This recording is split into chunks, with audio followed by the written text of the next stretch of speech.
It's not a hiding place you could make use of in Japan. I don't think I could lift a small tatami mat. No, I know. I never expected one of these wooden floorboards to move either. It's got me wondering about the wall over there too. Aren't you curious? I'll investigate at once.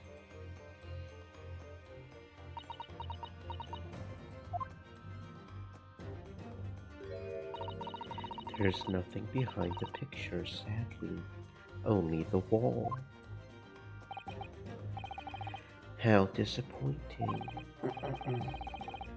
But then, how do you explain the handprints? I really can't think why anyone would have been touching the wall over and over in one place like that.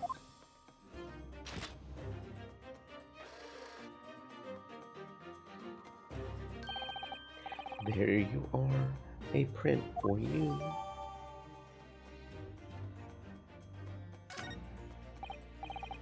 Thank you very much. His invention can make prints too. Now then, I wonder if Inspector Gregson has found anything under the floor there.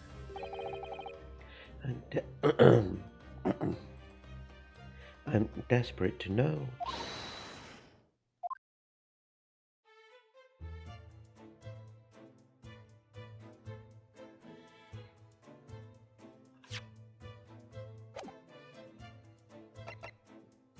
Hello, Marianne. Welcome on in.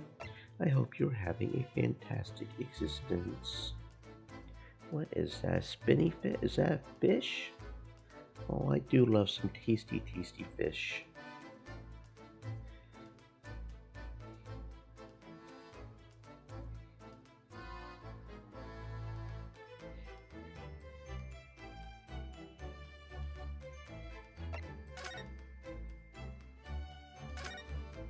The comfy fox den, said Blahaj.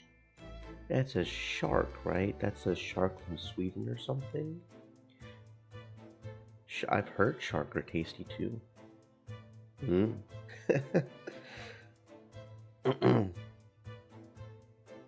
I would love to know if there's anything hidden underneath that floorboard there. Allow me to ask Gregson now. After all, we're well acquainted. Inspector Gregson, really, it's been too long. What is it, The comfy Shoals? fox den, said, do not the hatch. I thought perhaps you might show me what you found there, seeing as we're such good friends. We're not friends. No, I suppose not. A dismal failure. Yes, I heard. I would kill to know what was under that floorboard. What was under the floorboard,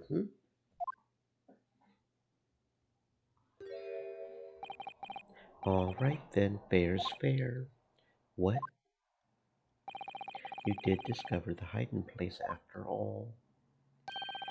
I suppose I should at least fill you in. Really, Inspector? Thank you. Do it quickly, my dear fellow. If there's one thing I know about this man, it's that he blows with the wind, as fickle as the weather. Oi, stop making me out to be some kind of nut. There were 3 items under the floor there. A newspaper clipping, a photographic print, and a tin box. Now, what do you want to know?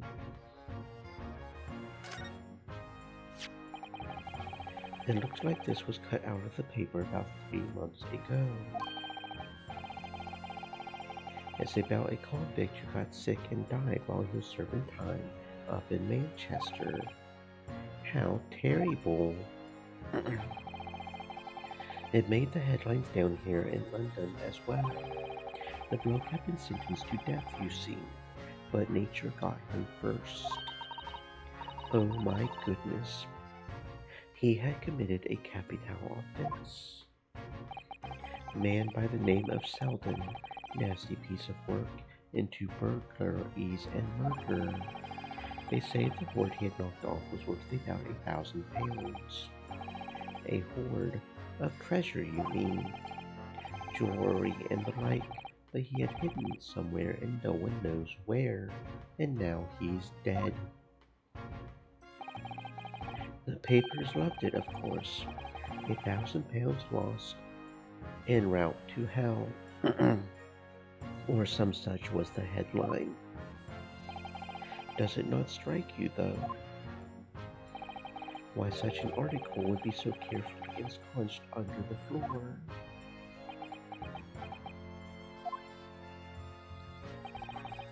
I suppose now you mention it, it does seem a bit odd.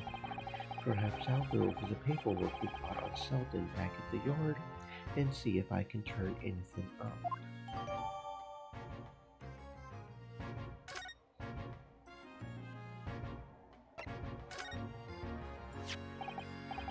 So, this is the photograph I found. Looks reasonably recent to me. Yes, it would appear to have been taken on the street in front of the house here. And the gentleman on the left is Mr. Garridab, the landlord, of course. But who's Stream the young man elements. on the right? Said. Stay moist, my friends, hydrate. Mr. Garridab's son, perhaps? Perhaps. You can take that print if you like. Really, are you sure? We can presume, therefore, that the yard already knows. The identity of the young fellow, that is. Is that true? Well, it's too bad if we do. Unfortunately for you lot, leaking information isn't one of my pastimes. My dear Inspector, if I may be so bold as to point something out. Pastimes are for one's leisure, but this is for work. All the more reason I'm not telling you. A dismal failure. Yes, I heard.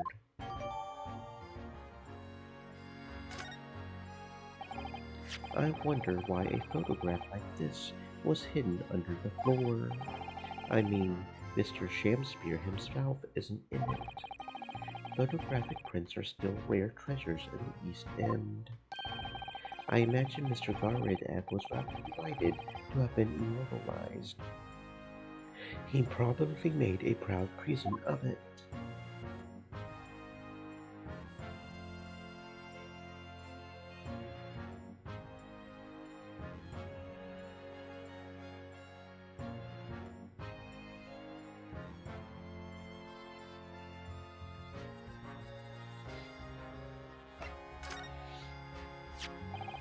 Now this tin box looks interesting, doesn't it?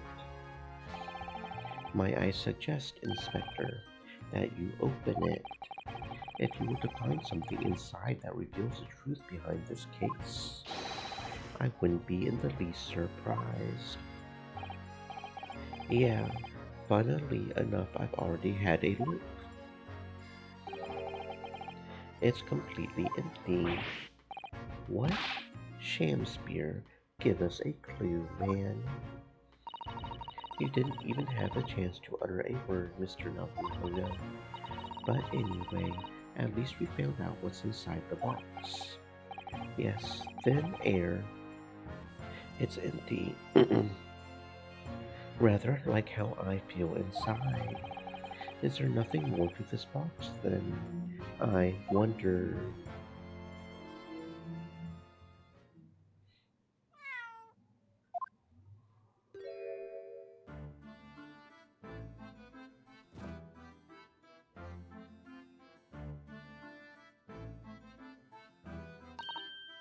Oh look, it's that lovely kitty cat. What was its name? It's Mr. Nasume's, isn't it? I don't think we ever asked him, actually. Why don't we call it Wagahai? You know, like Mr. Natsume refers to himself in Japanese. I wonder how he got here. Clever cat. Oh, wonderful. Well then, Wagahai, here's something delicious I bought for you from the cat's meat man.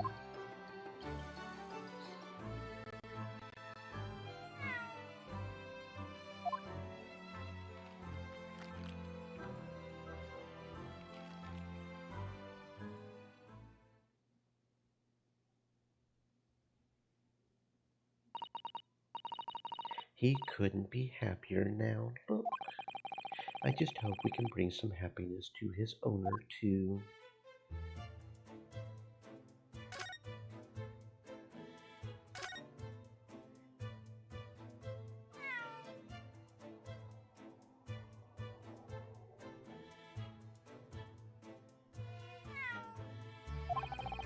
That was a cheeky little meow, Wagahai.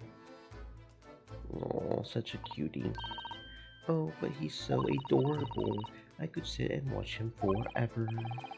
I think he may not appreciate that after a while, and we have an investigation to get back to.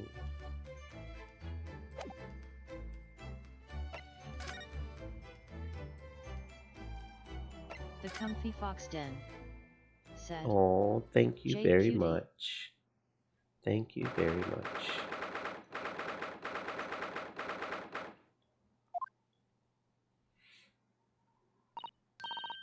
Mr. Natsume is back. So he is. Mr. Natsume, hello.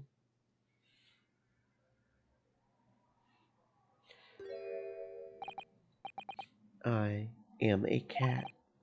Sorry. I don't know who Mr. Natsume is, or Herlock Sholmes. I don't know about courts or trials or Old Baileys. I am a cat. That's what I am. Just a cat. Mr. Naruhodo, he's trying to escape from reality. Trying to. He already has. Completely. So, what is your name then? As yet, I have no name. Mr. Naruhodo, he hasn't fully thought out his new identity yet. Maybe it's not too late to bring him back to reality. Do you think you could open your eyes for us, Mr. Natsume?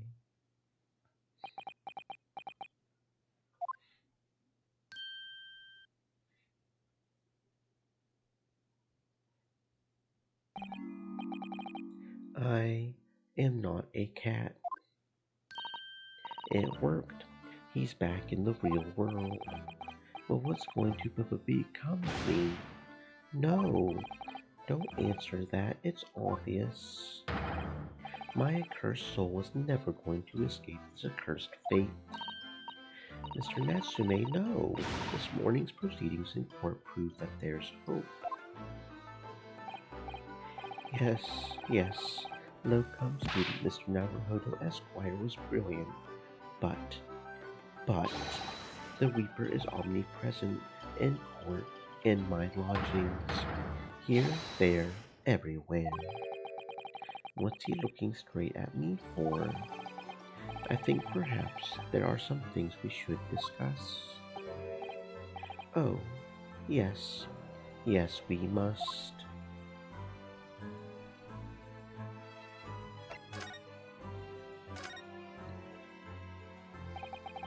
In my whole life have I ever been so moved as I was today? No. Of course, if I cast my mind back, there were perhaps one or two other occasions that moved me more. But if I just block those out, then today, being in that courtroom, was, was. It was the most moving experience of my life. Locum student Mr. Naruhodo Esquire. You're too kind. Scotland Yard found the remaining tea just as we had deduced, and are analyzing it as we speak. There's nothing wrong with that tea. They won't find a drop of poison in it. That's a solemn, sworn, soseki, certainty. Tell me, did you both drink the tea at the same time that night? Stream elements. Said. Oh, yes, most Stay thirsty, definitely. my friends, Remember, hydrate. drink tea while it's hot. We both poured it down our throats like it was a hot bath for our bellies. And at the time, you were both completely fine, as shown by the fact that he and Mr. Shamspeare then engaged in the Romeo and Juliet match. I suppose the focus of tomorrow's proceedings will be how the poison was taken by the victim. Then,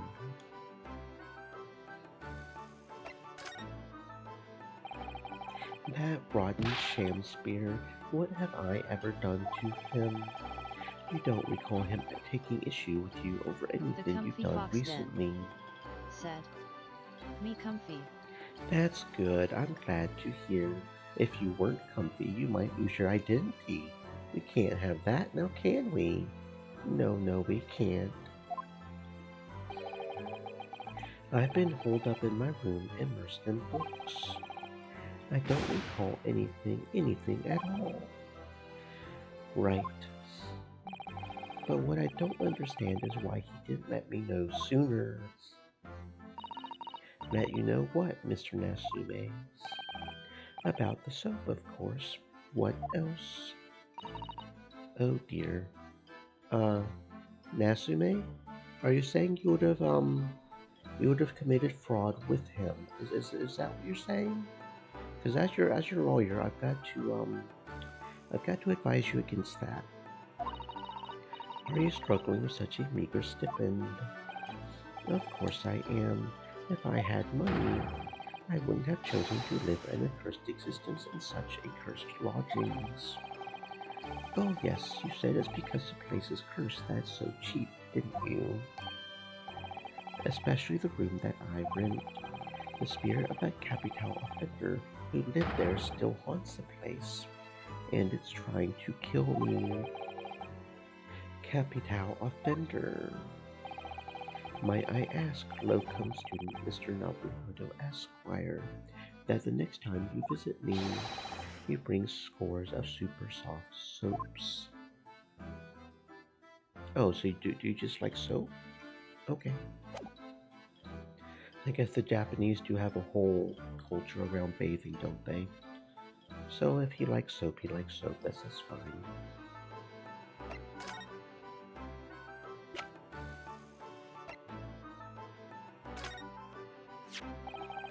What's this? It's a newspaper cutting that we found in Mr. Shamspeare's room. So he knew, did he? Sorry about this man, Selden, a convicted killer and the evil spirit behind the curse that afflicts my lodgings. What? He's already taken one young man's life, and now he's trying to take the life of another, a miserable, mustached, much maligned Japanese man. Mr. Nasume, if you know something, please, you must tell us. Tell us everything you can about this evil spirit.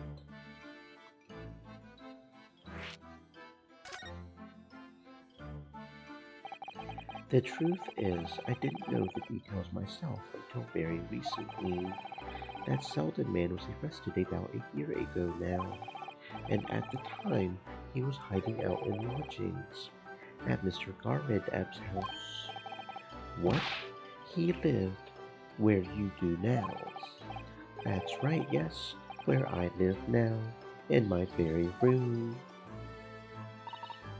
Oh my, your room was previously occupied by a criminal found guilty of a capital offense. But before his sentence could be carried out, he died in prison.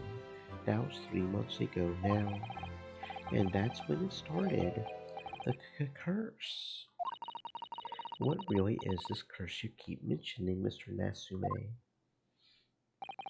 It's already caused one death. A few months after the criminal passed away in prison, a man died in the room. The man who rented it after Selden, in fact. The poor lodger, he... The comfy fox den said. Gotta lurk because bath time woohoo. Okay, thank you very much for the lurk, friend. You have a good bath time. Get all nice and clean. It is important to take care of yourself and stay clean. Yes, it is. He was found dead in mysterious circumstances. Stream elements said. Their body slowly falls into the depths of the lake forever. The room was locked from the inside. Locked from the inside. Yes, I've got to make sure to stay clean too, don't I? We'll all be clean and safe and healthy. Yes. Like the case we're dealing with now. So that's the convict's curse, is it? Yes, well, that was the start of it.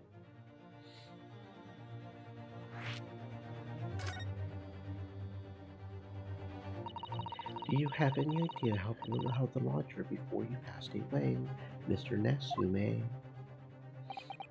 The official cause of death was asphyxia. When they discovered the body, the room was full of gas. I only found that out after I had signed the lease. When Mr. Garrideb came to tell me later, I couldn't stop myself trembling. In fact, if I had known beforehand, I had probably have been too scared to take the room. Landlord's lease luckily legal. Lucky for Mr. Garrideb maybe, but not so lucky for poor Mr. Natsume. And now you believe this curse is affecting you. It is. At first, I just felt as though I was being watched all the time. And then you talked about having nightmares, didn't you? The dead are trying to take me with them. They could come for me and try to suffocate me. Just when I'm so struggling to breathe, I wake up, and the room is as cold as ice. But why is your room so cold? London winters are too cold to bear without any heating on overnight. But for some reason, even though I light the stove before I climb into bed at night, the pilot light always goes out and the room fills with gas. But that's terrible. That's the same situation as what led to the previous occupant's death. And then there's what happened to Mr. Shamspeare last night when he was mysteriously poisoned. There's clearly more to that incident than can be explained by a curse, though. Whatever can be the cause of all these strange happenings in Mr. Garrideb's rooms?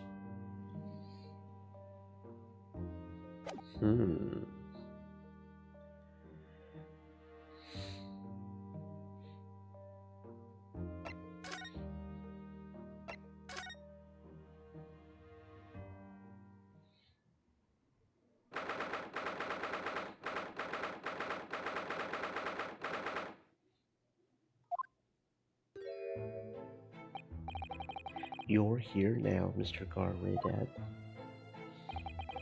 Right, bally business it is for me, you know, getting out and about. Were you at the Old Bailey by any chance? Naturally, fate of my lodgings hanging in the balance and all that. Not a trial to miss. The fate of what's already been dubbed your haunted lodgings, yes.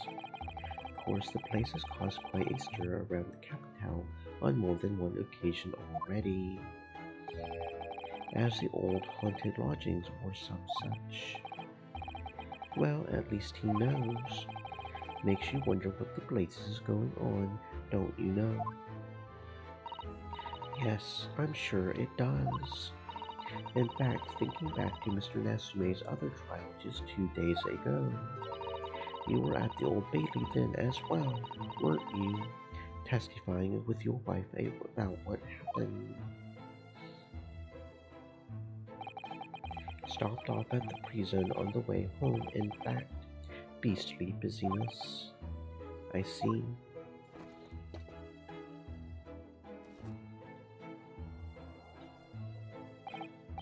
So, what brings you to my haunted abode today?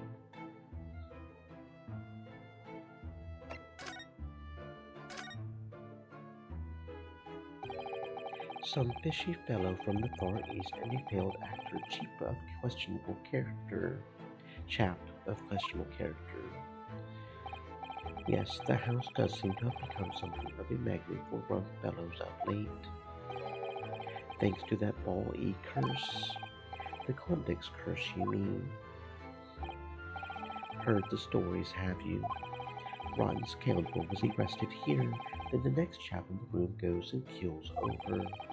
Then there was that woman who dropped dead just outside on the street, not to mention the actor yesterday. Am I next? Well, can't help but get the collywobbles, can ya? When you say the woman who dropped dead outside on the street, do you mean Miss Green?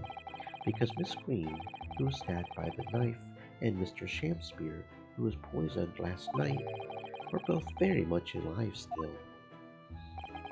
Yes, well, so was that blasted convict's curse, it seems. Personally, I should be quite content with such lodgings. A bath, a toilet, a fireplace, a fascinating history. Why, it sounds like the lap of luxury. I'm not so sure about that. Well, there's no bath or toilet included, and no fireplace either. But you do look out for your tenants, don't you? By watching the rise and fall of the flames in your gas lamps up here. Yes, never hurts to keep an eye on things, in case there are any mishaps or such like. I think you've had your mishap already, sir. That's not helpful, Mr. Shorts. Heaven forgive me, the words just came to my lips.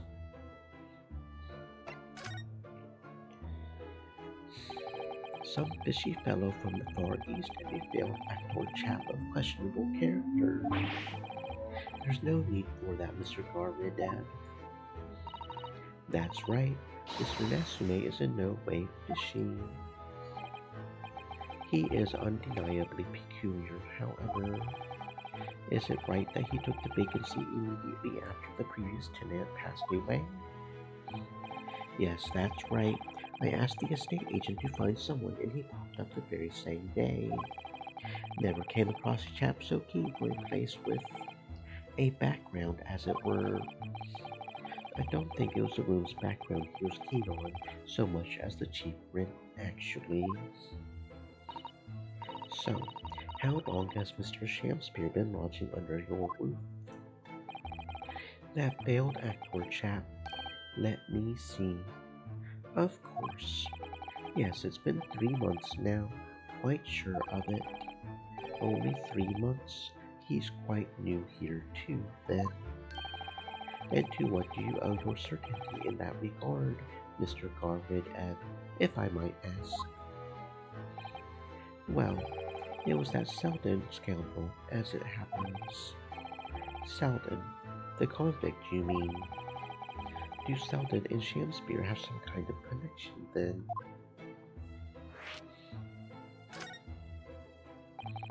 That convict chap, Selden, passed away in the clink 3 months ago now, you see. Some malady or other. Yes, we've seen the report from the newspaper at the time. Well, it was only 3 days later that the tragedian showed his face. The actor fellow. Really? Yes, I remember it quite distinctly. 'Tis small, this world we inhabit. Pry thee, landlord, hear my request. I, the humble Shamspear, do desire to take thy room on the middle floor offered erewhile for rent. Terribly sorry what not, but that won't be possible. Already have a lodger on the middle floor. Ground floor rooms vacant though. Nothing can be made out of nothing. Let me repeat my will unto thee. Those curls must be multiple ears. The room on the middle floor is taken. It's ground floor or nothing. Very well, we have an accord.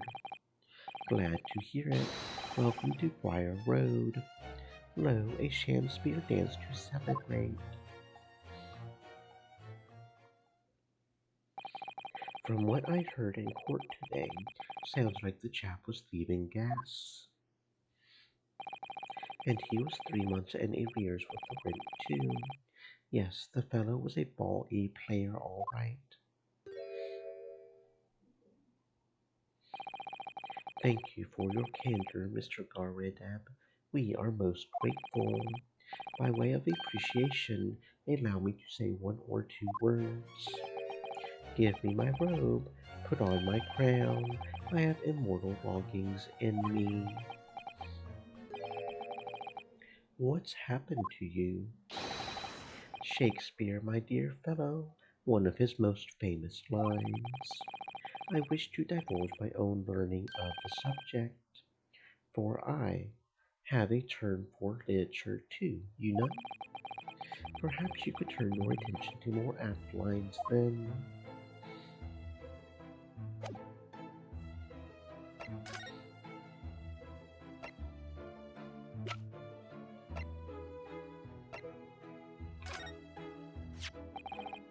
Mr. Garidab, could I ask you to look at this photograph? Is that your son who's with you there? No, not at all. He was a lodger here once. Duncan Ross was his name. Duncan Ross. A street photographer happened to be passing, so I asked him to take a shot. Just for kicks, really. Was he by any chance the lodger before Mr. Nasume? Yes, that's right. The young gentleman who died in the room in mysterious circumstances. Just what Mr. Moustache was waiting for, one might say. Yes, young Duncan lived in the room at the top of the first flight of stairs before that Japanese chap. Would you mind telling us a little more about him? Yes, Duncan Ross. Young chap was attending art school. Had to work to pay for it, mind. Moved into the middle floor room about a year ago, after that criminal, Selden, was arrested. Young students are always on the hunt for rooms with a history behind them. A history of cheap rent, maybe, yes. Yes, well, anyway, it was one morning about a month ago now. Hadn't quite worked out the old trick of watching the gas lamps to see what my watchers are up to at the time. So sadly, I was rather tardy to discover what had happened. Smell of gas that alerted me it was. Yes, synonymous with the smell of death. Called the police straight away, of course, and the officer kicked the door off its hinges. But once we got inside, we all bawled collapsed because of the gas. Yes, room was full of it, no air at all. Stove must have gone out while the poor chap was sleeping in his bed, so Mr. Ross suffocated to death. Of course, the police gave me a sound ticking off because the gas pipes were so old and all that. Can't tell you how much it set me back to have the lot replaced all over the house. But even after you had all that work done, Mr. Nasume says the same thing. That the stove goes out at night whilst he's asleep in bed. Well, that's the Bali curse, the convict's curse. I've done my duty as a landlord now. Someone's feeling defensive.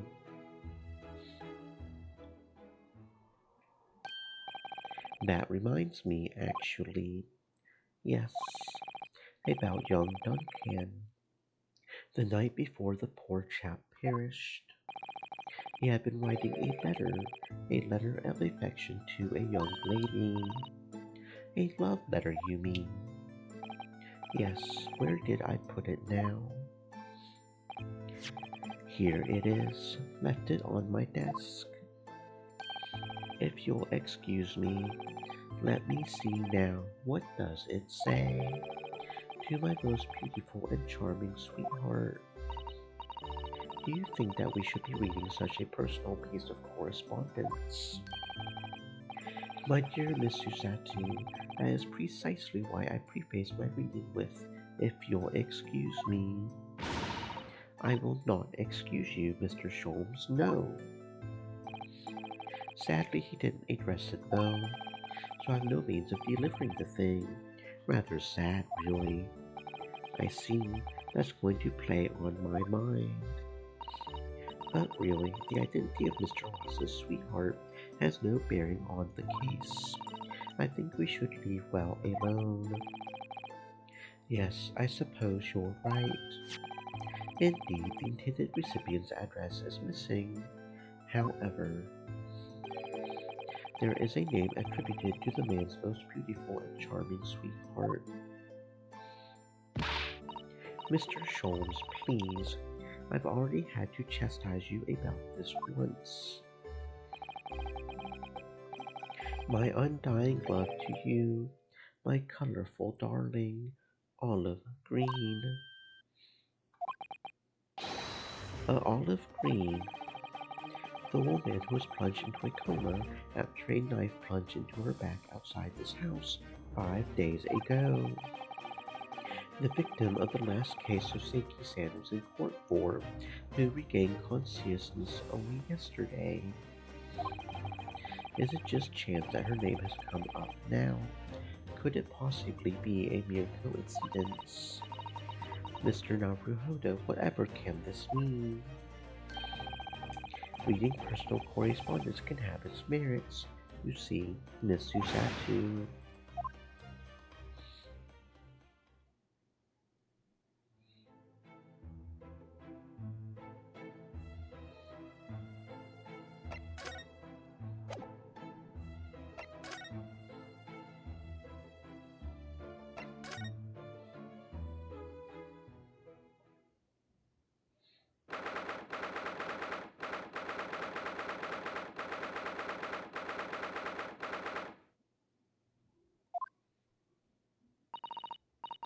Mr. Naruhodo, I've just finished speaking with the doctor. It seems Miss Green is well enough to be discharged at last. This this is good news, but hopefully just before she leaves. What is it?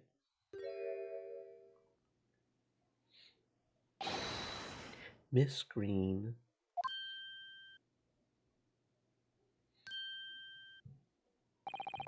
What was that? She clearly just hit something behind her back. One, one moment. I'll be with you in a jiffy.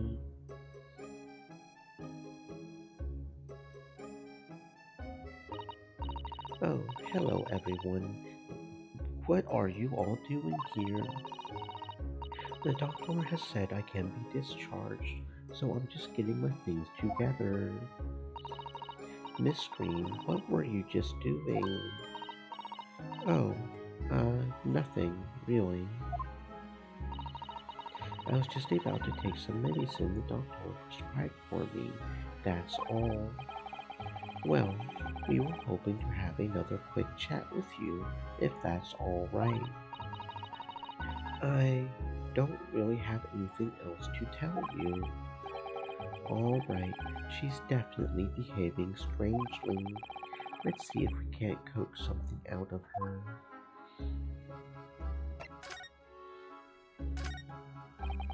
This is the bottle that Miss Green was just about to drink from when we arrived. Yes, she looked rather preoccupied, didn't she? Perhaps it's very bitter. I can't stand bitter medicine. I suppose that could be it. In fact, whenever a doctor prescribes me medicine for a number of days, I always take it all at once. Oh no. Well, if you have to take something you don't like, it's best to get it all out of the way in one go, isn't it? Oh dear, and I thought it was Miss Green I should be worrying about at the moment.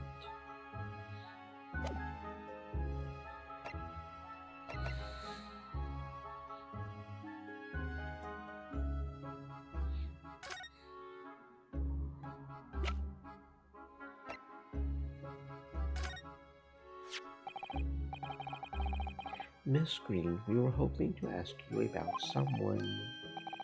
Mr. Duncan Ross. You knew him, didn't you?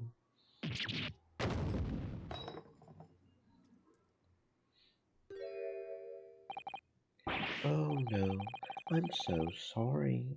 The bottle of medicine fell down when she did.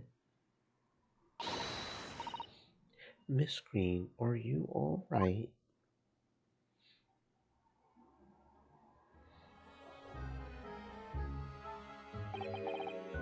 I'm so sorry. I didn't mean to startle you like that. No, no, it's all right. I just wasn't expecting it. But how do you know about Duncan? Mr. Ross had been writing a letter when he passed away. The landlord had found it in his room. It was a very personal letter to you.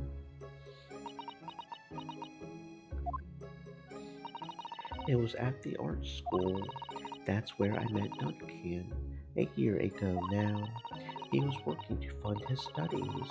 He dreamt of becoming a professional artist one day, and the two of you became romantically involved.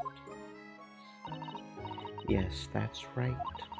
We were very much in love. We were engaged to be married, actually. That's why he decided to move into a cheaper room to save money for the wedding. And that's what led him to Mr. Garridem's. Yes, he told me he had found the worst but cheapest room in the entire East End. And then, 1 month ago, that's when it happened. We're so terribly sorry, Miss Green. Well, it's all in the past now, I suppose. Poor Miss Green. She looks desperately sad. I was starting to think that's just her look, but now I see that she has every reason to feel the universe is against her.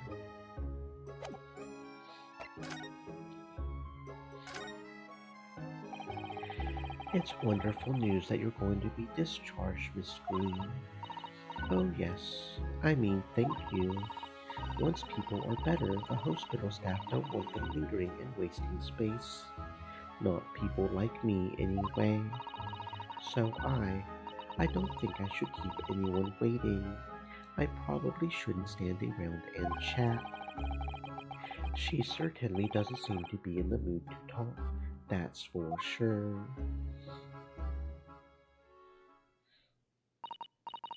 I do hope you won't think I'm being rude, but would you mind leaving me in peace now? I have to leave the hospital soon. Oh, I'm so sorry. We didn't mean to hold you up. Of course, we'll be on our way. Mr. Naruhodo.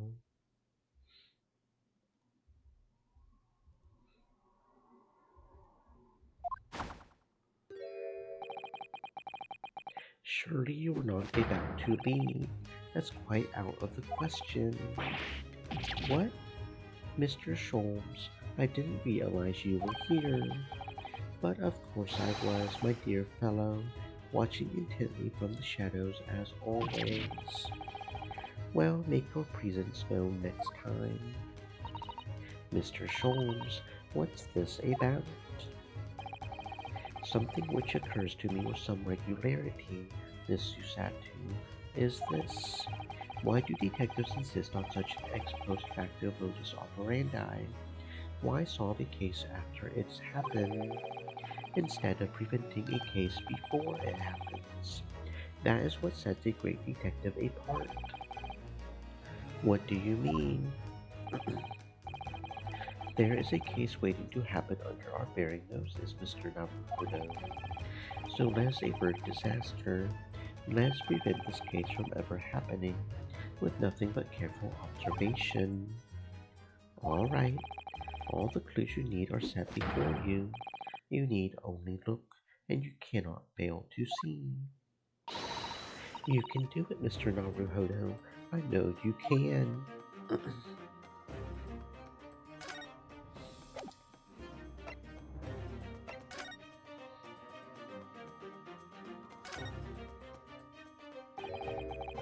That mouse seems to be dead. Look, I didn't notice it there before, did you? I think perhaps it drank the medicine that spilled out of the bottle. But that's the bottle that Miss Green was about to drink from when we arrived. You don't think. I see you've come to appreciate the true nature of this scene, that of a tragedy about to take place. Yes, I think it's falling into place.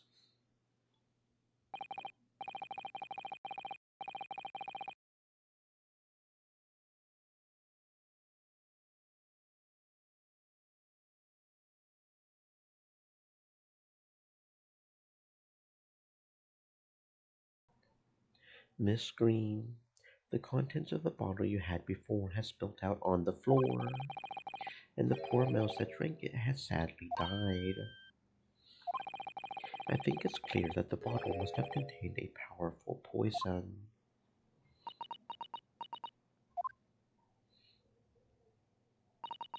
Don't worry, I will attend to the mouse presently.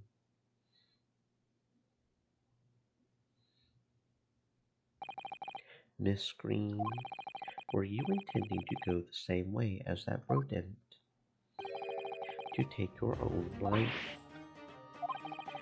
Once we had left, you would have put it to your lips again, wouldn't you, and taken the poison. I... I... No!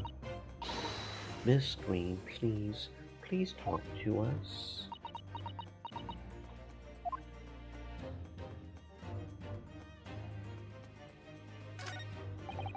It definitely feels as though this card must be relevant.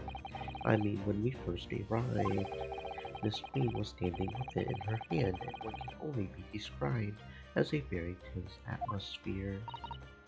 Yes, it may very well be related to whatever incident Mr. Schultz believes was about to happen here.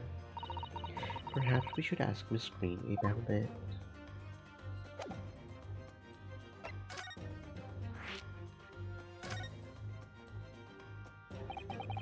10 seconds later, and we would have arrived at a very different scene here.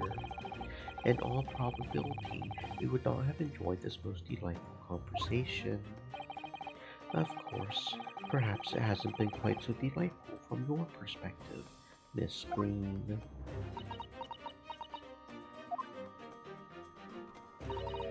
Actually, in a way, now that everything's out in the open, I feel like a weight has been lifted. Tell me, how did you acquire that medicine? Well, with this being a hospital and all, when the doctor comes to examine me in the mornings, he always leaves the medicine cabinet open for a while, so I snuck this out when he wasn't looking. It conspicuously lacks a label. I wonder what it contains. I'm afraid I don't really know, but I thought if I drank it, it might just stop the pain somehow.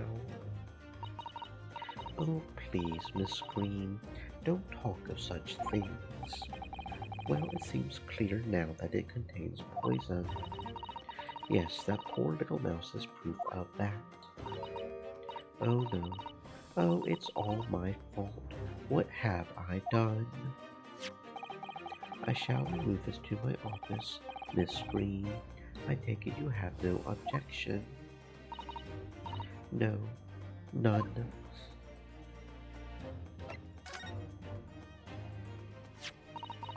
Neither the sender's name or address appeared to be written on the envelope or the card. It arrived by post at my home the day before the incident that put me in hospital here. I have information regarding the death of Duncan Ross. Come to the Slug and Salad on Briar Road at 5 on 17th. Don't tell anybody else about this letter or the meeting. It is a matter of utmost importance. Wait a minute, the 17th of this month. That's the day. That's the day you were stabbed on Briar Road. And 5 is precisely the time when the incident occurred. The Slug and Salad, yes, a pub on the northern corner of Briar Road. Briar Road being the street that Mr. Garwood-Depp's house is on. Does this mean that? Yes, I'm sure you've guessed. That day when I was struck in the back by the knife, I was actually on my way to the Slug and Salad. Goodness. So that's what you were doing on Briar Road that day. I'm sorry I didn't say anything before.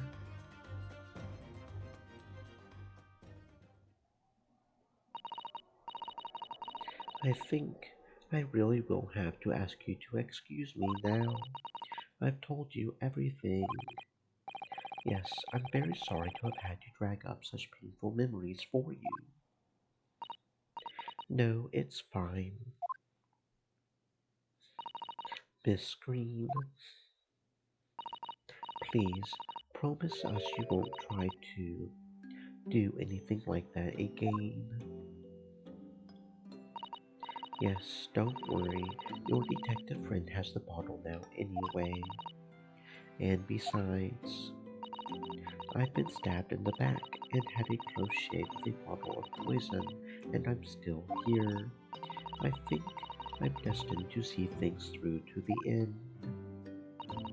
It might sound a little conceited, but, well, that's how all this has made me feel.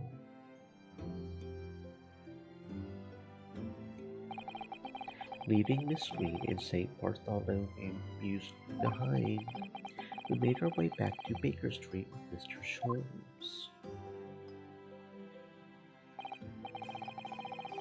Well, it would appear we've reached the end of the investigative trail for today. Yes, it's late. And Mr. Naruhodo, did you discover anything that may be of use to you in court tomorrow, do you think? Details about Mr. Shakespeare, Mr. Garwood-Depp's lodgings, the convict Selden.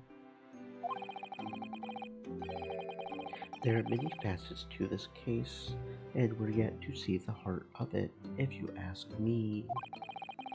That's my feeling, anyway. I can't help wondering about the results of the anal cysts. And to Mr. Natsume's tea, you mean? Yes, will they have found strychnine in it or not? Well, I fear that either way, it will be hard to escape the grip of our friend Mr. Reaper. Oh dear. Yes, Barack Van Sykes. But I wish you every success, of course. And though I was late to rise this morning, tomorrow will be a new dawn. I intend to spring from my bed at a crisp hour and attend the trial. Mr. Sholmes, you're going to come. Indeed, whatever happens, I shall be there, assuming my eyelids cooperate in the morning. Well, I think we've done all we can. All that's left is to remain focused and keep fighting for Mr. Natsume's cause until the very end.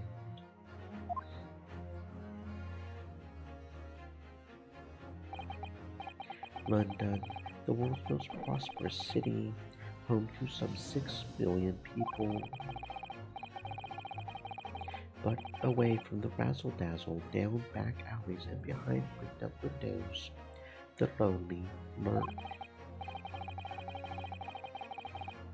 So Seiki-san had battled long and hard with loneliness during his many months here. And so I felt honor-bound to battle equally hard for my compatriot, to lift the curse that gripped him. As Mr. Sholmes said, tomorrow would be a new dawn for all of us.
This is it then, Mr. Naruhodo.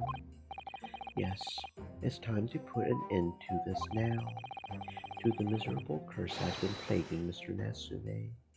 To everything.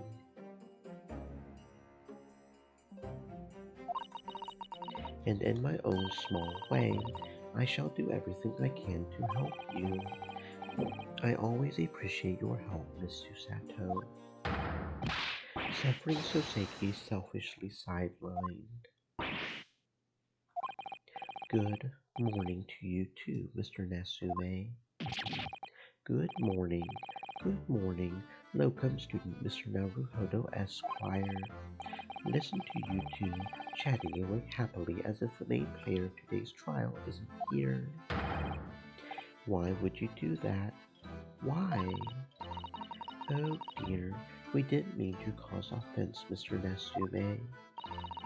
I thought perhaps that because you had your eyes shut so tightly, you were meditating, finding inner calm. It seemed wrong to disturb you. I was waiting. What's the matter, Mr. Natsume? You seem different somehow today. Why, naturally. That's because I've attained spiritual enlightenment. The path of literature, you see, is a journey to discover one's own death, or such like. That's the sort of morning conversation I was hoping for. That's why I had my eyes shut. I missed the signs, I'm afraid.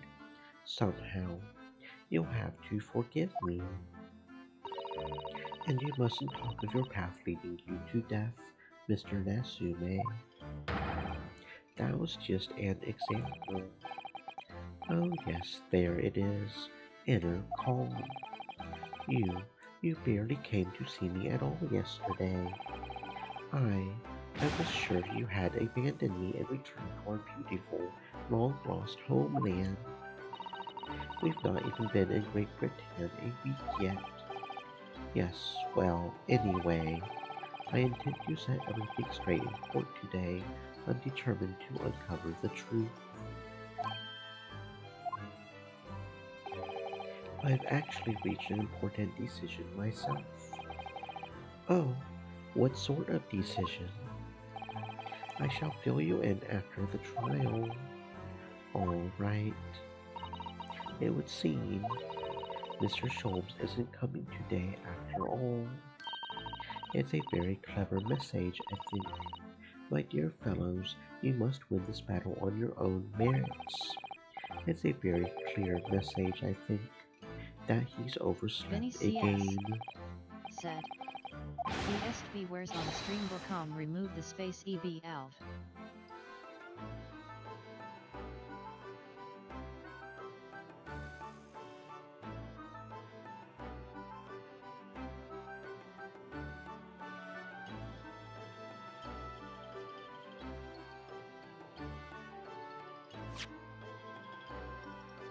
The great detective, my arch nemesis.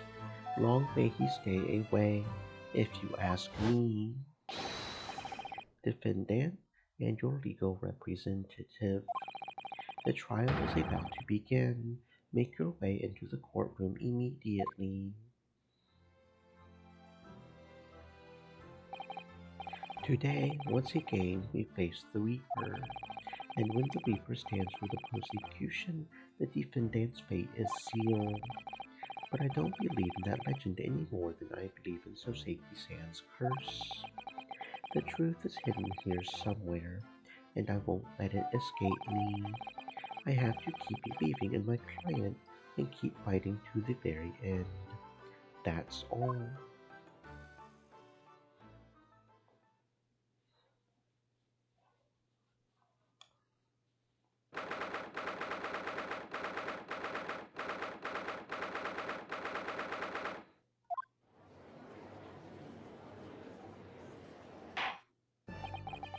In the name of Her Majesty the Queen, I hereby declare this court to be in session. I call upon the counsels for the prosecution and defense to declare their willingness to proceed. The prosecution is ready. Yes, the defense is ready. Very good. And now I call upon the 6 ladies and gentlemen of the jury.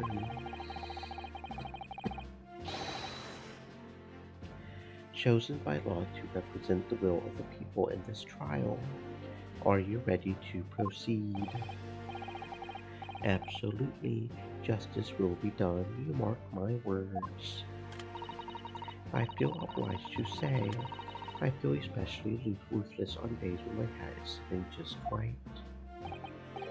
Well, I wonder if you could adjust my hat for me, and please be as ruthless as you like. Thieves deserve to die if you ask me, especially gas thieves. I've no sympathy for the man at all. Look, I said it yesterday and I'll say it again now. I don't have time for this. I've got my own problems. Oh, may the Lord show us all the light here and lead his flock to a righteous verdict again today. Now, Lord Van Sykes, what can you tell us? The prosecution's report, please, for the court. In relation to the theory expounded by the defense yesterday regarding the defendant's team. So he does have the results.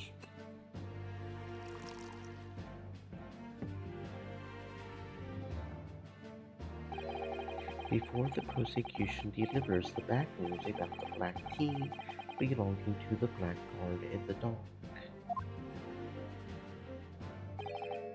Pray, allow me a moment to savor a liquid of a more sanguine hue. In fact, I'll defer to the good detective for the report. Here's to you, Inspector. Yes, sir. Thank you, sir. As indicated by the defense, we found a bar of soap just outside the victim's window in the snow, and there was indeed a frozen reddish liquid in a little depression on the top of it. Yes, that's the tea. That's what Mr. Natsume brought with him that night. Well, the brains of the yard analyzed it, and yes, you're right, it was tea. And there wasn't a trace of strychnine or any other toxic substance in it. No poison at all. In other words, the tea that the defendant brought with him to the victim's room is innocent. It's in the clear. What a revolution. As I suspected, this makes it quite clear. The defendant, Mr. Soseki Matsumi, is innocent.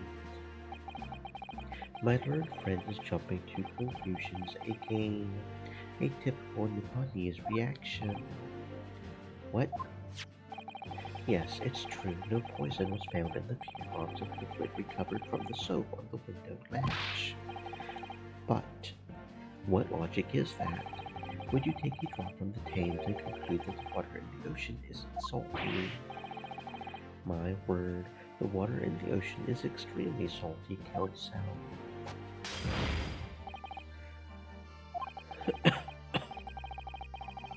Unfit for drinking, just as the victim's tea was on the night in question, as the court has already heard. Bitter was the precise word from the lips of Mr. William Shamspeare, whom the prosecution now calls back to the stand.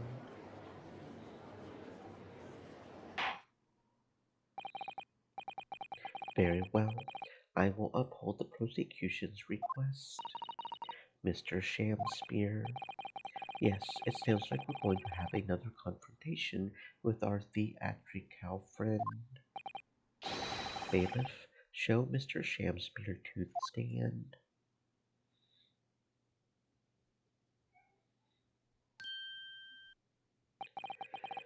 Mr. William Shamspeare, the victim of this despicable crime. Oh heaven, oh hell, do you command me to remember? Forsooth, 'twas I, Shamspeare, did have a belly full of the foul fluid given in my innocence. Yes, but as was revealed in yesterday's proceedings, the witness is not as innocent as we had perhaps first been led to believe. By using bars of soap such as this, he has been stealing gas from the supply company, yes. One may smile Stream and elements, smile, and be a said. villain. Stay moist, my friends, hydrate. Forsooth, 'twas I, Shamspeare, did have a roomful of the sweet fuel given. That's right, fellow jurors, don't forget, this man is a rotten thief. I haven't forgotten, kept all that about the ice coins a tiny secret, didn't you? You should have owned up sooner. Arrest him, I say, arrest him at once, and let him feel the sting in my tail. Oh, indeed, by dint of vile and cowardly means, I plotted to further mine own ends, I confess. Thou wouldst not pardon my sins, of that I am sure. As you acknowledge your wrongdoing, what are you doing here? Cowards die many times before their deaths, and for a coward such as I, death be well deserved. But wouldn't that a still greater crime passeth unpunished? For lo, a hairy-faced gentleman of the farther Verona did contrive to poison you. Objection! But there was no poison in the tea found in your room. The police have attested to that. What the defense would assert as an inconsistency will quickly be cleared up by the witness's testimony. Is that not so, Mr. Shamspeare? Verily, my liege, I would most gladly speak. Very well, let the witness testify to explain this inconsistency.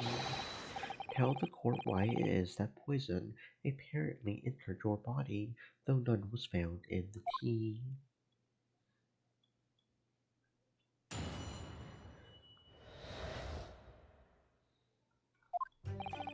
The Japanese man did come to my chamber with tea brewed in a pot. 'Twas in my cup alone that the wicked miscreant secretly poured his wicked poison. Whilst feigning distraction in our debate, ne'er did a drop of his own foul drink pass his lips.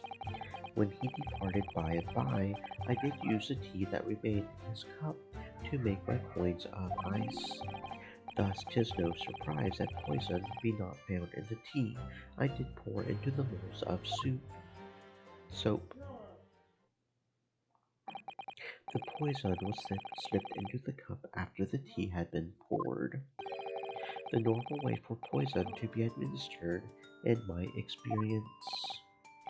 Quite. Otherwise it would be disastrous if the poisoner were to mix up the cups, for instance. But no poison bottle was found at the scene, because, quite simply, the Nipponese took the bottle back to his own room. The absence of a vessel containing poison only becomes problematic when considering suicide. I knew that. By now, it should be perfectly clear. A bar or two of cheap soap, is wholly insufficient to wash the deep stains of guilt from the accused hands. Sirs, madams, 'tis true that I, Shakespeare, be a common thief of gas. But, listen here, ladies and gentlemen.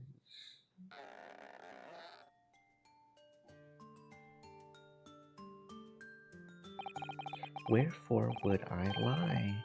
Verily, I have no cause. I have naught to lose. Well, I do declare. Thank you for your testimony, witness. Counsel, proceed with the cross-examination. Yes, my lord.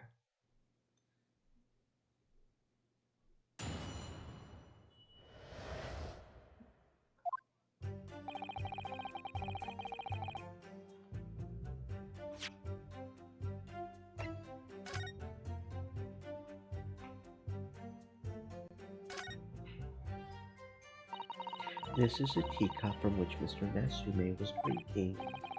Yes, unlike the other one, the inside of the cup is completely clean. I suppose he must have drunk the contents before the tea had a chance to leave a mark. I always gulp it down too. Sorry, Mr. Naruhodo. Well, if you just sip it little by little, it goes cold. Clearly, I shall have to instruct you in the proper way to take tea.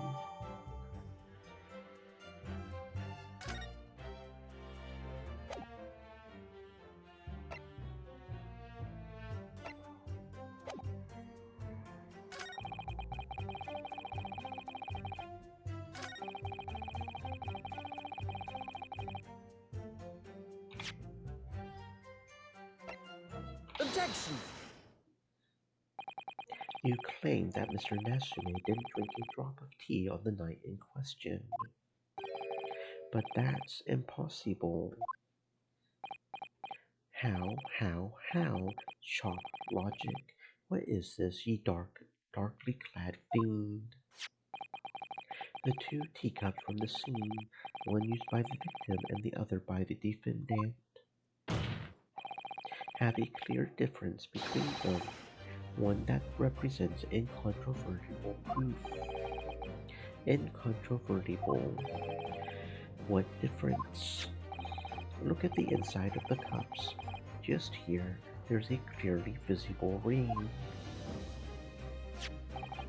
Yes, a tea ring, commonplace enough. Indeed, such stains occur all too readily when one leaves tea in the cup for a while. And yet, Mr. Natsume's cup has no such ring. Good Lord, you're right, it's completely clean. And prithee, sir, what makest thou of it? What Mr. Natsume told the court yesterday, the Japanese saying he had quoted. Drink tea while it's hot. That's right, yes. The jittery Mr. Natsume was true to his usual self that night and drank his tea in no time. If, as you claim in your testimony, he didn't touch a drop of his tea, a ring would have developed on the inside of his cup as well after the several hours the tea was left standing.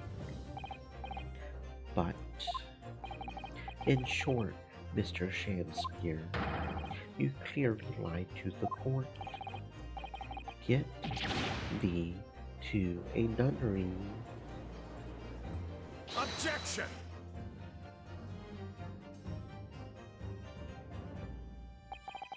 As a rule, I fill my hallowed chalice up to 7 times during any one trial. You might want to keep that information to yourself. Yet on one occasion, tedium distracts me and I pour more times than I intended until the bottle is dry. Your drinking habits are fascinating, but irrelevant. On the contrary, they illustrate the fickleness of human memory. To William Shakespeare. Yes, my liege. Though you previously stated that you made the coins of ice from leftover tea in the accused cup, could it be that you were perhaps mistaken? Could it be that, yes, perhaps there was some tea remaining in the small teapot left at the scene? A fact that had vanished from your memory until now. Faith, my liege, thou art a magician. Therefore verily, 'tis as though thou hast seen with thine own eyes that night. What? Forsooth, I was mistook. I did plan to use tea from the Japanese fellow's cup, but lo, when I looked 'twas empty, and thus I did use the dregs that festered in the teapot, as my liege did suggest. Objection! And you've just suddenly remembered now that you made a mistake before. Are we supposed to believe that? Objection!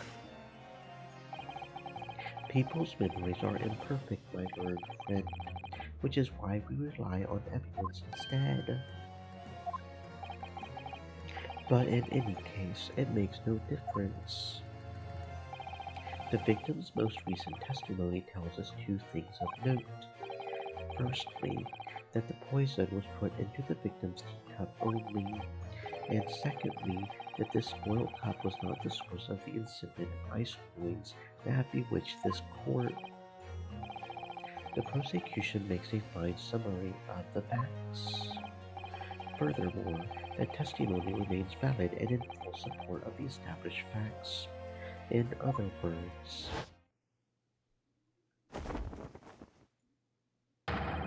the inconsistency claimed by the defense simply does not exist. No. What does this mean then? I do declare it means there's no issue with the gas thief's testimony. Apart from the bit about thieving gas, obviously. My lords, ladies, and gentlemen of the jury, I do solemnly swear, after I did dine at Club's Rubbery Alehouse that night, naught did pass my lips but the black tea given me by the Japanese, whose back we stooped as low as death. And on what did you dine, sir? Why, I did partake of my favorites, a broth as would be called soup, and a leaf as would be called salad. As insalubrious a menu as the establishment where it was served.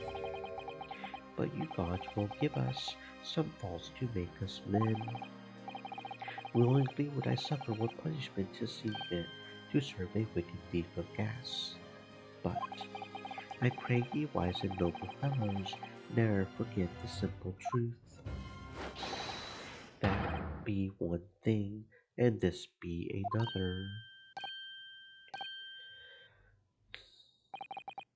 Jurors all, your humble servant Shakespeare doth entreat you, punish the Japanese fellow for his sins, my lord. If I may speak, my lord. Yes, Mr. Foreman. I believe we may have been duped by that rotten defense lawyer. By me. I do declare you may be right. We all know the waif there was making coins of ice to keep himself warm. But this lawyer lad says if he's stealing gas, he deserves a dose of poison. He's been leading us up the garden path. That's what he's been doing. I've really never said anything like that. But what we just heard from the victim here has opened our eyes again. We've reached a decision this time, and we won't be swayed from it. The court acknowledges the position of the jury foreman, and will duly hear the jury's findings. What? No, you can't yet. Ladies and gentlemen of the jury, you will state your decisions now. Guilty! Guilty. Guilty. Guilty. Guilty. Guilty.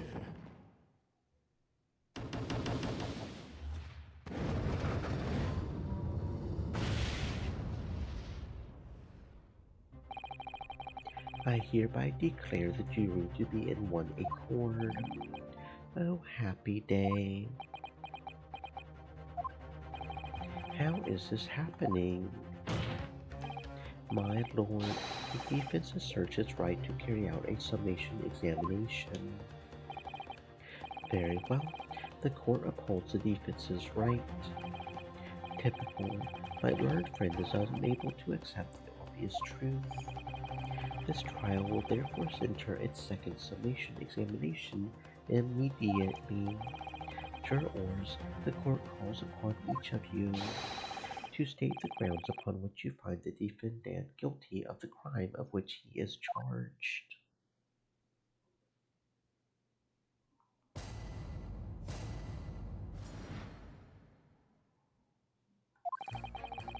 I'm a man of logic, me, and having considered all the evidence, the defendant must logically be guilty.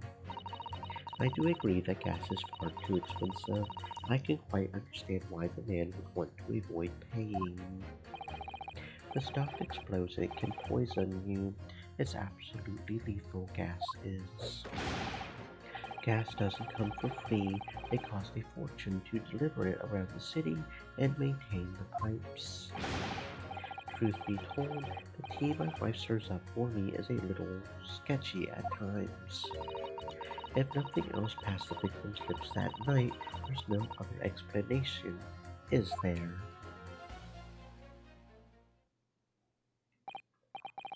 I do feel that perhaps personal opinion about gas and its supply has influenced decisions somewhat. But never mind. No, you really should mind. The truth is, our counter-argument wasn't as unassailable as we had hoped. And Mr. Shakespeare was poisoned. There can be no doubt of that. Then how are we supposed to turn this around? I think we need to establish the method by which Mr. Shakespeare was actually poisoned. Our only hope is to demonstrate that to the court incontrovertibly. But that's surely almost impossible at this stage. If we don't manage it, though, Mr. Nasume will be found guilty. No delays, counsel. Proceed with the summation examination.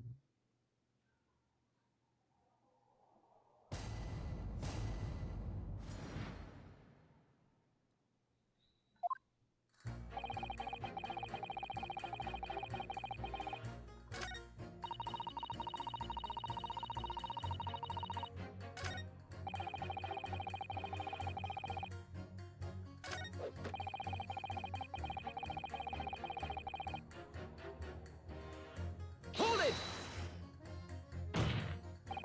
Can we please refrain from all this talk of gas? There's an all-out attack underway here in case you hadn't noticed, against my company's gas. And I'm supposed to sit here and take it, am I? I don't think so. She's really buzzing now. All I've heard about our wonderful fuel is explosions and poisonings. What about electricity? What about getting electrocuted? What about that? A little explosion here or there is nothing in comparison. Any explosion could hardly be described as nothing, madame. Nevertheless, the theft of your gas is deplorable. My point. But the gas thieves aren't even the worst of our enemies. We have far more devious reprobates to contend with on a daily basis, you know? More devious? Who, madame? Other gas companies, of course. Other gas companies? Not quite what I was expecting. We generate gas and we deliver it to our customers fair and square. Indeed, nobody is questioning that, madame. Altamont is an exemplary gas company. But there are other unscrupulous gas companies here in London that don't even have any gas at all. What? But if they don't have any gas, how do they go about selling it to people? You wouldn't think it possible, would you? But they steal our gas, you see, and sell that. They steal your gas. How on earth is such a thing possible? Gas companies like ours deliver gas to people's homes via a network of pipes. But these devious reprobates secretly disconnect our pipes and divert our gas into their own rotten pipes.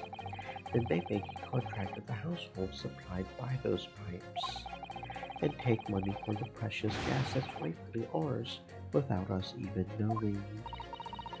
They're diverting gas into their own pipes illegally. What a brazen form of theft.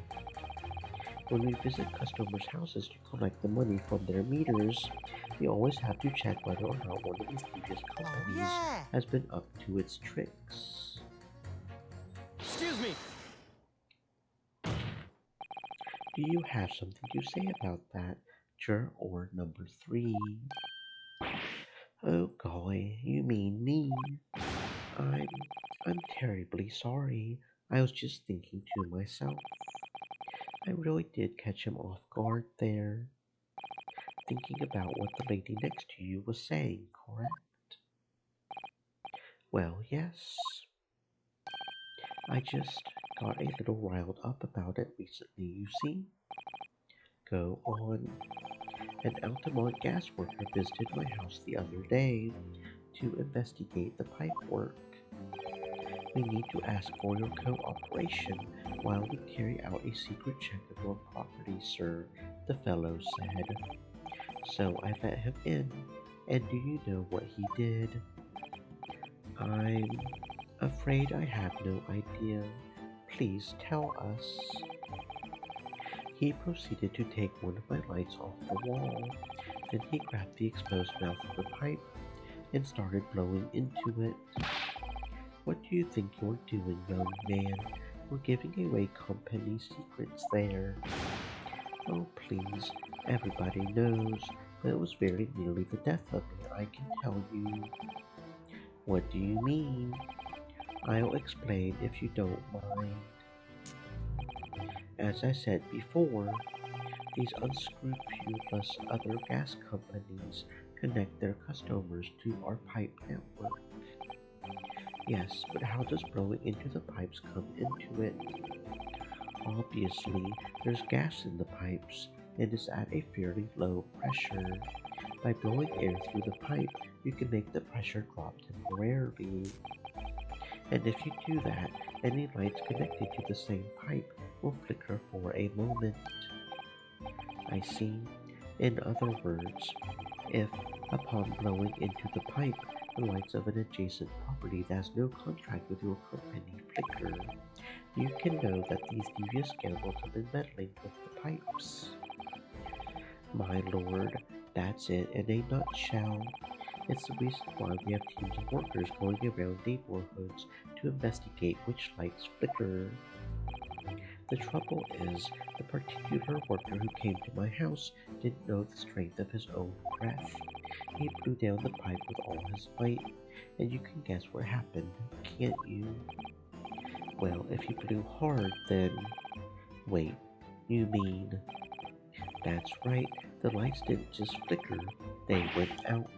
Along with the stove, gas started pouring into the house. What a disaster. The gas supply must have been interrupted briefly because the man blew too hard, so the flames went out.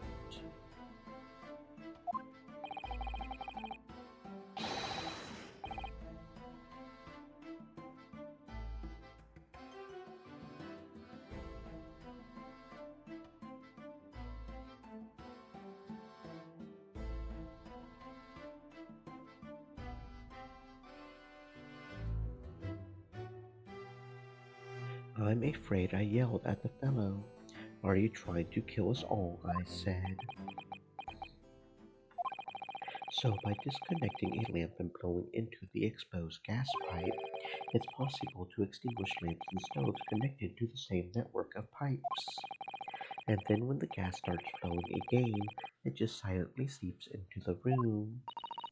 Mr. Naruhodo, I think perhaps, yes, This is almost certainly the clue that we've been hoping for. Juror number 3, the defense requests that you amend your statement to include that information. Oh, well, if you like, I don't mind. Well, I do. That's our company's secret method of identifying the rogues that try to diddle us. Like I said, madame, it's widely known already. Very well. Juror number 3, you will amend your statement accordingly. Yes, my lord, although I'm not really sure what the point of all this is.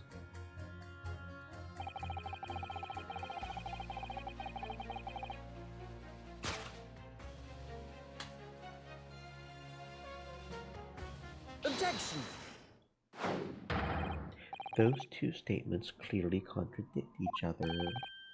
Good gracious, to whose statements do you refer, counsel? Juror number 6, did you hear what juror number 3 just said? What? Yes, of course. I I heard him mumbling about something or other. There is another explanation here, I believe. Something besides Mr. Nesume's teeth did, in a manner of speaking, pass the victim's lips on the night in question. What? What explanation? I wonder, did the police check the mouth of the gas pipe feeding the wall light at the scene to see if there were any traces of poison there? I was curious to see what your family would result in this time, but the mouth of a gas pipe. Scotland Yard have enough to do without exploring such irrelevance. What a piece of work is a man! What are you trying to say, Mr. Shamspeare? What speakest thou? Prithee, is it not strange and strange? That is what I say to thee, sir. I thought I had been quite clear, but let me put it another way. The strychnine could have been on the mouth of the gas pipe that feeds the wall lamp in your room. And that is how the poison came to enter your body. Good lord. Are they tasty then, gas pipes? Is that what he's saying? Or is the gentleman suggesting that the poor man was so desperately hungry he tried to fill his belly with gas? Perhaps no actress would perform a kiss scene with him. For shame, madame, speaking thy fancy. I assure you, I am not such a buffoon that I have to kiss pipes. Objection! This is no summation examination. This is a farce. The prosecution will not stand for any more of my learned buddy's friend's conjecture. To begin with, the lamp in the victim's room is high on the wall. In order to have placed his lips to the pipe that feeds it, he would have to be a contortionist. These are empty assertions. There's no possible proof that the man did as you say. It's true, I have no proof that Mr. Shamspeare put his lips to the pipe. However, I can say with some certainty that on multiple occasions, Mr. Shamspeare has been doing something in front of that lamp on his wall. And I have evidence to prove it. Alright, you've got our attention, lad. I'd like to see how you can be so sure of yourself. So would I. Let's see this evidence then. Now that I've got the jury's ear, I need to make this opportunity count. This is the proof that, time and time again, Mr. Shamspeare stood in front of his gas lamp. Take that! What the? These are... Wait, what are they called? Yes, skin prints that were found at the scene. Skin prints, counsel. I've never heard of such things. The Justice Ministry is currently assessing whether or not to permit fingerprints as evidence in court. However, my lord, this is an exciting new forensic technique developed by the great detective, Mr. Herlock Sholmes. It revealed all of the places that Mr. Shakespeare touched in his room. I've never seen anything like it. I mean, that's black magic, isn't it? Well, if anyone could invent something like this, it's that great Sholmes fellow, that's for sure. I agree, this month's edition of Engineering Thumbs was quite fascinating. We found skin prints in many places that you would expect, on the table, in the costumes. However, Mr. Shakespeare also appears to have been touching some very unexpected places in his room. For example, here, around the hanging picture there, indeed, multiple handprints appear to be visible. Well, I wonder, could he have been appreciating the artwork perhaps? At first, my colleagues and I thought the same thing. However, imagine standing with your hand where those prints are, and you'd find yourself directly in front of. In front of. I don't believe it. The gas lamp. Though the reason why isn't immediately obvious, it's clear that Mr. Shakespeare has regularly been standing with his hands to the wall in front of that lamp. Right, what have you been up to, you nut? I would ask the court to recall juror number 4's earlier statement. Me, what did I say? You said that blowing into a gas pipe would make the lights in the entire building flicker. And now, if you'll recall juror number 3's statement. What? Me now? When the gas worker visited his home putting with too much force into the pipe, it caused all the lights in the gas stove to go out, and gas started leaking into the rooms. Obviously, that incident was an accident. However, the simple fact is, if Mr. Shakespeare were to have blown hard into the gas pipe here in his room, he could have extinguished every other light and gas stove in the building at will. Crikey. Are you suggesting that the man purposefully caused the gas Objection!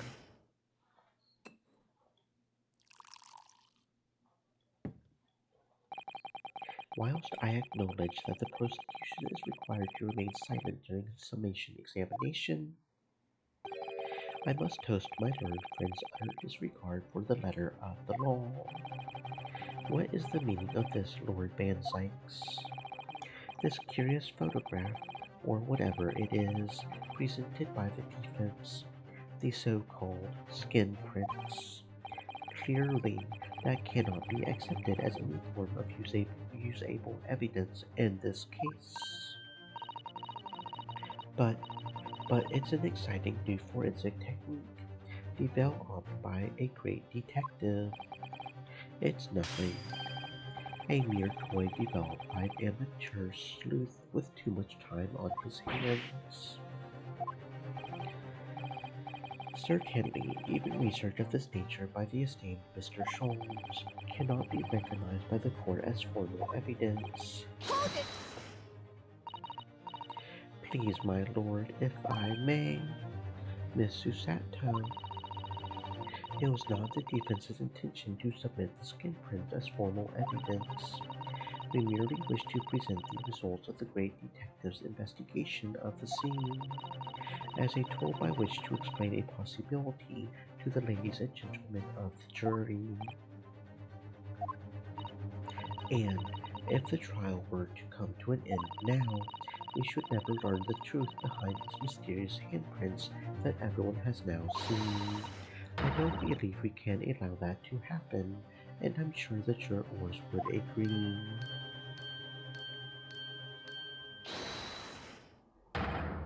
You're right. Whether those strange handprints are a significant clue or not, It's down to us to decide. Juror number 3. Oh, yes, I do declare the great detective's investigation results sound absolutely fascinating, and I want to hear what the shady actor fellow has to say about these shady handprints.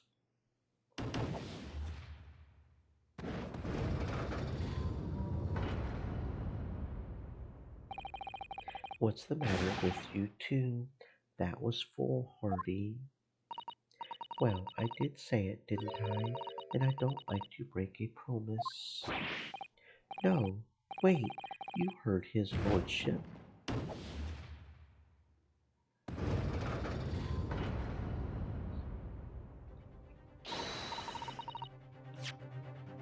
It's not fair dinkum evidence. Oh, well done, Mr. Naruhodo. If just one more juror changes his or her mind, Mr. Nasume's trial will have to continue. Thank you, Mrs. Sato, but I couldn't have done it without you. Oh no, it was you who identified the clue after all. This is very much your success. Why, Mr. Shakespeare, you seem to be losing your composure. Just one more juror, Mr. Naruhodo. You can do it. Very well. Continue, counsel.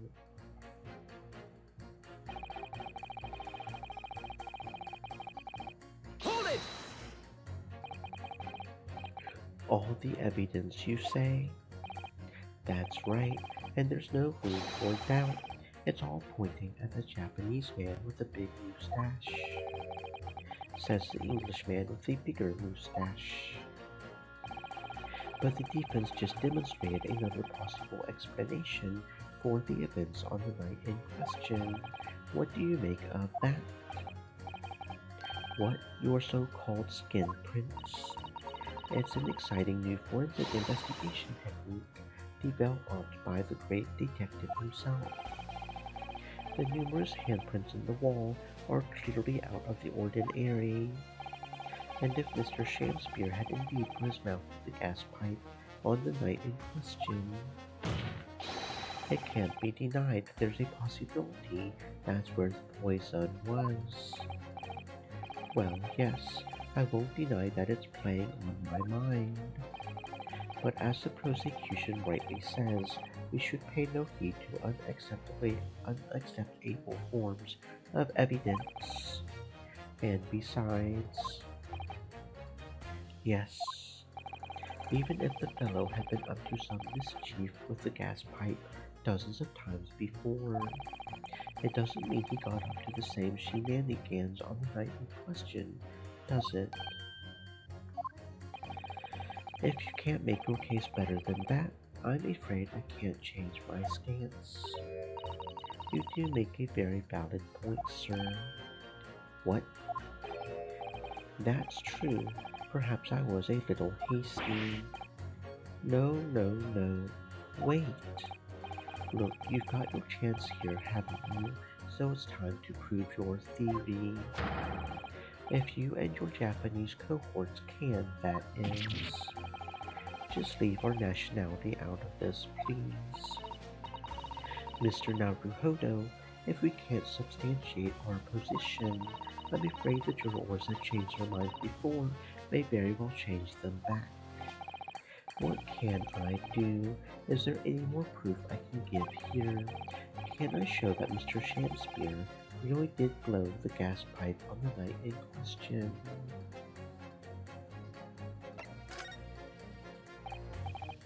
No, in truth I don't have evidence to support my theory. However, there is witness testimony that substantiates it. What's that? Testimony. This is incredible. Whose testimony?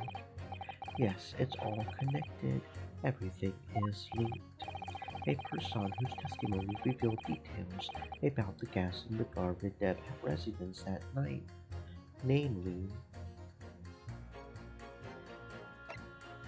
Take that!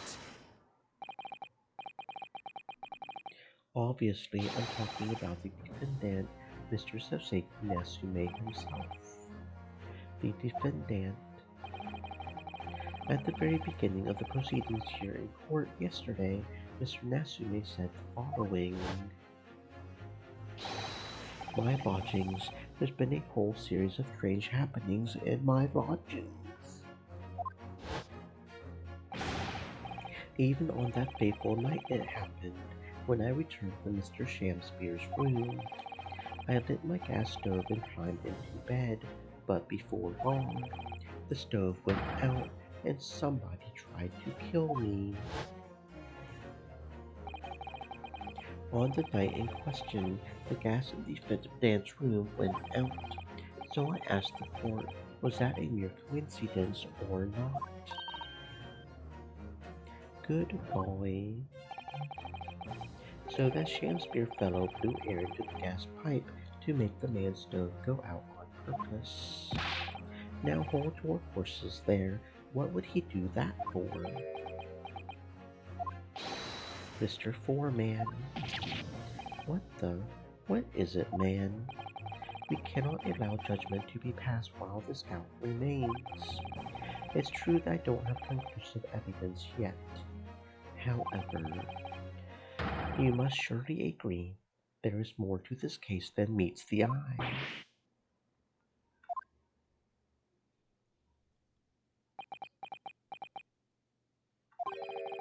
Fair enough. Like I said at the outset, I'm a man of logic, first and foremost.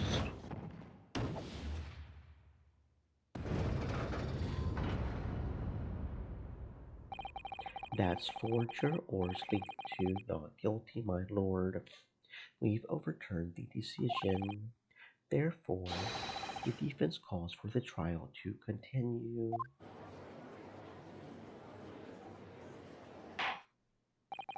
As the defense has rightfully indicated, the summation examination has concluded with a majority of jurors altering their decisions.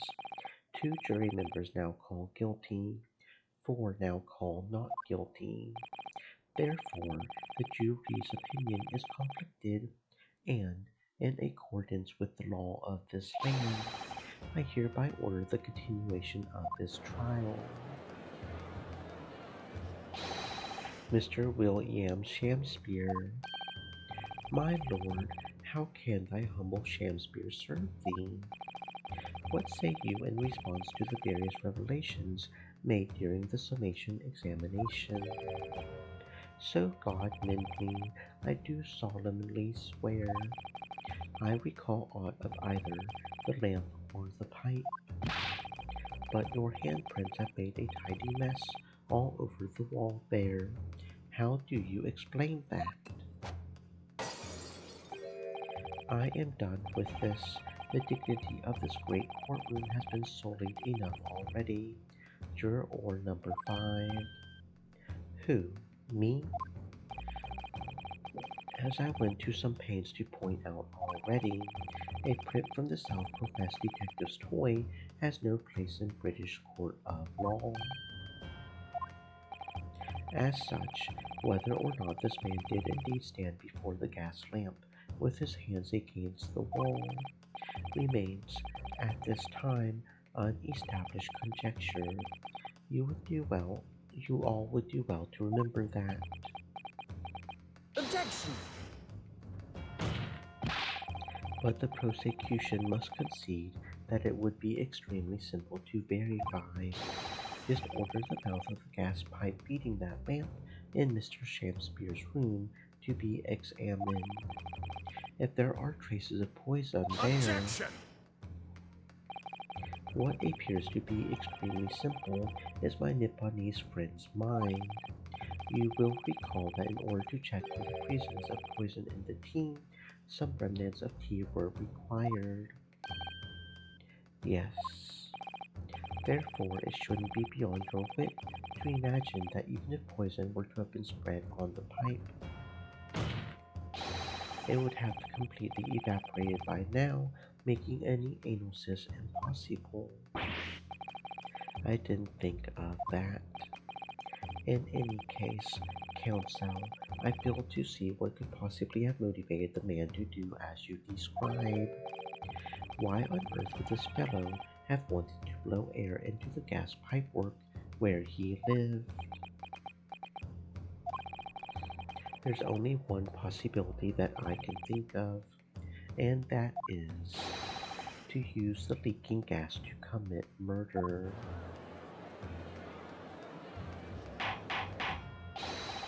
Ordar, counsel, precisely whose life do you propose this man was plotting to end?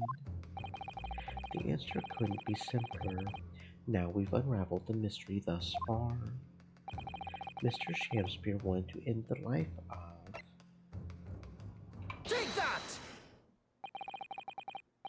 If a gas lamp were to go out, it would be noticed immediately, of course. But a gas stove, on the other hand, could be silently extinguished by the killer without anyone noticing. I live round these parts myself, so I know what it's like. I can tell you, trying to sleep without the stove lit is pretty much suicide. You would freeze to death in no time. Mr. Garrid Ebb, the landlord, has a large fireplace in his part of the residence on the top floor.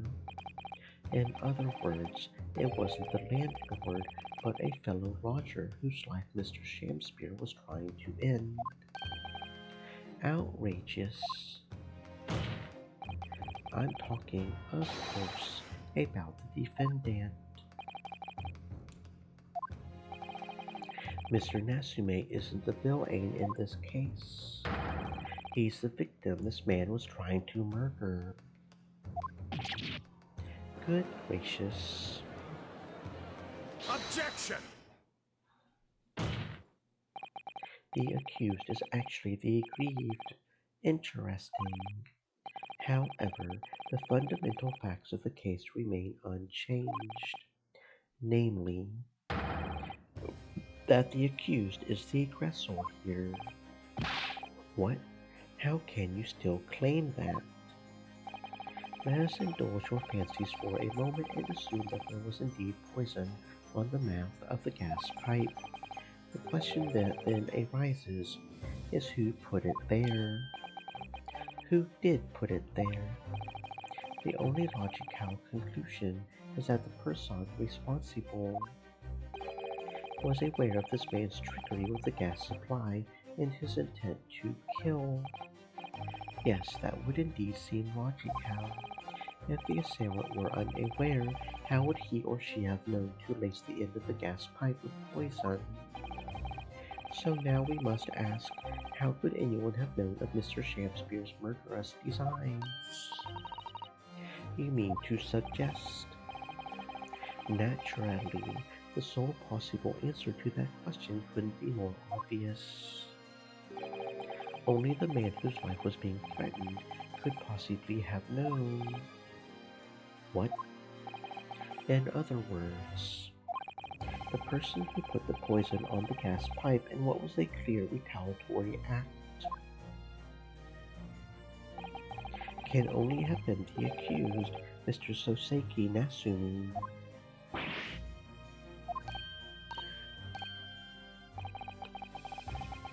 Whatever Mr. William Shakespeare may or may not have contrived to do, he was nevertheless the victim of a potentially lethal poison attack.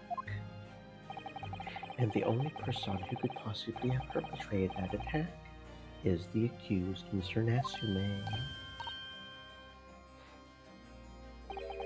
The defense counsel's theorizing has failed to avert suspicion from the accused. Far from it. In fact, now that a clear motive for the poisoning has been successfully established, that suspicion is greater than ever. Would you not agree, my Nipponese friend?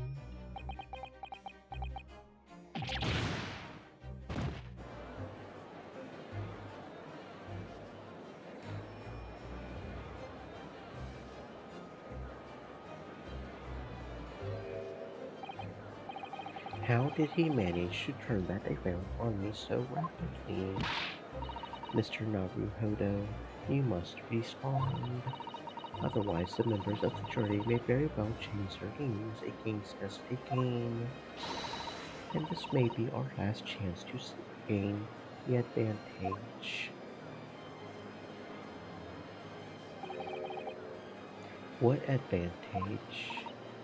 Well, it would seem that somebody put poison on the gas pipe in Mr. Shakespeare's room, so we must name that person now and absolve Mr. Nasumi of guilt. You mean, name the true culprit. I know it might sound impossible, but if we fail to do that, I have no doubt that Mr. Nasumi's fate will be sealed once and for all. As it happens, one possible culprit does come to mind. The evidence, the poison, is all pointing to a particular person now. The prosecution calls for the jury to consider their leanings again. I trust you'll make the correct choice this time, Mr. Foreman. What? Oh, don't you worry. We Objection! know what.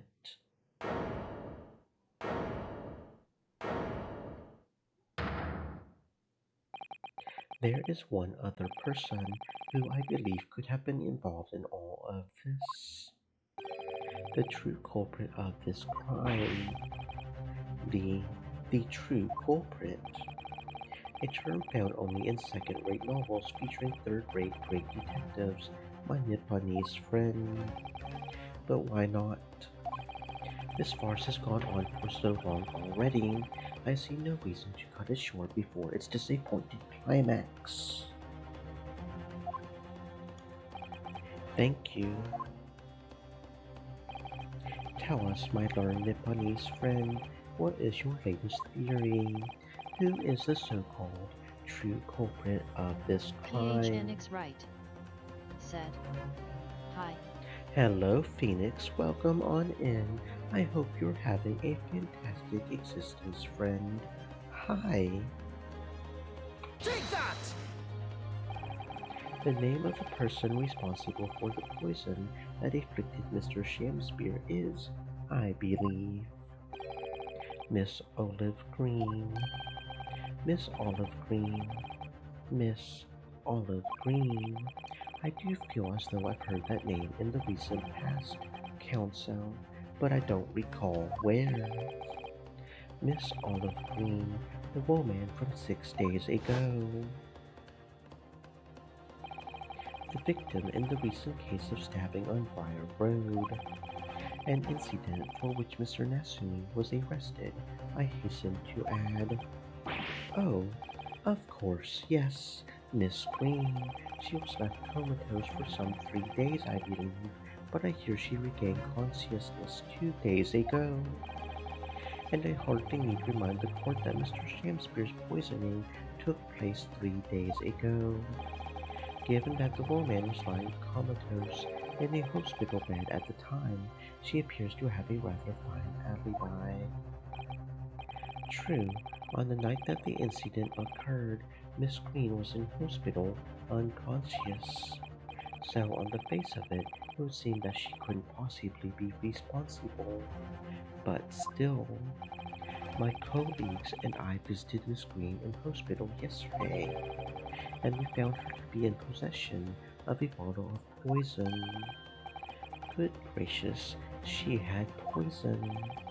And there is another fact that links Miss Green to this case as well.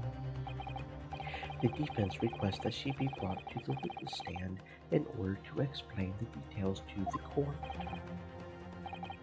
Tell me, Mr. Shamspeare. My lord, pray what be thy bidding?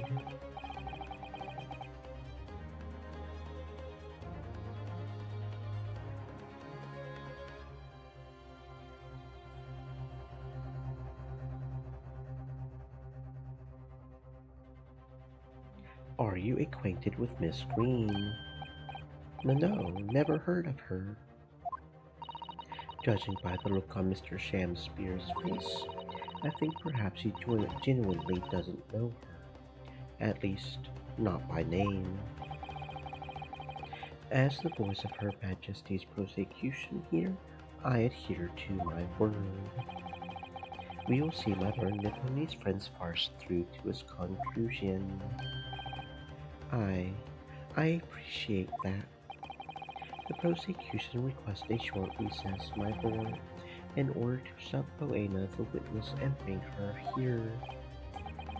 Yes, Miss Olive Green. Indeed, my lord, 1 hour should be sufficient. Very well, I grant the request. Excellent, I hope. The defense has made a most extraordinary accusation, I must say, but at the present time, I feel the prosecution's argument remains largely uncontested. Accordingly, I'm afraid the defendant and his culpability remain the sole subject of this court's attention. Thank you, counsels. We reconvene in 1 hour. Court is adjourned.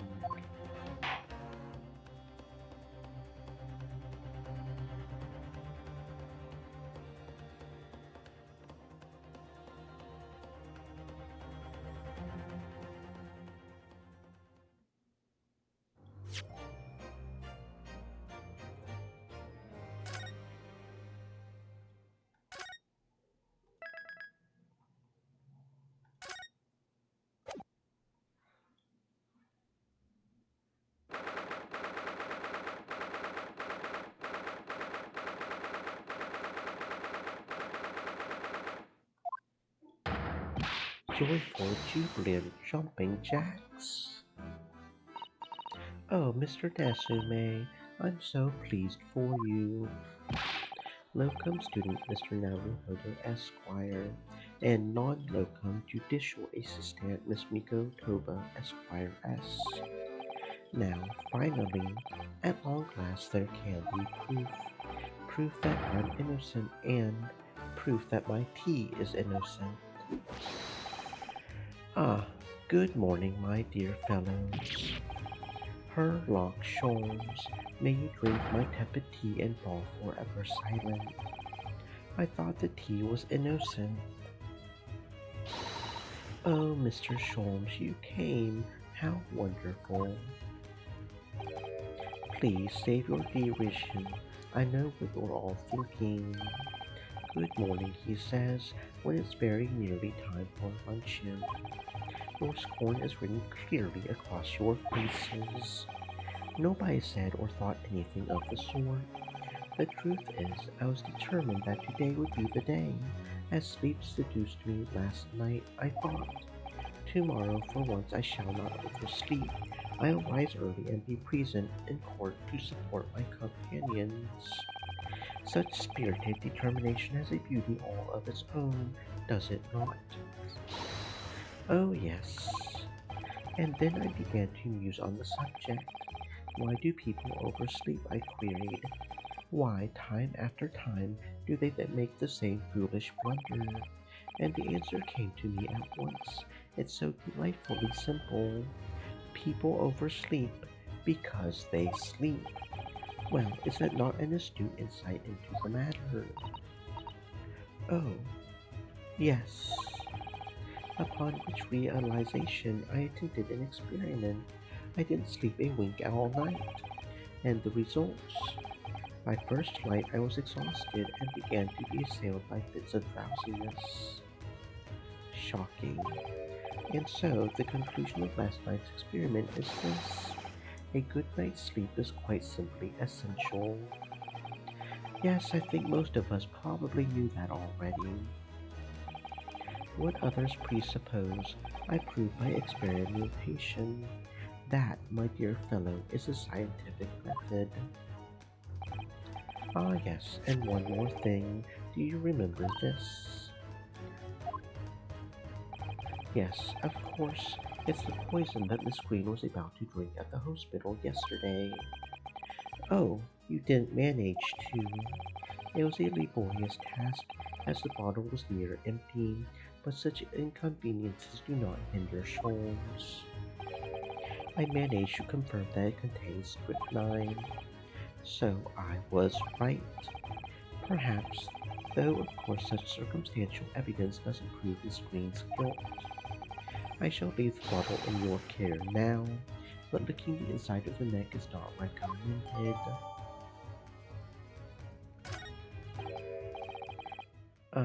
Could I have a word? Gregson, how good of you to come. Forget it. Excuse me. Wait a minute, Inspector. I don't wish to make a nuisance of myself. From the look on your face, I would say it's someone else who you think is making a nuisance of himself. My dear Inspector, please speak freely. Pretend that I'm not here.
Believe me, if I could do that, life would be a whole lot simpler for me. Do you have the results, Inspector, of the investigation of Mr. Shamspeare's room? Not yet. Shouldn't be long now, though. No, I'm here about something else. That dead convict, actually. Oh, you mean the man from this newspaper article we discovered yesterday in Mr. Shamspeare's room? A man by the name of... yes, Selden. I went through the archives of the yard and dug out the fellow's file. There's something in there that, well, it caught my eye. Something caught your eye. What, Inspector? What? I've copied out the relevant parts for you so you can read it for yourselves. Thank you.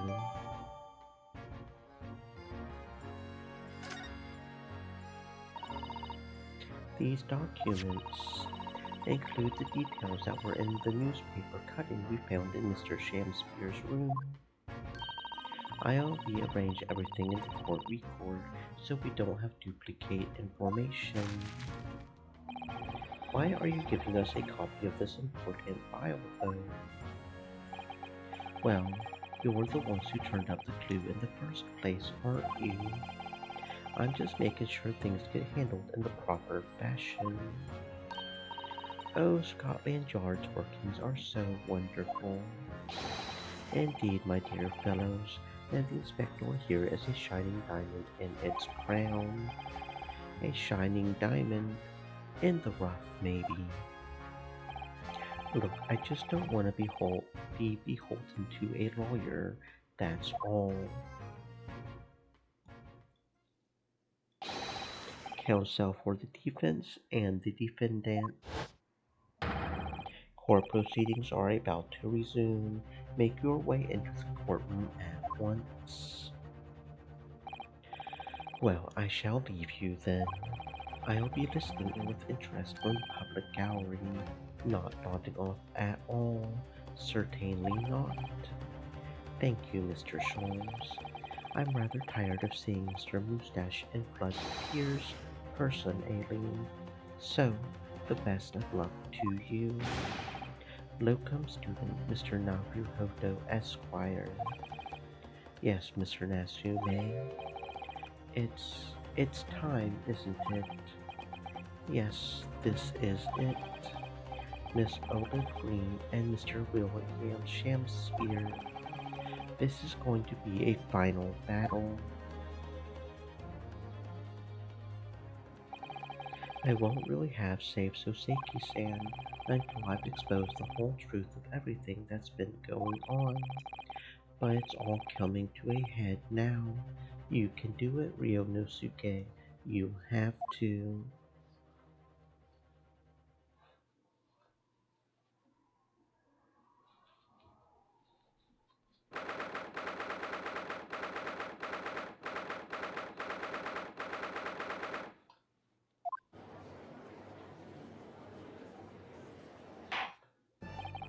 In the name of Her Majesty the Queen, I hereby declare this court to be in session again now.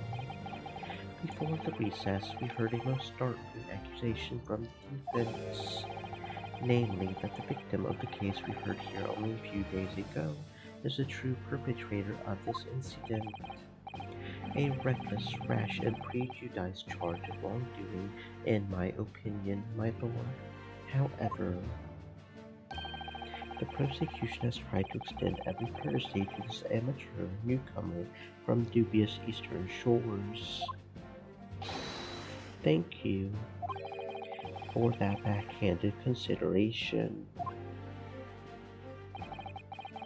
A rather cold assessment from the Honorable British Prosecutor, I must say. So Lord Van Zykes is the new witness present and ready to take the stand. Ready and waiting in the witness's antechamber, my lord. Very well. Bailiff, bring the witnesses in.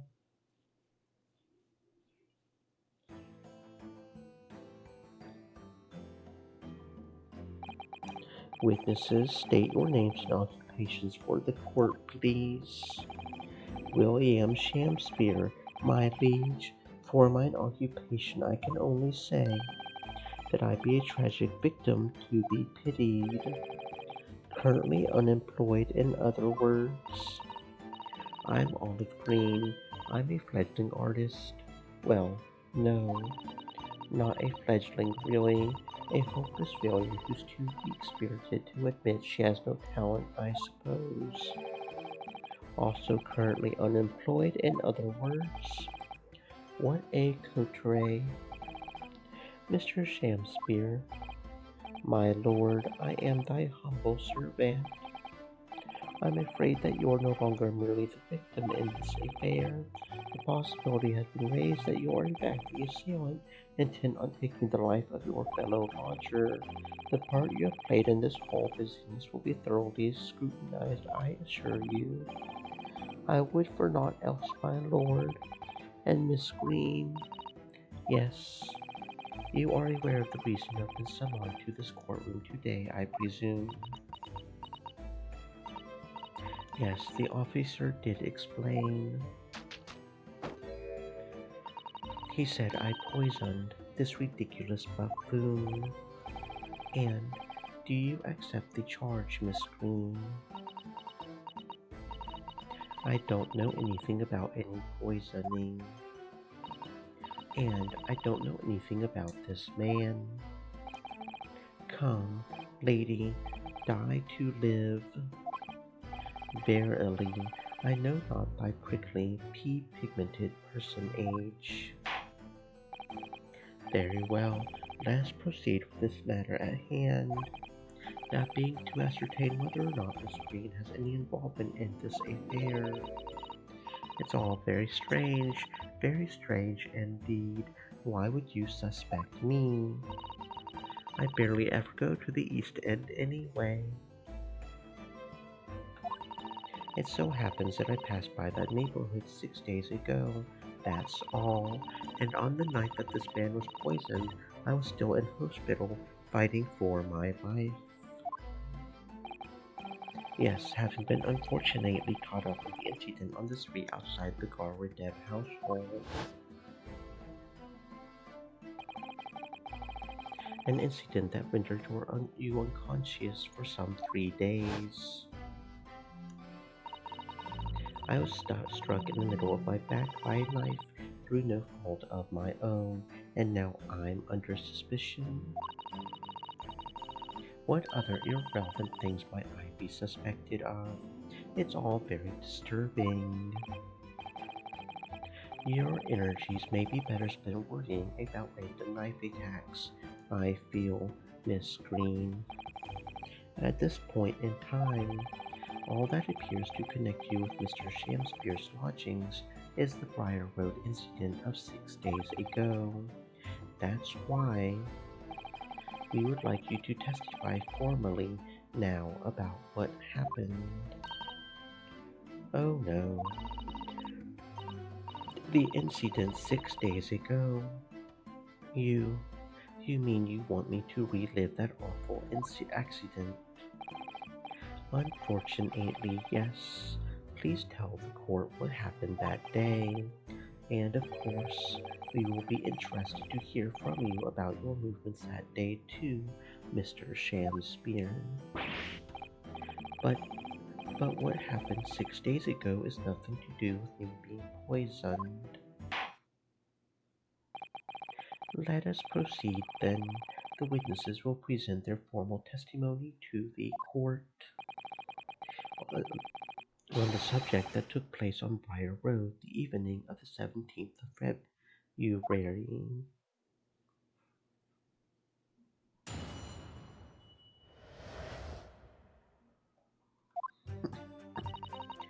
It was 6 days ago, at about 5, I was walking along in the snow when I was suddenly stabbed in the back.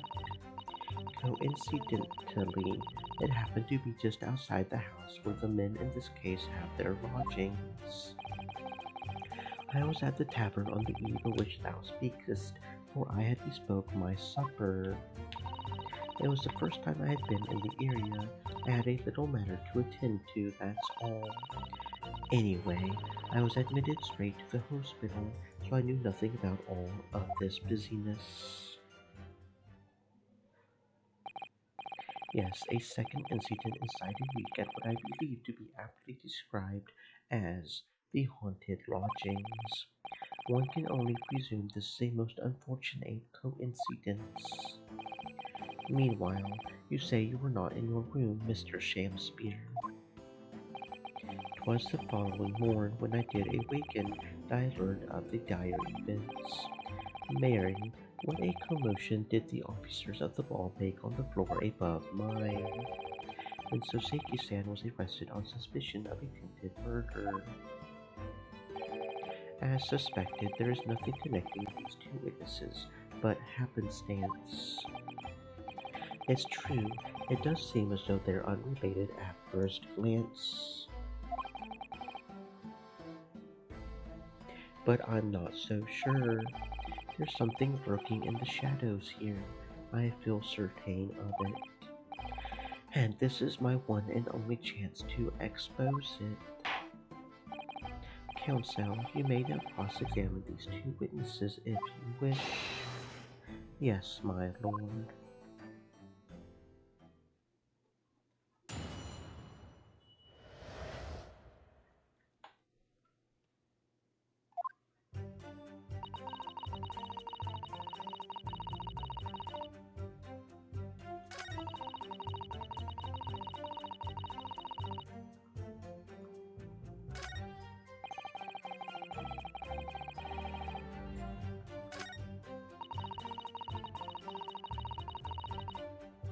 Hold it! What little matter, Miss Green? Please elaborate. It was nothing really. It's not worth mentioning. If you remember, you mentioned it to us yesterday at the hospital. It was related to the card you were holding. Miss Green.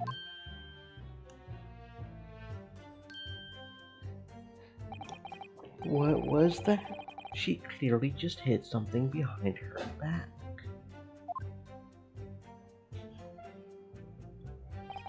From memory, I believe the card contained a note that read, I have information regarding the death of Duncan Ross.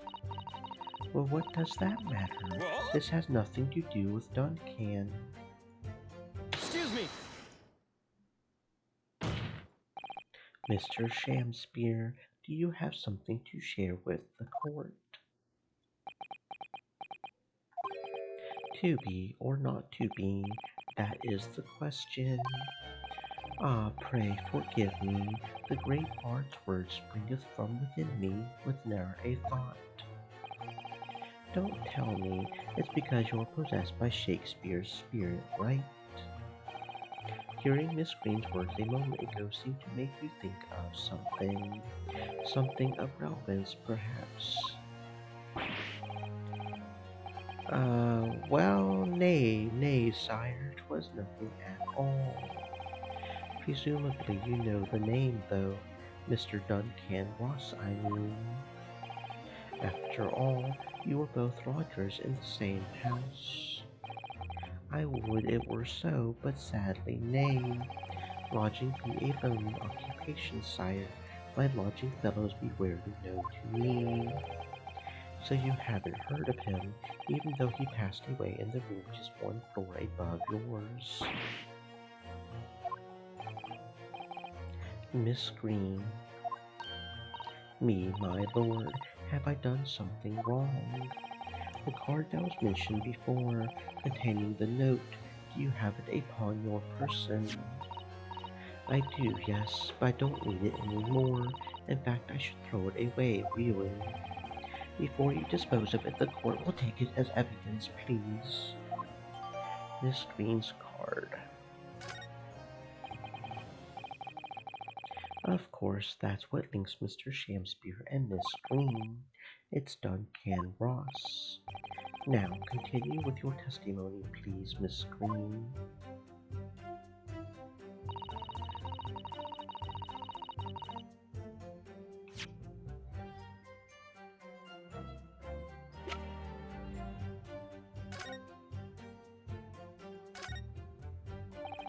The envelope has been ripped open rather carelessly, hasn't it?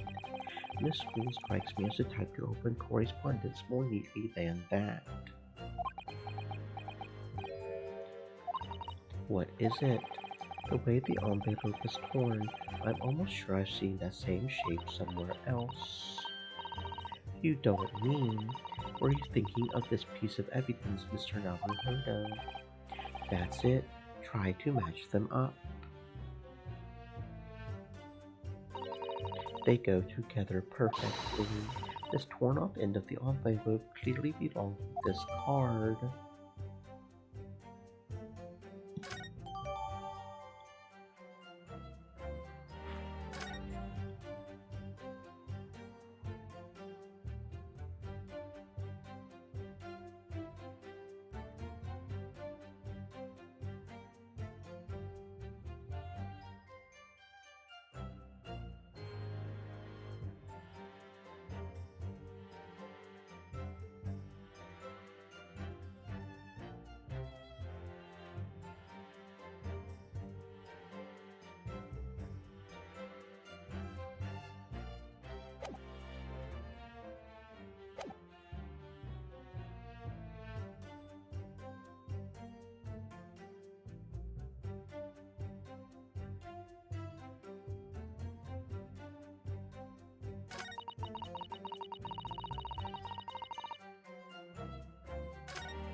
Hold it!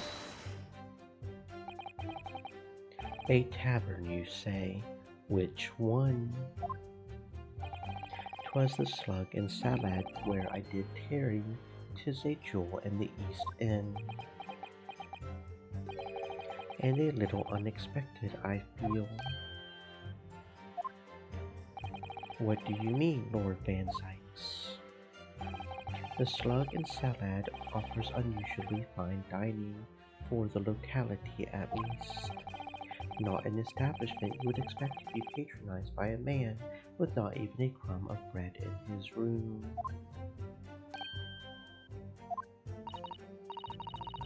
It's true, the menu lists premium crusts of bread and glasses of water in different levels of cloudiness. I would have expected grub scrubbery in the local vicinity to be more appropriate for your means. Watery soup and mushy peas, or rather soupy water and pea-like mush, all equally appetizing. I I just wanted to try some water in a different pub for once. What's wrong with that? How different can water really be? Or perhaps there's a more plausible explanation. A specific reason why he had to go to that particular establishment. Agreed. The fact on that day, of all days, he dined at a place he wouldn't normally, it does stand out. So, Mr. Shakespeare's own actions on the day of the incident 6 days ago were slightly suspicious. I wonder if we have some evidence that can explain those actions. Mr. Shakespeare. Yes, sire. On the day in question, is it not the case that you visited the Slug and Salad, a place you don't normally patronize, for a very particular reason? I don't know what you're talking about. Pray, if thou hast some purpose, speakst. Very well, I will present the court with evidence. Evidence that explains why you had to be at the Slug and Salad that day, namely... Take that! I believe this card reveals the answer. Good Lord, Miss Green's card, you mean? That's right, my lord. It reads, I have information regarding the death of Duncan Ross. Come to the Slug and Salad on Briar Road at 5 on the 17th. Don't tell anybody else about this letter or the meeting. It is a matter of utmost importance. Mr. Shamspear, your actions on the afternoon of Miss Green's stabbing are as described in this note. Personally, I find it hard to believe it's a coincidence. Don't you, Mr. Shamspear? Well, excuse me, can I say something? Yes, Miss Green. That card was delivered to me. It doesn't have anything to do with this odd man, does it? Well, well, you would think so, yes, but it's hard to believe it's merely. My lord, may I? May you what, Miss Green? I would like to make something very clear about that card. Very well then, you may amend your testimony to include details about the peculiar note. This note was delivered to me at my address. It has nothing to do with the odd man next to me here. Objection! The day before the incident, 1 week ago now, this note was delivered to your address, and upon carrying out the instructions in the note, you found yourself in hospital. Yes, I did. It's terrible, everything that's happened to me. Yes, it is terrible, if it's all true, that is. What do you mean? Miss Green, have a look at this, please. It's the torn off end of an envelope. Oh, is it? And it so happens that it fits together perfectly with the envelope of the note you received. Well, where did you find that? In Mr. Shamspear's room. In my room. Mr. Shamspear, do you perhaps remember this note from somewhere? Well, your actions that afternoon followed the instructions in the note to the letter. Come to the Slug and Salad on Briar Road at 5 on the 17th, and so that's where you went. Let me ask you again, Mr. Shamspear. You already knew about this note, didn't you? And you, Miss Green. What did I do? As this torn off end of the envelope proves, the note was originally in Mr. Shamspear's room, so how is it that you came to be in your possession? I don't have the first idea. I'm just a fledgling artist after all. There is only one explanation. You broke into Mr. Shamspear's room and stole it. You did what? Sorry, thou hast what? You broke. Thou were in my room? What on earth do you want with me? It would seem that both witnesses need to testify again.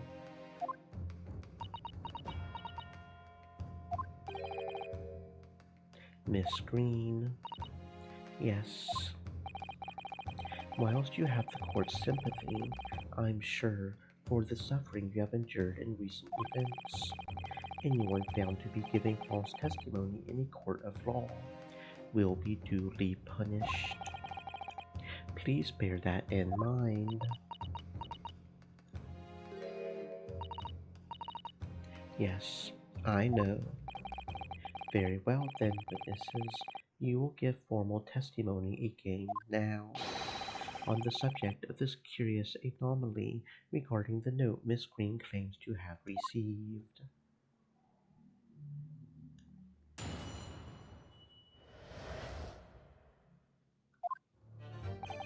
I do remember now, 'twas a week ago, per adventure, that note was delivered unto me. On the day it writ therein, I did tarry a long hour at the slug and salad, yet nobody came. Thereafter, on the evening I shared the company of the Japanese fellow, I did see the note had vanished. I don't know what you mean. You think I snuck into this man's room, do you? Why would I?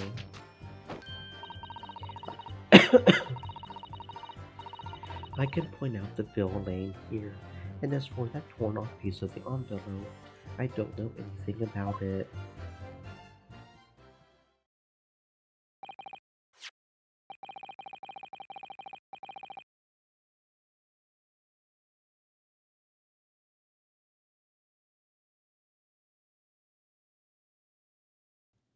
You now claim to have received this letter, do you, Mr. Shamspeare? Faith, 'tis so, my lord, and I would swear to have set it upon the table in my humble lodgings. Yet 'tis clear to me now that since I returned from the tavern that night, I have not laid eyes upon it. Well, that being the case, young lady, it would appear that your testimony was a lie. Is that what you think? How unfair of you to think I'm the one lying. I beg your pardon. I am just a fledgling artist, as I said, and fledgling artists don't lie. That note was delivered to me at my address. Besides, we all know who the liar around here is. If that's true, Miss Green, how do you explain the facts? This part of the envelope was, without question, found in Mr. Shamspeare's room. I don't see why I should explain. Sorry. I'm a fledgling artist. My job here is just to say what happened, that's all. It's your job to give the explanations and the proofs. You, the fledgling lawyer. The fledgling will do his best. Evidently, my learned friend's cross-examination is our only hope of learning the truth. Well, counsel, I'm ready, my lord. Very well, then. The defense will now proceed with the cross-examination of the witnesses. Miss Green clearly did break into Mr. Shamspeare's room. There can be no question of that. And that's how she acquired the note. Yes, two facts that are starting to lead me to a possible explanation for all of this. And it's not a pretty one.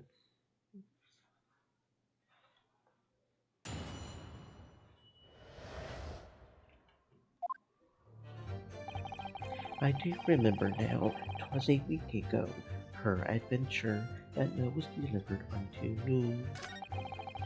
On the day writ therein, I did tarry a long hour at the slug and salad.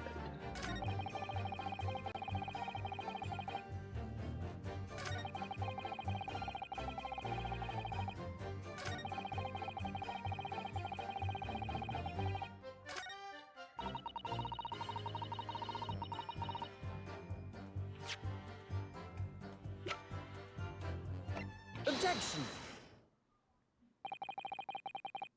Yesterday at the hospital, we saw you with this bottle. And though the contents spilled during the course of our meeting, a small quantity remained.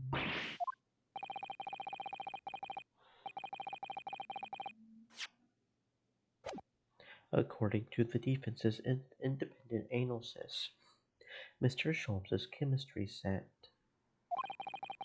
the liquid that was still in the bottle was identified as strychnine.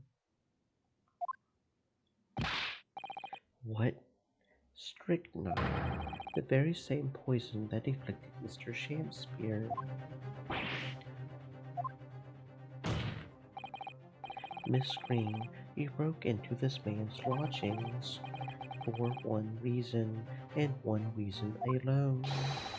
To cover the end of the pipe that feeds the gas lamp in Mr. Shamspeare's room with poison. Can, can this be? You, you broke into my room, too. It may seem incredible to the court, but from the remaining clues, there's only one logical conclusion that we can reach. The person who attempted to take Mr. Shakespeare's life with poison was you, Miss Olive Green. Oh dear, oh dear, oh dearie me.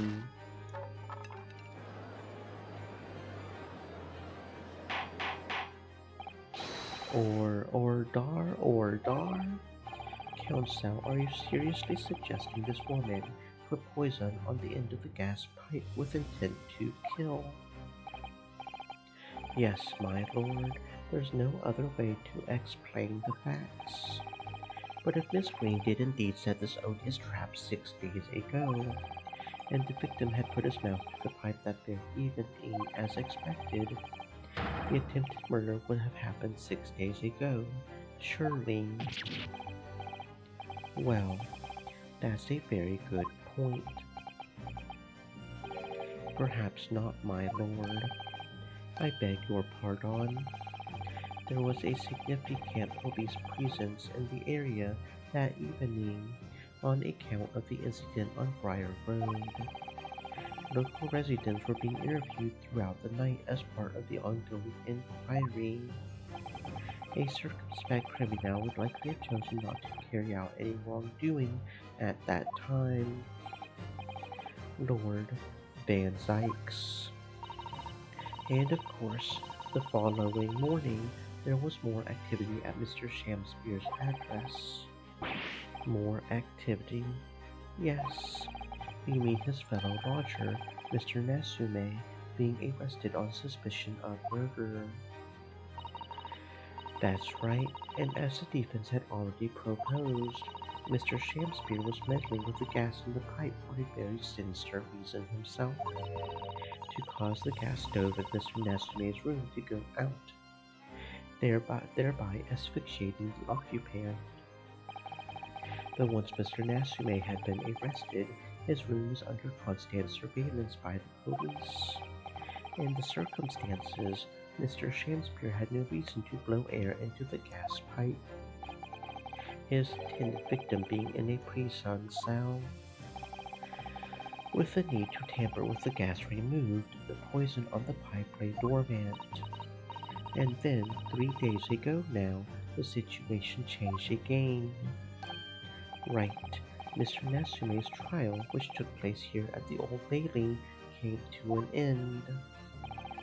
The trial in which the man stood accused of stabbing Miss Green in the back, but was duly acquitted. That resulted in Mr. Nasume returning to his lodgings for the first time in 2 days. And that very night, his gas stove mysteriously went out, and Mr. Shakespeare was mysteriously poisoned.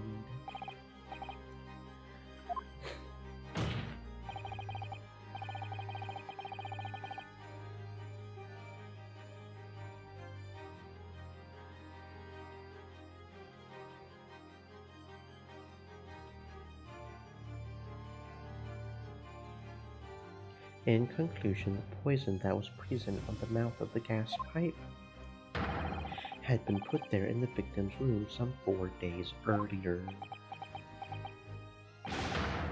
Mary. With that new understanding, it becomes clear that this letter was all part of the plan. What plan? The court will recall that the note gave instructions to visit the slug in Salad at 5 o'clock, and that the recipient should tell nobody else. The reason for those instructions are now clear. To ensure that the lodger would not be at home at the stated time. To make sure I wasn't home. While you were out, Miss Green could safely slip into your room, knowing that she wouldn't be disturbed. You mean to say that letter? was written by Miss Green, yes, and in order to cover her tracks, she took it away with her when she left, just after she smeared poison over the mouth of the gas pipe in your room. Ordar, what do you have to say for yourself, witness? Just who are you? Why did you try to kill me? Miss Green's motive should be obvious. It's all tied up with someone whose name we've heard several times already during the course of this trial. So that's what's behind all this.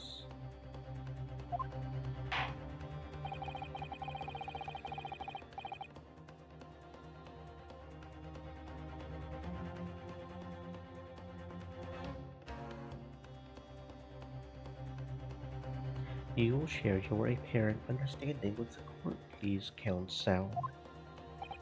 Which person is behind this woman's motive for the attack on the victim's life? Take that! Duncan Ross. That's right. Before the defendant, Mr. Nasume, took up residence in the lodgings at Mr. Congregave's, somebody else was renting the room, Mr. Duncan Ross. I knew I had heard the name somewhere else. It was all over the papers a month ago when the man died in strange circumstances at the haunted lodgings. That does ring a vague. Of course, yes, I remember now. The young man they claimed was strangled by the convict's curse or some such.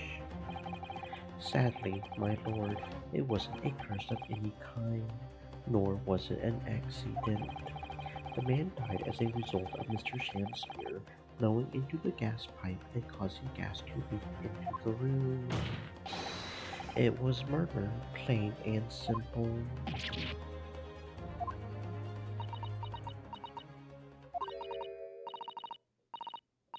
Well, what do you know? The world is so unfair. Curses, curious deaths. That's all people care about. If it's an interesting story, they want to know. It doesn't cross their minds that real people are involved. And once they're bored, just 1 month later, once the story's lost its appeal, everyone's forgotten about him. You, you mean you, Duncan was. Mr. Ross was Miss Green's fiancé. The fiancé? You may not have known until now who Miss Green really is, Mr. Shamspear. But she's known who you are all along, because you're her sworn enemy, the murderer who took the life of the man she was to marry. Marry? Miss Green, is it not the case that in order to exact revenge on Mr. Shamspear, you smeared poison over the end of the gas pipe?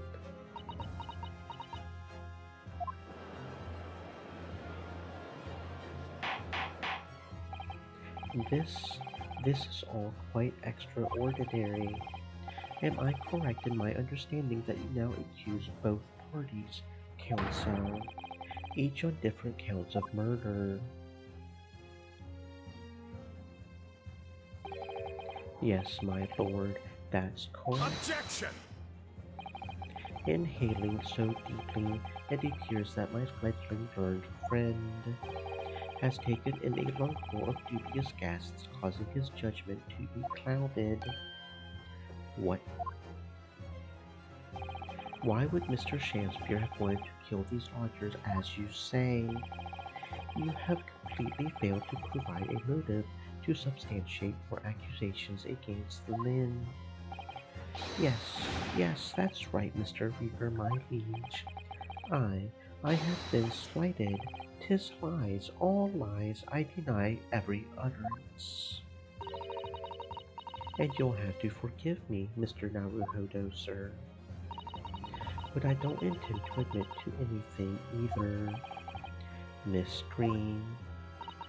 I'm sure you'll think I'm being very rude, but I'm not going to be sent to the gallows for the likes of this Objection! scoundrel.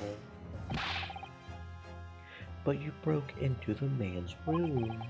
If you didn't do it to smear poison on the pipe, what was your reason? I thought I would have a look around, that's all. Sorry, you're right, I suspected him. So I thought perhaps I might find some evidence or something in his room. Evidence that it was him who took Duncan's life. Oh vileness, oh villainy, oh tyranny, oh rotundity of woman. But in any case, whenever I leave my room, I do turn the key in the lock. That whole place is falling apart. The locks on the doors are no different. Duncan showed me once how to unlock the door with some turps and a piece of wire. Oh awfulness, oh artfulness, oh tyranny, oh profanity of woman. We will consider your trespassing on some future occasion, but for now, tell the court what you found, what evidence your search revealed. Well, I spotted the note that I had sent him lying on the floor. When I went to pick it up, I noticed something. One of the floorboards was loose, and underneath it, I discovered a secret hiding place. Yes, we also discovered that hiding place. Inside, we found a newspaper cutting, a photograph, and an empty tin box. Yes, well, the thing is, when I found it, the box wasn't empty. What? There was something in it. Yes. This rather nice key.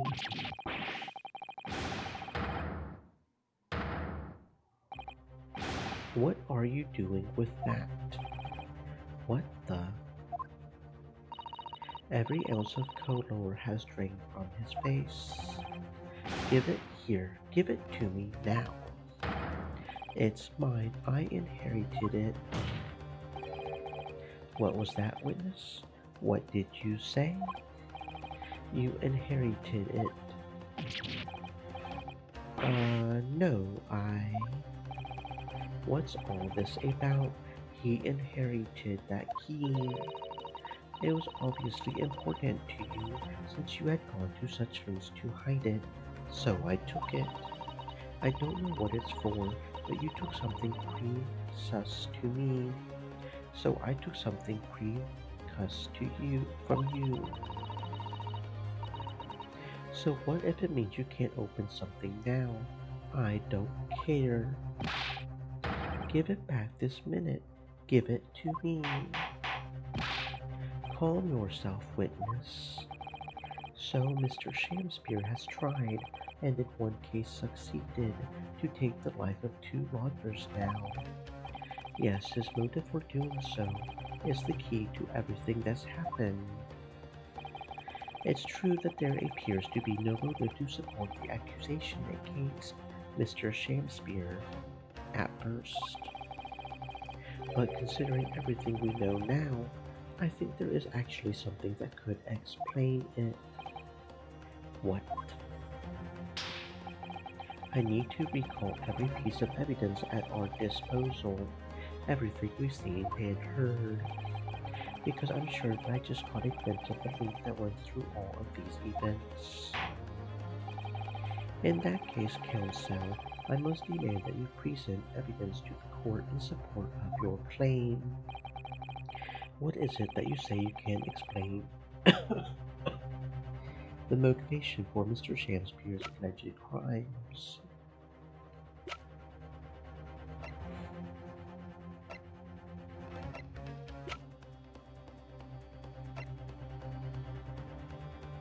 Take that! That's an official police report, is it not? The Selden file. How did you get hold of that? The Selden. The now sadly deceased Mr. Ross and the defendant Mr. Natsume have only one thing linking them, the fact that they had lodgings in the same room. Well, yes, we know this certainly. A room that was formerly occupied by Selden, until, that is, he was arrested by Scotland Yard for his involvement in multiple burglaries. I see. And it so happens that the convict Selden left behind one very substantial mystery when he died. The sum £1,000 worth of loot that he stole, which as yet remains to be found. Yes, of course, it's coming back to me now. It's written in his file here. £1,000 lost en route to hell. That was how the paper summed it up. And it seemed that one particular fellow inmate was with the convict in his final moments. It's not hard to imagine Selden entrusting that inmate with his most closely guarded secret, the location of the stolen loot, and perhaps a key to unlock whatever container the valuables were in. You mean this key is... Mr. Shamspeare, it was you, wasn't it? You were at the capital offender's side when he died, were you not? Well, what are you talking about? 'Tis a false charge, I tell you, a false charge. The name of the inmate who was with Selden at his death isn't noted in this file, but a simple telegram to the prison where he died would quickly tell us how false the charge really is. But even if it's true, why would the man be so intent on killing every subsequent occupant of the convict's lodgings?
There's only one explanation for that, my lord.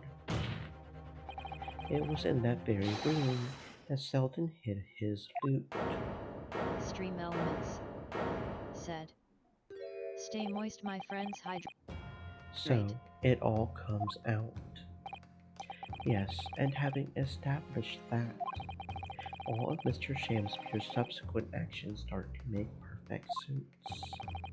When he was let out of prison following Selden's death, he made immediately for Mr. Garvendam's lodgings in the hope of renting Selden's old room.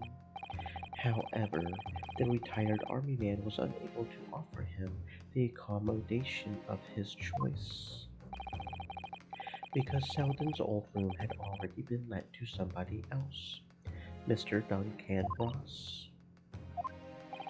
Which is why Mr. Shamspeare subsequently devised his gas-based plot to kill the occupant of the room, and when he was successful, he presumably intended to inquire about switching into the newly vacant room.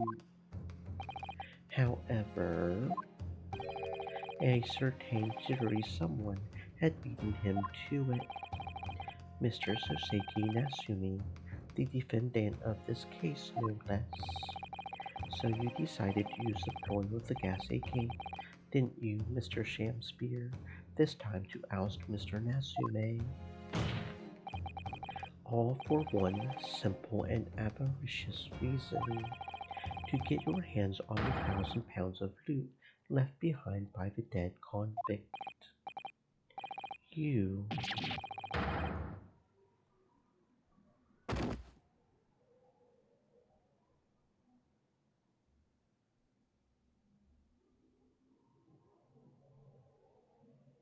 Looks like I'm gonna snuff it before they get to stretch me neck. Listen, I want you to have me loot anything to stop the coppers getting their mitts on it. It's hidden in the room where I was lodging when they got me. Here, this is the key to it. Take it. Always stay on one step ahead, mate. See you in L, I guess. Shamspear.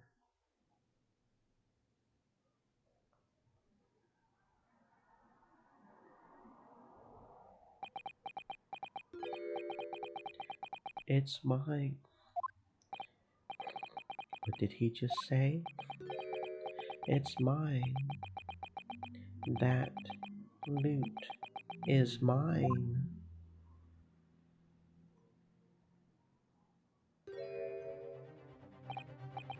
But Mr. Shamspear, it's all lies. I don't accept any of it. Why should I? After all, you don't have a shred of evidence. You can't prove I killed that fellow. Forsooth, I'm the victim here, remember? Isn't that right, ladies and gentlemen? If I don't admit to it, there's nothing you can do. You can't arrest me, for the time being anyway. Verily, you can't arrest the victim, can you? Isn't that right, ladies and gentlemen? I'm so close, I just need a few more hours. I swore to myself that I would get my hands on it, and I can almost taste it now. Do you really think I would just give up? There's no question in my mind now. This man is guilty through and through. But he seems so utterly intoxicated by the idea of that loot. I'm afraid that however hard you press him, he'll never admit to what he's done, Mr. Naruhodo. There is a way. Pardon? There's one way I can finish him. No. He's already committed the most heinous crimes to get his hands on that loot, which means all we need to do is find it first. A fine plan, were it not for the fact that the police thoroughly searched the room following the death of Mr. Ross. If it's there at all, it must be very well hidden indeed. Without conclusive evidence, I certainly cannot rule. If only there was some way we could find the convict's loot quickly. This is the final piece in this complex puzzle, but I think we might have it in our possession already. Or rather, I think we may well have something that can help us find where that loot is hidden. My lord, yes, Counsel, the defense would like to make a proposal about how to find the late convict's hidden loot. I believe we are already in possession of something that could give us a clue as to its whereabouts.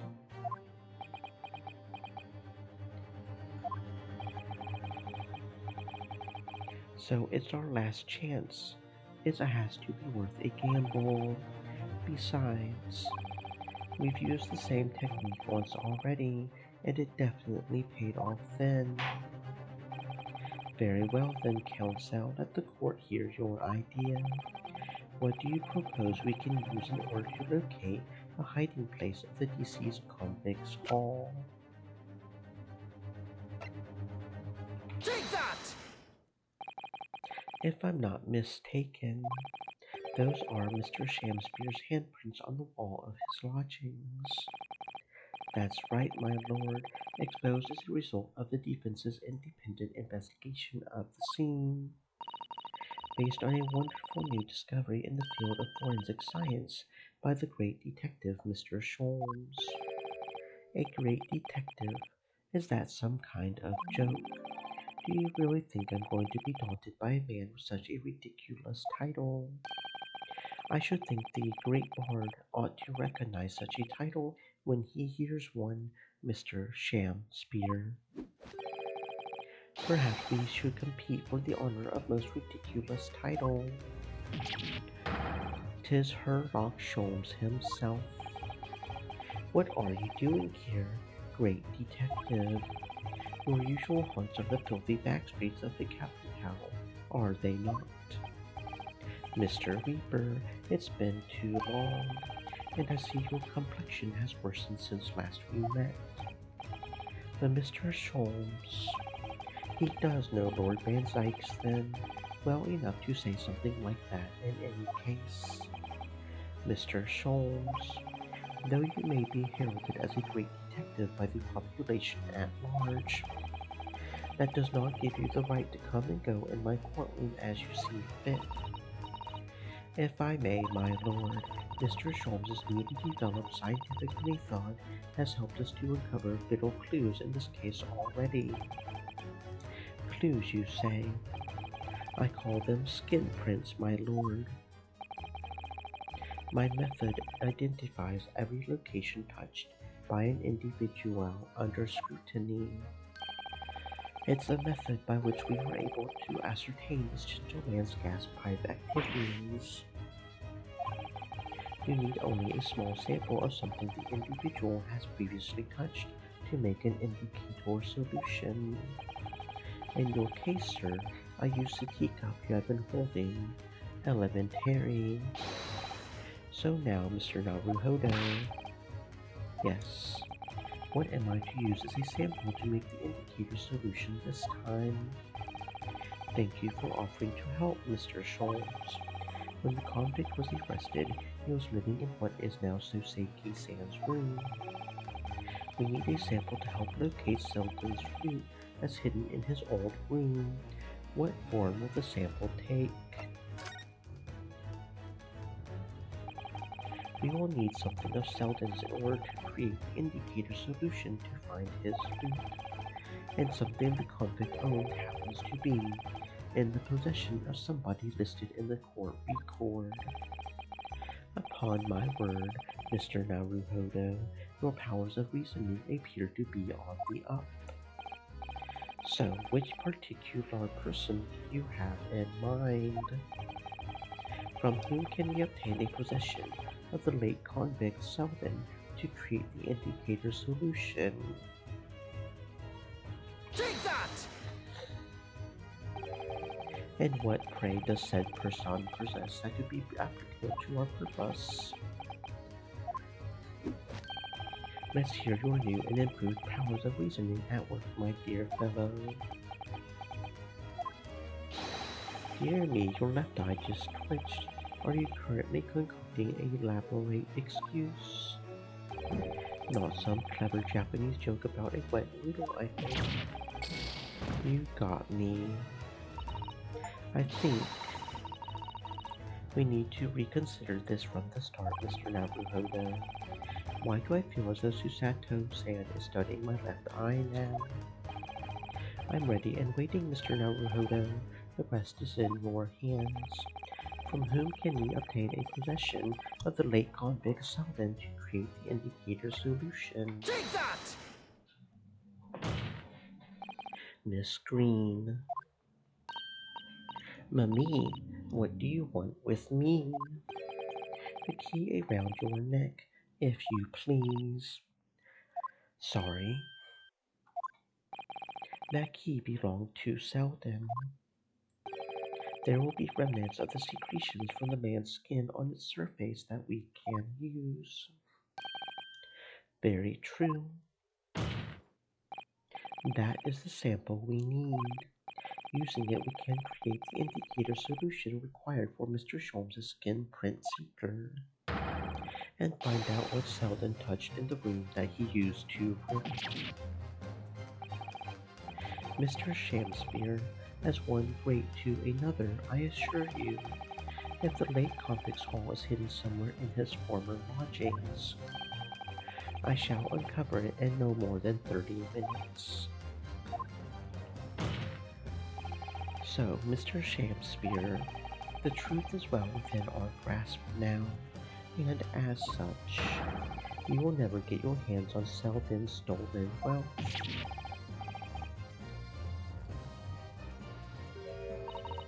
In that case, I'll gladly let Mr. Sholmes have this key.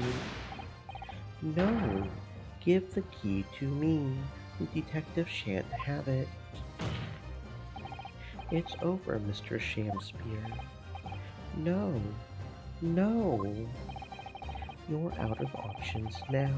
There's only one thing left for you to do. Admit your guilt. Woe! O shameful spear, despair! Be thy name.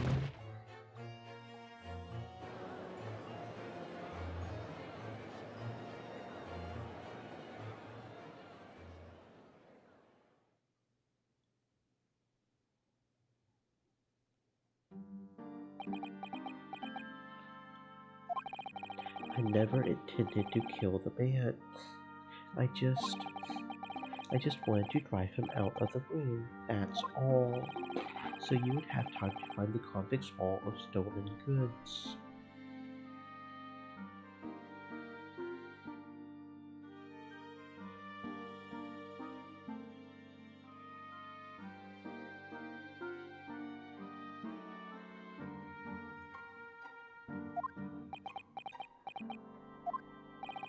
Yet after you had killed the young man, you still didn't move into the room.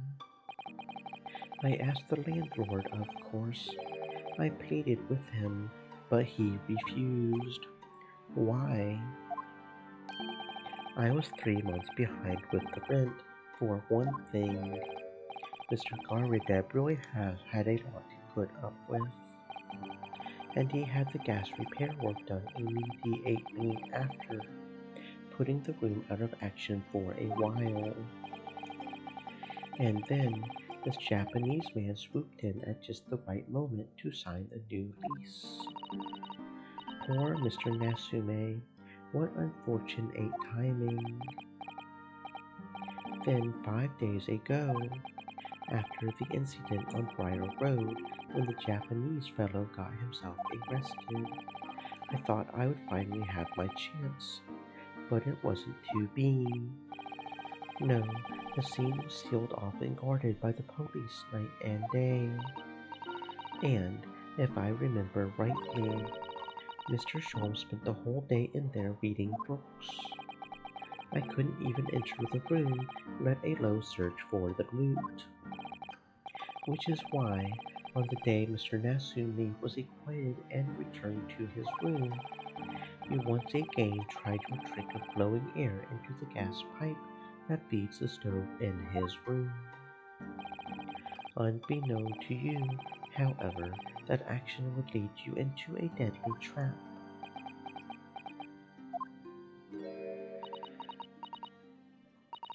William Shamspeare, how does it go? To be or not to be, that is the question. From Shakespeare's Hamlet, Act 3, Scene 1. Well, let me tell you, in your case, it's not to be. That is the answer. You deserve to die for what you've done.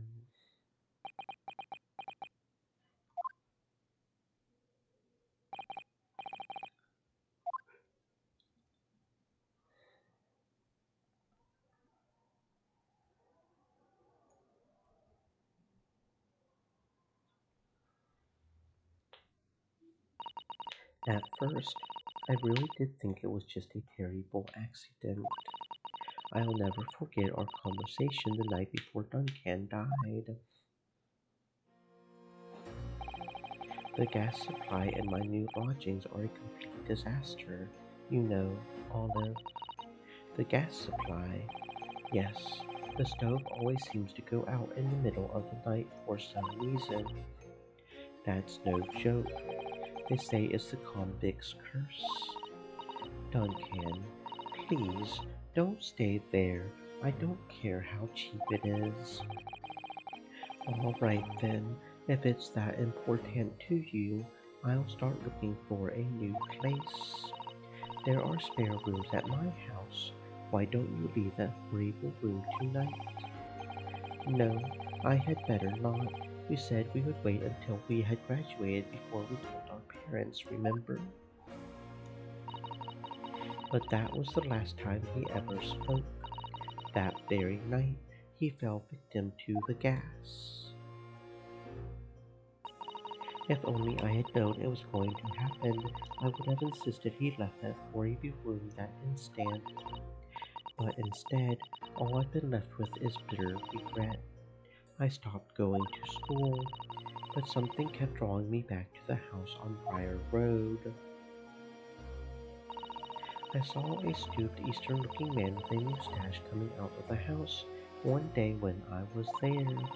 He walked up the road to Grub's Grubbery for some food, so I followed him. I sat myself down next to him. He had some watery-looking soup and started to pick a quarrel with the publican.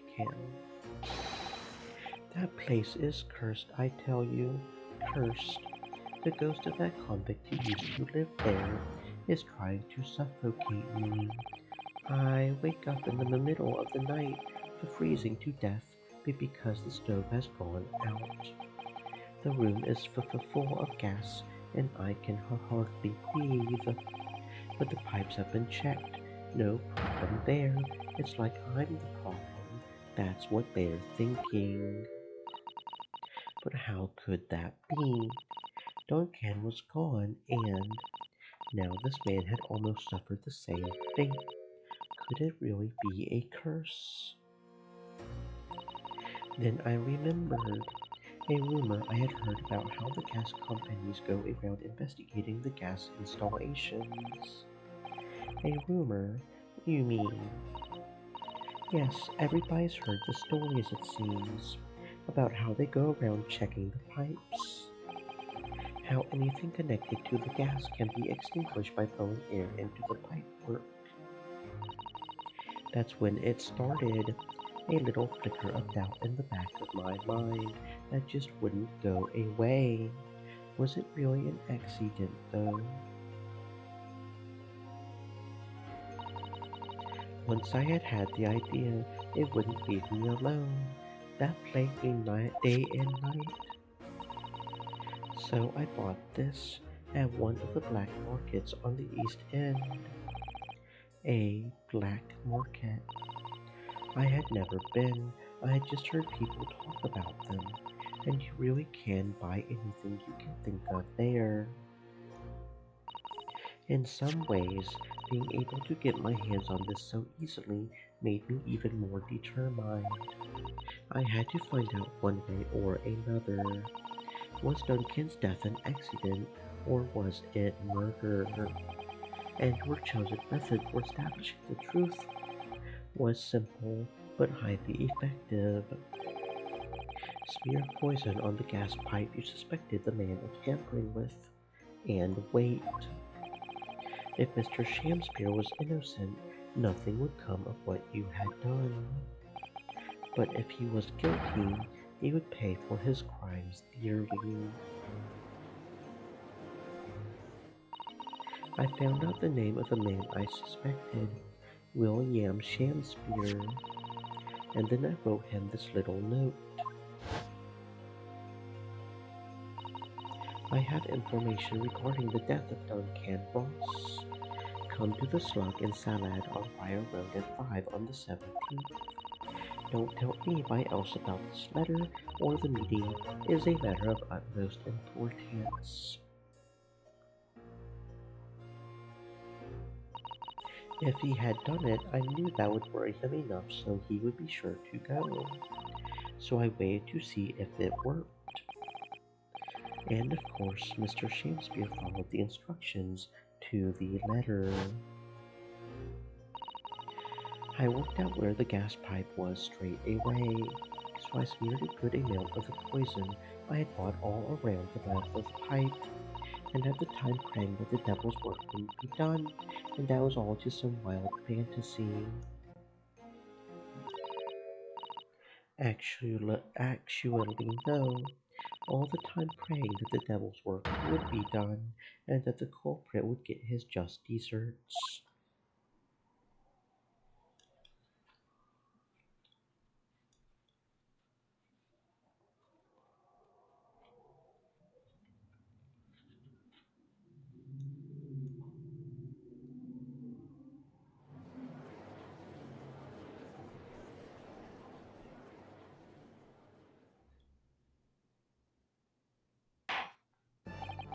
3 days ago, when you were first stood in the dock before me, this whole affair seemed relatively straightforward. Yes, my lord, I certainly never imagined the depths of depravity that we should subsequently find lurking behind the scenes.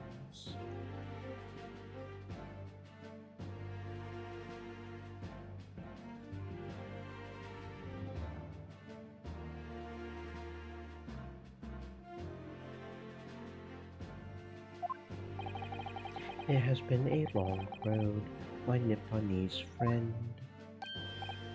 Oh, yes. And one I certainly didn't envisage walking with you.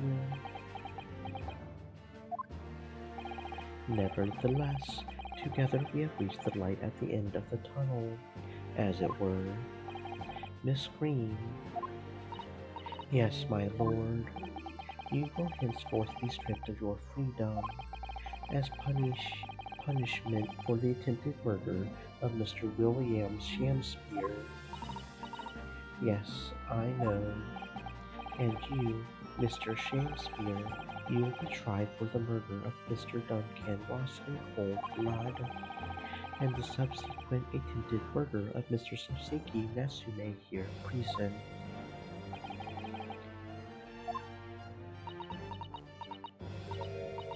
Mr. Naruhodo. Yes. Yesterday, at the hospital, when you and your friends stopped me from ending your life by drinking what was left in the poison bottle. I wasn't myself. I can't even really remember what was going through my mind. To be or not to be, I suppose. That's a question that's so hard to answer, it seems.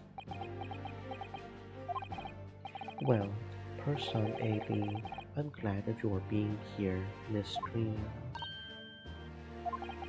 And I would like to believe that it's a blessing Mr. Shamspeare didn't die when he ingested the poison. For your sake, at the very least.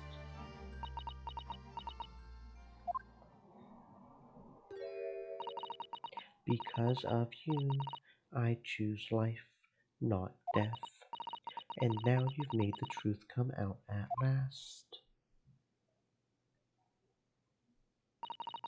Really, I can't thank you enough. Oh, Miss Green. Mr. Soseki Nasumi. Yes, my lord. The court declares that you are exonerated from all blame in this matter. Accordingly, I would call upon the ladies and gentlemen of the jury to present a verdict of not guilty. We are in full agreement, my lord. In that case, I hereby declare the defendant.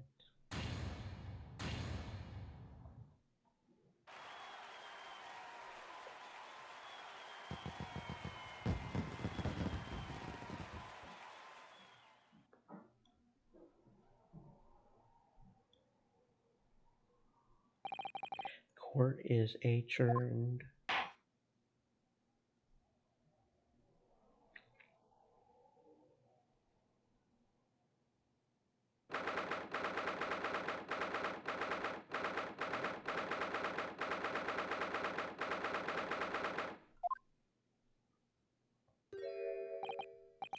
Oh, yes, yes, at last.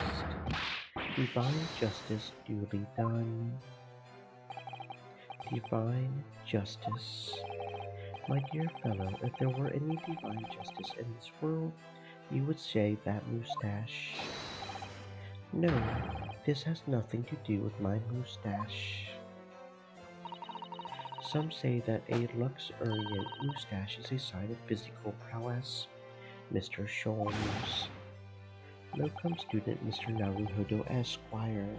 Once again, once again, you saved me from doom. I'm very happy to have been able to help Mr. Nasumi. Congratulations on your acquittal, your second in almost as many days. I was first acquainted with and gained affection for English literature whilst in our great homeland empire. And then, by a twist of fate, I was brought to the land that bore the fruit of that literature. Only, the city of bricks and mortar became my prison. Try as I might, I never found my feet here. In the end, I confined myself to my room and lived life through friendly old books.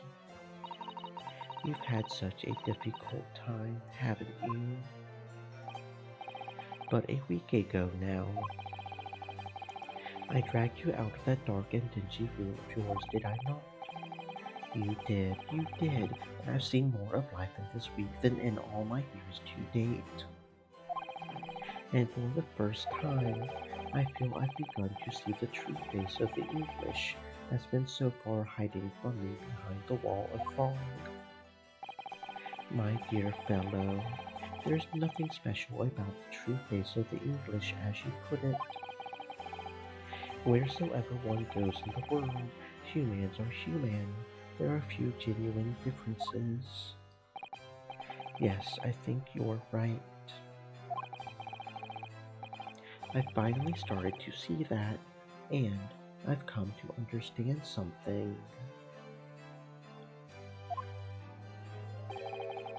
I've worked out why I was attracted to English literature in the first place. It made me see that whatever our nationality, we humans all have the same hopes and fears. We're all doing our best to live. Well said. I've come to feel the same way. I've made a decision too. I'm going to cut short my study tour here and return to Japan. What? Just when we had become friends here in England. What a terrible shame. Oh, I know. That does tug at my heartstrings. It really does. But I've decided I'd like to take everything I've learned here in Britain and write something of my own. A novel of sorts, I suppose. My, so you'll be creating your own literature, Mr. Nasume. How wonderful. Well, no. I mean, I would presume to call it literature. Why not, when that is precisely the definition, Mr. Moustache? I suppose you're right, yes. It will, in a way, be literature. But as of now, all I know is that I would like to try my hand at writing. I have no delusions of grandeur. I, for one, would love to read your work. Well, all things considered, it may be for the best. After all, you have once again emerged victorious from a battle with the Reaper. That's very true. And there is no salvation for a person in the dock when the Reaper is the prosecutor. The desire to return post haste to the perceived safety of your homeland is one I quite understand. My goodness, yes, faced with such a terrifying prospect, nobody would consider that cowardly, I'm quite sure. But, but that's not why I'm leaving. I mean it.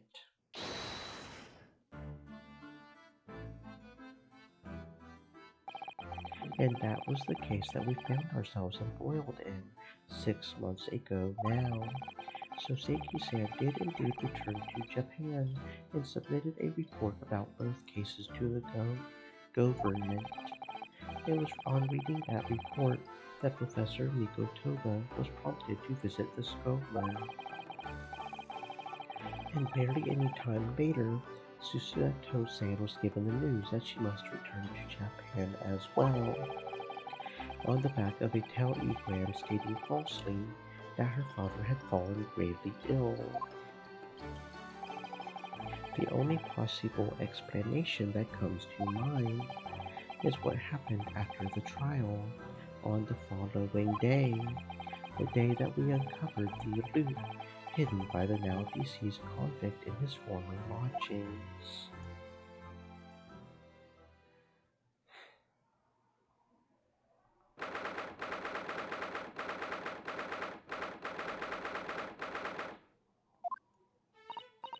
Oh, well done, Mr. Sholmes. How simply marvelous of you to uncover the secret hiding place in just one day. Wasn't it supposed to take 30 minutes? As I believe I told you, my dear fellows, skin prints are extremely useful in such situations. Wouldn't you agree, Gregson?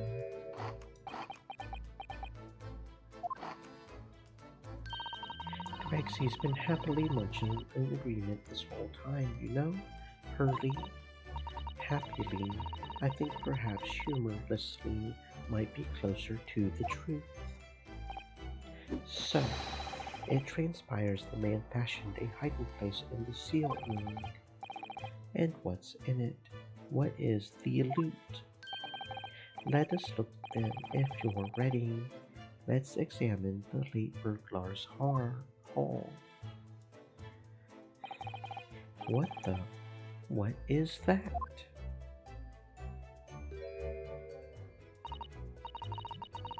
It looks to be some sort of neckband or collar. A collar? It's huge though. And look at the gemstones set in it. I can see why it was claimed to be worth 1,000 pounds. Perhaps I could have it as a belt. Oh, have you noticed on the inside there? There are some dark stains. You don't think they could be blood, do you? I mean, there's quite a lot of it. On second thoughts, perhaps I won't have it as a belt. Then, of course, there's this emblem here. A large letter B and a small crown. What does it signify, do you think? I hadn't noticed that. I feel as though I've seen that emblem somewhere before, you know? Where could it have been? That's enough of that, I think. What? What's the matter with Mr. Sholmes? All the color has drained from his face. Well, Inspector, I believe you ought to be taking this on you. It could be valuable evidence after all. It must be kept safely under lock and key. Yes. Get your grubby hands off that, you lot, and hand it over. Now. I had never seen a collar that large before. and all those jewels certainly look to be extremely valuable. But that's not what stood out the most to me, at least not once I had noticed it. Those dark marks on the inside of the collar, those stains, could they really have been blood?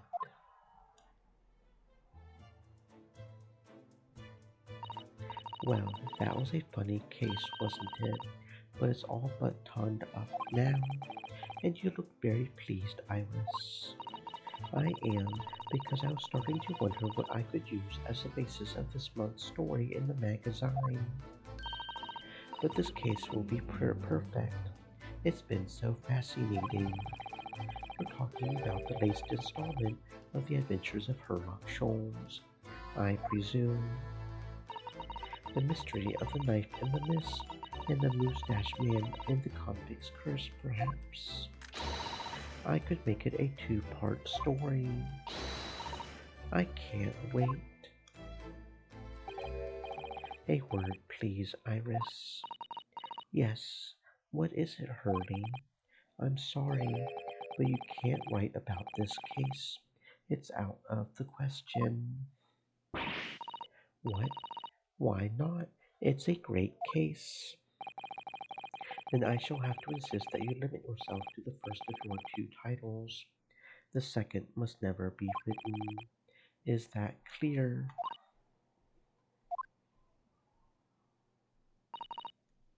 Yes.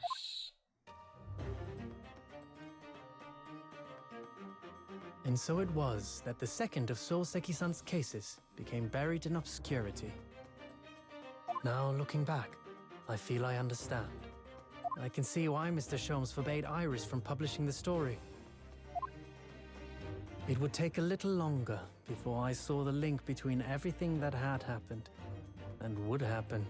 For it wasn't until 2 months after the arrival of Susato-san's letter that events began to unfurl again. With an incident that took place at the very heart of the eagerly awaited Great Exhibition of London.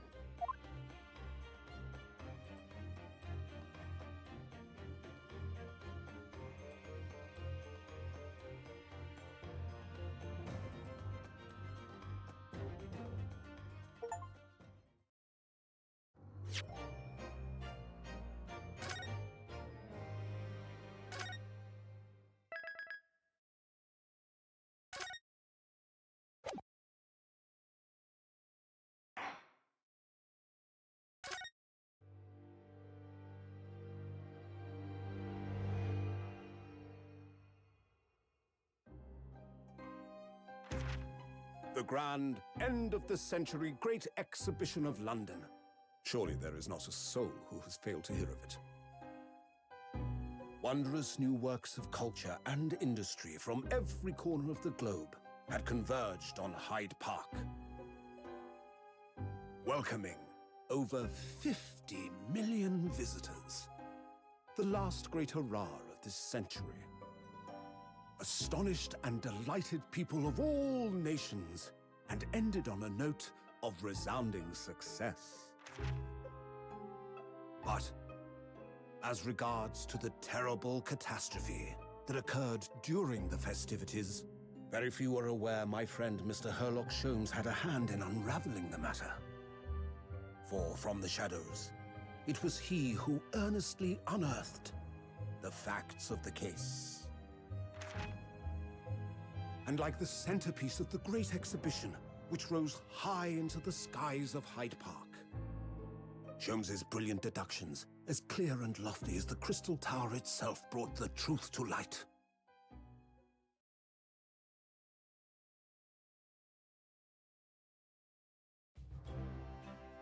We're here at the showground of the Great Exhibition, which is absolutely packed with people.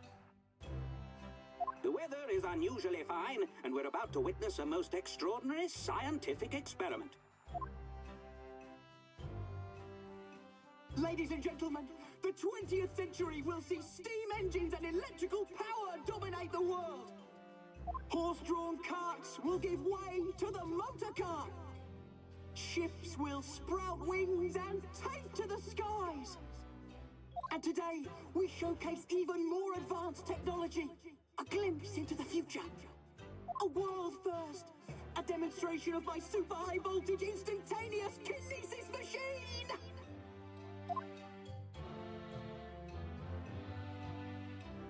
A man will literally be disassembled by a pulse of high voltage electricity and beamed to another location.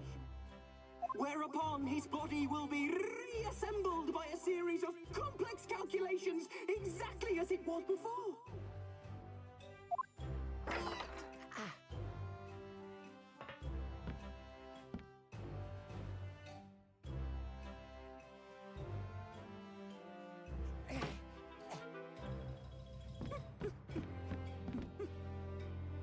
In but a few moments from now, this gentleman will, in the blink of an eye, complete an incredible journey through the air.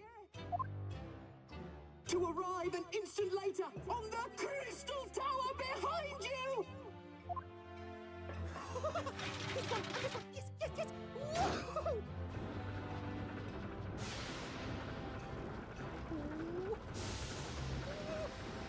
Yes, yes, yes, yes!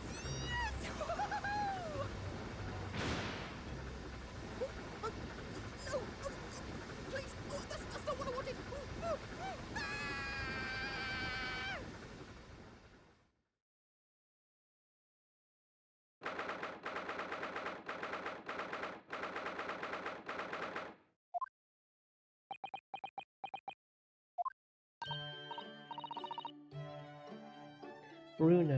Bruno, are you listening? Oh, sorry. What was that, Iris? What's the matter with you? You've been miles away all morning. Didn't you like what I cooked for breakfast? No, that's not it at all. What were we talking about again? Today's paper is full of news about the great exhibition today again. Yes, the great exhibition. I would like to go sometime. You're really not your usual self today. You seem very down. Don't you agree, Herbie?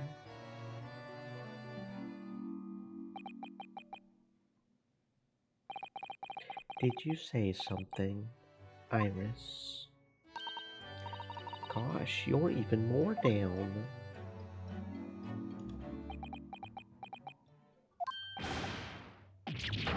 Well, when did you arrive, Mr. Naruto? I've been here for about half an hour already. We had breakfast together. What? Why didn't you mention it before? I thought you might have known I was here. You know, because breakfast. Iris is quite right. You're clearly lacking in vim, so much so that I didn't notice your presence. Thanks. Of course, I could deduce the reason perfectly well with some simple observations. What? Let's see. Yes, for example, your tousled hair this morning with all its unruly spikes. Clearly, it can be deduced therefore that. Let me stop you there, Mr. Sholmes, because I think I can see where this is going. My hair always looks like this. It always has, ever since we first met, in fact. Oh, really? How interesting. It just doesn't look like a haircut as such, I suppose. Thanks again. It crossed my mind recently that it's been 6 months now. 6 months since I was forbidden from working in court. So I've been wondering how much longer I'm going to be banned. Oh, well, that would explain why you seem rather glum. Don't you agree, Herbie?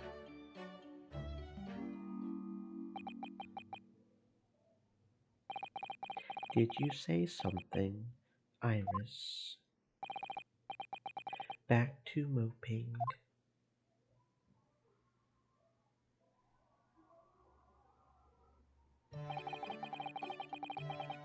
What's the matter with Mr. Sholmes today? He seems even more down in the dumps than me. I know, and the great exhibition has opened. You would think he would be excited. Oh, why don't we all go to see it together? I want to, of course I do, but I can't, not for the time being. Why not? Why not? Why not? Because I'm a great detective after all. So you're embroiled in some tricky case that you can't be distracted from. Is that it? I don't remember hearing that you're working on a case, Herbie. I suppose I should try to find out what's going on.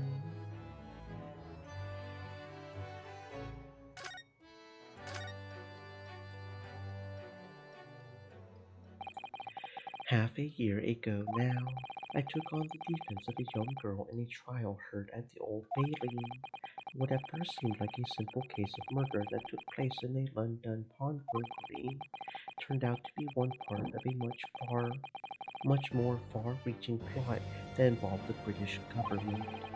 During the course of the trial, it was found that I made an unavoidable, yet at the same time unforgivable mistake. Words fail me. The situation is utterly deplorable, Mr. Naruhodo. Yes, my lord. I will decide upon your fate following the conclusion of this trial. Of course, my lord. In the end, I had my right to represent people in court revoked. I was told I had to spend my time in research and study, so that's what I've been doing. You have, haven't you, Runo? Reading all those big, fat tomes about British law up in your room, and the notes about Charles's old cases. Brewing Iris's special blends of tea, fetching my daily bread for me. You've become something of a manservant around here. Start on the silverware next, Master Naruhodo.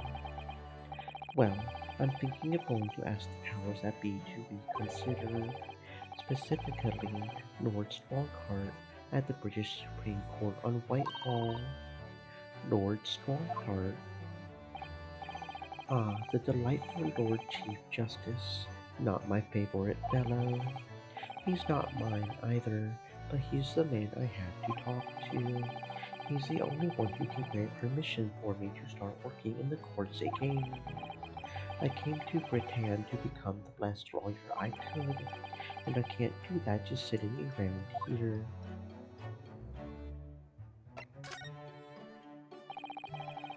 The whole of London has been swept up in this great exhibition, hasn't it? The most advanced science, the most modern technology, the finest works of art and feats of engineering. For the next 6 months, our capital will be showcasing these things, and the world will be watching. Oh, do you know what I would like to do? I'd like to look down on London from one of those lovely balloons.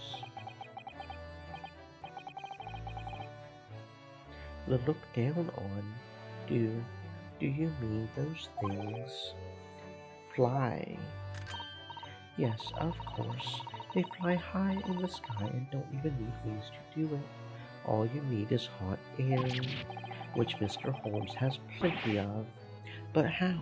How does hot air have anything to do with flying? It makes no sense. I can't understand it at all. That's true of a lot of new scientific discoveries. Most people can't understand them at first, but in 100 years' time, all these things will just be common knowledge. I suppose they might be. Mind you, some of the science being demonstrated seems very questionable. Something went wrong on the open experimentation stage yesterday. Apparently, there was a huge explosion. Still, I wish I had seen it though. I'd love to see how bad some of these scam experiments really are, says the innocent 10-year-old girl. See here, every page of this paper carries some article or other about the great exhibition. But the brighter things shine, the darker the shadows that are cast behind them. Personally, I find myself drawn to the darkness, to the impenetrable. That is the proper atmosphere. Shadows cast behind. Is that a metaphorical way of referring to the back page of the paper?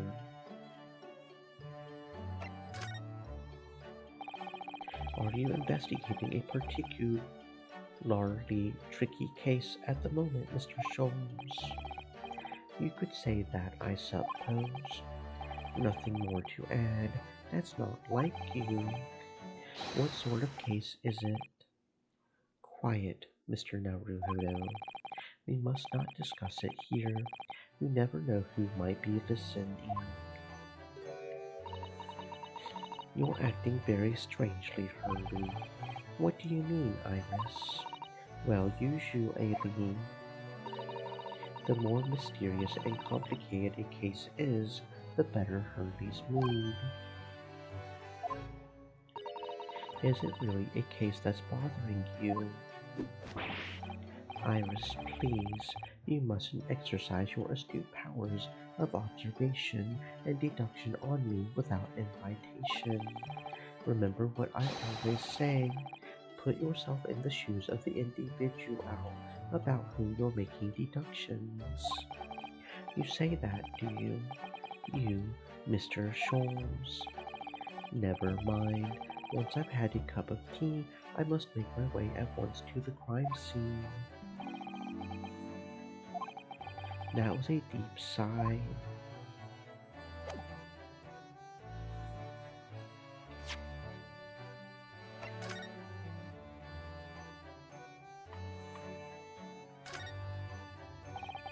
So many glowing reports about the great exhibition and everything that's going on there, other than this rather gloomy looking one that is. Wait, what? What's the matter, Bruno? The Reaper attacked. That's Lord Van Zykes. This must be what Mr. Scholes was talking about.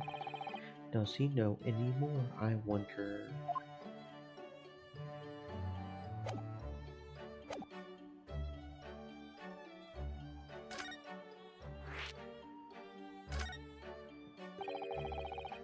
It says in the paper that Lord Van Zykes was attacked. That's terrible.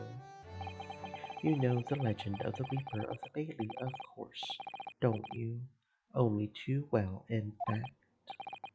Yes, Prosecutor Barak Van Zykes. They say that if the Reaper is the prosecutor in a case, there's no salvation for whoever's in the dock. Even if the defendant is found not guilty. Once the Reaper has someone in his sights, one way or another, that person's time left on this earth will be short.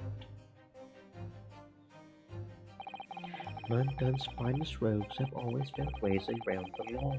They'll stop at nothing to secure an acquittal at trial, falsifying evidence, paying sham witnesses, threatening jurors, bribing judges. But even such devious tactics as these cannot save them from the hand of the Reaper. As you've experienced yourself, haven't you, Mr. Naruhodo? Yes, I've seen the Reaper's retribution at work. Many of these criminal rogues are reckless and quite unafraid to die. If a leader among their fraternity is seen to have been taken by the Reaper, retaliation like this does occur. Really, the Capital has a never-ending supply of such scoundrels. So, do you mean Lord Van Zykes has been attacked like this before? This isn't the first time. He's quite an accomplished combatant, you know. He doesn't take these attacks lying down. Although, it seems that his assailants were armed with guns this time. Oh my goodness. Is is he all right then? Is Lord Van Zykes hurt? My dear fellow, how on earth would I know? Well, in the article here it says, as to what of Lord Van Zykes and his condition, all will be revealed in tomorrow's morning edition. I see. Well, we shall have to be patient then. No, no, no. I can't wait until tomorrow. In that case, you shall have to inquire with somebody in the know. But who? Lord Strongheart, perhaps.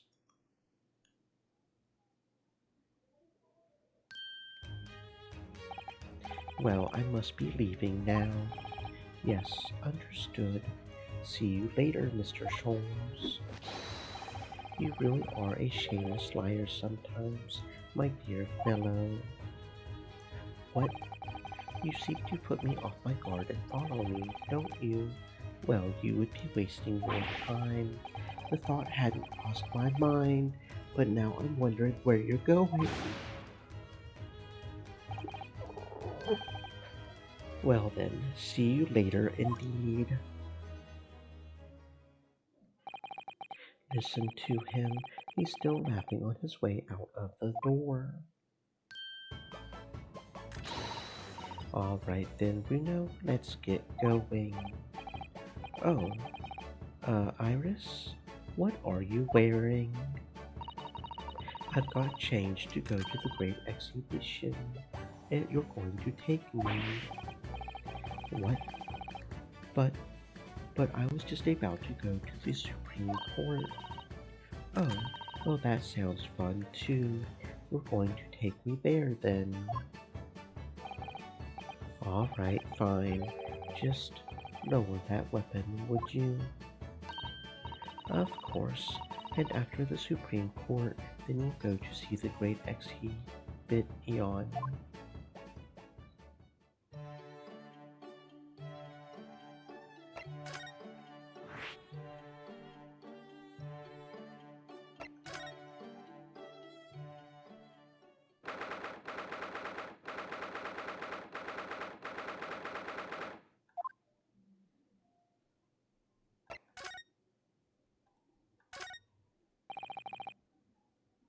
The office spade. Now that Miss Susato's gone, the shovelers aren't represented to correct me. Maybe I'll have to do it myself. That's not a spade, Mr. Naruhodo. It's a shovel. So you're a spader, are you, Runo? What, you want to battle it out? Alright, I'm not going to argue with a native English speaker who has some kind of gun.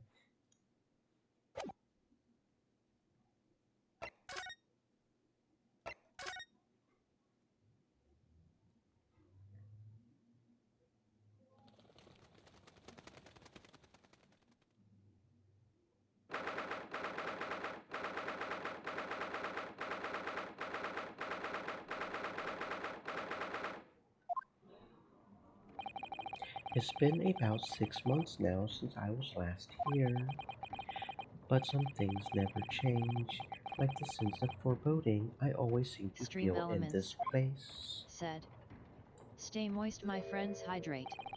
It doesn't seem to be bothering Iris at all, though. She's happily reading over there. Oh, I love this place. I always find so many interesting books here. Of course, I was forgetting that you've been here before. The time we came here 6 months ago. When Susato-san was given the news that she was to return to Japan. I understand you wish to speak with me. The Lord Strongheart, I trust you've been keeping well. Let's see. Since you arrived and requested an audience, it's been 4 hours, 32 minutes, and 26 seconds.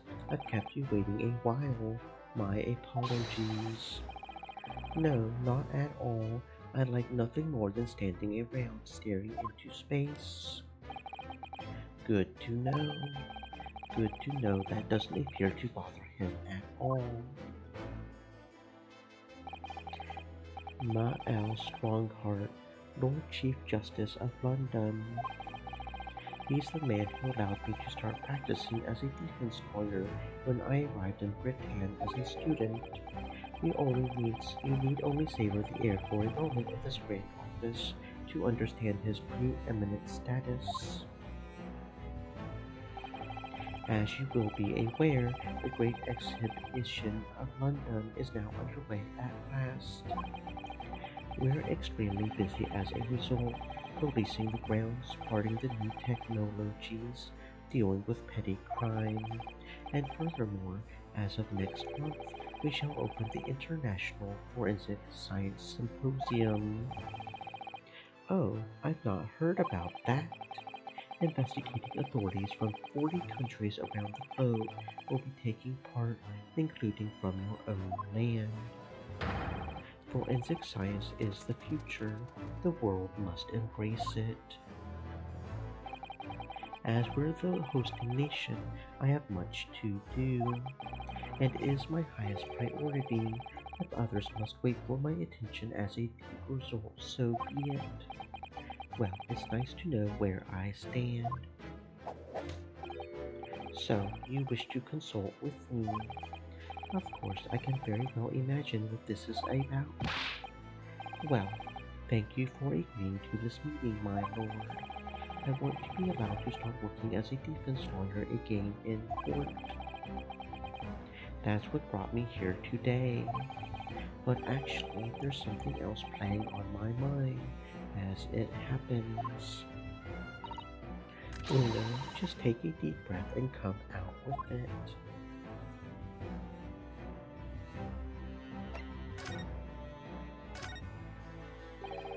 I actually came here today to ask for your permission. Go on. 6 months ago, my right to work in court as a lawyer was revoked, and I was told to spend my time studying.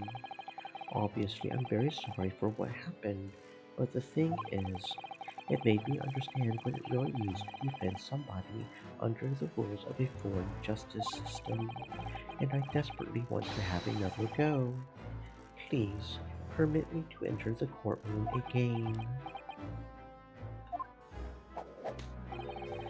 Mr. Naruhodo. Yes, here it comes. I'm sure you haven't forgotten your position here, have you? At best, you are a substitute for your compatriot. This was never your intended role. Well, that's true. The Japanese government actually sent my best friend on this study tour, not me. It should have been Kazuma. He was so determined to bring change to our own justice system at home. That was his calling. If that tragic accident hadn't happened, I wouldn't be here in this office now. Mr. Asoki was my best friend, you see. That's why I can't leave it unfinished. I have to fulfill his calling for him. His calling, you say? Has it never occurred to you that perhaps you know nothing of his true calling? Sorry, the mission with which that young law student was charged, what do you suppose it really was? Oh, what do you mean? Mission. He's not making any sense. Never mind. I've read all the reports you submitted over the past 6 months. It's clear to me that you regret your actions and have been studiously obeying your revised instructions. Do, do you mean? As of this moment, I reinstate your license to practice law here in Great Britain. Thank you so much. That's wonderful news, Runo. In fact, I believe I have the perfect case to mark your comeback a curious affair.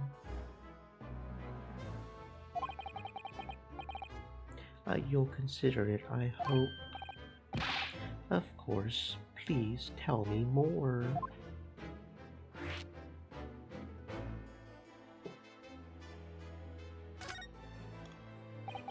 You described it as a curious affair. Yes, that's right. I believe it was reported in the press. Are you aware that there was a serious accident at the Great Exhibition yesterday? No. Yes, I read about it. A professor from Germany tried to carry out a crazy experiment. Let me see. How was it described? Super high voltage instantaneous kinesis. I think. Instantaneous kinesis. As in, moving things with a click of the fingers. That's right. It's just what my herbal blends need. A dash of devil may care. Whatever the serious accident was, it's clearly captured Iris's imagination. It's an unfortunate busyness. A large explosion engulfed the public experimentation stage, and a man lost his life. A certain Mr. Odie Asman, an investor and a well-known figure in society. A large explosion. A man died. The man responsible for the experiment was Professor Albert Harebrain. He was detained immediately after the incident and is due to appear in court tomorrow on the charge of murder. What? A murder? If you intend to take on his defense, you should hurry to meet with him at the pre-sun. There is very little time left for you to carry out any kind of investigation. The Great Exhibition, a scientific experiment gone wrong, and murders. I feel out of my depth before I've even started. Still, we should go to the pre-sun straight away then and try to meet with this German professor, don't you think? Definitely. Yes, one more thing about the case. There's a connection with our mutual acquaintance, the Reaper, with Lord Van Sykes. How? All sorts of conferences have been taking place around the world to coincide with the Great Exhibition, and next month, the largest and most important of them all will take place at last. The International Forensic Science Symposium. It does seem as though criminal investigation needs to embrace scientific methods, doesn't it?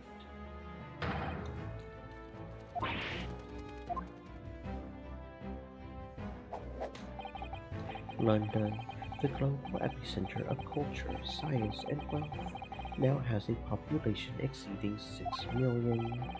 Sadly, crime in the capital is growing at a startling rate. So it's imperative that we use the latest scientific methods to investigate and resolve cases as efficiently as possible. Which is what's known as forensic science, isn't it? The future of policing.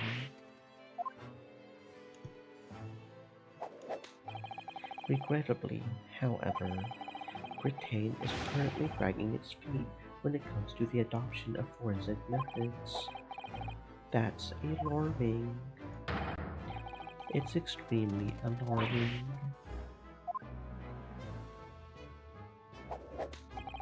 If I were Her Majesty's Attorney General, you can be sure the numbers of crimes committed and resolved in London would be very different to the current figures, and I can cite 12 solid arguments and 223 individual reasons to support my claim. Sorry. By way of apology for keeping you waiting earlier, I shall detail every one now. What? How fascinating. It all began 15 years ago.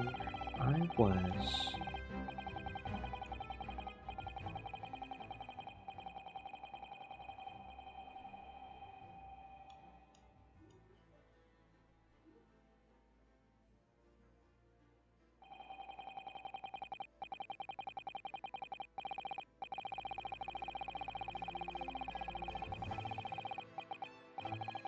And that more or less sums up my feelings on the matter, in the simplest of terms, of course. Essentially, to formally establish a forensic investigation division within Scotland Yard. That is my mission. Right. Yes, that's wonderful. Wonderful is precisely what it will be. Iris isn't paying attention at all. She's got her nose in another book now. Is it over? Did you learn anything useful? I actually drifted off for the most part. He's surprisingly ardent about forensic science.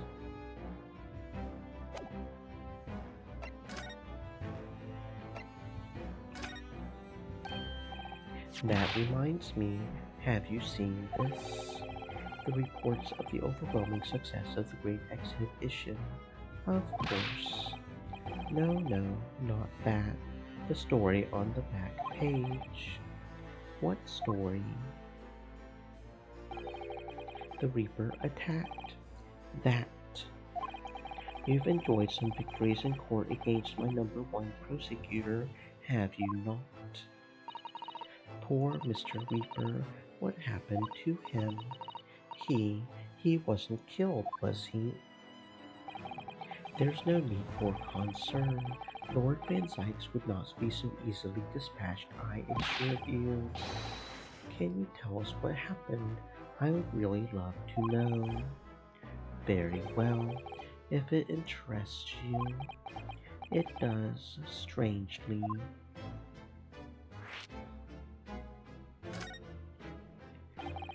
Fortunately, Lord Van Zykes emerged from the attack unscathed. Street ruffians are no match for that man. He's a very capable fighter. But that's incredible. They were armed with guns. Why was he attacked, though? Do we know? It's related to events that occurred a month ago. A leader of one of the capital's criminal organizations was indicted and prosecuted by Van Zykes. But the man was acquitted. I've no doubt large sums of money were involved behind the scenes. Large sums of money. A deplorable situation. Members of the jury were bribed, it seems. However, despite winning his freedom, the man in question met a dramatic end yesterday. But you're not suggesting that was the work of the Reaper, surely? The victim's henchmen certainly seemed to think so. He was a man by the name of Asman, Mr. Odai, Asman. Did you say Asman? That's the man who died in the big explosion at the Great Exhibition. Yes, known publicly as an investor, but in reality, the head of a significant criminal organization. Unbelievable. I wonder, could I ask you something, Lord Strongheart? Try me. Why do you use Lord Van Zykes as a prosecutor? All the criminals who manage to get off in court then meet with mysterious ends outside the courtroom, and fearful of that fate, they seek to strike at Lord Van Zykes first. I know there's no evidence that he actually is the Reaper in that sense, but still, something's clearly going on here. I have Van Zykes work at the new prosecution service for 2 reasons. Firstly, the man is the best prosecutor in the capital, bar none. And secondly, Any deaths of criminals that have occurred outside the courtroom following his trials are nothing to do with him. But that doesn't make sense. How can you explain the way so many have died if not by someone's hand? Van Sykes may have earned himself the moniker of the Reaper, but he is no killer, so he will continue to prosecute on behalf of the Crown. Unless he wishes otherwise, of course.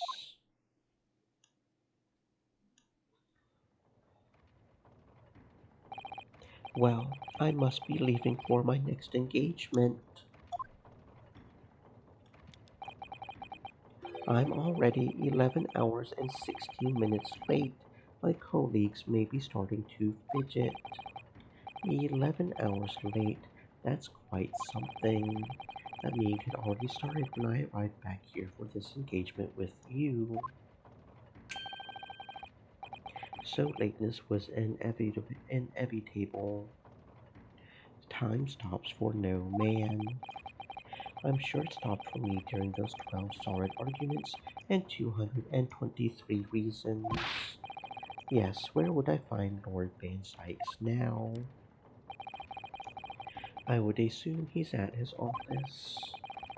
Right, I'll go ask him about the attack in person. I want to get this straight from the horse's mouth. Away with you now. I'm leaving Professor Harebrain's defense entirely in your hands. Of course, yes.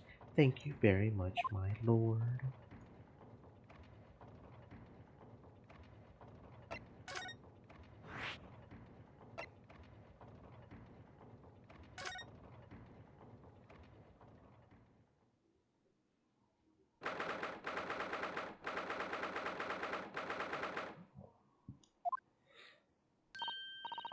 So this is the legendary Reaper's office? Yes, it appears so. It sends a chill down your spine, doesn't it? What an amazingly deathly atmosphere is that? That hooded figure was so still, I hadn't noticed his or her presence. I wonder who it is. What are you doing here?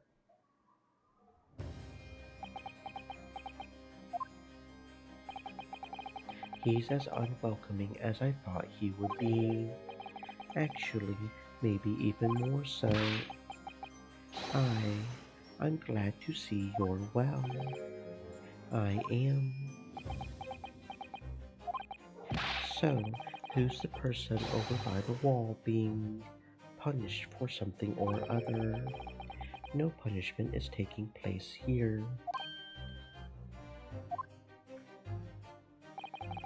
That's my apprentice, and he's sitting there of his own free will. I didn't know you had an apprentice. It must be the same person who was pictured in the newspaper. He's very able in combat, a requisite skill for anyone under my tutelage. Are you referring to the attack on the Reaper as reported in the papers? The Reaper. I would be interested to know the Reaper's true identity myself, assuming that it is such a fabled thing genuinely inhabits our great courtrooms.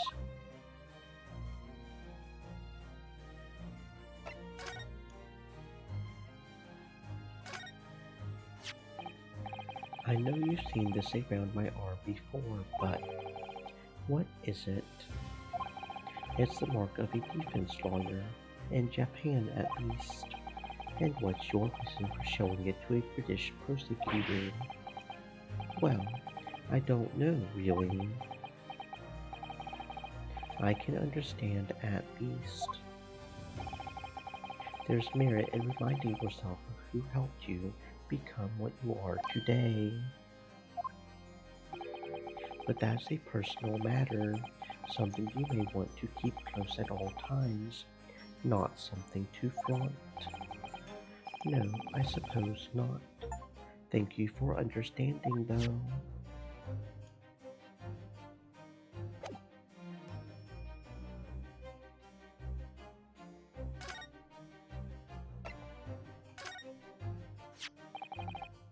Lord Van Sykes, about the article in this paper. Yes, it seems there was a reporter nearby when that little skirmish took place. I had no idea I had been photographed. It was careless of me. It looks as though it was taken after the people who attacked you had run away, though. Rest assured, the police have already apprehended every last one of them. But there's someone else fighting alongside you, it seems. And I think it's the same man who's sitting over there as we speak, isn't it? As I mentioned already, he's my apprentice. Perhaps you could tell us a little more about him.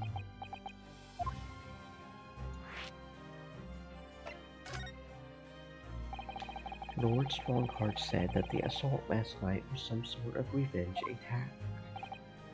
True, carried out by henchmen of Odai, Asman's criminal organization. The investigation meant their arrests were imminent. Presumably some hoped to kill me before that happened. Odai Asman. He's always masqueraded as one of London's most powerful financiers, a global investor. But his enormous wealth came to him by underhand means, via his criminal activities. And he used that money to buy himself a verdict of not guilty when he found himself in court, didn't he? Being prosecuted by you, Mr. Reaper. But the man got his comeuppance in the end. Yesterday, in fact, in extraordinary circumstances, it was a most unusual case of death. I know about that. It was super high voltage instantaneous kinesis gone wrong. Mr. Aspen died when the demonstration on the third experimentation stage ended in an enormous explosion. Correct. And you think I have some kind of divine ability to cause an accident like that to happen, do you? Well, no, that does seem a little far-fetched. If this man really is the fabled Reaper, then he has to be innocent of this particular death, at least. It's strange how this has worked out, isn't it, Bruno? I mean, what with you taking on the professor's defense for the trial tomorrow?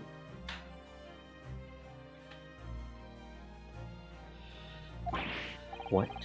You're going to be defending him? Yes, that's right. Though I barely know the man's name yet, to be honest. Albert. Albert Harebrain. That's right. Do you know him by any chance? Of course. He's a contemporary of mine. We were at university together.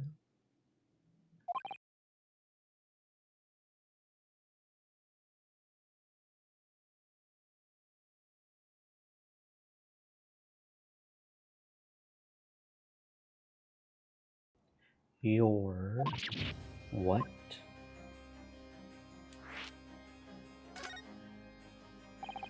I had understood that Professor Harebrain was from Germany, though.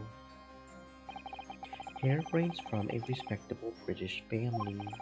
After graduating from the University of London, he moved to Germany to carry out research. That's all. So you were students together. I was in the Faculty of Law, of course, and he in Science, so our paths rarely crossed. But curiously, we got along, though I've not met him since my university days. I certainly didn't expect our next encounter to take this form, and with you, of all people, representing him. Only if I make it out of this office alive. He's actually been charged with murder, it seems. Yes, I know, because the prosecution will be handled by me. By you. But you made it sound as if you and the professor had been friends. We are friends, it's true. Then why would you do this? If the Reaper is the prosecutor, there's nothing anyone can do to save him. He's doomed. What's Lord Van Sykes thinking? What do you mean by what you said before? If you would like to know the Reaper's true identity, does that mean? I'm a crown prosecutor and a mortal like any other. I'm no demigod. But they've all died, haven't they? The people you've prosecuted, I mean. Whether or not the trial ended in a conviction or an acquittal. Those I prosecute are the vilest wretches of our society, people who without question deserve to be found guilty. The world is a better place without them. But that's not true of Mr. Nasumi, for example. He wasn't a vile wretch at all. Nor was Skinny. In fact, she's ever so hard-working now. I can't deny that since I encountered you, things have taken a turn. But the point is this. If any of those vile wretches that escaped justice subsequently died in mysterious circumstances, it was at the hand of their own kind. It's not my work. Lord Strongheart said the same. He believes you're not involved in any way. But you were attacked by those ruffians because they believe it's true. The fact is, since the people started to call me the Reaper of the Bailey, the number of serious crimes in the capital has dropped substantially. It would appear that even the most hardened criminals can be made fearful for their lives. Do you mean to say? I mean to say that if my pseudonym serves a useful purpose, I adopt it gladly and with honor. It's putting you in danger. You could be killed. If that is my fate, let God decide. Lord Van Sykes.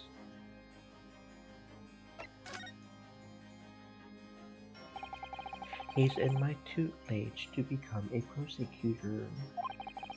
So you could say he's my apprentice, I suppose. Like you are to Hurley then, you know. I don't remember taking an apprenticeship with a great detective. He's currently compiling a report about last night's attack. It looks like he's wearing some kind of mask. On Lord Strongheart's orders, nobody knows the man's face, or indeed his identity. But why would you agree to take on such a clearly suspicious individual? Lord Strongheart's orders again. He's not one for meaningless foilies. There will be a good reason for his action.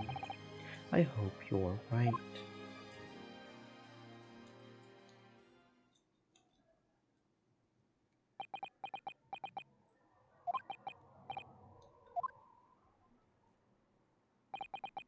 The task is complete? Good. In that case, you can collate all the briefs.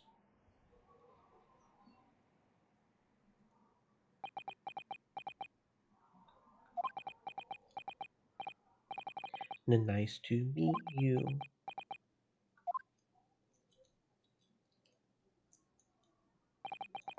Back to work again.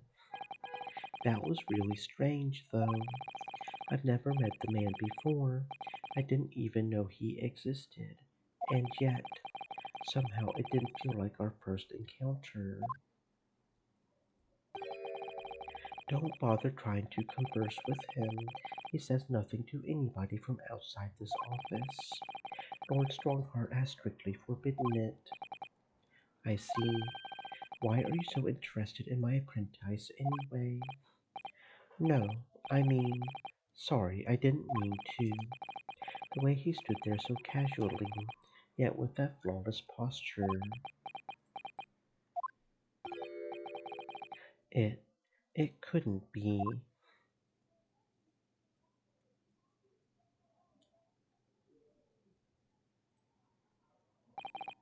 Yes, there's something I've been meaning to ask you. What's that? That Nipponese man, is he faring well? Sorry, the one arrested twice in succession 6 months ago, with the stoop, and the moustache, and the jitters. Mr. Nasume, you mean? I'm not sure he'll be very pleased to find out you identified him from that list, Bruno. He's fine, thank you.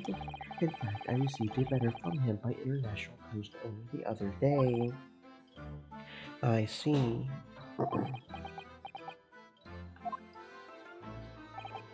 Well, I think we can end our discussion there, don't you? There's little time left before tomorrow's trial. I advise you to spend it investigating the case. Yes, thank you for the advice and for the conversation. I can't believe he's asking after Soseki-san, after a Nipponese. I'm not sure whether to feel happy about that or worried. I never imagined that Mr. Reaper would be friends with a mad scientist. Did you? That's a turn up for the books. A mad scientist? You mean Professor Harebrain? Yes, it might be worth quizzing the professor about his relationship with Lord Van Zykes, I think.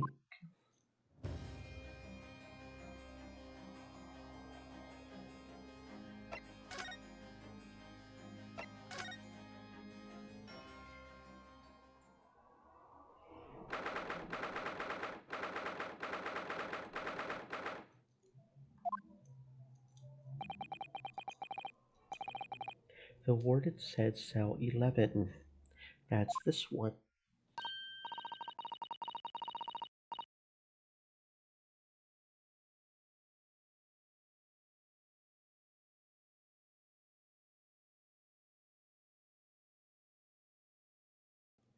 There's someone curled up in a ball in the back of the corner. Look! What's his name again?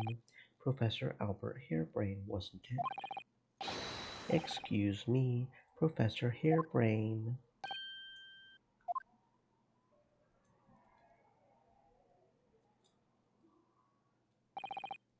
Who are you?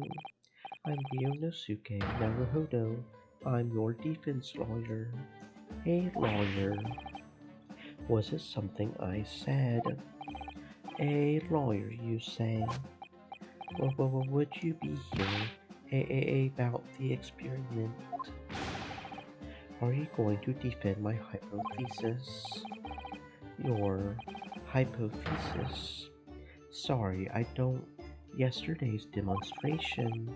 The demonstration was. That magnificent demonstration was. It was an out and out success by anyone's calculations. But despite that, no one listens. No lawyer believes in the science. When it's explained, they all leave at high velocity.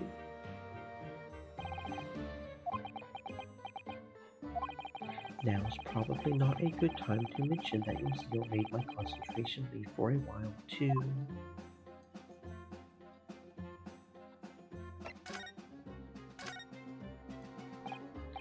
You mentioned the demonstration yesterday. The papers have called it a spectacular failure. After all, a man died in the explosion, didn't he? Yes, you could interpret the results that way if you really wanted to. Well, I suppose in the strictest sense, the experiment was a failure, but at the same time it was a great success. You've lost me. I saw it with my own eyes, right there in front of me. Mr. Asman was spontaneously disassembled. Until then, everything was going as my calculations had predicted. At that point, he should have been beamed to the Crystal Tower by instantaneous kinesis. However, the machine exploded and Mr. Asman in fact perished. Yes, I can't deny that part of the experiment was a failure. So what you're really saying is the large explosion that killed Mr. Asman was an accident, correct? But the bigwigs had you arrested on suspicion of murder. I was responsible for a man's death. That is the immutable truth here. And for that I wish to be punished at once. But murder? Never in a million years. It it was an accident. Simply an accident. I see. Hurdy and I were talking this morning, you know. He said the situation would change completely depending on whether it was treated as an accident or murder. How? Well, if it really was an accident, then the professor's machine would be kept in protective custody. On what grounds? Yes, it's newly established here in Japan, the Special Dispensation for Scientific Equipment Act. That one passed me by. But if the case is treated as murder, then they'll say my machine is a murder weapon, and they'll be able to pore over it as much as they like. If they examine it in detail, they'll find out how it's made, and then they'll be able to copy my idea. My precious hypothesis will be stolen. The machine must be protected from that at all costs. That's why it's imperative that this whole trial is shown to have been an accident in tomorrow's trial. I see now.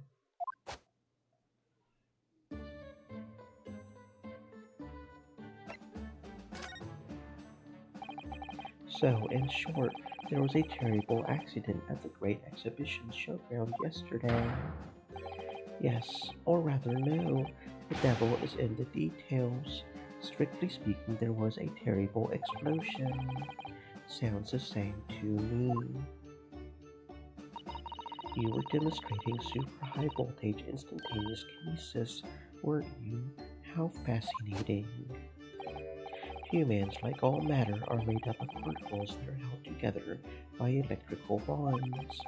So it must be possible, using a sufficiently high voltage, to break those bonds and beam the particles through space. That's it in a nutshell. That's my idea. You see, that's my amazing hypothesis. That's unimaginably high level science. But dare to imagine it, dare to dream of such incredible technology. Just think, one moment I could be here in this cell, and the next I could be at the great exhibition again. Well, yes, that would be incredible. And the next, in the mere blink of an eye, I could be at a great Parisian theater, say.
The possibilities are endless. The whole of our vast planet would be within reach.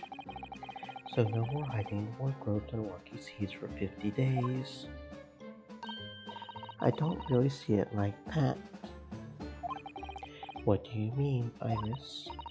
Well, if you could travel anywhere in the world instantly, the planet wouldn't really seem vast anymore, would it? I think it would feel like it had shrunk. My word, that's right. But what are the implications? What does this mean? That's got Professor Bunnybrain really worried by the look of it. Clearly this is yet another case of just because you can doesn't mean you should, I suppose. The point is my calculations are flawless. The science works. But without a practical demonstration, it means nothing. And and that's always the fly in the ointment. Because practical demonstrations cost a lot of money that young scientists like you don't have. That's it, yes. Hurley's always complaining about it. He says the government should invest more in science. Well, anyway, I bumped into him at the right time.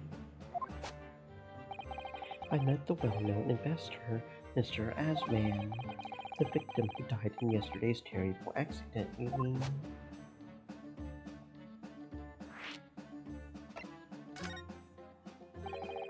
I understand Lord Van Sykes is a friend of yours from the university days.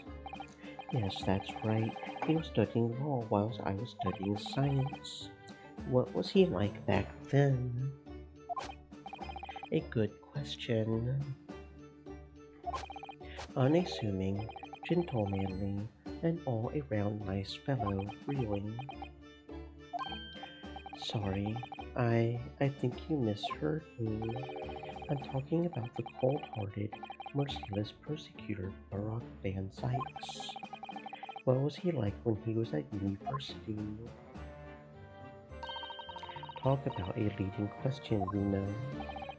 As I said, an unassuming and extremely pleasant gentleman. After all, he is the little darling of the Van Sykes family, with all its great aristocratic origins. I didn't realize he had quite such noble blood. Little darling. It was a bit of a shock when I came back to Britain and learned what he had become. The Leaper of the Bailey, no less. Yes, that's right. I did hear, though, that it was a very big event in his life that completely changed him after graduation. Really? What sort of event?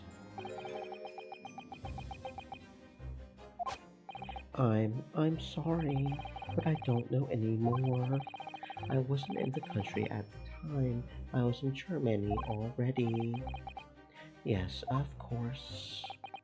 If he's heard all about the Reaper, I really don't have the heart to tell him that Lord Van Sykes will be the prosecutor in court tomorrow. Oops. Ah. Misclick, misclick, misclick.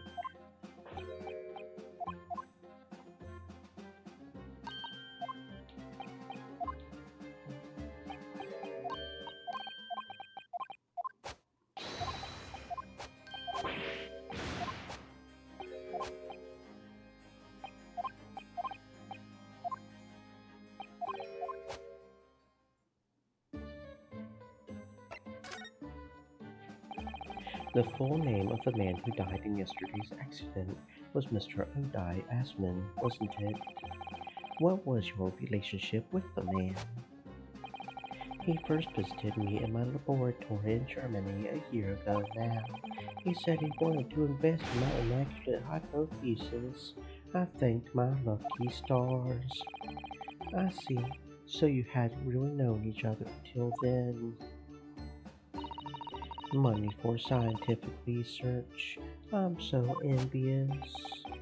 As far as I was concerned, the man was an angel. Really. An archangel even. He was prepared to fund a practical demonstration of my hypothesis for presentation at the Ray exhibition. And if that went well, I could expect additional financial support for my research from the British government.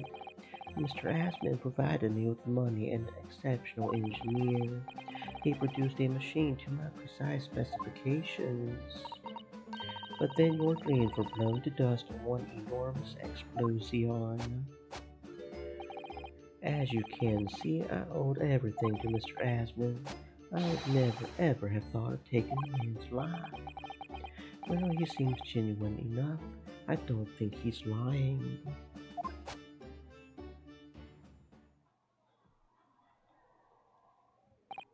So, Professor, let me just make absolutely sure I've understood you properly. The huge explosion that occurred yesterday, that was an accident, you're saying.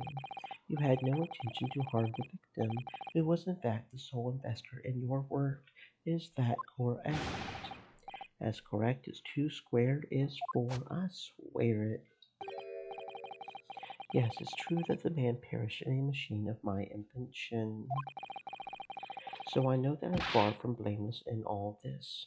But still, I would never use my discoveries, my inventions, to take a person's life, not in a centillion years. I'm a man of science. It's all I know. You have to believe me. Do you believe me? Do you believe in my hypothesis? Science is the pursuit of truth, you know. I've always believed that all my life.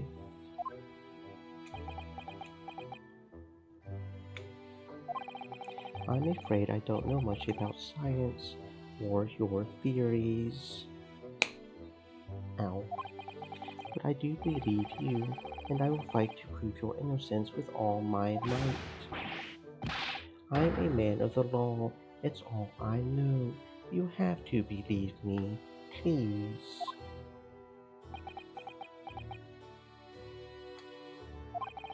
When I went to live in Germany after I graduated, I learned something very important.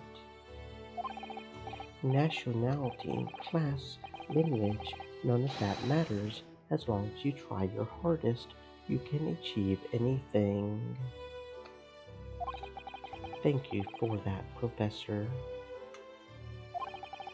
And thank you in advance for defending me in court tomorrow. All right, Runo, it's time. Time to visit the great exhibition. Sorry. Well, that's where the incident happened, isn't it? Yes, I suppose that's true. Time to investigate at last.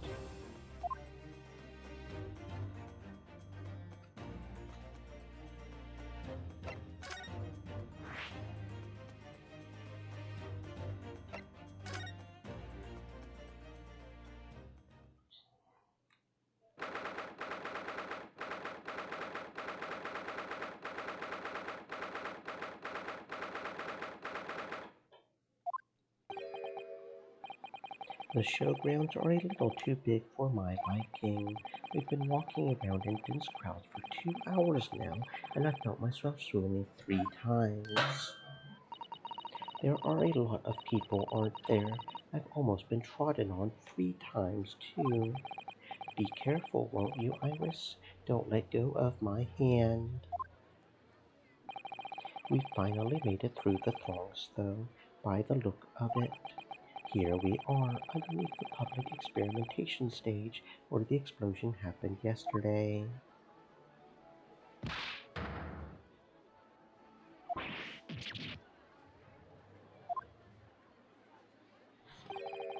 What's that? I can hear voices from up on the stage. It sounds like an argument. Right, I've had it with you this time. I'm warning you, I'll arrest you in a minute.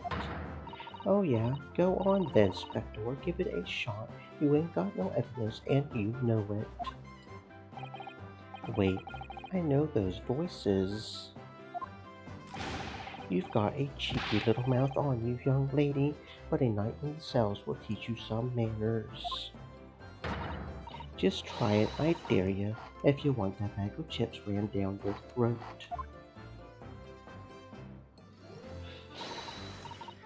Yoo-hoo, Grexy, what are you doing up there?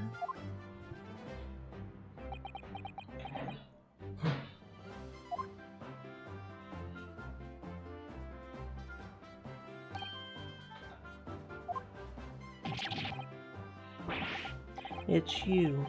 Here, you're here. Here you are. You're here. Your ladyship. How are you, your ladyship? I do hope you're well, your ladyship. Does that make her 3 times a lady? I'm not well at all. It's far too busy everywhere. I wanted to ride in a balloon, but there was a 3-hour queue. Unbelievable. I'll go and have a word for you at once, your ladyship. You'll be flying as high as a kite in no time once I pull some strings for you. Tobias Gregson, an inspector at Scotland Yard. Until recently, he was suspended from duty, but it would appear he's back in action now. He's actually quite well known, appearing as he does in the adventures of Sherlock Holmes. And for that reason, he can't say a word wrong to the story's author, Iris. But there are limits, surely, or there should be. Watch it, sunshine. Sorry. What gives then? Don't tell me you're on this case. Yes, I'm acting for the defense. So we're here to investigate. Dear me, that's a situation, is it? Is it really that troubling? A measly 5 bob, is that all you got? You're a lawyer, ain't ya? You could stand to carry a bit more copper around in your pockets, Mr. Narat Otto. What? Hey, that's my last bit of spending money, that is. You can have it back, but I'll have to charge you for all the bother. 3 bob. This is China Lestrade, a pickpocket or diver born and bred in the East End of London, and the case that led to my own suspension 6 months ago. This is the young girl I was defending in court. What's your problem, Otto? Diver, pickpocket, what's with all the name calling? You want a bag of chips rammed down your throat and all, do ya?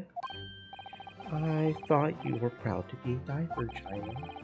You were just arguing with Inspector Gregson about it, weren't you? I assumed you had been up to your usual tricks here at the showground. That ain't no way to talk to a lady, Otto. After years a long time, people can change. I'm an apprentice now, learning to be a Scotland Yard detective, so you'll have to call me what everyone else does. It's Inspector Lestrade now. Inspector, that badge is homemade, surely. The inspector part isn't entirely accurate. No one calls her that. For what it's worth anyway, investigating is off the card for all of us. What's that supposed to mean? Right, well, I'll be back up top. You hold the fort down here, all right? Right, sir. This raises a lot of questions.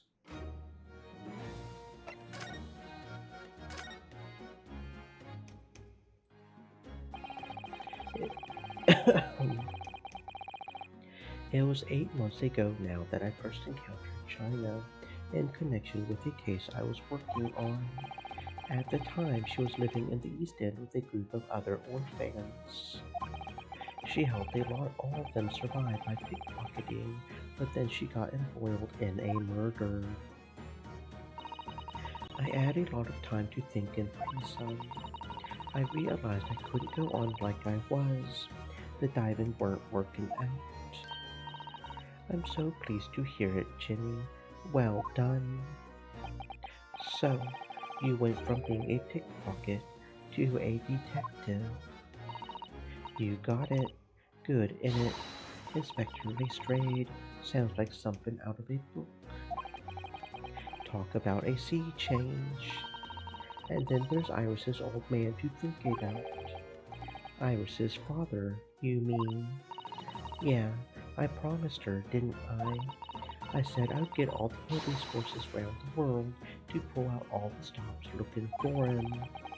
Just a small promise then, nothing serious. Jenny, you're so sweet. So anyway, that's how come I had to go at the test for Scotland Yard. Only trouble is, I don't read so well, do I? Just a small problem, nothing serious. And that's when Hurley approached Grexy and asked for help. So the inspector said he would take full responsibility for Jenny and made her a sort of a apprentice. That was very magnanimous of Inspector Gregson. And brave. Well, you know Hurley. He enjoys finding ways to make people do what he wants. The great detective likes digging for dirt, in other words. So, the long and the short of it is, if you've got questions about the case, you can ask Inspector Lestrade. Right then, Inspector. Actually, there's still a big mystery surrounding China, isn't Stream there? elements. Said. What, Bruno? What? Stay moist, my friends, hydrate. Well, 6 months ago, China was the defendant in a trial prosecuted by the Reaper. A trial in which she was found not guilty, and yet here she is still. Come on, you're not still on about that, are ya? The Legend of the Reaper, or whatever it's called. Poor you don't have worry, Otto.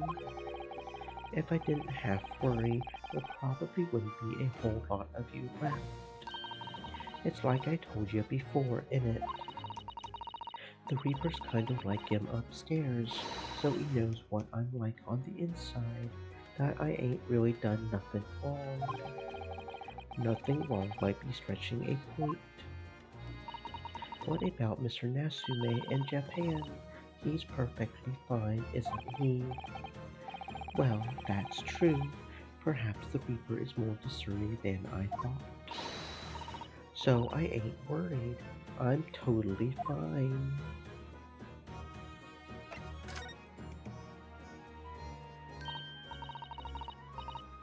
Poor, it was out of this world, it was.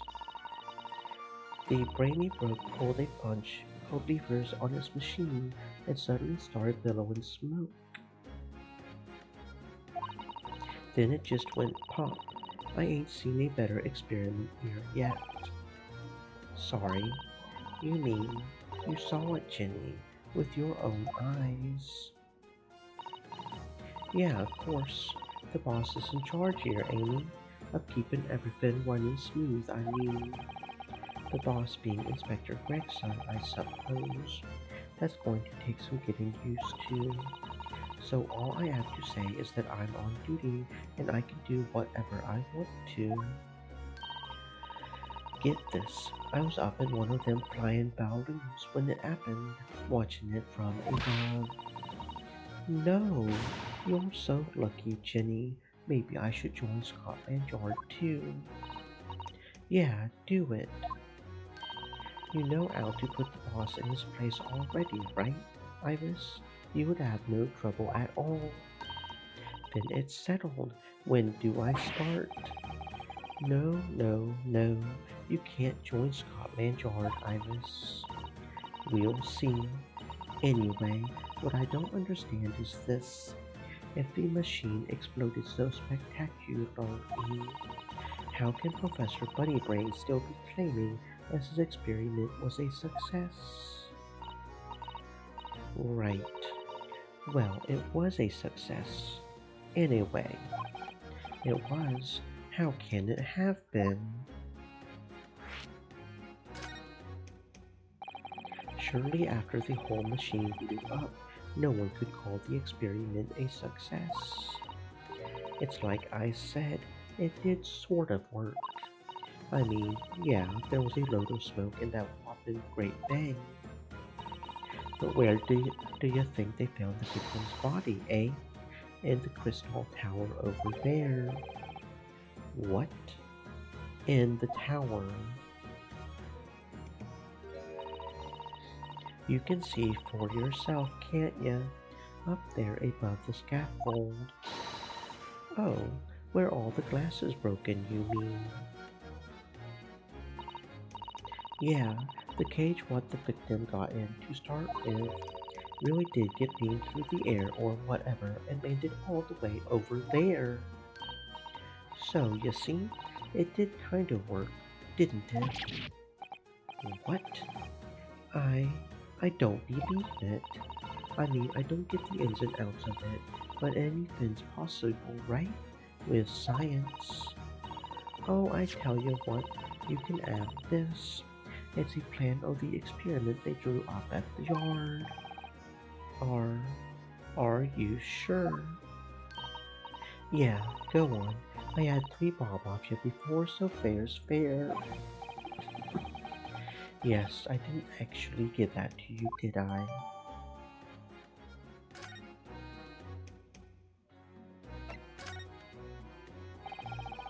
Something Inspector Gregson said before seemed a little strange. For what it's worth, anyway, investigating is off the cards for all of us. Yes, naughty old Grexy ran off after that without explaining himself. Oh, right, that. The boss said no one's allowed to investigate that weird machine what blew up yesterday. Well, that's not fair. We're representing the defendant. In that case, could you at least tell us what you've learned from your investigations? Nah, you're not getting it. We ain't allowed to investigate neither. Why? What did the boss call them again? The Forensic Investigation Team, I think. Anyway, apart from them lot, no one's allowed to lay a finger on the scene. Bit funny, innit? So even Scotland Yard's own detectives can't investigate. Yes, I've never heard something like that before. I thought I could have a gander on the quiet, though, but the boss caught me at it. You probably heard him giving me an earful about it before from down here, didn't ya? It's not bleeding fair. I think you were giving him as much of an earful back as I remember it. Yeah, well, sometimes I think it's all them chips what make him so stubborn. You say something to him, Otto. Go on, see if you can get through to him. He's up on the platform above us, is he? Where the machine that exploded is. We can try, can't we, Bruno? Rexy will listen to us. Well, he'll listen to you.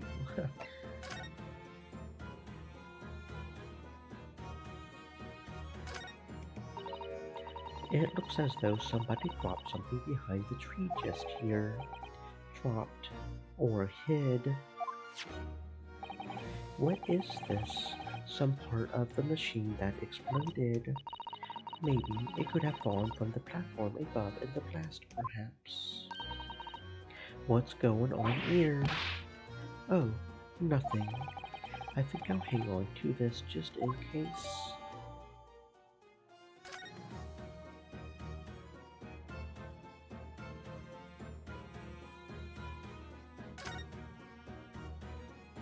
Ah. Nope. Okay, you're being annoying. Come on. Let's see, it was this? Okay. There we go. Oh look, what's this? A ripped piece of cloth. It's not like any fabric I've ever seen before. It's very thick and stiff. That's what she said. It looks extremely durable. It's canvas, I think, with some sort of rubber backing, that's what she said. And the edges appear to be a bit charred as well. Maybe that means it had something to do with the explosion. Let's make a note of it while Ginny's mid-yawn.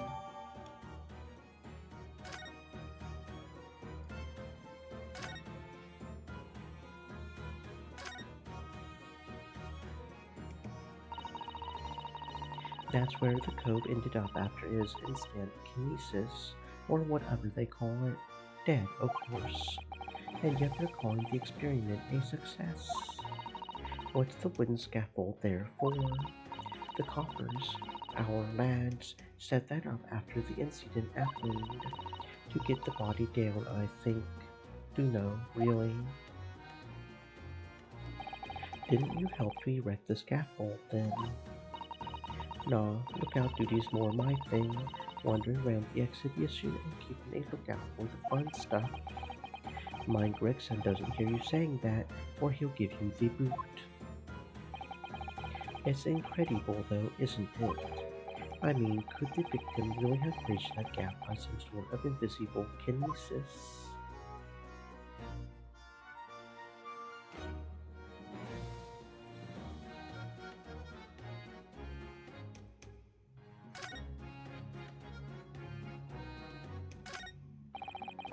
These stairs obviously lead to the stage above.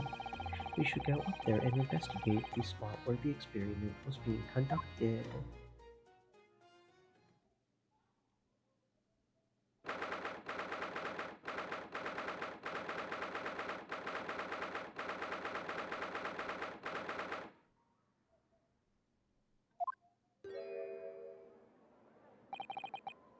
So that's it, is it? The machine that blew up? It must have been a magnificent explosion, and I've seen my fair share. You've seen things like this before, you mean? Of course, Hurley's always doing experiments that end in a bang. In fact, in his own words, explosions are the very essence of chemistry. That might explain the smell of burning that frequently comes wafting up the stairs. One time he made something that exploded with such force it took the roof off the building. I wish you had been there to see it, Bruno. It's hard to get excited about that, given that I now live in the roof. Well, anyway, that's enough about that. It's time to investigate. Ah, look, Inspector Gregson is over there.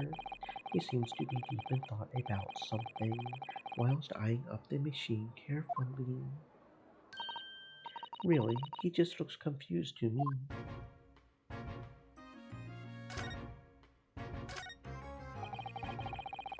It ripped itself apart magnificently, didn't it? Magnificently and mercilessly. And so someone stands in the middle of the machine to be disassembled and then beamed through the air. Yes, beamed, not blasted. That's the point. Yes, that part's crucial, really. Is something like that even possible, though, Iris? Oh, Bruno, I'm just a child. How should I know? A child when it suits you, you mean? From what I can tell, I think if you were to pull this stop, don't touch that. That was practically instantaneous kinesis the way you flew over here just now, Rexy. Please, your ladyship, I didn't mean to startle you, but I can't let you touch anything up here. So sorry, you can have some of my latest special blend to make up for it.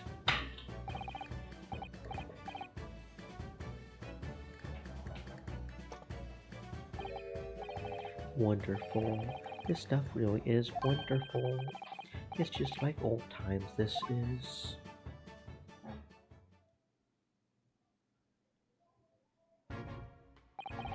We're representing Professor Harebrained in court tomorrow, Inspector, so we should be allowed to examine the scene.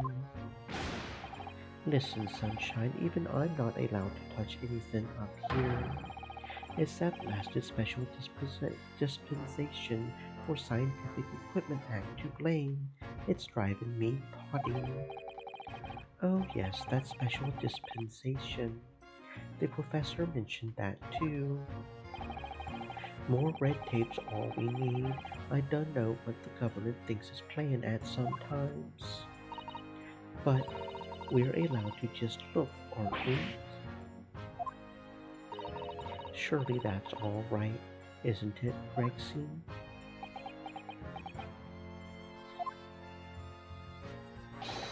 Course, your ladyship. Anything you say, your ladyship. But please don't get your dainty hands dirty, will you? Don't worry. We wouldn't dream of touching anything, would we, Bruno? She really knows how to get what she wants.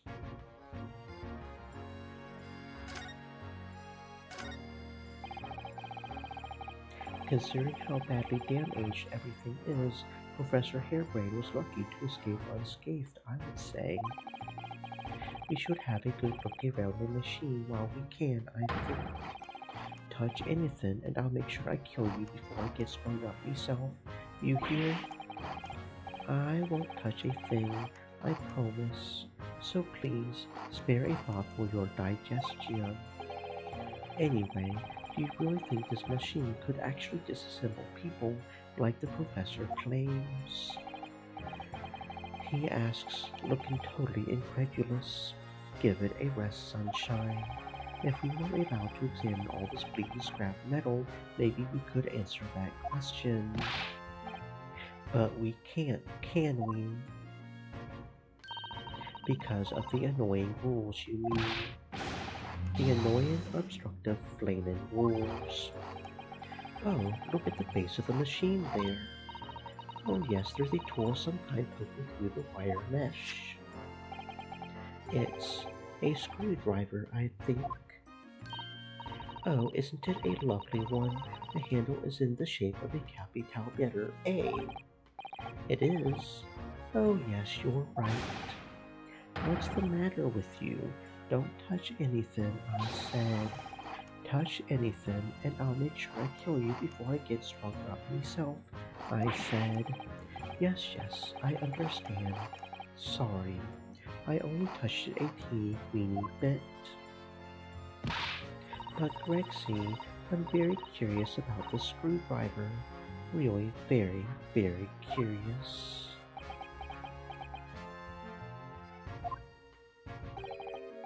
Course, your ladyship.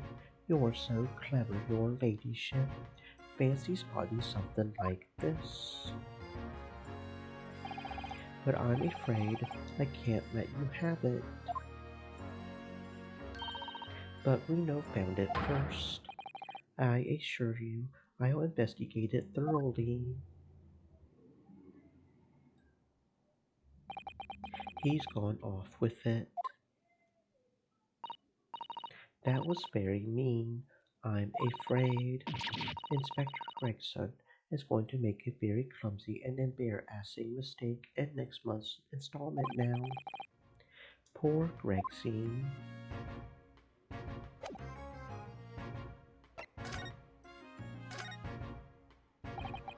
Using high voltage electricity to somehow disassemble a man's body and then lead him across to the Crystal Tower.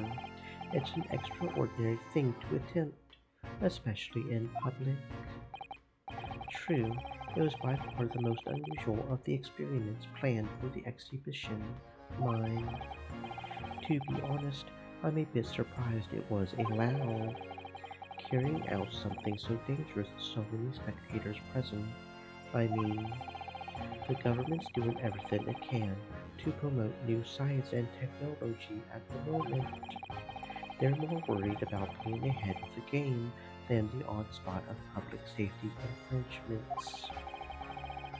If they can be the first to develop some new technology, it makes Britain more powerful in the future, you see? Yes, I suppose that's true, in a way.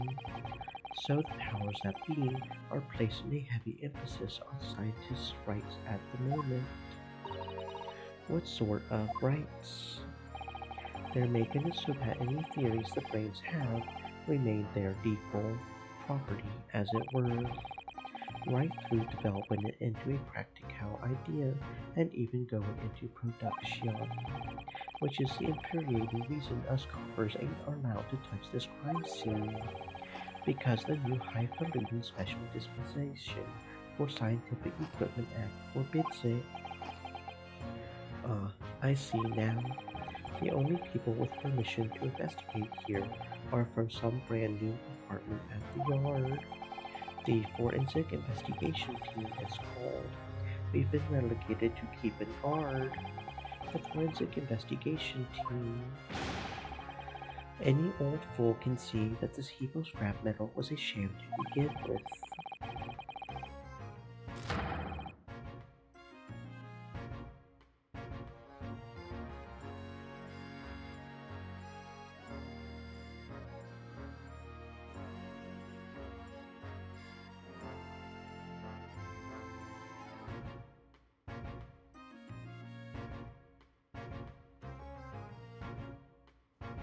But just because it says scientific equipment on the paperwork, we can't do a flamin' thing with it. Poor Gregson, he's very head up, isn't he?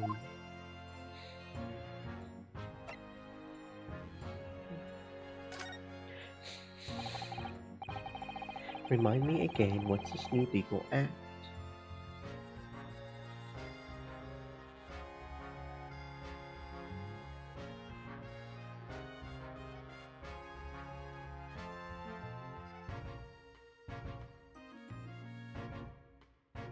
That means we are not allowed to touch the scene here.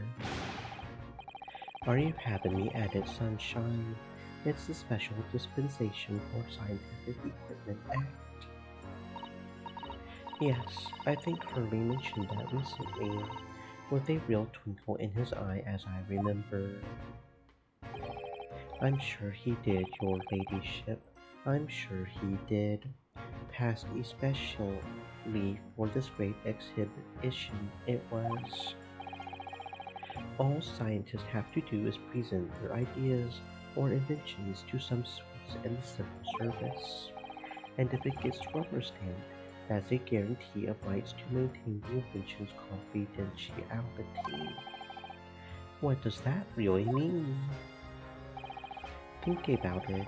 Think of all the world-changing new inventions on display every day at this exhibition. Although a good half of them are loaded with colors, if you ask me. Put forward by shammers like yourself. Thanks for that. Oh, I love how absurd some of the inventions here are. It's all so fun.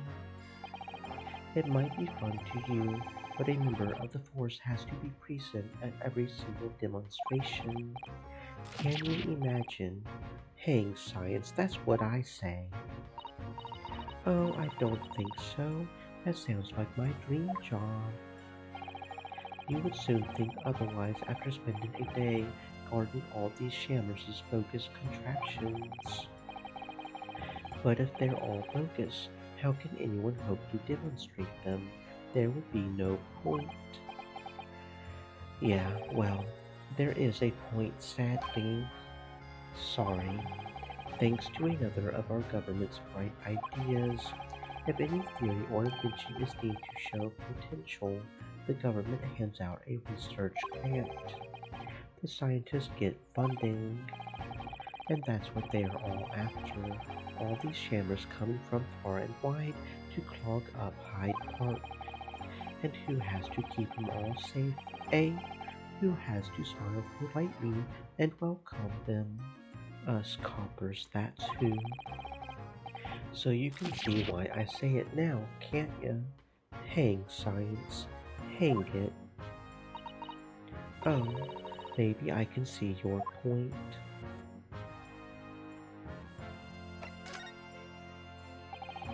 Apparently, Professor Harebrain lives and works in Germany, now conducting his research.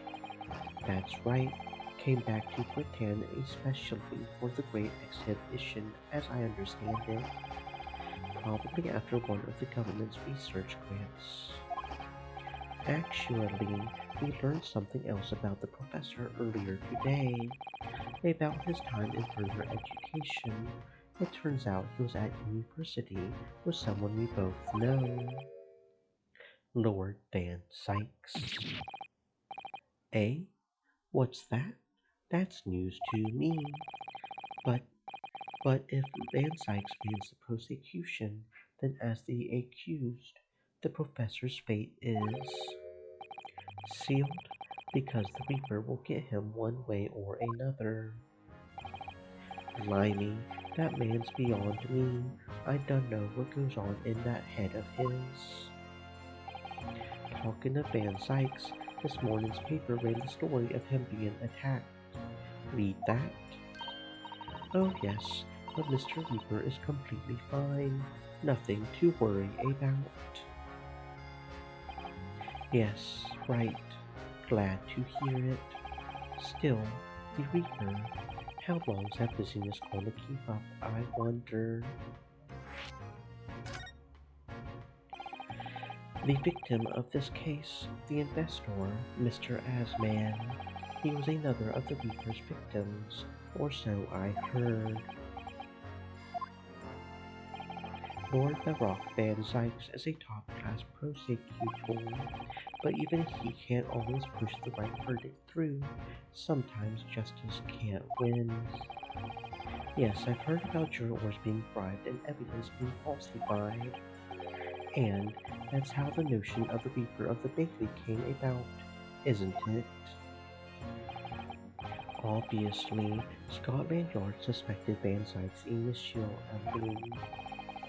We all assumed he was taking matters into his own hands if he failed to seal the deal in court, although the man himself denies that charge. Well, we've done a very thorough investigation, and the conclusion we reached is that Lord Van Sykes is in no way related to the deaths of those people outside the courtroom. There's no question in my mind. I would stake my reputation on it, I would. But if that's true, then how do you explain it? All those defendants couldn't just have coincidentally died if nobody killed them. I know that, but I can't explain it. It's a mystery after all, isn't it? That's the whole point of the Reaper. Professor Harebrain mentioned something else. He said that at university, Lord Van Sykes was a totally different person, easygoing and kind. You what? He said that was after they both graduated that something happened to change the man. Do you have any idea what it was? No clue. Really? Look, I've got my hands full watching over this frustrating crime scene. Why don't you go and make a nuisance of yourself somewhere else, eh?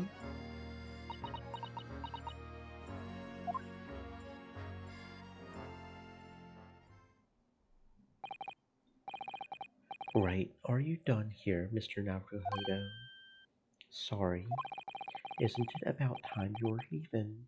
Or rather, it is about time you were even. That lot are here now. That lot. The forensic investigation team.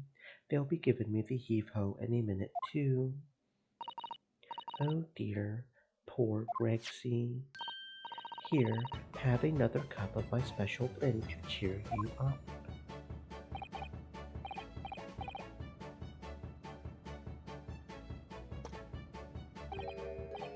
That hit the spot. Yup, hits it every time. Well, at least I've seen the scene with my own eyes. It looks like this is as far as we're going to get with our investigations here, at least. I've been thinking. Hurley might know something, mightn't he? About what? About Mr. Reaper. About what happened to Lord Van Sykes, you mean? Because it sounds like something very significant occurred after he graduated from university. Something that completely changed his life. Maybe, but I have no idea where to find Mr. Sholmes at the moment. He's in the middle of some big case, isn't he? Here, this is what you need. What's this? Some kind of entrance ticket? Madame Tuspels, is this supposed to mean something to me? You don't know it. It's the most popular attraction in London at the moment. It's very close to Baker Street, actually. We could go now if you like. No, we don't have time for visiting attractions today. Iris, we have a big trial tomorrow. But that's where Hurley is. What? At this popular London attraction. Yes. How is it that you know where he is? Hurley told me, but he told me to keep it a secret from you, Runo. Madame Tuspels. I don't see how it could be related to the case we're investigating here, but then, stranger things have happened, and when they happen, Mr. Sholmes is usually at the heart of them.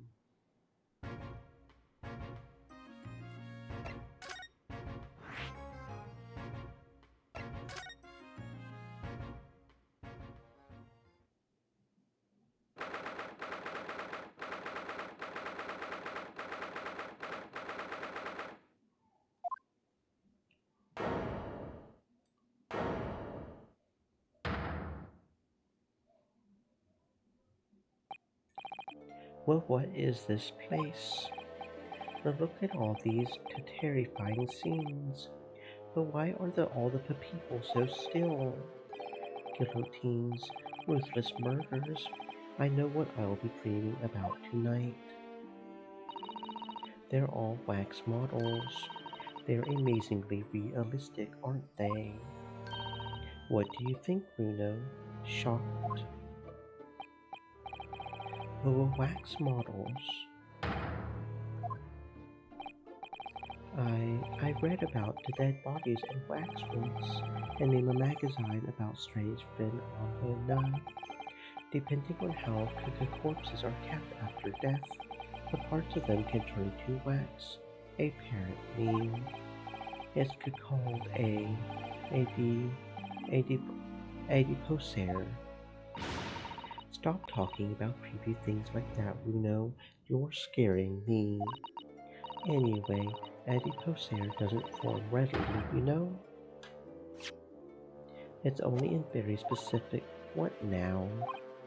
I've just remembered something else I read in another magazine about strange phenomena.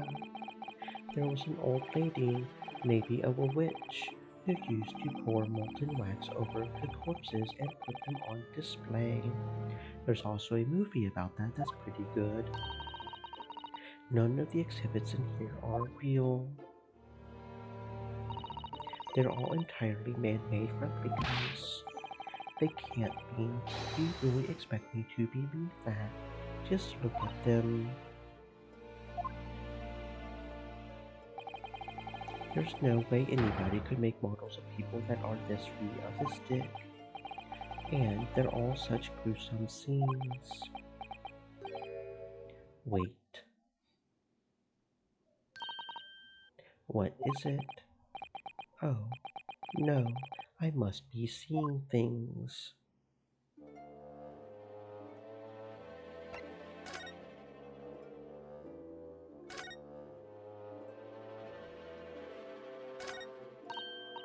Oh, that's a funny place for a little ladder. What is it? Is something wrong?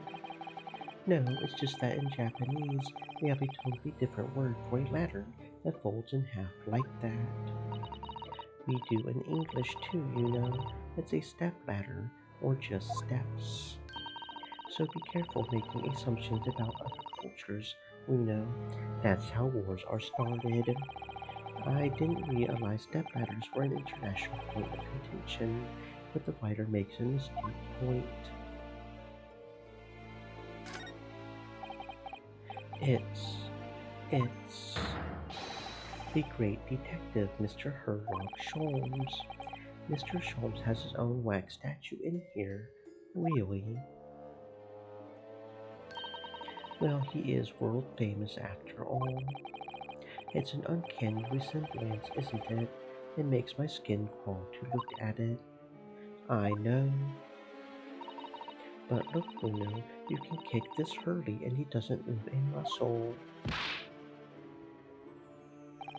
You can't go around kicking the exhibits, Iris. Wait. It it just moved. I'm sure. And not just a little bit either. Really? Did it? And look closely. There are beads of sweat on the face of this waxwork model.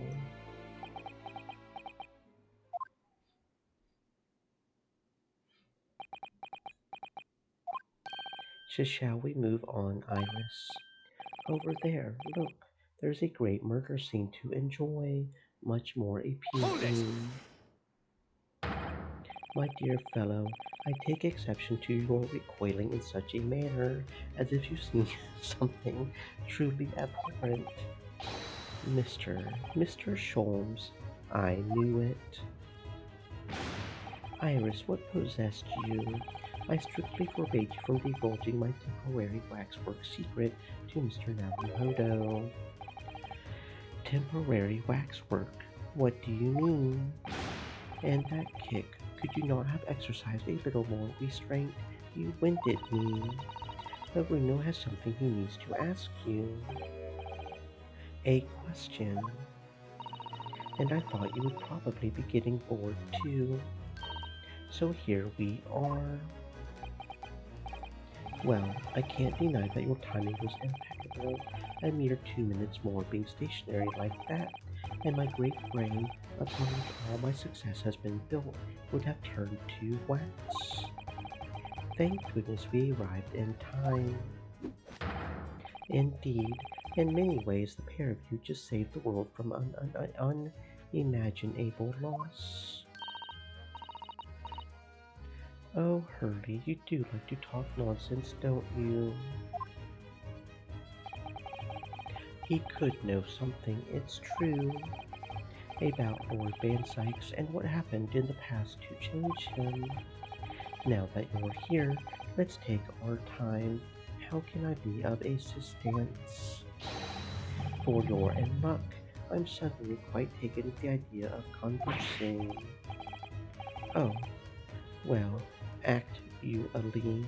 I'm in quite a hurry.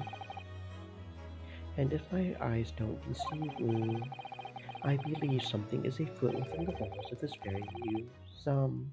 A most fascinating case if I'm not mistaken. Really. Moreover, I have a strong suspicion that it's related to the matter about which you've come to me now. But how could it be? We shall speak again presently, my dear fellow, but for now I must return to my work. What, back to being a temporary waxwork exhibit?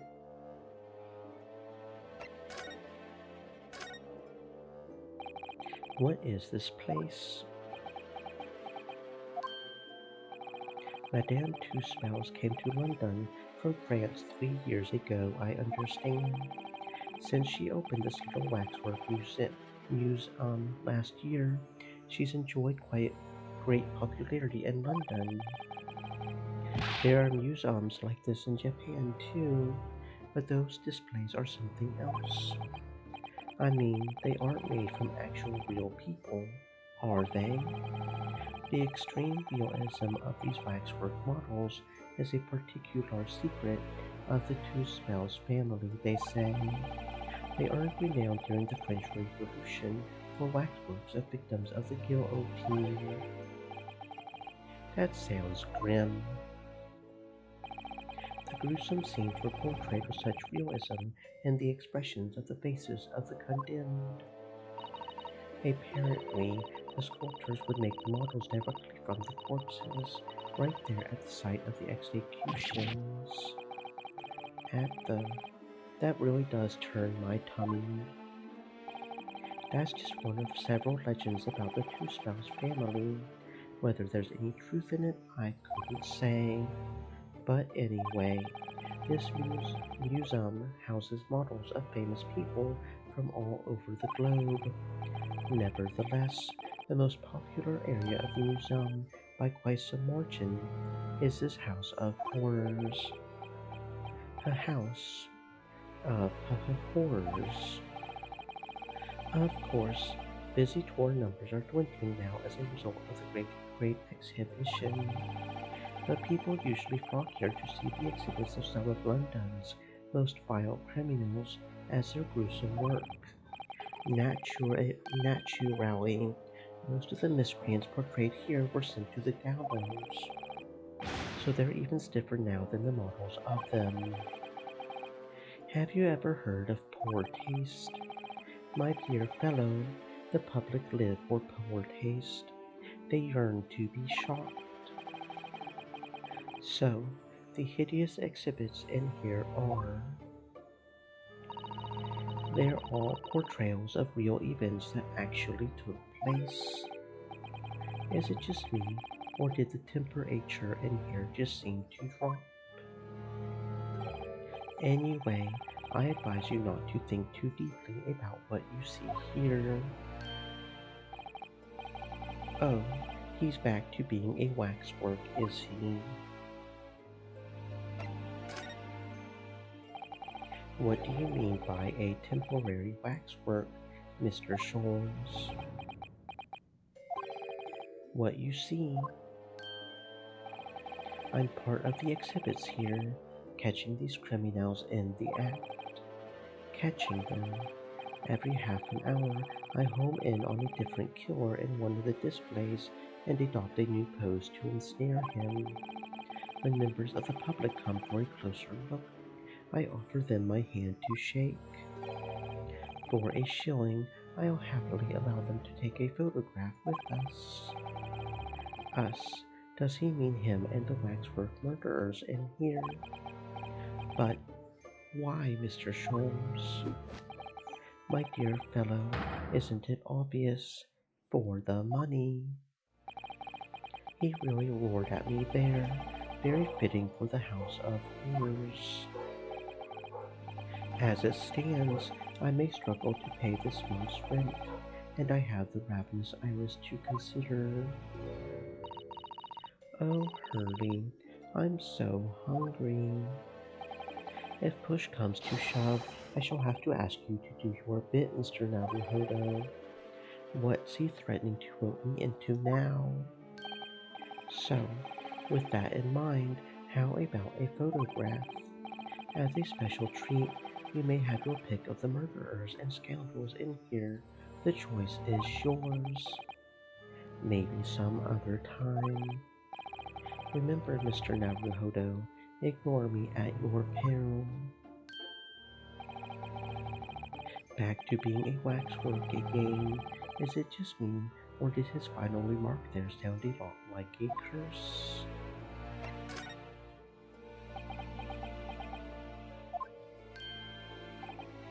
Well, what is it you would like to ask me then?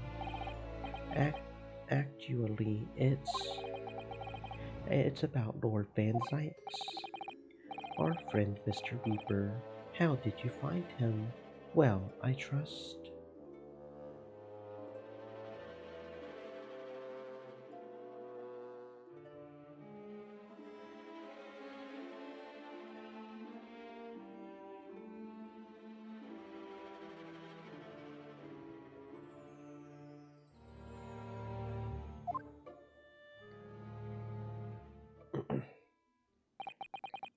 And so I filled Mr. Sholmes in about everything I had learned. about Lord Van Sykes, about Professor Harebrain, and about the strange coincidence that they had been at university together.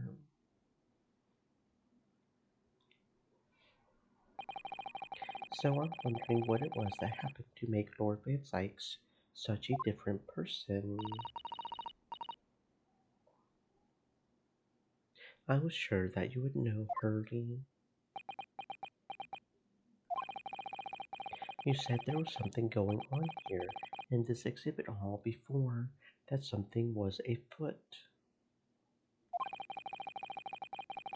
And you believe that it was related to what I wanted to ask you about.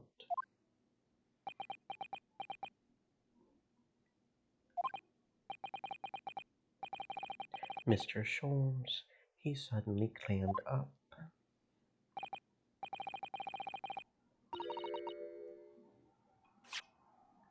Well, it seems we've reached the unavoided readings. Hello, where did she appear from? And what's she wearing? Could she look any more mysterious? I hope you are appreciating my museum. Sorry, have we? Mr. Sholmes, do you know this? Not again.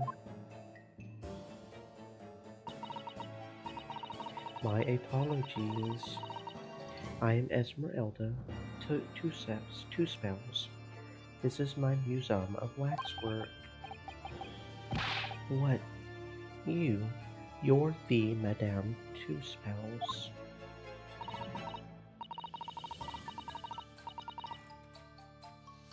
Bien, sir, though only 26 years young, I might add. Is that significant somehow? I'm a madame in name only. It has a certain je ne sais quoi. Right. Firstly, I must apologize for my waxworks, or rather, one waxwork in particular. That'll be Mr. Sholmes, then. I was led to believe he was a great detective, but he seems unable to settle. Next time you move from your designated exhibit, there will be toil and trouble. She sounds deadly serious. That's a problem. How am I supposed to ask Mr. Sholmes about Lord Van Sykes now? Let's not forget what Hurley said before about something being afoot right here in the museum. I mean, yes, I know, but I'm so curious. I want to know what's happening here. Haven't we got enough on our plate already?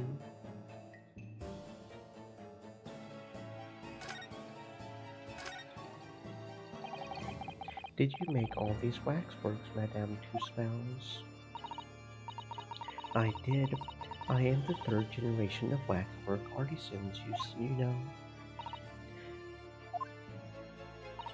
It was my grandmother who began the tradition in my family. Her fortunes were checkered, living through the turbulent times of the French Revolution as she did, though that is when she acquired the savoir-faire that leads to the astonishing lifelessness. All these waxworks really do look as though they're alive. In fact, they look more alive than Herbie. What you see exhibited here represents the most atrocious of London's criminal past. All the waxworks were created in the presence of the real people on which they are modeled, and the hours immediately following their executions. That is the secret to the extraordinary life like this. That sounds terrifying. All walks of life have semi-large challenges, I'm sure. To carry out one's trade par excellence, one must go to extraordinary lengths. My exhibits are a reflection of society. I create only that which the public wishes to see. Why couldn't the public have wished for something less horrifying? Do not fear. Sorry. This room is the only one in the museum with such a macabre theme. I do hope you'll explore. There are models of famous singers, actors, politicians. Something for every taste, I hope. It was Iris who dragged me straight in here, come to think of it. Sorry, perhaps I should have eased you into things.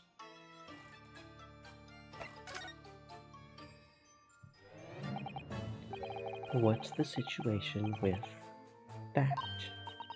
My temporary waxwork model. He approached me some days ago, you see, with a business proposal. Oh, what sort of proposal?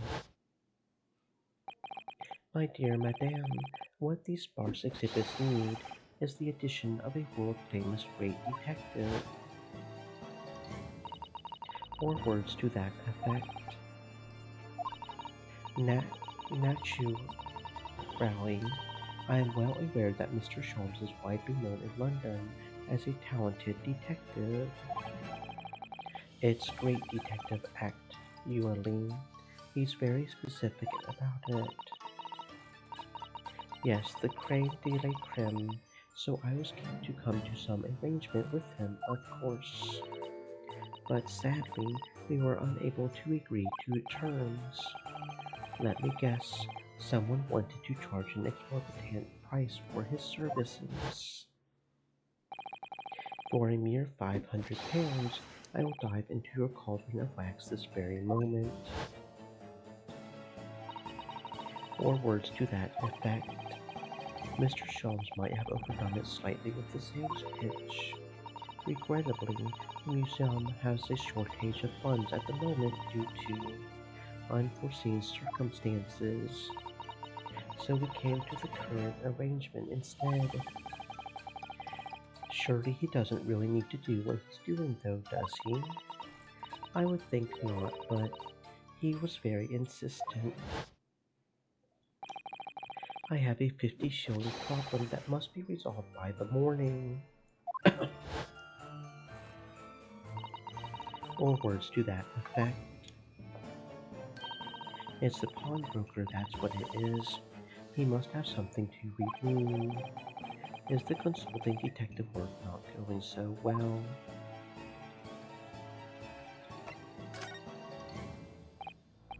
I wonder, could I ask you something? Bien, sir. I am just curious. Is anything going on in the news at the moment? Some kind of incident, perhaps? Whoever suggested such a thing to you? Oh, well, it was. Or temporary waxwork over there, you mentioned it to me a little. Oh, he's disappeared. A wax model is a work of art, not some tawdry object for trade. There you are, leaving the exhibit again when you should be working. Do you wish to be melted down?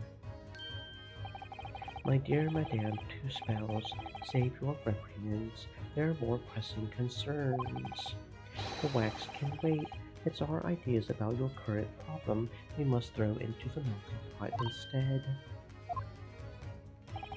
Personally, I would advise you not to involve the police. Why ever not? She's turned as white as a sheet. Because you have at your disposal a great detective whose services you may employ for a mere 50 shillings. Though please be aware that I prefer. No, I insist upon payment in advance.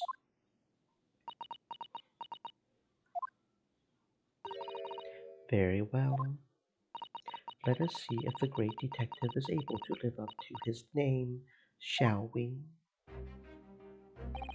Before I engage my analytical processes, I must ask you to clarify something. What, pray, is behind the curtain? That is the Two Spells special exhibit. There is an extra charge to see it. The special exhibit in the House of Horrors. It must depict a special killer then, I presume. Would you be so kind as to draw back the curtain, I wonder? Absolutely not. No, there is nothing amiss behind there. Nothing amiss, madame? What about the arm protruding ominously from under the curtain? I strongly encourage you to allow me to see what lies beyond before the situation worsens. Yes, very well. I will draw back the curtains, but only a sukon.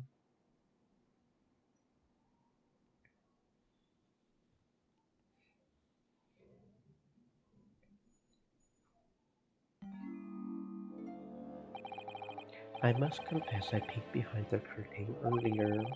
The Two Spell special exhibit is a very bleak graveyard scene indeed. And yet, somewhat surprisingly, the waxwork killer one would expect is nowhere to be seen. What does strike one, however,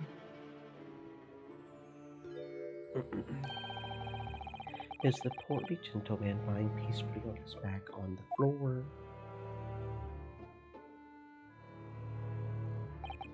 Well then, perhaps, Mr. Sholmes, that man on the floor is the ruthless killer himself. I'm afraid not, my dear fellow. He's a perfectly ordinary London gentleman, not even a waxwork, in fact. What? As skillfully made as these waxworks are, they are always distinguishable from real humans. So, allow me to present my two conclusions. The first is that a sizable business transaction has been taking place in the special exhibit. Why? Why would you say that? And the second is that the aforementioned transaction is linked to a serious crime. She looks as pale as candle wax. I don't understand. So, Madame Two Spells, as you've agreed to my fee, you shall now have the pleasure of seeing this famously great detective and temporary exhibit at work.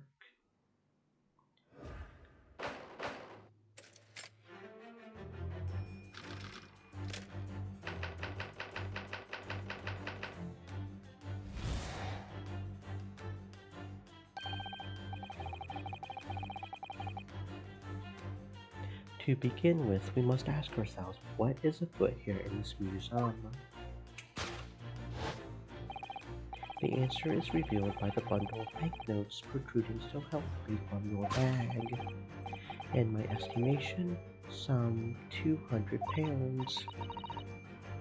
That is all my own money. So what does this large sum of money reveal? Not as much as the involuntary glance you cast, it would seem, Madame Two Spells. Yes, the answer lies where your eyes now fall. The significance of the £200 is revealed by that public notice. Waxwork for sale. Your busyness has hit hard times, it would seem. In short, you sold the infamous killer, the centerpiece of your special exhibit, for the sum of £200. No. Now let's explore the next curiosity with which we are presented.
Who is the portly gentleman stretched out so peacefully on the floor? It would appear the man has suffered a severe shock, the cause of which is clearly known to you.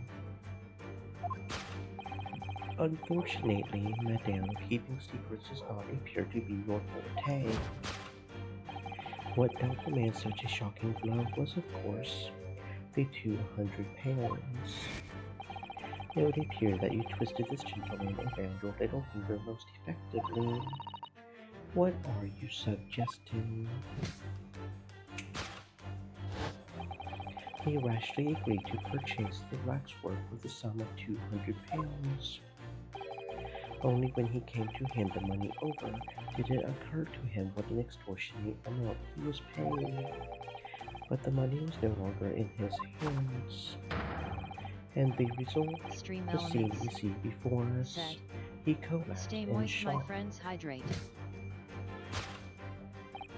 Yes, the killer in the special exhibit fetched a killer price. We can only pray that the gentleman's dreams are not plagued with regret.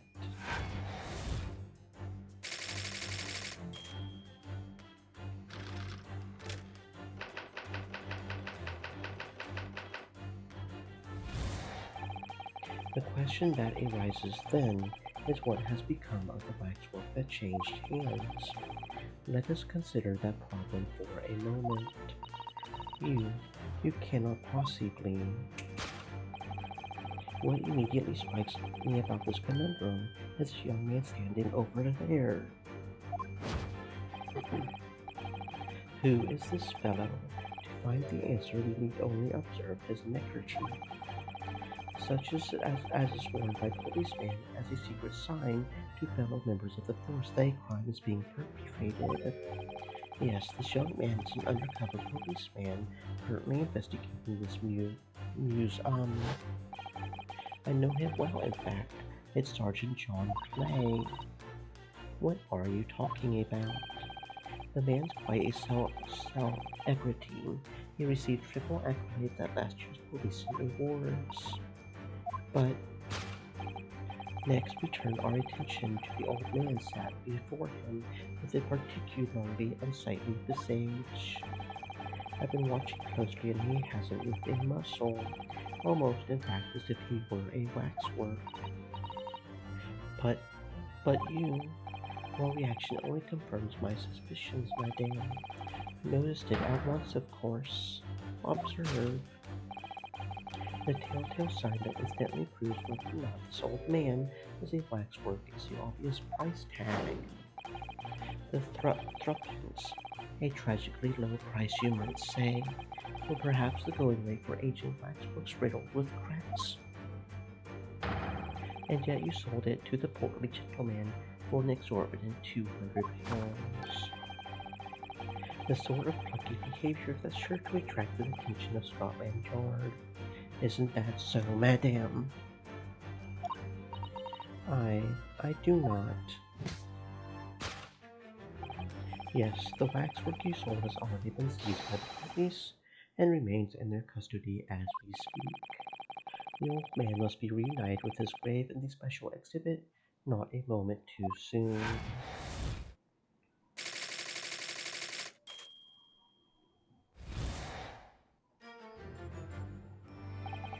Thus concludes Sherlock Holmes's great deduction of this horrifying puzzle.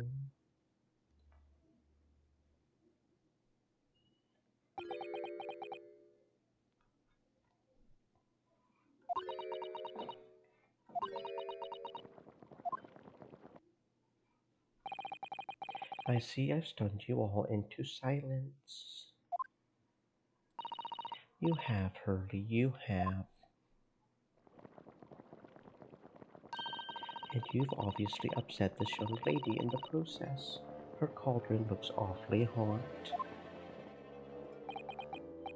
If I could just bring up one point, Mr. Sholmes. The notorious Naruhodo 1 point. I'm all ears, my dear fellow. According to your deduction, then, the special exhibit featured this old policeman. So, That would mean that he's the particularly ruthless murderer, wouldn't it? The killer policeman Ottermole. Sorry. It was a mysterious series of murders that rattled the capital only last year. The police rushed to the scene every time, only to find the culprit had disappeared into the ether. And it turned out the culprit was a policeman himself, a senior officer by the name of Ottermole. So you mean that's who the sinister-looking old man there is supposed to be? Indeed, it is a particularly grim face, is it not? Unforgettable, in fact. Yes, I remember that odious countenance only too well. But is £200 a lot of money for a wax model? It would be enough to afford one of the latest skincare ages, if that puts things in perspective. So, it is quite a lot then. Is there anything else you wish to add? Before I melt you down. That bubbling wax is looking more and more ominous. The smell of all that molten wax is starting to worry me. Mr. Sholmes did more or less just accuse her to her face, so I think I might have to call on your assistance here, Iris, if that's all right, to make some minor corrections to the great detective's great deductions. Of course it's all right. We'll soon set things straight. Well, let's get started then, shall we? Before Madame Two-Spouse vents her anger. Just what I was waiting to hear, my dear fellow. So, Madame Two-Spouse, in accordance with our agreement, you shall now have the pleasure of seeing this famously great detective and temporary exhibit at work.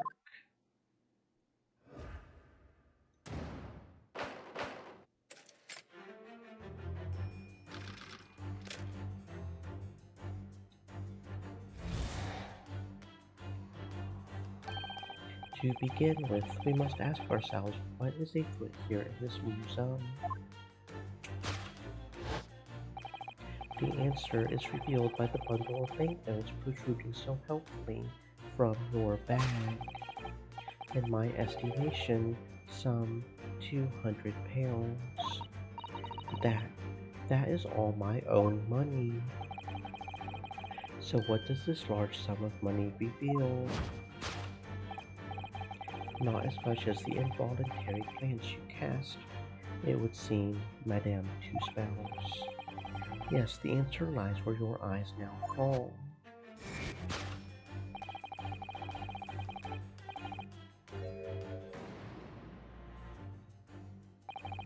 She definitely looked in this direction, it's true, but I'm not sure she would sell any of her waxworks, even for £200. She must pour her heart and soul into making them, don't you think? Over and above the wax. If it were me, I wouldn't sell them for anything. For that much money, I would, but sounds like that makes me a bad person. Well, anyway, I wonder if the £200 could have got some other significance. Let's follow that further glance again and see if there's anything else that could explain it.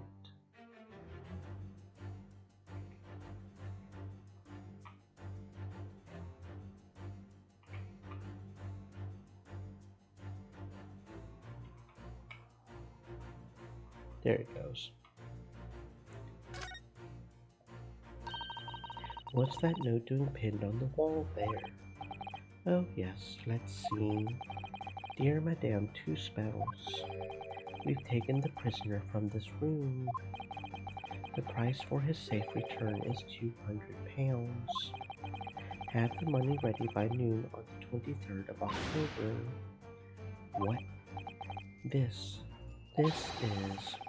It's just like the sort of thing that's left behind when someone is kidnapped. Yes, it's a ransom note.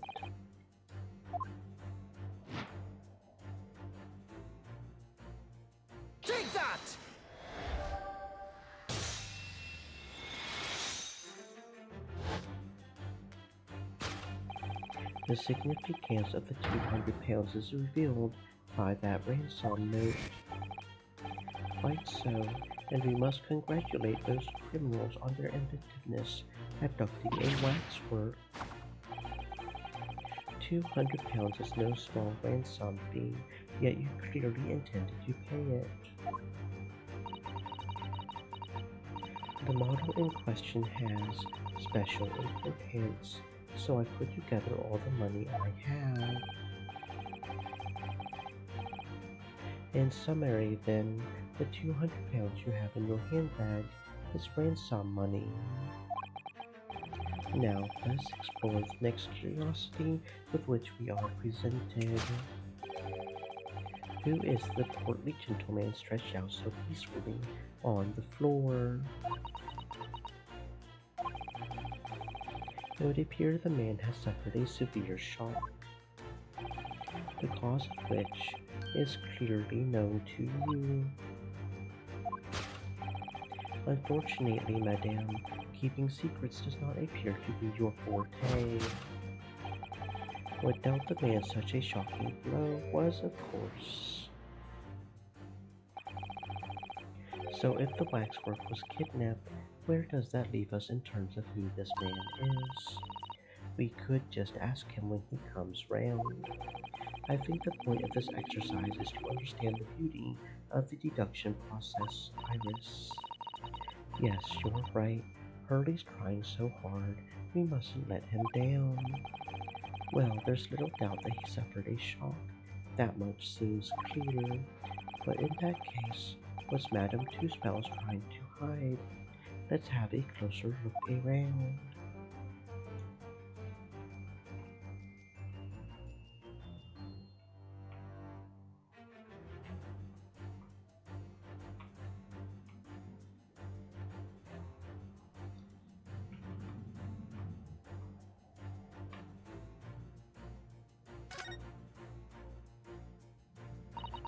This is just Madame Two-Spell's right hand, isn't it?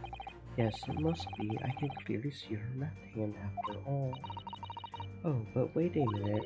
This is a left hand as well. Look. Don't say such a creepy things, Iris, please. And it seems very stiff, too. In fact, it's really hard. You mean it's made of wax?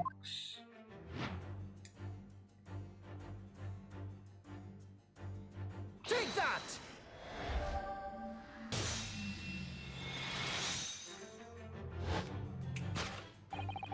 What dealt the man such a shocking blow was, of course, the waxwork hand. Indeed, with a solid waxwork limb, one could deliver a very substantial blow. How? How could you? The hand protruding from the bottom of your cape. It ought to be a right hand, but closer inspection reveals that in fact, it's a left hand. And somewhat masculine as well. In other words, it does not belong to you, madame. It is the hand of a waxwork model.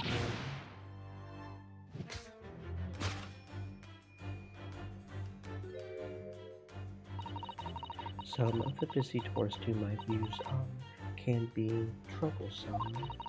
They meddle with the exhibits and cause damage. So you mean that arm? Yes, this gentleman saw fit to try to remove it as a souvenir. It's no small keepsake, like taking a whole branch of a cherry tree when you go to view the blossoms. I am afraid I had to teach the man a lesson. You confronted the man and tried to take the arm back. And the result? The scene we see before us. He was knocked unconscious. A point we may need to revisit later, but for the time being we have our conclusion. Yes, the killer in this special exhibit has been kidnapped.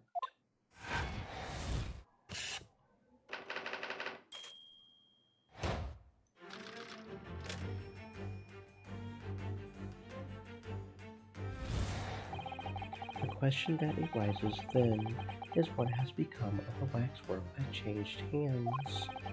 Let us consider that problem for a moment. You cannot possibly.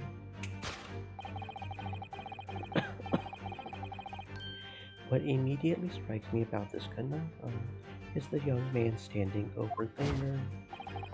Who is this fellow? To find the answer, we need only observe. According to Mr. Shorms, the yellow neckerchief is a sign to other policemen that some crime is underway. A way of communicating with his colleagues without revealing his identity, yes. It's a secret that's closely guarded by Scotland Yard that Mr. Shorms didn't hesitate to give away. Well, uncovering secrets is in any true detective's nature, of course. Right. Anyway, judging from Madame Two-Spell's reaction to Mr. Shorms' deduction, I think perhaps we might not have identified the man quite correctly.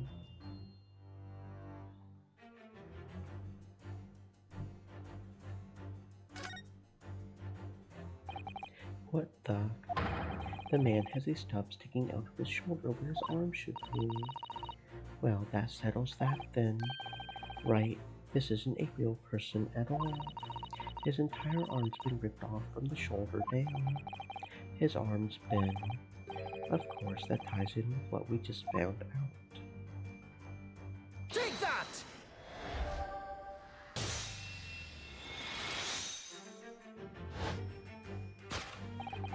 Who is this fellow? To find the answer, we need only observe his shoulder stub. No such boneless human walks this earth. Of that I can assure you. In other words, the man standing here, the young Sergeant John Clay, is in fact, defying all odds, a waxwork model. I seem to remember it was you who concluded he was a real person in the first place, Mr. Shorms. He has become quite a celebrity in London, being the winner of no less than 3 policing awards last year. I simply had to make a model of the man. Naturally, what other explanation could there be? And it was this detective's arm that was pulled off by the man on the floor and the special exhibit, wasn't it? Next, we turn our attention to the old man sat before him with a particularly unsightly visage. I've been watching closely and he hasn't moved a muscle, almost in fact as if he were a waxwork. But your reaction only confirms my suspicions, madame. I noticed it at once, of course. Observe. The telltale sign. A killer policeman called Ottermole, was it? Was he well known? It was all over the papers last year, but I can't say I know what he looks like. It's a very low price, though. Threepence isn't much money.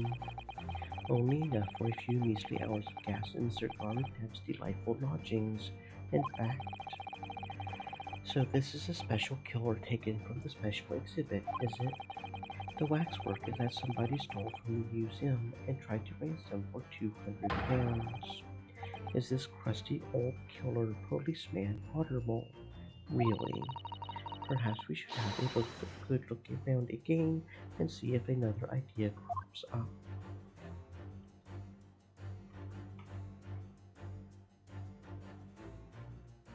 Take that!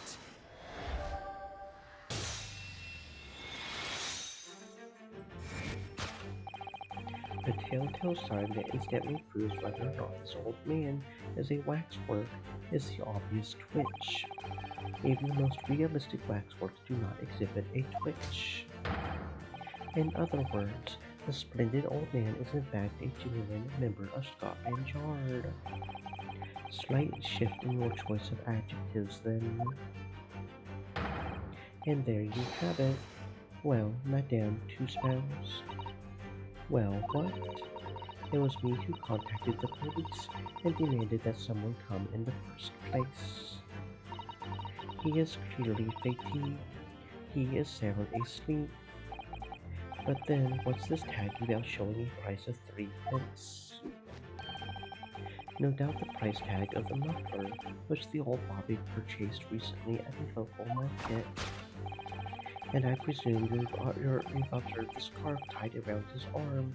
Does that not strike you, Mr. Naruhodo? Yes, the secret sign used by detectives to show that some criminal activity is currently underway. Of course, because as you know, there's been just such criminal activity happening here, as you deduced from the very beginning, Detective. So it would seem that we finally arrive at the truth.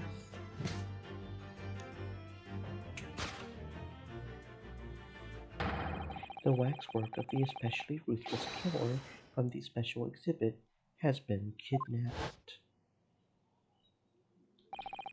And Scotland Yard are already investigating. But the model's whereabouts remain a mystery. Thus concludes Sherlock Holmes's great deduction of this horrifying puzzle.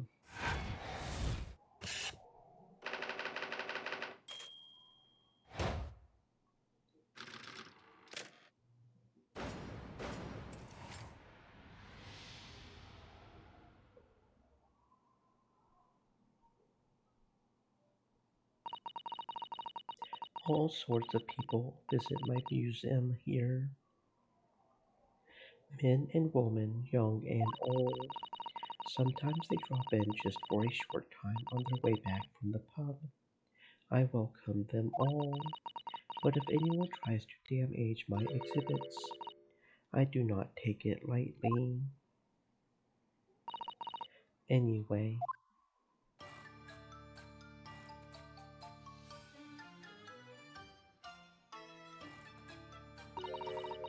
your great deduction was even more enchanting than I had been led to believe. It was a pleasure, my dear madame. I am gratified that you enjoyed the spectacle. And as for your rough customer, I've no doubt he'll regain consciousness shortly and return home.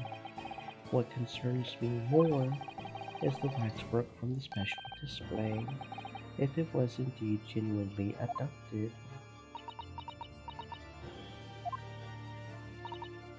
Yes, tragically it was. Then I would ask you to recount to us the events surrounding the stolen waxwork in as much detail as possible, if you please. Very well, but after I have told you what I know, I must insist that you return to your work.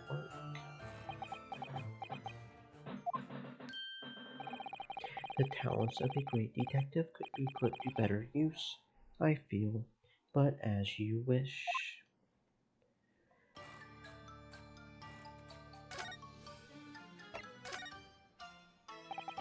Tell us more about the stolen waxwork, please. It was some days ago now when I came in here one morning. I immediately noticed that a waxwork was missing from the special exhibit here. It is your most prominent display, so that's why the curtains were closed. And I found the ransom note in its place. The culprit must have broken in during the night and taken it then. So this waxwork that was stolen, it was a model of some horrible criminal, I suppose. Of a particularly horrible criminal, in fact. The killer who left a more profound scar on society than any other, I would say. The Professor. Not a name I've heard of. So, Mr. Naruhodo, it seems the circle is complete. Sorry. The professor case happened around the time I was born, didn't it? Indeed it did, Iris. 10 years ago, a series of murders that rocked the capital. 10 years ago. Yes, at the time that Barack Van Sykes graduated from university. In fact, what? So surely he's not saying. So the big event that changed Mr. Reaper's life.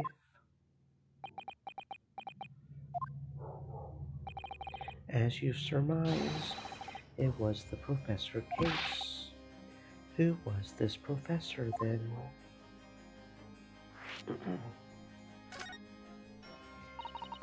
It was a series of gruesome murders that had all of London gripped in terror a decade ago. After 5 victims were killed, the man was arrested and put to death. And now he's immortalized here in wax for all Londoners to admire and enjoy. Though, of course, he happens to be absent at present on account of the abduction. But I don't understand. How is all this related to Lord Van Sykes? You must first understand, my dear fellow, why it is that the professor can't earn such infamy. It was due to the victims he chose, some of Whitehall's finest. What do you mean, Hurley? Those who murdered by the professor were some of the highest members of the British aristocracy, members of the nobility, even royalty. It sent shockwaves through the country's administration. Members of the... Wait, of course, what Professor Harebrained said.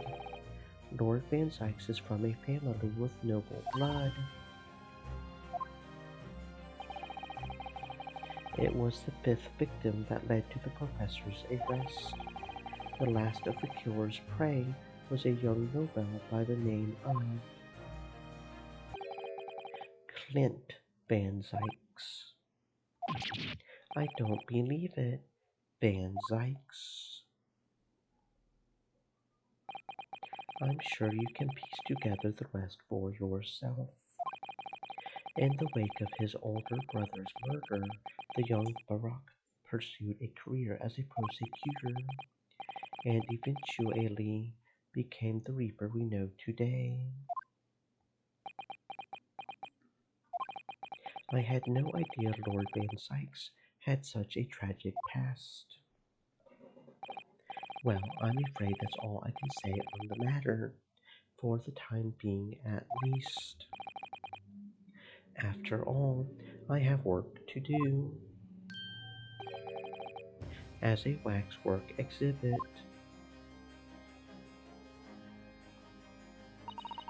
I am afraid I shall have to excuse myself as well.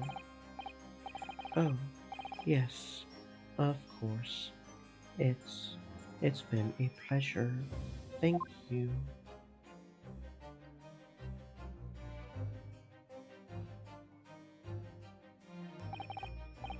Well, none of the predicted scenarios I've been analyzing involved you coming to visit me here. It's been too long. It really has. I'm delighted to see you, Barack. It's been 10 years, and here we are meeting in a prison of all places.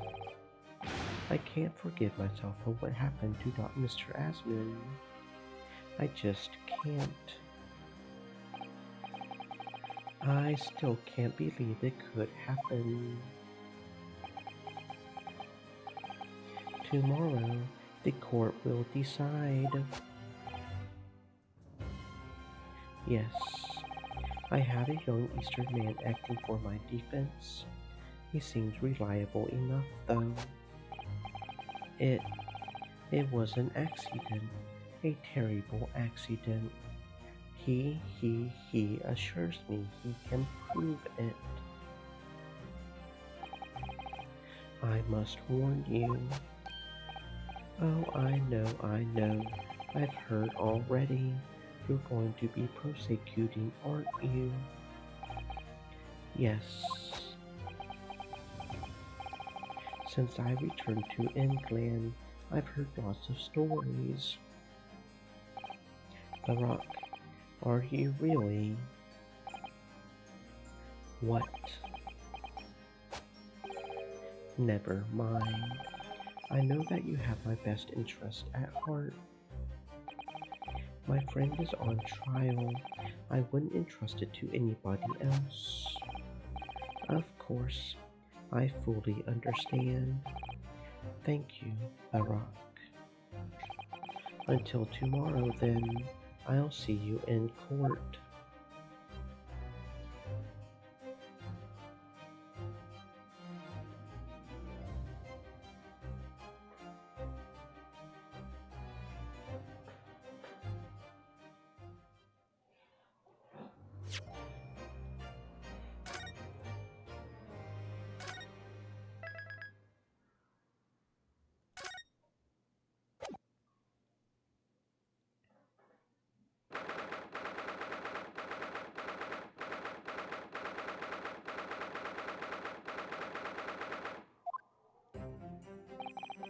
I can't believe it's been 6 months since I was last allowed to work in court. And now here I am, back at the Old Bailey. Mr. Naruhodo. Good morning, Professor Harebrain. I don't understand. It doesn't make any sense. The atmospheric pressure in here is off the charts. I've never felt anything like it. It's crushing me. I feel it every time I'm here. That gravity.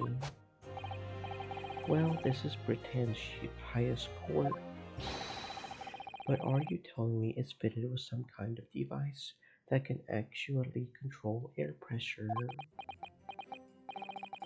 I think it's probably all in the mind. Yes, well, you won't let me down, will you, Mr. Naruhodo? I'm counting on you in today's trial to save my life, to save the secret of my super high voltage instantaneous kinesis machine from being made public.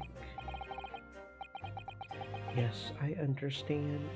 I know what I have to do.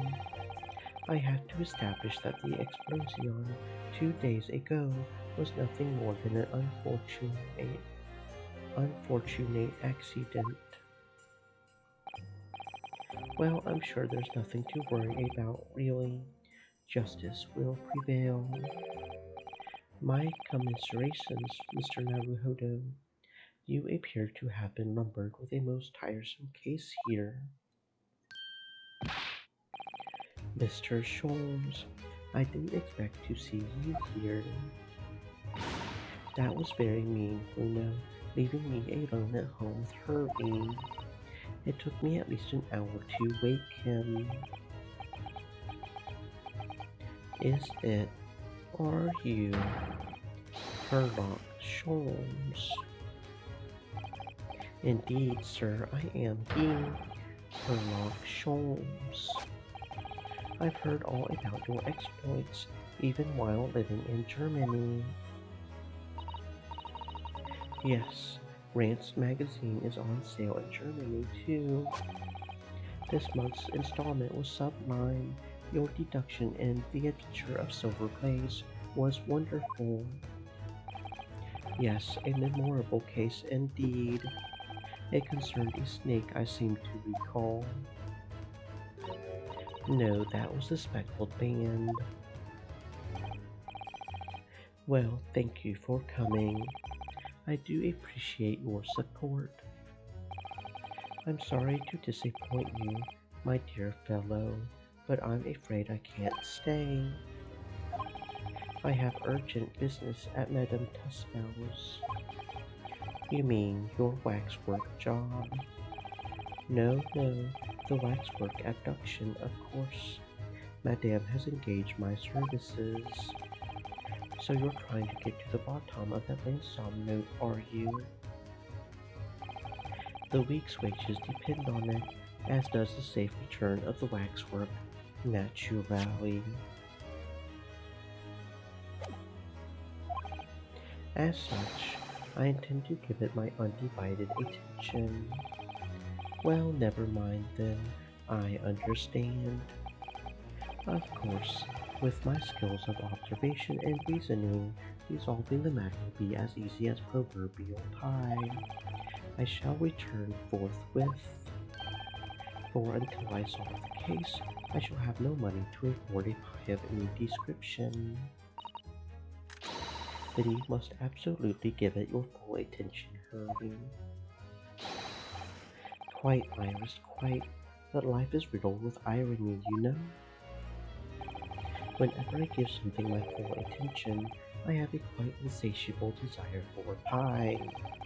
One of the universe's intractable mysteries, you might say. Yes, quite definite. Absolutely, I totally understand. Is someone a little starstruck? I wish you the very best of luck, Professor Hairbrain. Why, thank you. Before I depart, Mr. Naruhodo, a word in your ear, if you please. What's this about? As you have remarkably little grounding in science, I feel I ought to inform you. As compelling as the super high voltage, instantaneous kinesis hypothesis might be, a practical implementation such as was attempted by the professor at the Great Exhibition is quite impossible. But the professor said the demonstration was a success. Yes, it would appear that he fervently believes it was. I've read Professor Bunnybrain's paper about it too, you know, and I have to say, I'm sure it can't be done. It could barely be done theoretically, yet alone practically. So he's completely barking up the wrong tree. But how could an experiment that had no possibility of succeeding in fact succeed?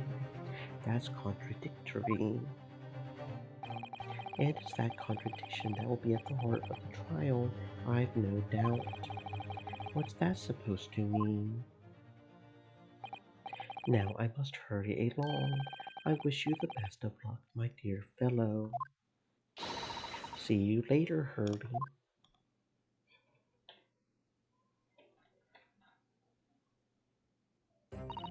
Well, it looks like you're on your own today, Reno. But chin up. You can do it. What about you, Iris? No, I'm afraid I can't help. I have something I need to do. I see.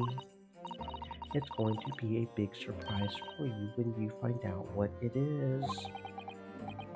That sounds ominous. Counsel for the defense and the defendant. Court is about to be in session. Make your way into the courtroom at once. We're on our way. An experiment that the laws of science say can't possibly succeed. And a scientist who's convinced that it did. That's the riddle you have to unlock here, Ryonosuke. That's the key to this case.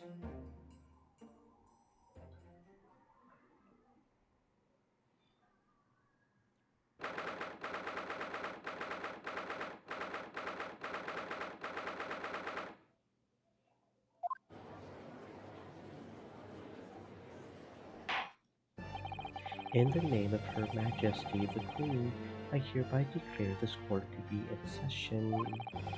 We are sitting today for the public trial of Professor Albert Hairbrain. I now call upon the counsels for the prosecution and defense to declare their willingness to proceed. The prosecution is ready. The defense is, The defense is ready, my lord. I'm 6 months out of practice, and what's more, I'm without Susato-san today.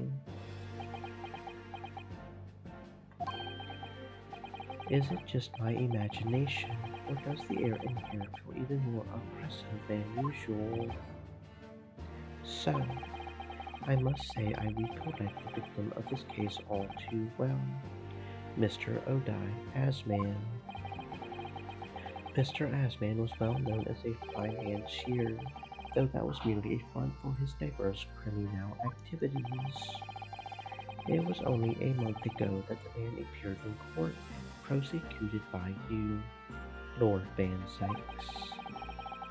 But the jury unanimously found him not guilty, because every member of the jury had been bribed by the sound of it. Those powerful London criminals are prepared to go to extreme lengths to keep their freedom.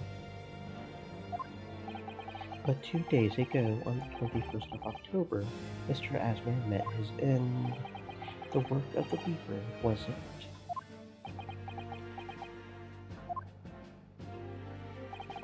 If that is how your lordship would describe divine retribution. But the fact remains that Mr. Asman's death was a direct result of the actions of the accused, Professor Hairbrain. Very well, then. Now, ladies and gentlemen of the jury, you have been selected at random to represent the will of the people. Are the 6 of you ready to fulfill your societal duty? I'm most gratified to have been selected to carry out this important civic duty, my lord. To have a man's fate in the palm of one's hand. Gosh golly, it sends shivers down my spine. Science experiments, magic, conjuring tricks, courtroom trials, all or nothing more than performances. Any spurious scholar that defiles the reputation of science deserves to hang. We have to listen to what's said on both sides of the fence and, then settle on one. That's it, isn't it?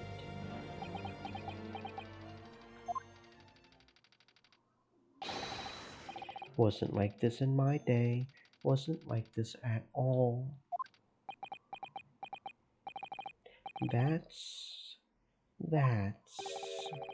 The police killer Automol look like a game, and he's as exhausted as ever, it seems. Now, as I'm sure you are all aware, the incident we are here to judge today tragically took place at the Great Exhibition shortly after its opening. Though the death toll would have been far worse, with the exception of the victim, no one was killed. Nevertheless, the dream of the science being exhibited rapidly turned into a nightmare for the spectators. A tragic turn of events, and as such, the eyes of all London, no, of the whole world, will be on this trial. It is our duty to reach a swift and just conclusion, I feel. So, your opening statement, please, Lord Van Sykes. At the heart of this incident is technology never before demonstrated anywhere in the world. One of the science's latest developments, I take it. The government is keen to capitalize on the Great Exhibition to improve Britain's technological advantage. The technology being demonstrated by the accused was described as super high voltage, instantaneous kinesis. Good Lord.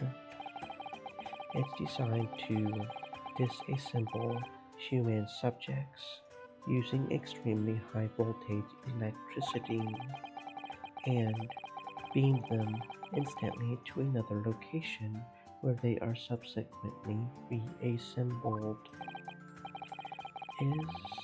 Is such a thing even within the realms of possibility? Well, I don't believe it, that's for sure. Disassembling people with electricity. My goodness, how shocking. The whole idea is absurd. The hypothesis would never stand up to scrutiny. Sir, I believe you are a fellow of the Royal Society, are you not? As an expert in your field. I am, and my word on the matter can be considered final. Instantaneous kinesis is poppycock. So this expert and Mr. Sholmes are in agreement. It's impossible. What is the prosecution's view on the matter? The prosecution would assert that the accused's instantaneous kinesis demonstration was a success. What? What rot? Ordar. The professor's hypothesis is currently under investigation by the British government. If it is deemed to have merit, a substantial research grant would be made available. The accused made use of the invention built on his new hypothesis to take Mr. Asman's life in order to be the sole benefactor of the grant. But this disastrous demonstration was no accident. It was carefully designed from the outset to end the life of the victim.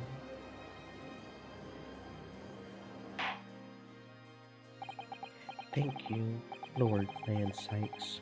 The prosecution's stance is clear, but you will now bring forth witnesses to substantiate your claims. Gladly, my lord.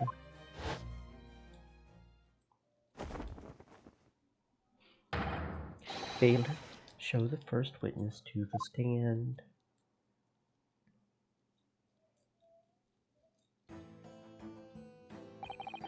Witnesses, state your names and occupations for the court.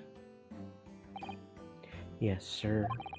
Tobias Gregson, Detective Inspector at Scotland Yard's Homicide Division. I was on duty at the demonstration on the day in question and in charge of the following investigation.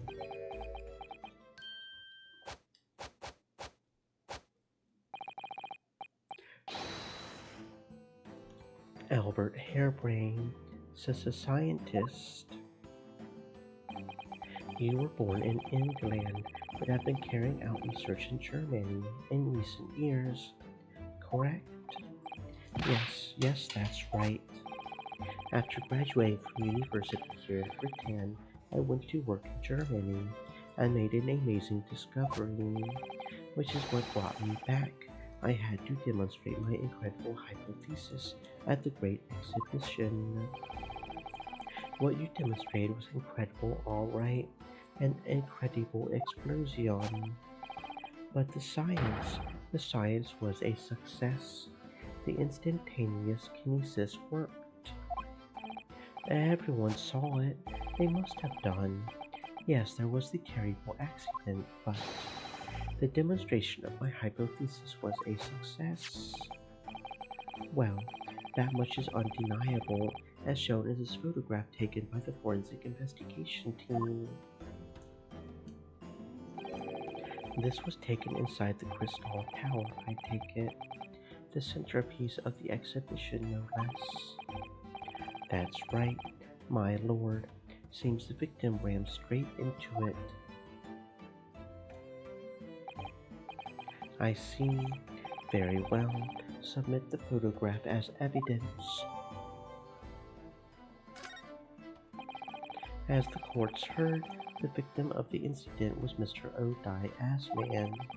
There have been a number of allegations made against a man, but putting them aside for the time being, He was the man who financed the research for the experiment and the demonstration itself. I see. So to summarize the situation, the defendant is accused of taking the life of the man who funded his work. Would that be correct?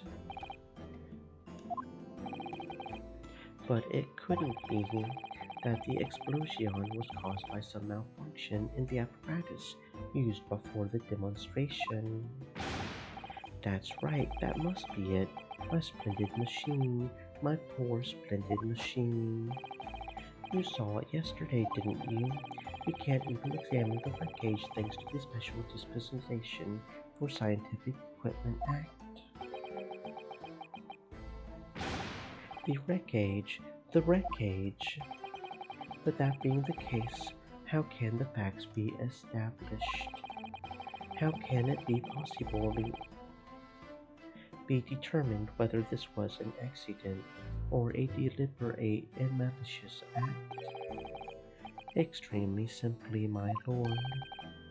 I beg your pardon. Isn't that right, witness?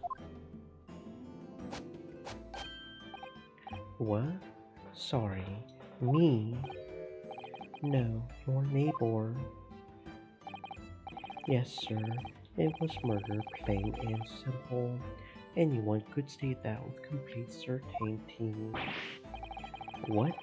How can he possibly think that? Thank you, Inspector. I think we had better proceed to formal testimony. You will explain to the court on what grounds you claim this experiment to have been a front for murder.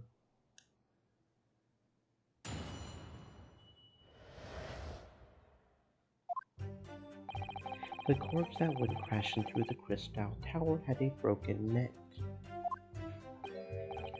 I made a minor miscalculation in the angle of the beam projection. That's all. That was my mistake. But the post-mortem examination revealed another injury, a fatal wound. There was a lesion in his chest where he had clearly been stabbed by something sharp, right in the heart. So the victim was killed before he went anywhere, and this fella is the only one who could have done it.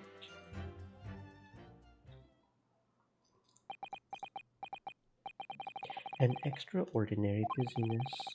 In addition to suffering a broken neck, the victim was stabbed in the heart. Information I would really like to have heard from someone other than the judge. The coroner says death would have been all but instant from a wound like that. You could say, in fact, that the victim was killed twice by the accused. No, no, and no. That couldn't be further from the truth.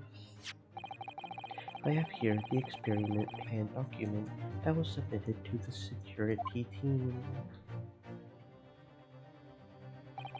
The victim stood himself inside something called the bird cage, ready to be beamed instantly.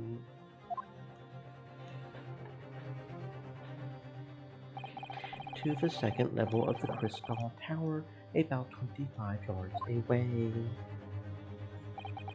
The experiment did not go according to plan, however.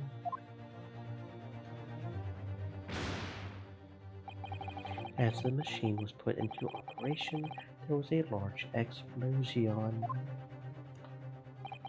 The blast caused the beam transmitter to point higher than intended.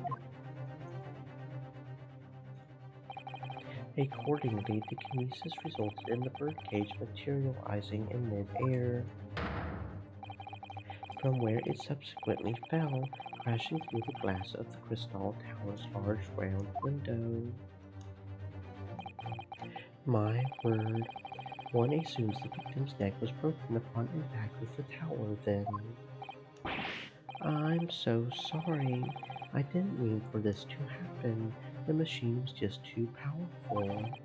But honestly, really, I swear, it was just an accident, a terrible accident.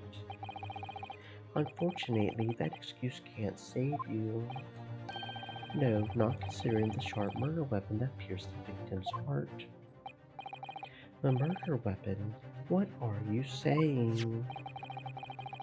This is the autopsy report submitted by the coroner.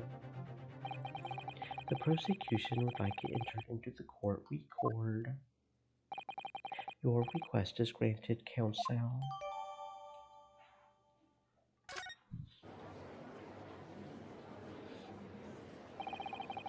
I was there in person, you know. I saw the whole ludicrous performance. And the only other person on the stage with Mr. Asman was that disgraceful excuse for a scientist. Then really, by all accounts, it must have been him. Hard to think otherwise, really. Very well. Counsel for the defense. Proceed with the cross-examination, please. Yes, my lord. I need to focus here. It's been a while.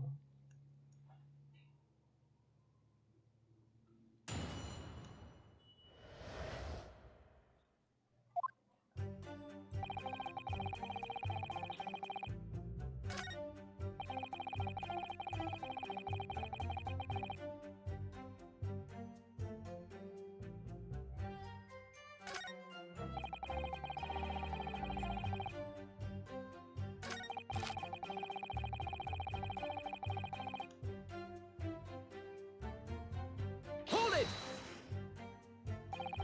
The defense knew nothing of this crucial information.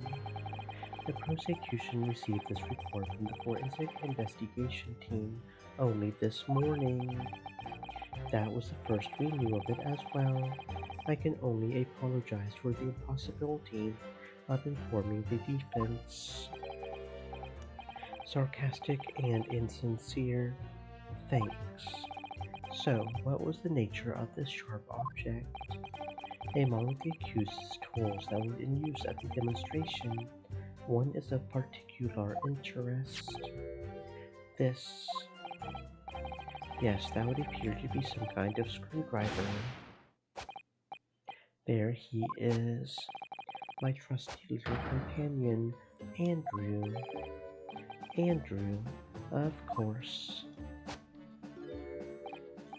Do you know each other already? He's one of my dear friends, like all my tools. I've named them, you know. We're one big, happy family. Andrew is my flathead screwdriver, of course. His brother Michael is a crosshead. Well, it would appear that your beloved Andrew has a red stain on his shank. That isn't. It's blood, beyond all reasonable doubt. No, and that's not all. The long, sharp shape of this Andrew fellow is completely consistent with the victim's wound. Well, what?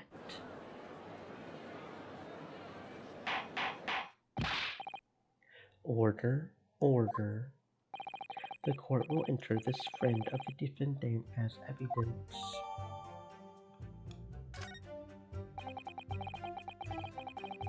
So one of Professor Harebrain's tools is the murder weapon.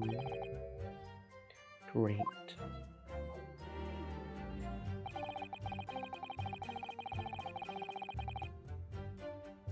Hold it! What grounds do you have for saying that? Do you really need to ask? There were only 2 people on the public experimentation stage in front of the whole crowd.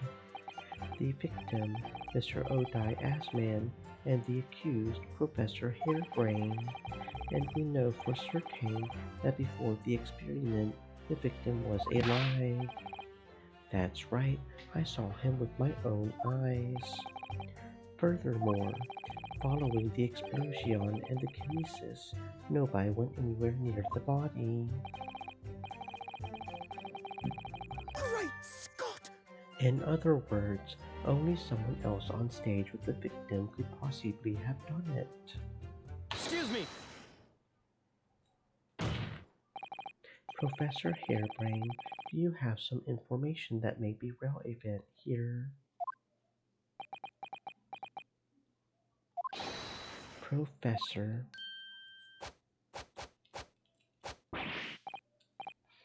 Sorry. I was just calculating the optimum coefficient of electrolysis to separate molecules in the human body, and the witness stand is the best place for that. It seemed as though you might have something to say about Inspector Gregson's last remark. Yes, that's right, of course. He just said that nobody else could have done it, didn't he? Yeah, that's right. Who else Stream could have elements, stabbed the victim? said. I don't Stay know, moist, my friends, but hydrate. there's no way that I could possibly have stabbed Mr. Asman, as you say. Explain, please, Professor. Of course, this cold-hearted policeman may not be aware, I suppose. The humans are warm-blooded mammals, with blood running continuously through their veins. I had heard. Then surely you've seen. If I had plunged something the size of Andrew into the man's chest, the whole stage would have been a bloodbath. No, a blood swimming pool. But thousands of Londoners were watching me at the time, and yet not one of them claimed to have seen a swimming pool of blood. Well, no, I suppose not. You see, not one. True, I didn't see anything like that. Well done, Professor. That was a great counter-argument.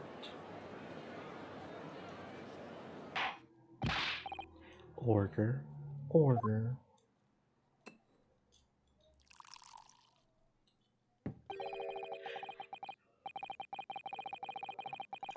Pray forgive the discourtesy if I savor a drop from my hallowed chalice to accompany my old friend's adducing. Here's to you, Albert. You're too kind, Barack, but I'm really not a patch on you. No, you're not. No. You've neglected to mention one crucial possibility. I have. A particular situation in which very little bleeding would result from a stab wound. Of course. Inspector, enlighten the court, please. Yes, sir. Where are they going with this? Very well. You will amend your formal testimony now, Inspector Gregson.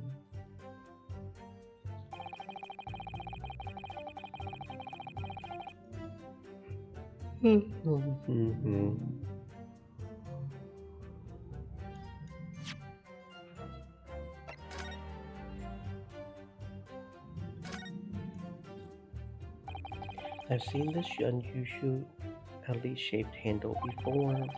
It's the same screwdriver that was lodged in the grill on the floor of the Kinesis machine, which could be important information, so I should definitely make note of it.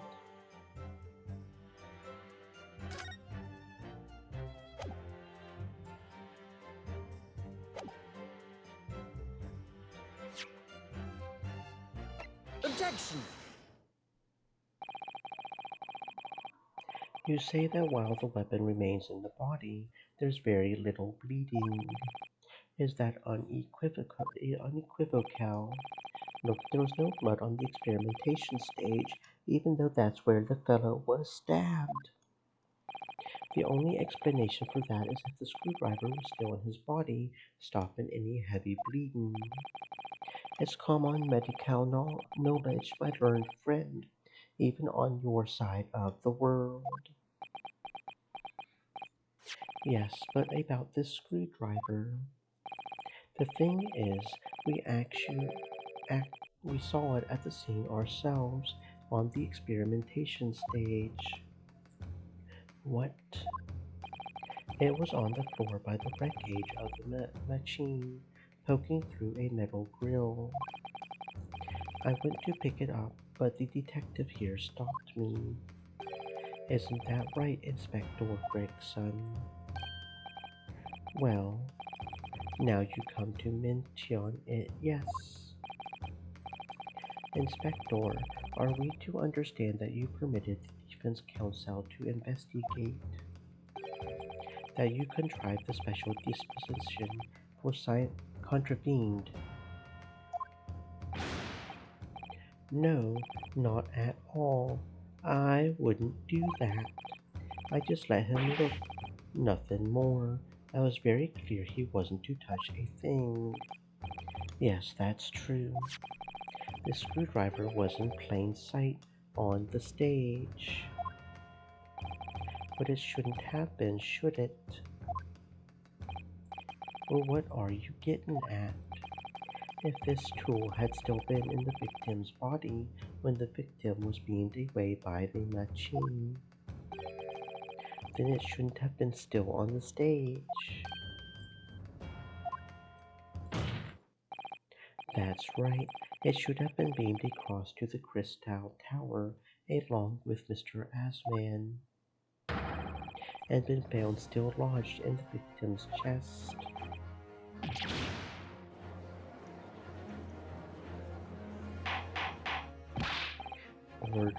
Order, how do you explain this, Inspector? Well, I don't. It looks as though everything that the victim had on his person moved with him when he was beamed. If the screwdriver was still in his chest when the instantaneous kinesis occurred, obviously that should have been beamed to the destination as well. This is a strange situation. Even though people are saying that this instantaneous kinesis is a scientific impossibility, we're still facing arguments on the assumption that it did actually take place. Alright, time to tighten the screws here. My lord, if the prosecution is unable to explain this inconsistency in its argument, we can only conclude that the testimony given in support cannot be relied upon.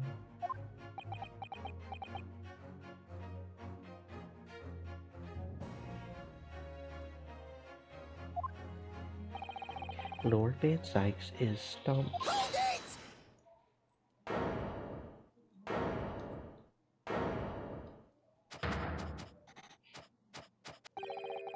Do you have something to say, witness? Yes, I knew it. It bears out. The equations hold. Mr. Naruhodo, don't worry. About what? Without delving into the details, there is no inconsistency. What? Even if Andrew had been lodged in Mr. Asman's chest, my trusty tool wouldn't have moved. Andrew remaining on the stage is consistent with my calculations. What?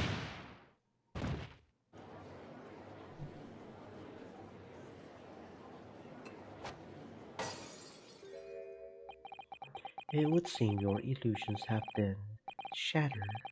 Clearly, we should hear the accused explanation. Or should I say, this brilliant scientist's explanation? Just when I had found an inconsistency in the prosecution's argument. Scientists. Very well, the defendant will testify again. Provide us with the scientific explanation as to why the inconsistency asserted by the defense fails to hold. In the name of Apollo, I will, my lord.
So, the thrust of your testimony, Professor, is that based upon this hypothesis, metal objects cannot be moved by this method of instantaneous kinesis. In other words, since the screwdriver is made of metal, even if it remained lodged in the victim's chest, its subsequent discovery on the stage, despite the victim being found elsewhere, is not an inconsistency. and therefore, and therefore, Professor Albert Harebrain could still have been the killer.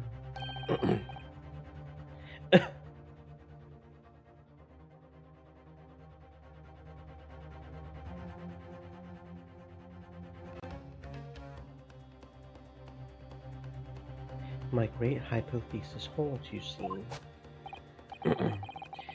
we had to make the cage used to contain the subject from wood for that very reason. I was not addressing you, witness. Professor Harebrain.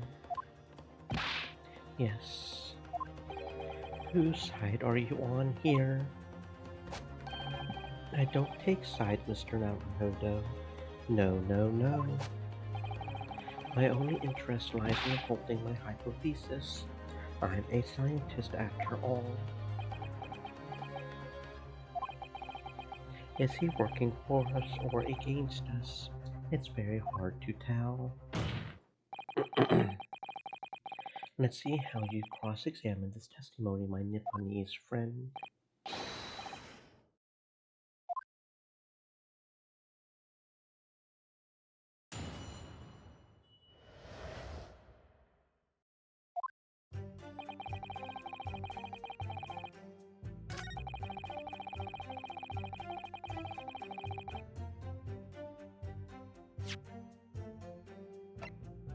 Objection! Professor Harebrain, you say that according to your hypothesis, nothing made of metal can be beamed by instantaneous kinesis using the machine you made. Is that right? Yes, that's right. Spot on. Correct. In that case, I would ask you to have a look at this photograph that was taken at the scene. In particular, I'd like you to pay attention to the victim's face. You can clearly see that Mr. Aspen is wearing a pair of spectacles with a metal rim. What? Metal? No, that's metal. No!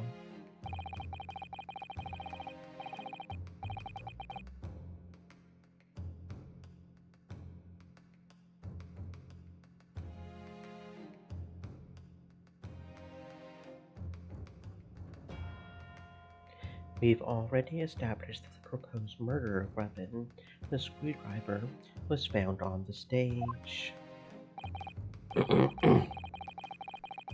However, if your hypothesis correctly predicted that outcome, it should also have predicted that the metal-rimmed spectacles would be found in the same place. My hypothesis. Professor Harebrain, this isn't easy for me to say, but your hypothesis is clearly flawed.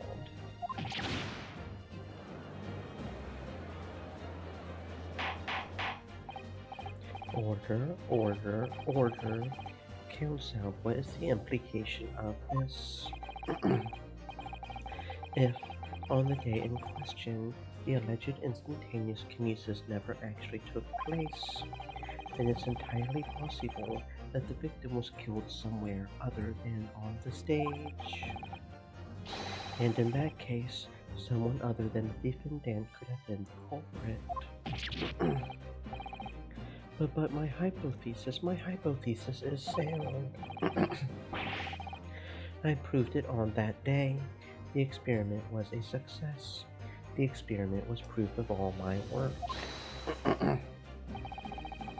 If I could say something here, in my capacity as a fellow of the Royal Society, Yes, juror number 4, go ahead. As a man of science, there's one thing I simply cannot abide, and that's a fraud who pretends to be a fellow man of science. What? Wait, great Scott, are you suggesting my science is suspect? It's just been disproved, hasn't it, in front of all of us?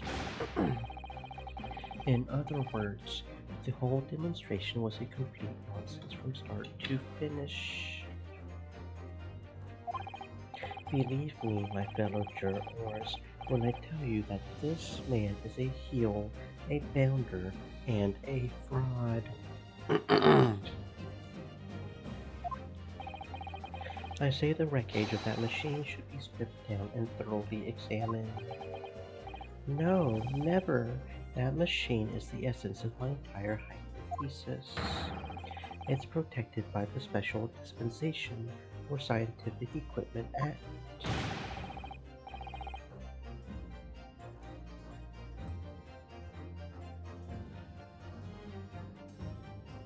What the devil is that blasted act all about? Who made up such a daft rule? I don't like the way this seems to be going. What's the best way for me to help the professor? Objection! Professor Harebrain has yet to perfect this invention. That would seem to be the case, yes. But even so, what? Going to such trouble and expense to create a fake machine to display in public. He would have absolutely no reason to do such a thing. Objection! He had an obvious reason to do that. For the research grant money. If the government was foolish enough to have deemed the man's ridiculous notion plausible, he and his conspirators would have received a handsome sum indeed. Conspirators. What would be the value of such a grant? £10. You're an order of magnitude out, madame. £500 a year. You could look handsome on that much for years. The society's noted an increase in bogus public demonstrations in the field of science recently. And plenty of scientists arguing with each other to get the largest slice of the funding cake. People's greed is plenty motive enough for murder, I assure you. No, I haven't deceived anyone, least of all the government. My hypothesis is sound, the science is sound, please, you must believe Objection! me. No matter how unbelievable this hypothesis may seem to you, ladies and gentlemen, the fact remains that the victim was transported instantly to the Crystal Tower, which means that the experiment was a success. Barack. And therefore, the only person who could possibly have committed this murder is the accused. Barack. Where is this heading? I have no idea. My lord, if I may. Yes, Lord Banzites. The prosecution would like to summon a new witness to the stand. New witnesses, what would be the nature of their involvement? They were spectators of the demonstration at the exhibition, who were occupying special seats. Eyewitnesses. Very well, the court grants the prosecution's request. I should very much like to hear from eyewitnesses to the incident. The prosecution's stance is clear. This experiment was no postiche. The accused killed the financier victim there on the public stage before the very eyes of the spectators. Now, my learned friend, Yes, it's time for you to make your own stance clear. There's clearly a flaw in the professor's hypothesis. I can see that. But where does that leave me? We shall take a short recess now, during which time the prosecution will prepare its new witness to take the stand. As you wish, my lord. Good. In that case, court is adjourned for 20 minutes.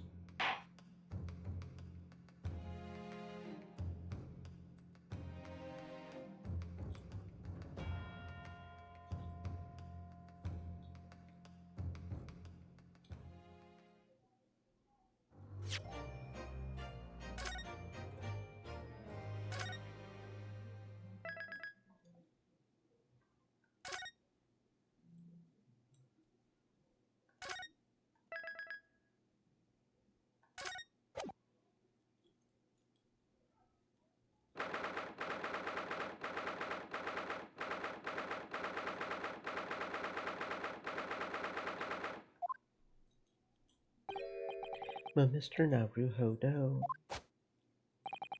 what on earth were you playing at just now? Or rather, what on earth were you playing at all along? My hypothesis, my amazing hypothesis. You've been picking holes in it from the start. Sorry about that, but you promised me. You said you would prove that Dread Explosion was an accident, not murder. You said you would keep my special invention from falling into anyone else's hands. But all you've done so far is try to undermine me. Yes, I did make you a promise, you're right. I said that I would believe in you and fight for your freedom to the very end. But I also told you I was no scientist. I don't understand your hypothesis. The fact is, there's an undeniable flaw in your logic, isn't there? But if I just run through some equations, yes, you see, it's because my work is incomplete. Perhaps it is. Nevertheless, a man died as a consequence, didn't he?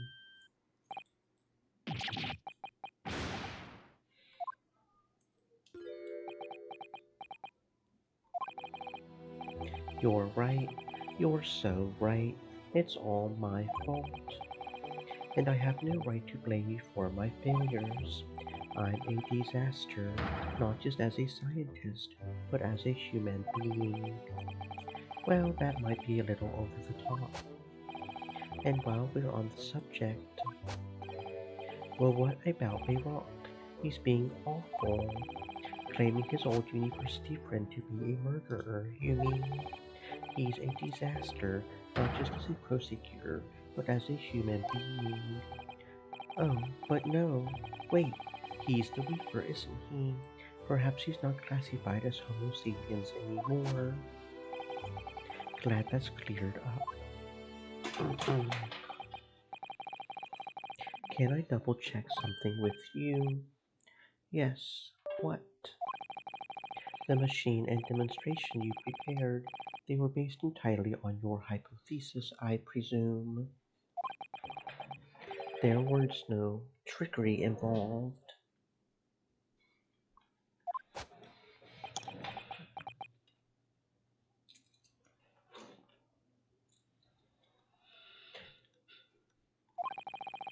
I drew the plans for the machine with my own very own hands.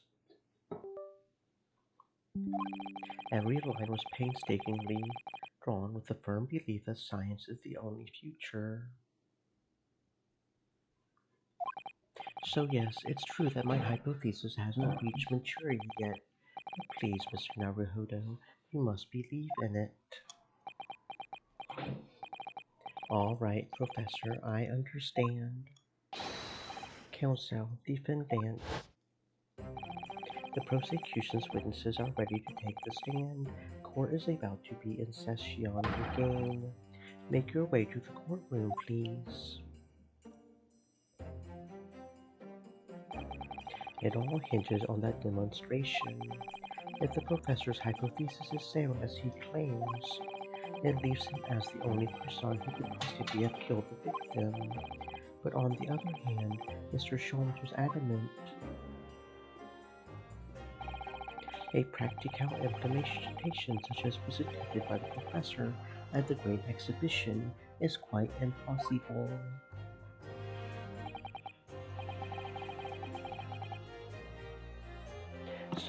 So really, what should I be trying to prove here? Oh, come here. Okay.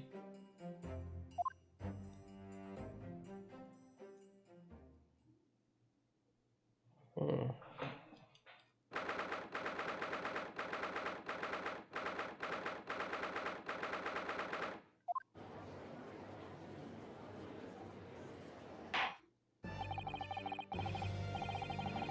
In the name of Her Majesty the Queen, I hereby reconvene the proceedings of this court.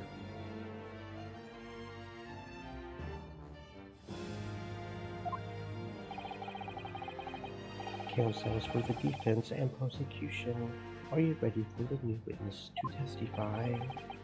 The prosecution is ready, my lord. As is the defense, my lord.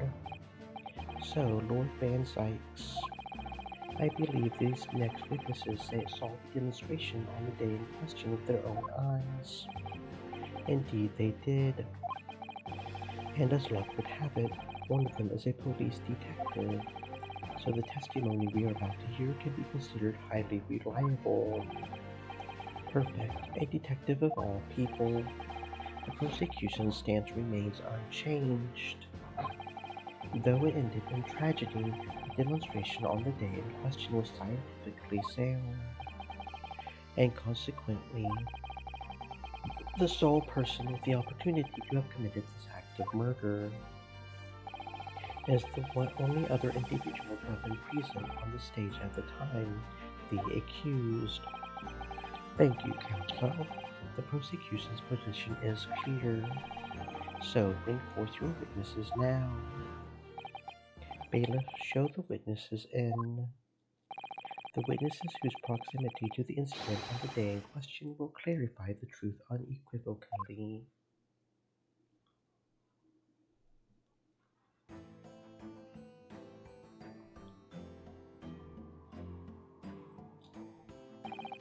Witnesses, state your names and occupations for the court to hear. My name is Balthazar Loon. I am the impresario of all the hot air balloons in vicinity of the experimento stage. My name is Wilhelm Gottschalk Sigismund Ormstein.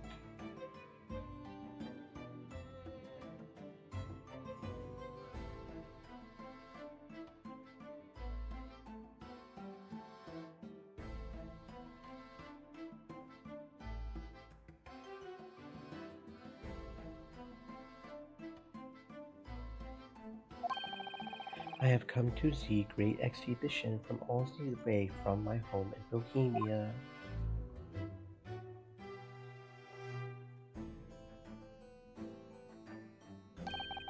I'm very rich.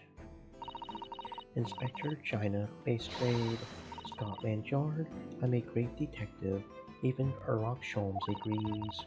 I was on security duty at the exhibition, and I got to go up in one of them balloons. It was amazing. China, again.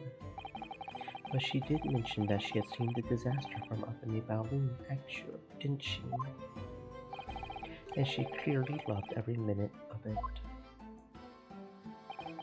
There were 3 balloons flying near the public experimentation stage when the incident occurred. 2 of these witnesses were in one such balloon at the time and saw events unfold from the skies above. You make it sound like they were in the clouds. It was only an altitude of circa 60 feet. Very low. Well, you can't see nothing if you fly too high, can ya? 60 feet, about 18 meters then. Thank you for your introductions. Now you will give your formal testimony for the court. Kindly describe what you witnessed, especially those of you who had vantage points above the stage.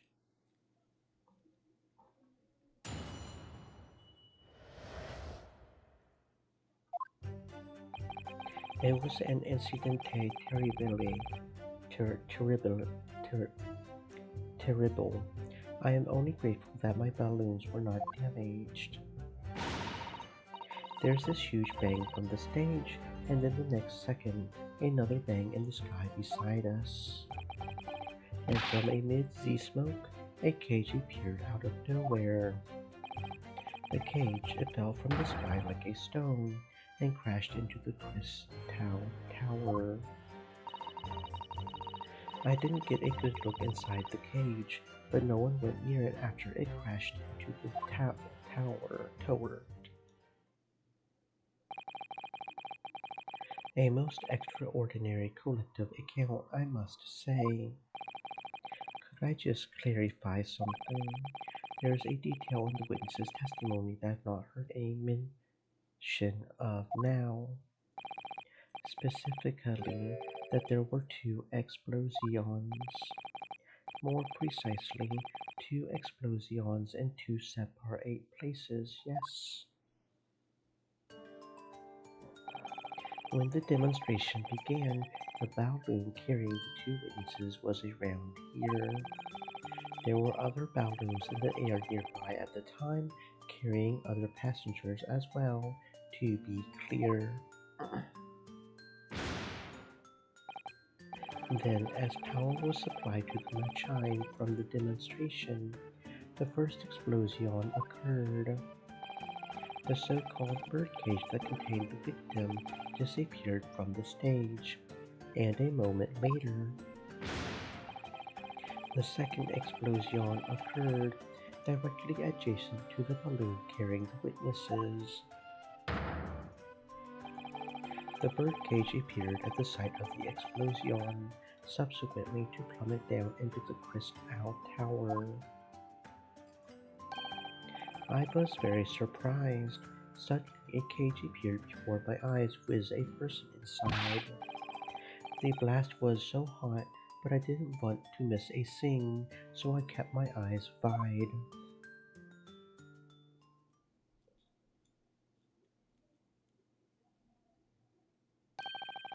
I still have lots of money. Precisely who is this curious infant? I'm told he is a young noble of Bohemian royalty. Apparently, he disguised himself in order to steal unnoticed into the great exhibition. Yeah, I am here in London on a sightseeing trip with my elementary school. We will have the benefit of a child's point of view in the testimony. Do we really need that? Then I remove my mask. This is what I look like. Yes, I see. A delightful face, I'm sure. Yeah, everybody says so.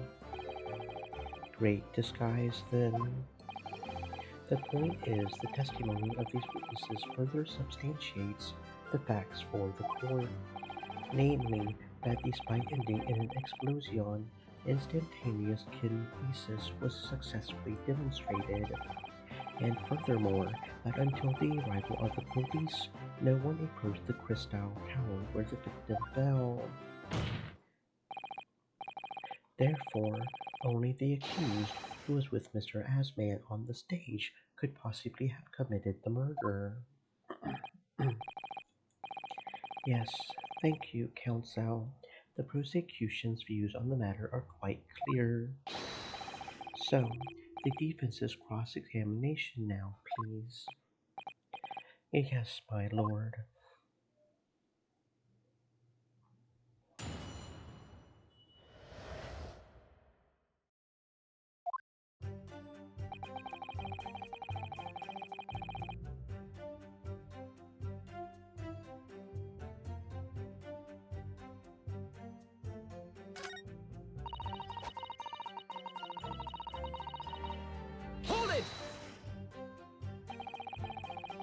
So you saw the accident happen from up in the air.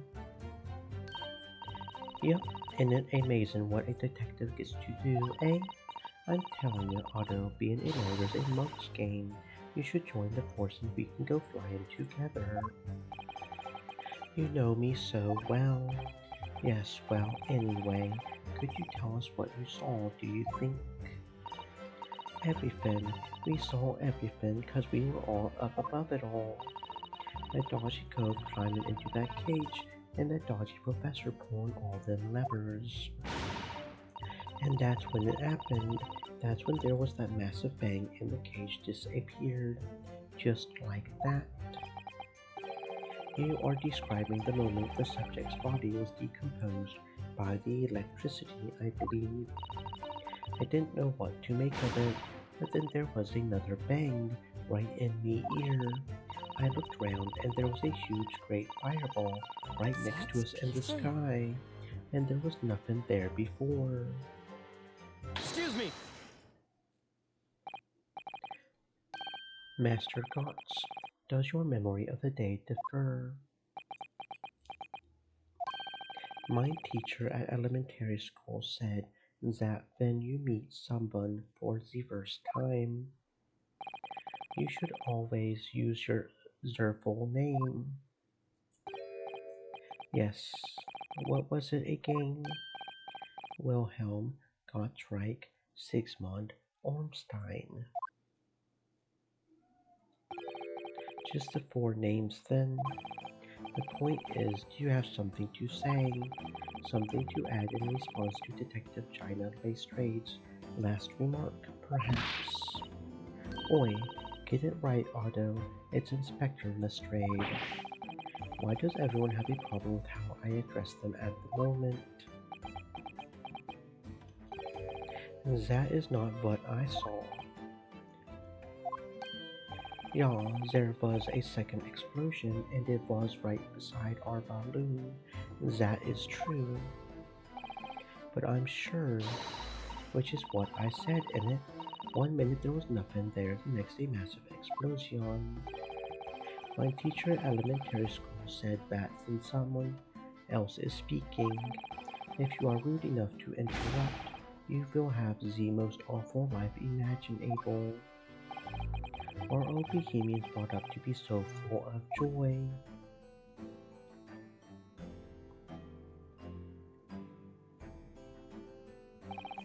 Just before the second explosion happened next to our balloon, I clearly witnessed a green balloon flying in the sky. A green balloon? You what? I never saw nothing like that. Well, I did. I saw it, and you can't say I didn't. I will complain to the council. I will cry and scream. My testimony is the truth.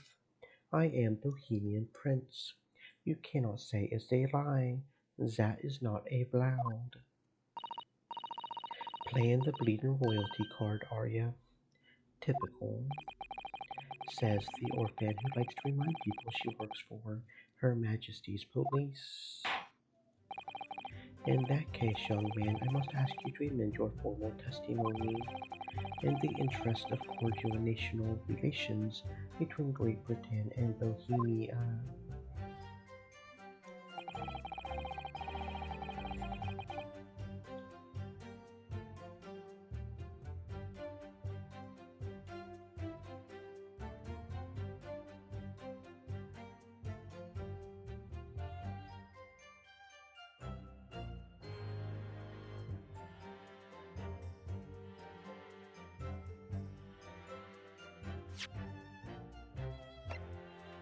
Objection!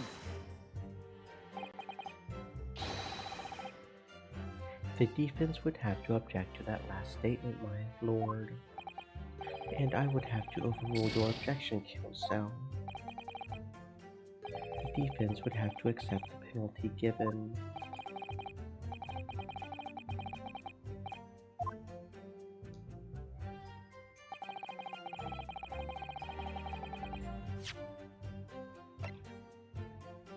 Objection! That last statement would seem to be at odds somehow with the evidence. It's your task yourself to explain somehow the report, not the other way around.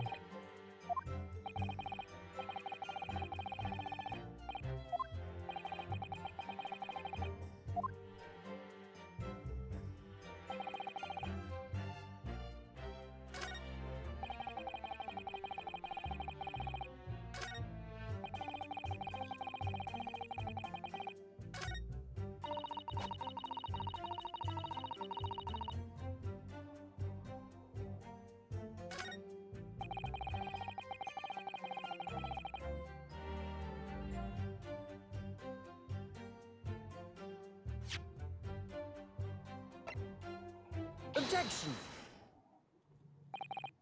Mr. Loon, in your testimony, you said that all three of the balloons you had operating at the time were undamaged. See, that is correct. If they had been caught in the explosions, it would have been terrible. I wonder if you might know what this is. I think it may be, see, part of a balloon, a burnt piece of the fabric of the envelope. Sorry, the envelope. Pardon, that is the large round part of the balloon which becomes filled with hot air. It is made from very thick fabric lined with rubber. You do not want it to rip when you are in the sky. Just as I thought. This piece of cloth was found near the experimentation stage. In other words, as Master Goss testified, a green balloon did indeed explode that day. If all the balloons in the sky above the experimentation stage belong to you, Mr. Loon, then your statement that they were all undamaged clearly contradicts the evidence. If a balloon exploded that day, why didn't the man say so? Maybe everyone on board was killed, having to spend 10 hotels for the experience. How awful. Seems to me like those things crash half the time anyway. The instantaneous kinesis did occur, but after the explosion on the stage, the point of materialization shifted to a location occupied by a balloon, causing that balloon to explode. Yes, eminently plausible. An unfortunate traffic accident, as it were, but it changes nothing about the pertinent facts. This I cannot accept. Why not, Mr. Loon? You are suggesting that I am a liar. That person's died in a balloon incidente.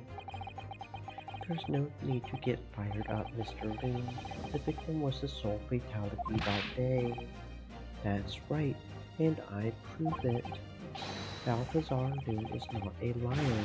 There was no such balloon in the sky. It is not possible. You're saying it's impossible. Why? This court has more important matters to discuss than the number of balloons that were operating that day. Objection! But we can't ignore the fact that nobody appears to have known anything about this other balloon until now. My lord, the defense calls for further testimony from Mr. Loon. I concur. There is clearly more to the truth here than meets the eye. It's imperative that we clear up the issue of this phantom balloon, I feel. Witness, you will give supplementary testimony about the balloons you were operating at the exhibition. Grazi, my lord.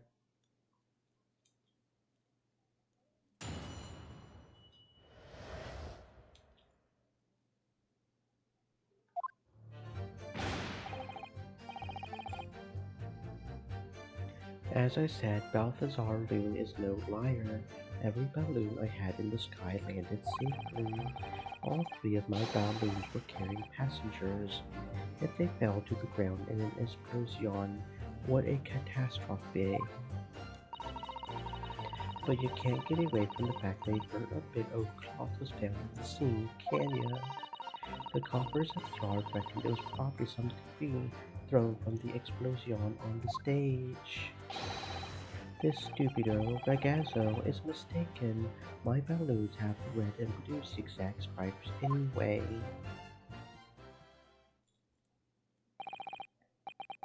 So your assertion is that the balloon this child saw was not one belonging to you.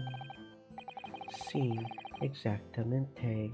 If he even saw a balloon in the first place. I do not like the sound of it. It is very bad for busyness. I have a good mind to sue the land of Bohemia. If you attack us, we will fight back. It will be war, all out war.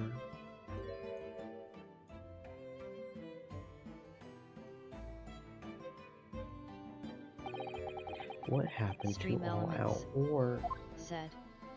Stay moist, my Mr. friends, Lee hydrate. certainly doesn't appear to be lying, but that doesn't change the fact that the testimony and evidence are contradictory here. If the defense is unable to find fault with witnesses' statements, the court must consider them the truth. Think long and hard on that, my learned friend. The situation has clearly changed now. I have to get to the bottom of what happened here, no matter what it takes. Counsel, you may now cross-examine the witnesses.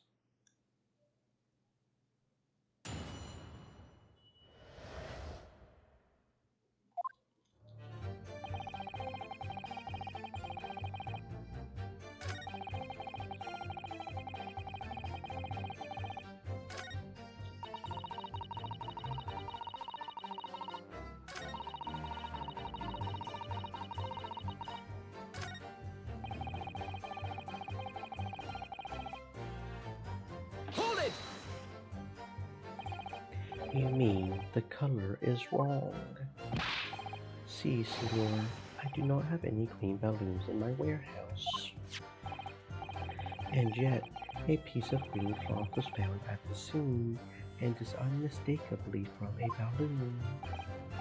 Well, I do not know how that can be. For the sake of argument, let's say that a green balloon did explode above the stage. We couldn't therefore conclude that it happened on the day in question.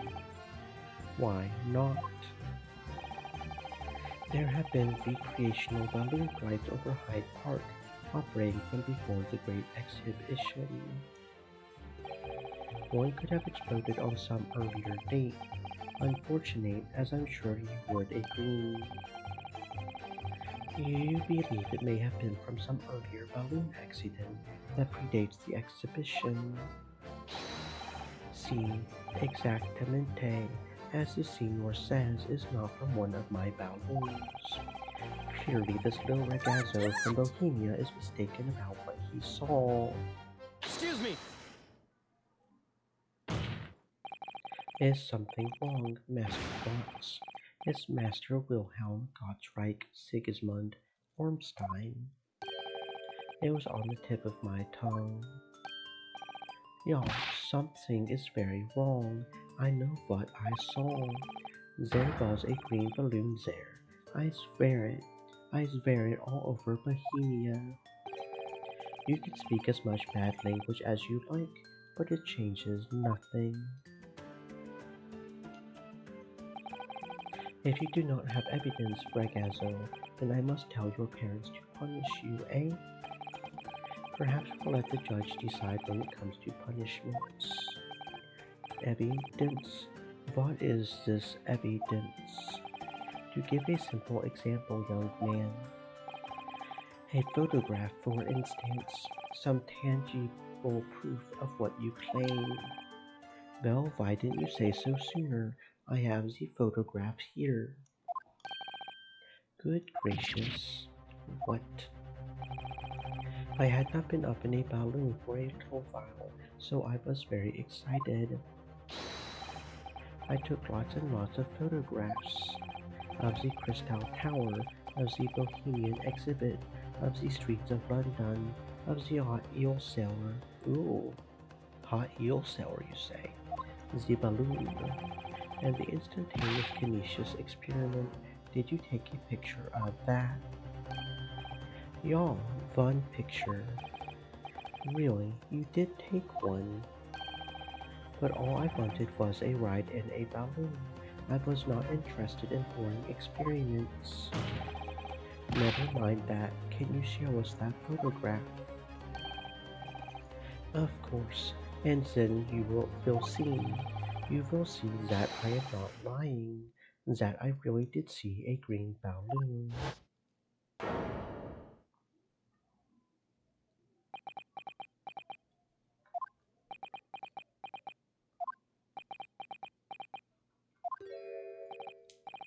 Well, I see you are all too shocked to speak.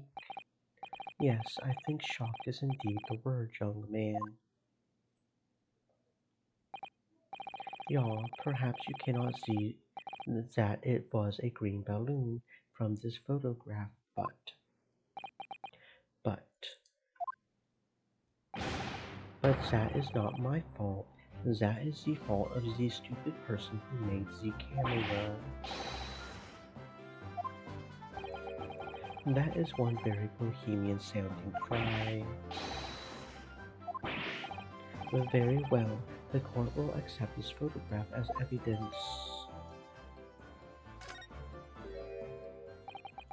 It's not my fault, it's the fault of the person who made the camera.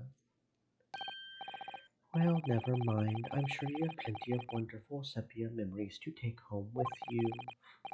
In any case, when did you take that photograph? Well, it was on the day of the big explosion. You don't say. When I pressed the shutter release, there was this very loud bang, and a hot wind rushed over my face.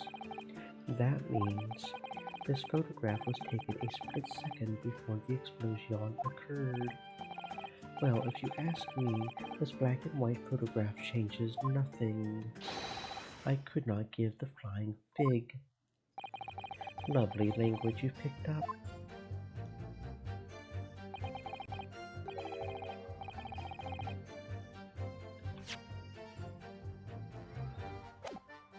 As I thought, Mr. Loon's testimony just doesn't quite add up. The young Bohemian boy claims to have seen another fourth balloon, but Mr. Loon vehemently denies the possibility, and it's hard to imagine the man in charge could be mistaken about the numbers that were in the air. Still, his inconsistency must tell us something, I'm sure.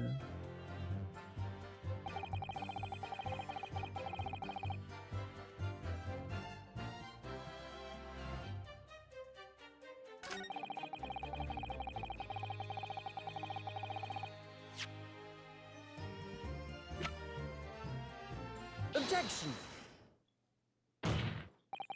Unfortunately, the photograph Master Gods took can't tell us the code lore of the building, but it can tell us something else, something crucially important. What? It shows that the pictured balloon wasn't carrying any passengers. My goodness, you're right. But surely all the balloons would have been carrying passengers. There would be no sense in it otherwise. So see, they are for pleasure, for seeing the view. My balloons only fly with passengers. Which tells us that the pictured balloon isn't one of them. So when the incident occurred that day, there was a fourth balloon in the skies above the experimentation stage.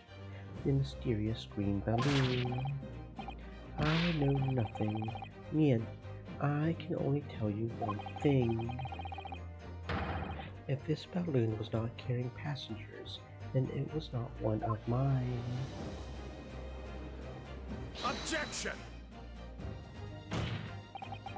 There are illegal tradesmen everywhere you care to look. Clearly one such entrepreneur decided to capitalize on the opportunity presented by the great exhibition and managed to operate a balloon fight on Mr. Rose's patch without him realizing. See, the competition trying to steal my profits. I did not notice because of the experimento that went wrong on the stage. This fourth balloon exploded at the very same moment Mr. Asman was beamed from the stage below. Right, so them scraps that fell to the ground after and left them scorch marks. They didn't come from the stage at all. It was bits of the balloon raining down. Because no one was in it, it didn't get no attention. A mysterious fourth balloon carrying no passengers, silently floating over the experimentation stage. This photograph shows us nothing more. A stray balloon carrying no one and operated by some rogue trader. Clearly, it has nothing to do with the case. Its relevance does elude me, I must say. The court has seen sufficient evidence and heard ample testimony already. The prosecution calls for this trial to be concluded.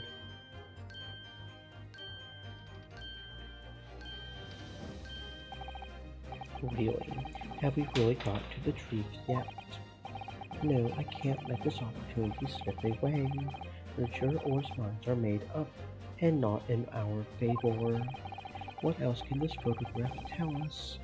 Is there nothing more we can learn from it? Objection! Ladies and gentlemen of the jury, wait. Please don't give your decisions yet. The photograph of Master Goss may well be hiding one more vital clue. What's that? A vital clue. Objection! We're well past the point of mere possibilities. It's time for definitives now, so tell the court. What does this alleged clue in the photograph prove?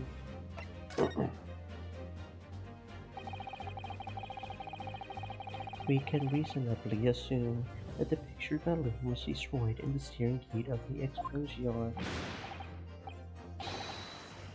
Yeah, that's right, yeah. It was not my fault. Evidently, because the birdcage from the kinesis machine materialized in the sky where it had been flying. And the balloon, being filled with flammable hydrogen, instantly and explosively ignited. Objection! No, that's not what happened. What? It would appear that this photograph requires closer examination. Counsel for the defense, you will highlight the location of this alleged clue in the photograph for the court. Of course, my lord. If you look closely, it's plain enough to see. And what's shown is linked to another piece of evidence we have, in a way that leads to an unbelievable conclusion. The clue that heavily suggests the real reason the balloon exploded is... Take that! The timing of this photograph can only be described as miraculous. If you look, you'll notice that there's a bright white line that appears to point directly at the balloon. Most likely a ray of light caught incidentally on the film.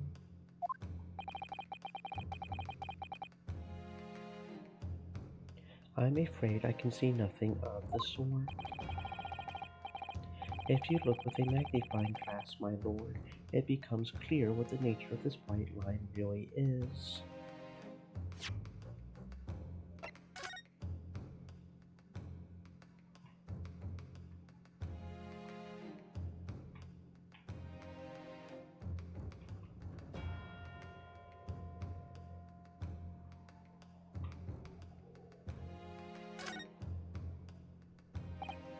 There's some sort of lever here.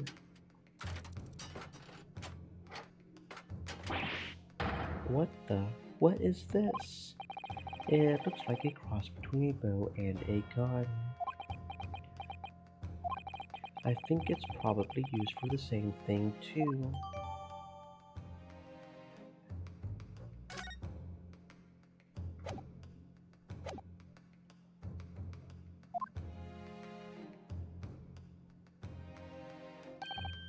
Goodness, what is that?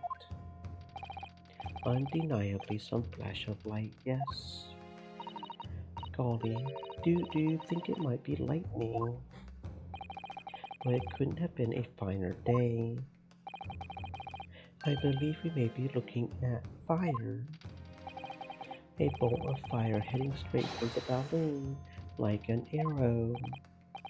Indeed, even to my aging eyes, it would appear to be a flame of some sort. My word, are you suggesting this flame struck the hydrogen gas that filled the balloon? Objection! That's absurd. The balloon would have been 60 feet above the ground at the time. No flame could possibly have reached such a height. Objection! Actually, it's my opinion that a particular piece of evidence found at the scene reveals how that is what happened. What evidence?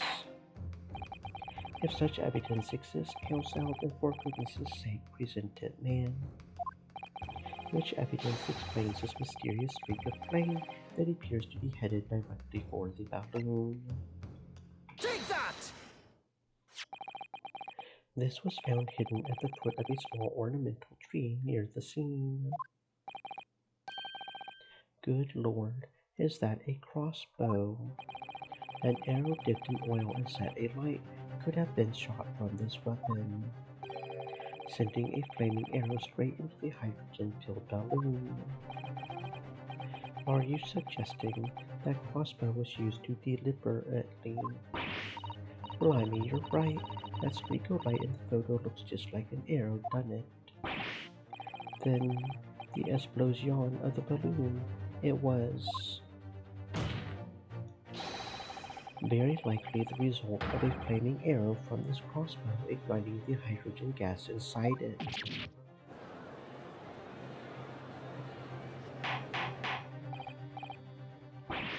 Counsel, this is an extraordinary supposition.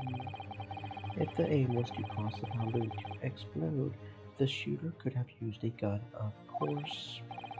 However, there's an obvious reason why that would have been out of the question. The noise of the discharge, of course. That's right. By using a crossbow, the projectile could be fired at the balloon silently. Well, yeah, if someone had shot a gun off in the exhibition grounds, it would have caused a real panic. But with the big explosion, there was a very big panic anyway, no? I don't like this. I should be pleased to have found a plausible new explanation for all this, but something feels wrong. Objection! Do you understand the implications of what you're saying, my Nipponese friend? If a flaming arrow did indeed hit the balloon, then obviously it would have exploded, and if the birdcage appeared from the cloud of smoke that ensued... What? Wait a minute. What are you really saying here? I don't get it. Or was the birdcage beamed up into the sky after all? Or what? My goodness me. Now I understand. That's what that sinking feeling is about. I think there's a good chance that the birdcage was actually concealed inside the balloon all along. What?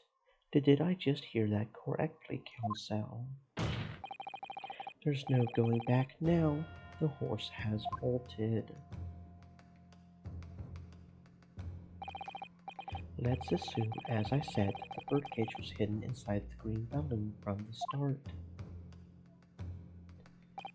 On stage, when the experiment was started, The birdcage and the instantaneous kinesis machine disappeared in a cloud of smoke.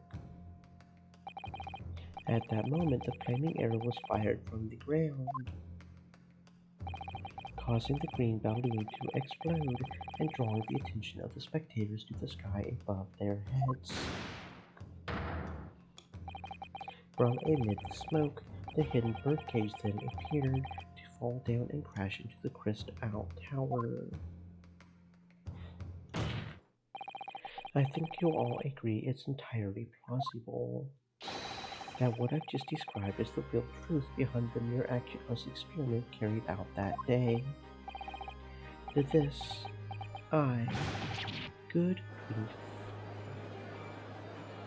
Objection! This is ludicrous. What you describe as no science experiment. It's a child's play, a contemptible display of stage magic. Both Mr. Sholmes and Iris said the experiment was a scientific impossibility. In which case, this was the only way to explain what happened that day.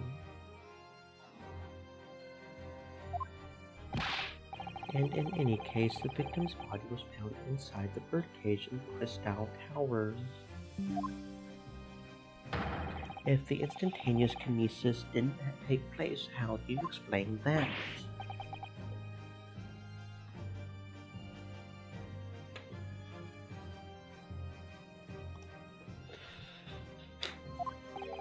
If I may put in a word, as a man of magic myself, such apparent discrepancies can easily be explained by some simple deception. To tutor or number 3, all that would be needed is a doppelganger, someone who looked very close to the victim, Mr. Asman, and having this other man appear on stage in front of the show as a body double. Yes, of course, so in fact, Mr. Asman must have been inside the birdcage that was concealed inside the balloon right from the start. Objection! That balloon would have been filled with hydrogen. Anything hidden inside it would have been scattered to the four winds when it exploded. No one would ever have embarked on such a risky venture. Not necessarily. The explosive force of the balloon gas would very much depend on the mixture ratio. To juror or number 4, flying balloons are rarely filled with pure hydrogen or a mixture of other gases such as helium as well. Helium on its own doesn't explode, but by controlling the gas mixture ratio, the explosive force can be altered. The mixture ratio. Obviously, the victim's body would have suffered some burns. That would be unavoidable, but not to such an extent as to render this whole obscene charade impossible.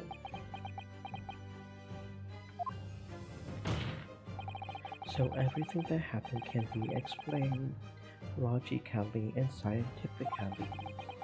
The explosion that engulfed the stage at the start of the experiment was no accident. It was all part of an elaborate deception to make it appear that instantaneous kinesis had occurred. Well, goodness me. And if we accept that this is what happened, it means that the victim, Mr. Asman, was never present on the public experimentation stage to begin with. In short, he couldn't have been killed by the defendant, who was on stage in full view the entire time.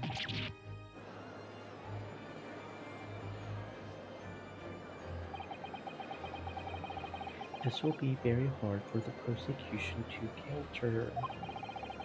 Lord Van Zeiss can't credibly maintain that Professor Harebrain is a suspect now.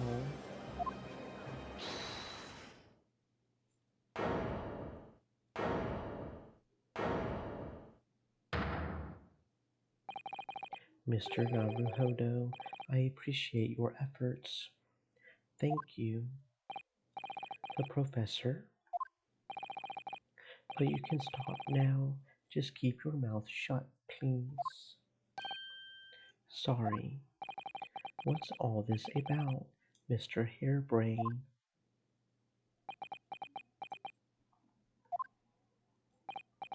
I, Albert Harebrain, hereby confess that that it was, that it was me who stabbed Mr. Odai Asman. Yes, it was me, with my faithful friend and partner, Andrew the Screwdriver.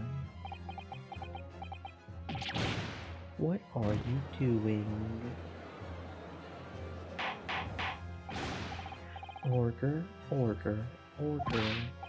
Defendant, explain the sudden confession. Objection! Professor Harebrain, what are you talking about? It's what I've said all along. I must protect my hypothesis and my machine. You can stand there and claim it was all a trick, all an elaborate prank, but where's your proof? No, you would have to examine the machine if you wanted to prove it, but then it would all be over. My beautiful hypothesis would be laid bare. I mean the indignity of it. It's clear that you drew the plans for the experiment, but you didn't build it. It's quite conceivable that you were duped, Professor, if you'll just let me, Barack. Yes, I'll cooperate. I'll do whatever you say. I swear it.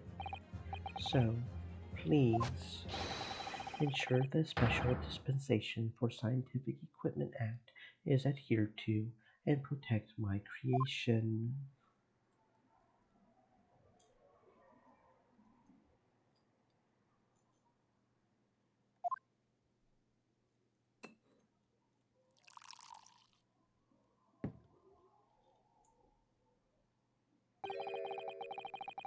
Pray forgive the discourtesy of filling my hallowed chalice at this critical juncture.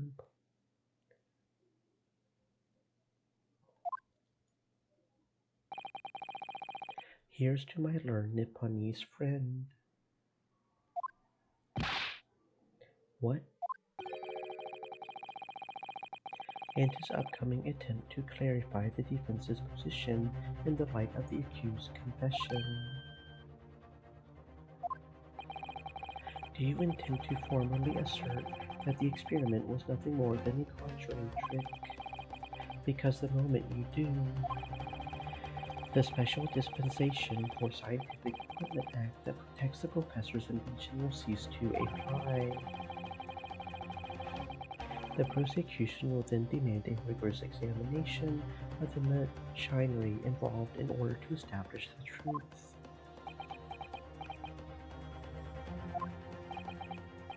However, if you acknowledge that the machine is genuine and instrumental in the victim's murder, any chance of investigating will be crushed, and the confidentiality of the professor's hypothesis preserved.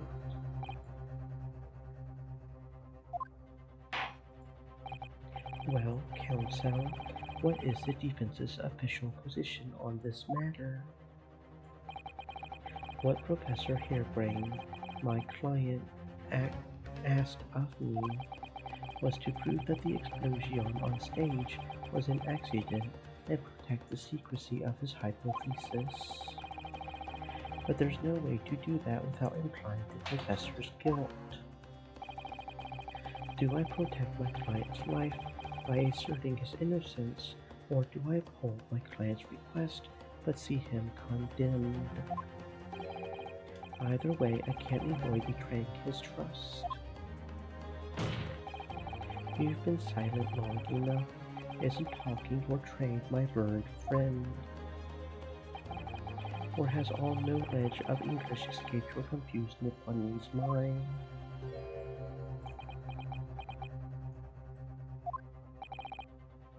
Mr. Naruhodo, there's no escape here. I have to make a choice. But it's an impossible one. I have to give up on something. But what? The defense asserts that the defendant's instantaneous kinesis machine, in fact,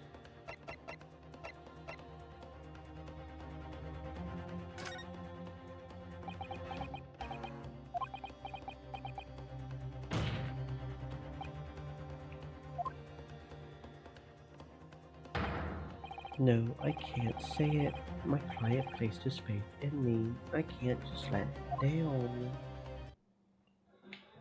What must I give up on is not the question you have to ask yourself here. It's what can I protect? Hello again, Mr. Naruhodo. It's been far too long. Susato-san. But what are you?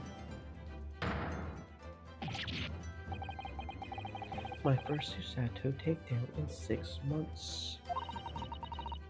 There will be time to talk later, Mr. Naruhodo. For now, we must concentrate on the task at hand, which is working out not what I have to give up on, but what I can protect. Professor Hairbrain. Yes? Yesterday you told me that science is the pursuit of truth. Well, my job is to pursue the truth too. Yes, of course. And personally, I believe that you didn't stab Mr. Asman. I think you've come to realize something yourself too, haven't you? That your experiment and the machine you built with the victim are questionable. The truth behind that is what we must both pursue now.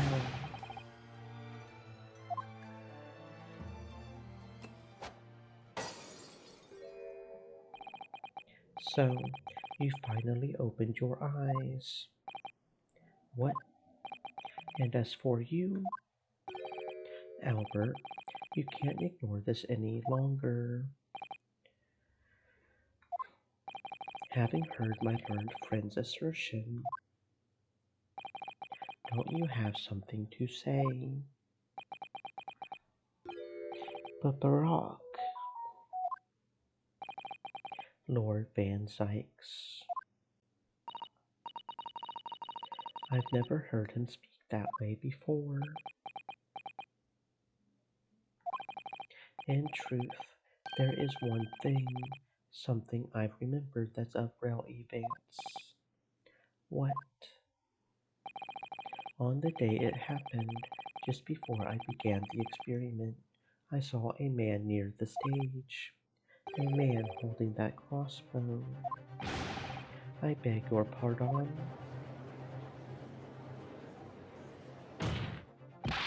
Professor, did the man have any distinguishing features?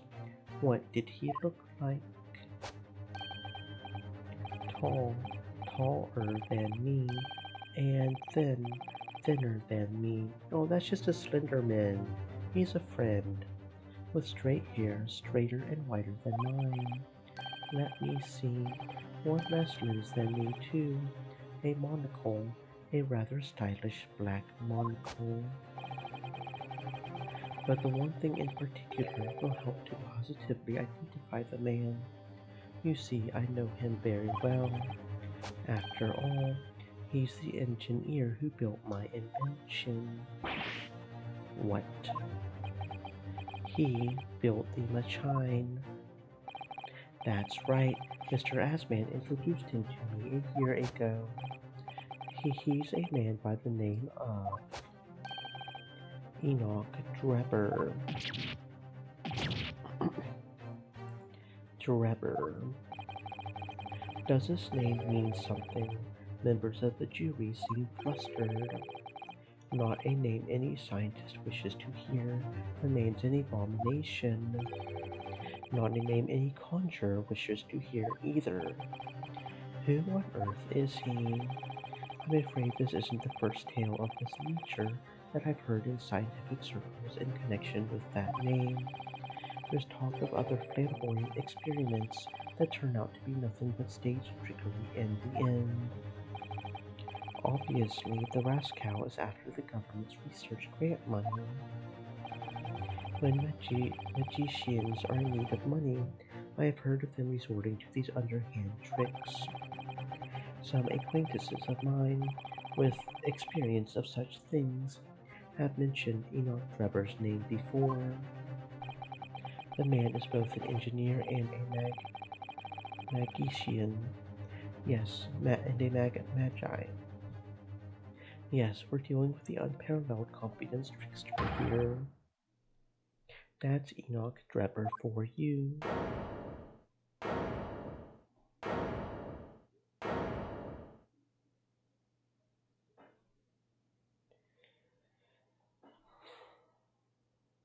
Hmm.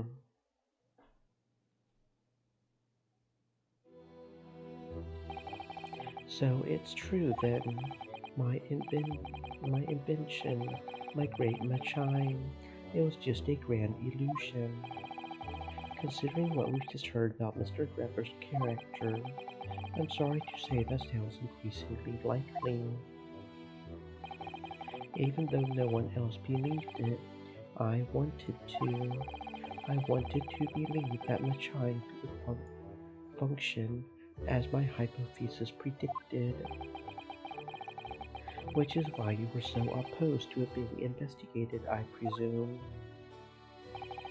I knew that if the machine was examined in detail, its construction would give away my hypothesis. Obviously, I didn't want that to happen, but at the same time, I knew that if it was found to be nothing more than a trick, then a work of deception, then everything I had worked to, all my research, all my dreams, my whole life would be over. I was terrified at the prospect. So you really had no idea then, did you, about the true nature of the machine that was built, and the true nature of Mr. Drebber? I never questioned anything. I didn't want to question it. It's entirely possible that Mr. Asman and Mr. Drebber were working together to use you as a means of fraudulently acquiring the research grant money.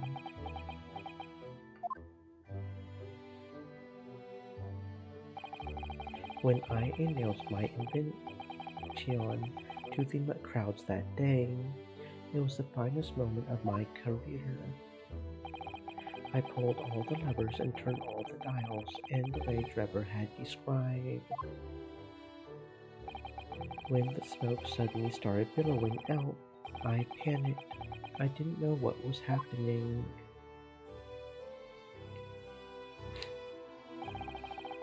But I really don't know how the whole illusion was made to work. I don't know anything anymore.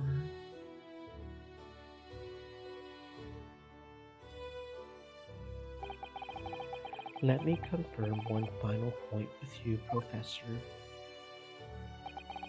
Do you now consent to the prosecution submitting the necessary paperwork to release your invention from the protection afforded by the Special Dispensation for Scientific Equipment Act?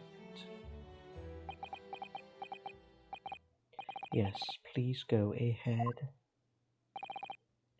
I'm very sorry.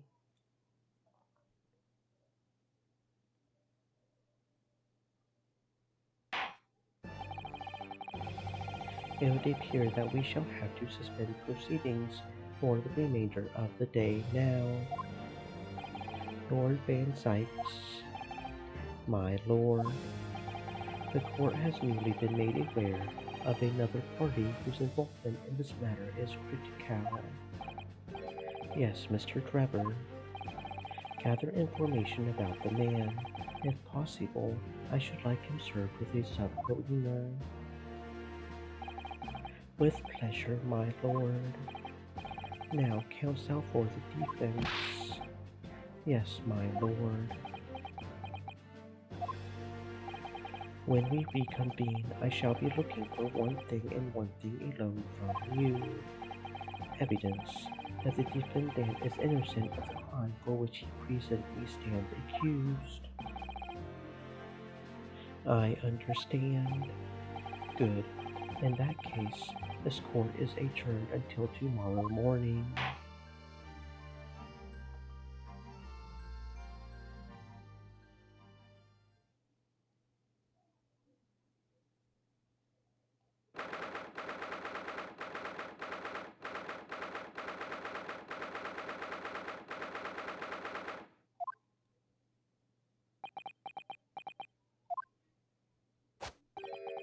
Mr. Naruhodo? Yes, I'm, I'm, I'm so sorry. I was wrong. You were right. I tricked you. You trusted me. I dragged you into my mess. Oh, how did it ever come to this? I'm so sorry. Did you really have no idea, Professor, about what Mr. Trevor was really up to? I mean, about what he was really constructing. That chime was the embodiment of my hypothesis, of all my hopes and dreams. I had complete faith in it. All right, in that case I won't say any more. Now, sadly the murder accusation against you still stands, so we must do as much investigation as we can before the trial resumes tomorrow.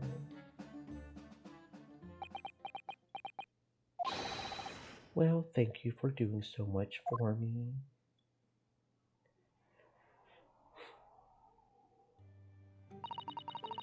I'm so sorry for arriving late this morning, Mr. Naruhodo.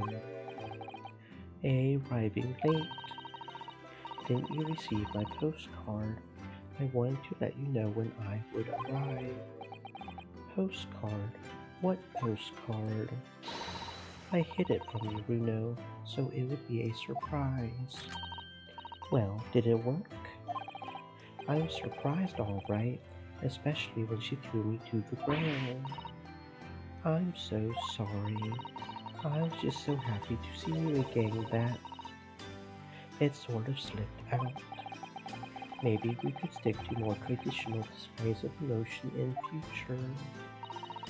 Susie's train was late into London, Victoria this morning, you see, but we made the coachman really whip the horses hard so she didn't miss the whole trial.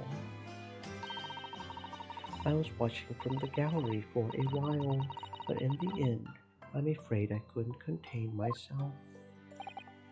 Well, I'm glad you didn't. Having you at my side in court gives me the strength I need to win. So, I'm delighted to see you back in London. Oh, you're too kind, Mr. Naruhodo. I hope I can continue to be of service to you. Of course. So, what's brought you back? Did Professor Mikotopa not protest?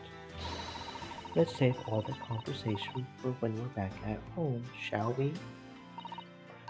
You know, I've made one of my most special blends ever for this special occasion.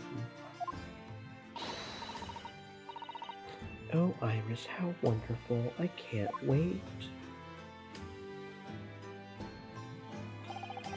Susato-san was back in London. It's hard to describe how happy that made me feel at the time, but despite my elation, our tale was about to take yet another extraordinary turn.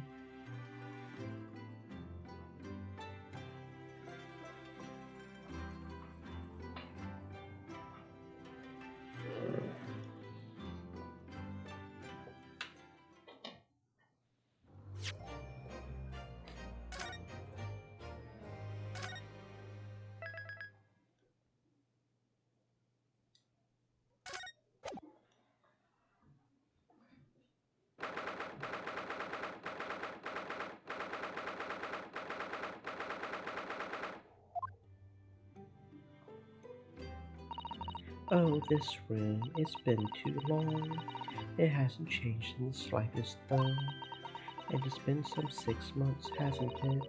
That's a long time for things to stay so familiar. I didn't know when you might return, and I wanted everything to be as you had left it. But it has been some 6 months, it's true. So is your father all right, Susie? What happened? My father. Yes, Professor Nikotoba. I mean, it was half a year ago, but that's why you went back to Japan. Because of the telegram you received saying he had fallen ill with a very high fever for some unknown reason. That's right. So I was surprised to learn you would be coming back so soon. Surprised, but happy. I think I wrote about it in my letter to you, that it was all a trick. My father is in fine health, and I'm obviously very relieved about that. Well, we're all delighted to have you back. It was quite by accident that I've been able to return to your action. It's because of a very grand conference called the International Forensic Science Symposium.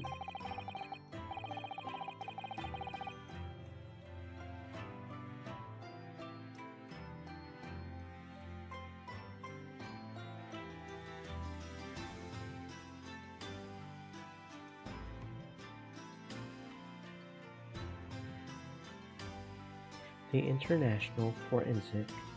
That's the same symposium Lord Spunkhart mentioned. Anyway, I've arrived safe and sound, and all that matters is that I'm here now. After all, I haven't yet fulfilled my promise to you, Iris. You must tell us everything that happened while you were back in Japan. Yes, of course I shall. And there's one other thing. Something you wrote in your letter that particularly grabbed my attention. About you know who. About Kazuma. I know. I'll tell you all that I can.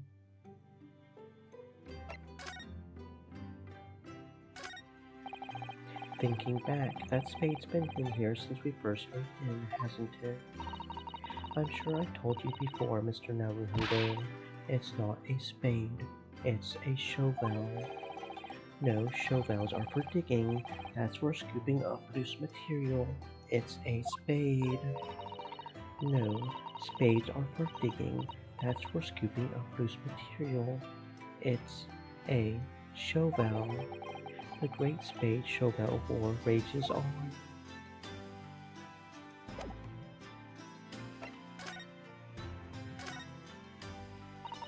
When I first arrived back in Japan, I really thought I would never be allowed to return to Britain.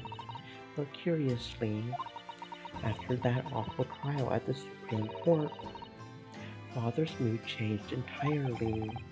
The awful trial, yes, for the murder of Giselle Brett. You dressed as a man then, didn't you, Susie? Well, yes. Since women are forbidden in the courtroom, I had no choice. Wow, amazing! I wish I had seen it. Don't you, Reno? Yes, I suppose so. I want to play at being a lawyer now. I could wear a false mustache, maybe. I don't think any mustache could hide the fact that you're just 10 years old, Iris. There's something else I've been wanting to ask you, Miss Susato. It's about the real reason why Professor Nikotoba summoned you back to Japan. You said in your letter it was something to do with that convict's loot we found in Mr. Nasume's lodgings. That's right, the very large dog collar we found with the V emblem on it. It seems Mr. Nasume included a drawing of the collar and the report he submitted about his time in Britain.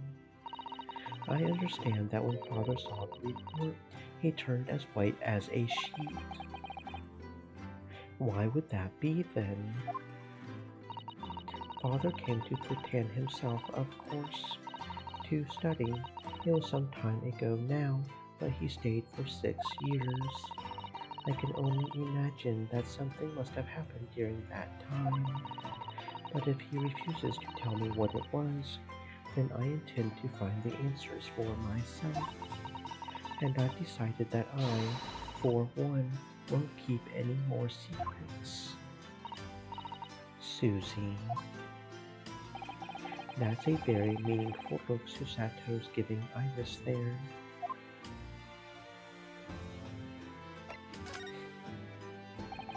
Lord Strongheart mentioned something about that symposium too. I think he said that investigative authorities from 40 different countries would attend. Yes, and from Japan, my father and Judge Jikoku have been invited. It's something of an honor, I believe.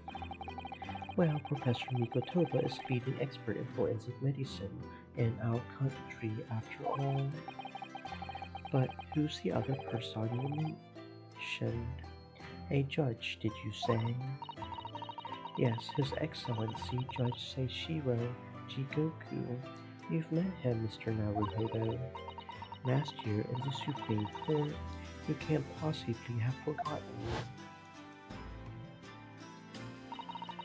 that terrible trial of yours when you were accused of murder. Yes, I try to think of that as a positive turning point in my life these days. Well, it was Judge Shigoku who presided over that trial. If I'm perfectly honest, I would be happy never to see that man's face again in my life. Well, anyway, as Father was invited to the symposium, he agreed to me returning to Britain too. He won't arrive until next month, but, well, I couldn't wait. So I pleaded with him, and in the end he agreed to me going on ahead. Yes, about the symposium. It seems as though Lord Strongheart has put in an awful lot of work to make it happen. It's obviously very important. I believe it is, yes. As I understand it, Lord Strongheart organized the entire event himself. I think he's hoping that by achieving exceptional results, he'll get the job of Attorney General, the most senior position in the British justice system. He's hoping to use his power to create the world's finest policing institution. That's what Father said anyway. Apparently, it's Lord Strongheart's lifelong ambition. Does Professor Mikotoba know Lord Strongheart personally then, I wonder? Actually, Lord Strongheart gave me a long speech, all about this very subject only yesterday. But I sort of lost the will to live early on and didn't really listen to much of it. How trying for you. Giselle Brett, the woman whose unforgivable actions ended in me being wrongly accused of a crime I didn't commit. The murder of Dr. John H. Wilson. Yes, Giselle Brett. That's a name I won't forget for as long as I live. The extraordinary thing is, though, it seems it's a name we should all forget. Sorry. Since the incident, our government's intelligence services have been investigating Miss Brett. But it turns out that an English woman by the name of Giselle Brett didn't exist. But how can that be? It was a pseudonym. Her real name was Shen, and she wasn't a visiting student either. That was a front. A front? Who on earth was she then? Miss A. Shen. Her name was literally all our intelligence services have been able to ascertain about her. Nobody knows why or even how she came to be in Japan. It's a complete mystery. But that makes no sense. It's no easy task to be accepted as a foreign student anywhere. What could the woman have been up to? I'm afraid I really don't know. The only thing that we can be sure of is that she had some busyness in our country that we don't yet understand. And now she's been killed. While all the questions surrounding her existence remain unanswered. I'm afraid so. A Shin. Who on earth was she? And why do I feel as though I've heard that name before somewhere?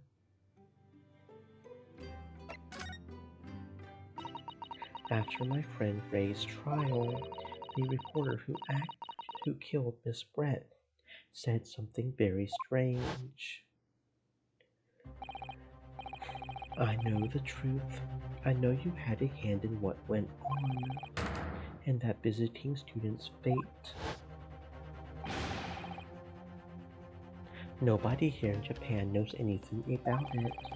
They don't know that the guy never made it to Inland, that he died on that steamship, and that he'll never. Obviously, I couldn't ask him to elaborate at the time. But later I visited the man in his pre-sun cell and asked him what he was going to say about Kazuma-sama. And what did you learn? After he died on the voyage to Great Britain, his body should have been unladen at the port of Hong Kong and passed into the care of the consulate staff there. Should have been. Well, it turns out that his body never arrived. It just disappeared. What? Kazuma's body vanished. Our government tried to cover the fact up, it seems. They erected a grave on the cliffs by our hometown. Except Kazuma-sama isn't there. Did Professor Mikotoba know about this? Yes, it would seem that he did, but he didn't tell me. They're still investigating what happened to Kazuma-sama's body as we speak. I just don't believe it. And what is this acute feeling of apprehension I have all of a sudden? Thinking back now, some of the things that happened on the SS Furia were strange. I mean, after he died, we never saw his body again, did we?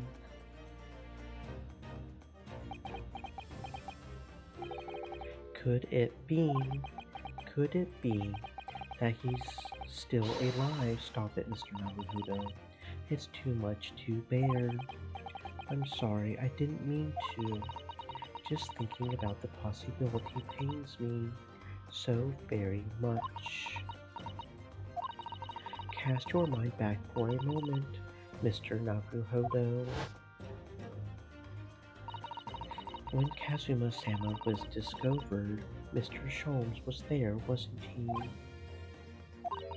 And he examined the body. I remember it clearly. You're right. So if Kazuma hadn't been dead at all, it would mean that Mr. Sholmes had lied to us. But there's no reason why he would possibly have done such a thing. I suppose that's true, yes.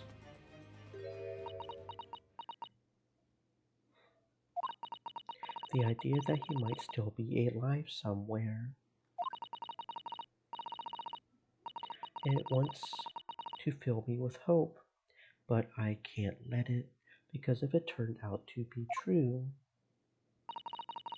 then I would be back at the bottom of that awful pit of despair again. I'm terrified of what that might do to me. Miss Susato. I know she's given the idea the thought it deserves. It's Susato-san we're talking about after all, so I probably shouldn't push it now.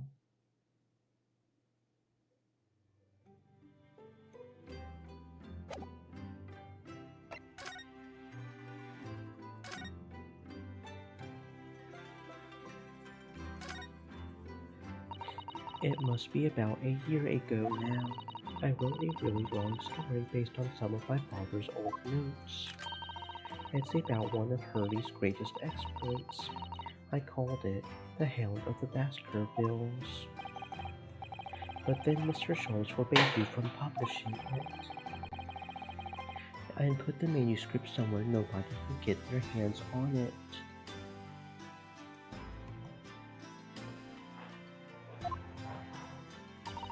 So nobody knows anything about it, apart from Hurley and I.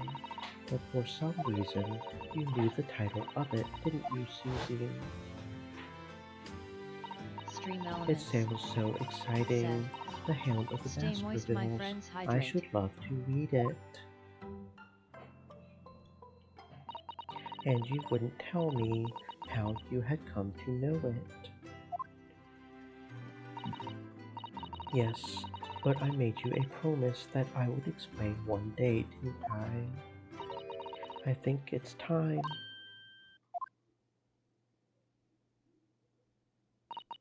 I'm only sorry I've had to keep it from you for so long, Iris.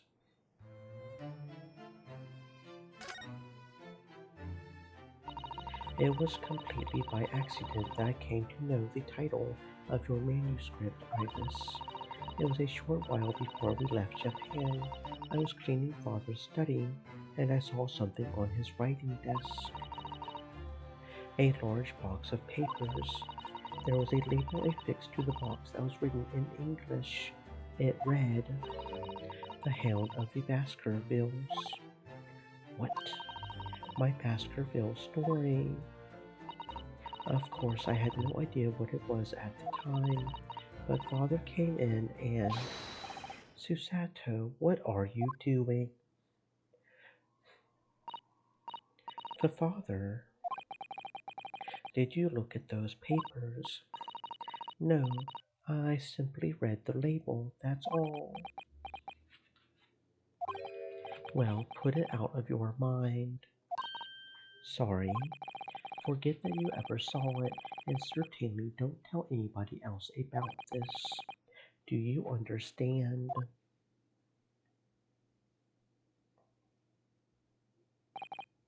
But what was Iris's manuscript doing in Japan?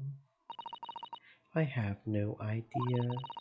But when I heard Iris mention the word Baskerville that day, the title just slipped out.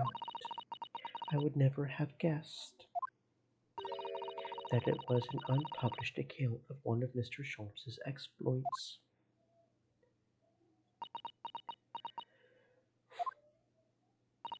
When I returned to Japan, I asked Father to explain, but he refused to answer any of my questions, and there was no sign of the big box in his office.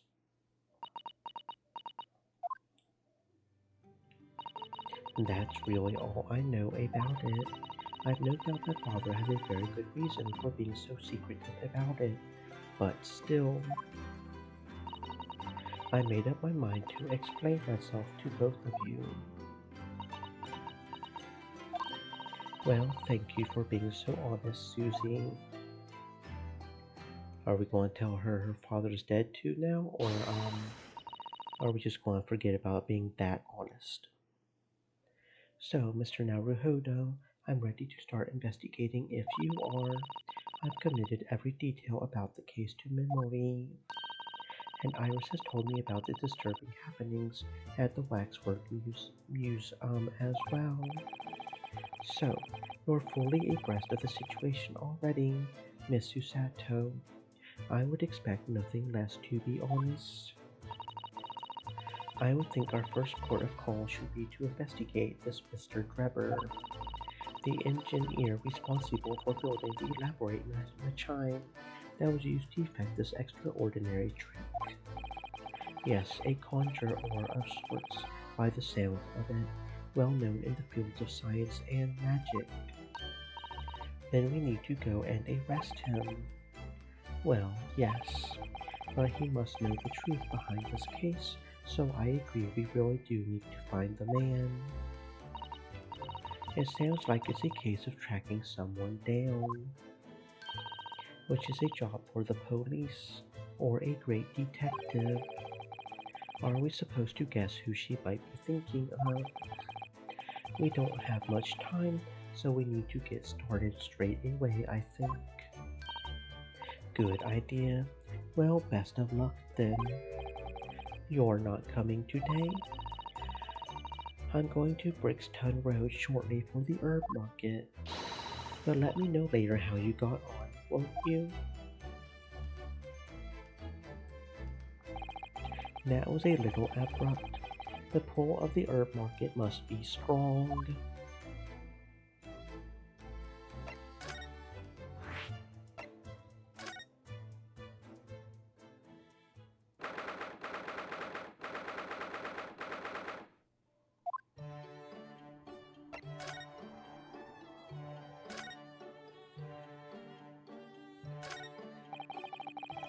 This blackboard is where Iris scribbles down her latest ideas, isn't it? Let's see. She seems to have drawn a lot of little stick figures all lined up. Look. Cheap apples at the market is what all of them say. What? The little figures can speak. All your questions would be answered if only you would read this month's Rand magazine. So I'm the only one who can't make any sense of this.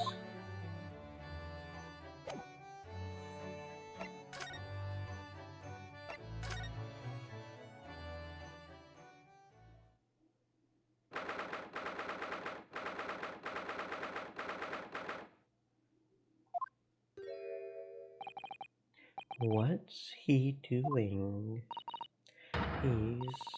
The whole wall of the cell is covered in mathematical equations, and he's still writing more now. Professor, sorry to interrupt.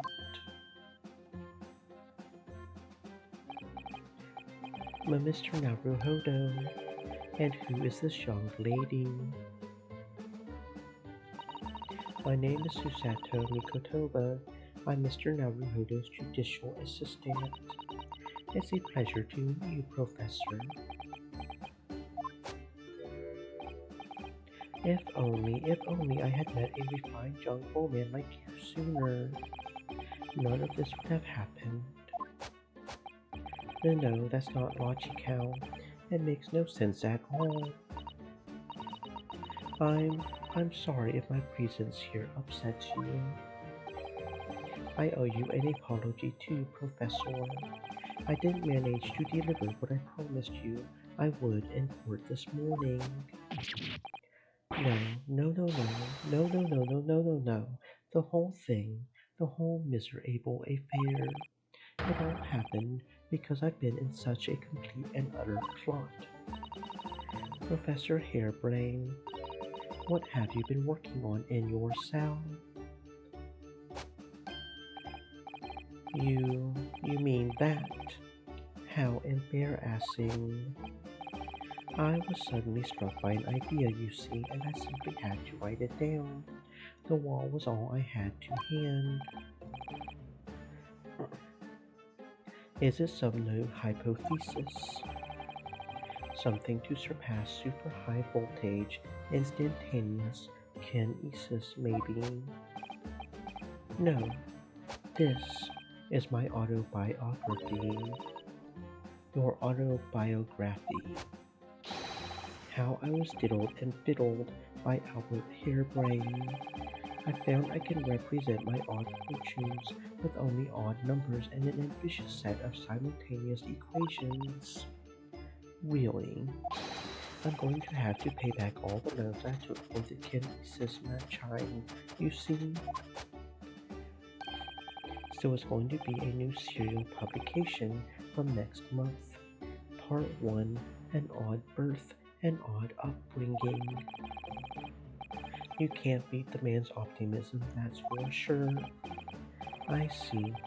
For now, would you mind if we talked a little more about the case? Yes, yes, of course. I've been working through the numbers. I was fiddled by the pair of them. By Asman and by that aloof engineer Trevor. We're not going to have to sit through an explanation of all those equations, are we?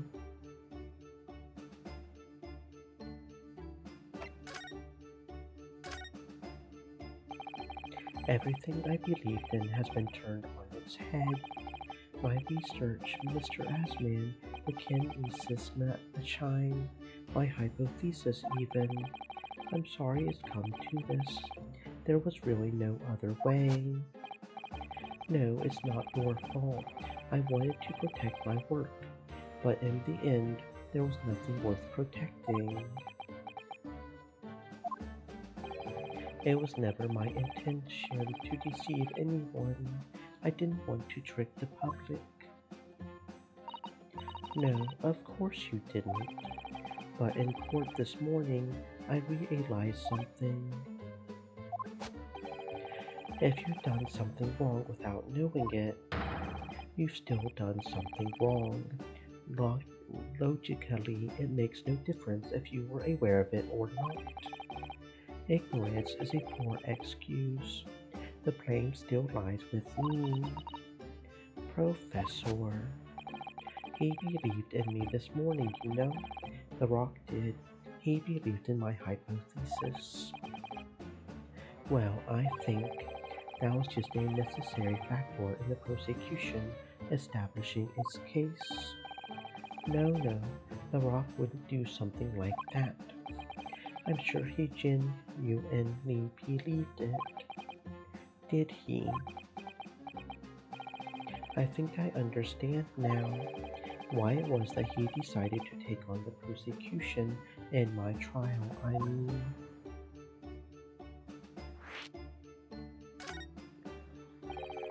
After the terrible accident happened, nobody would believe in my hypothesis anymore.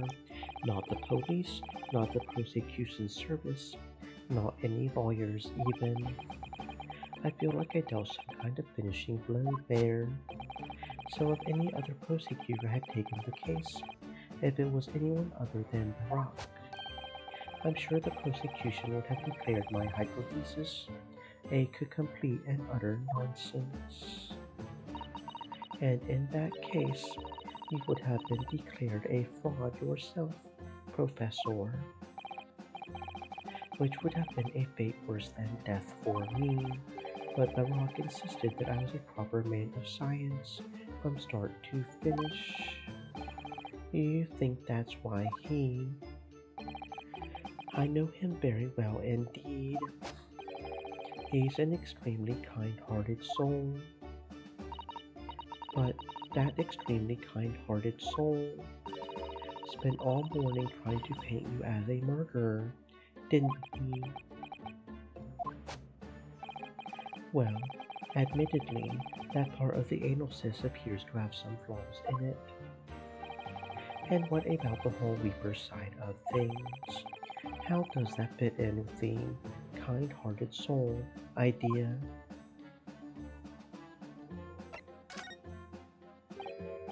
Do you think he set out to trick me from the very start? I'm sorry to say, that does seem likely, yes. When I first met him, he introduced himself as a wealthy financier. He looked over the paper I had written and said my work would benefit all humanity and must be pursued. He was so enthused. He was so emphatic. But in reality, he was the mastermind of some vast criminal network, it seems. I still can't believe it. As the machine was essentially a set decoration for some stage magic. It probably didn't require a large amount of investment, actually.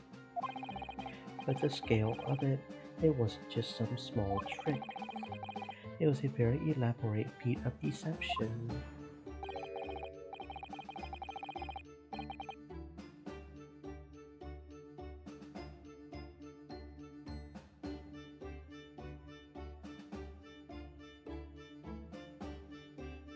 All young scientists are full of hope about their burgeoning ideas, full of zeal.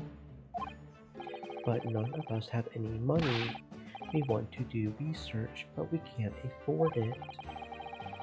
Many of us take on barely legal part-time work to try to earn just a few measly pennies to carry on.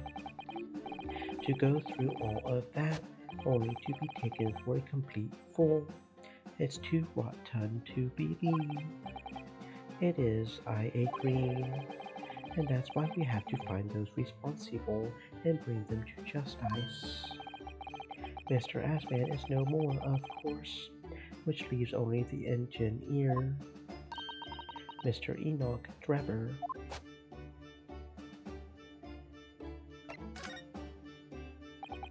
Is he an engineer or a magician or a swindler?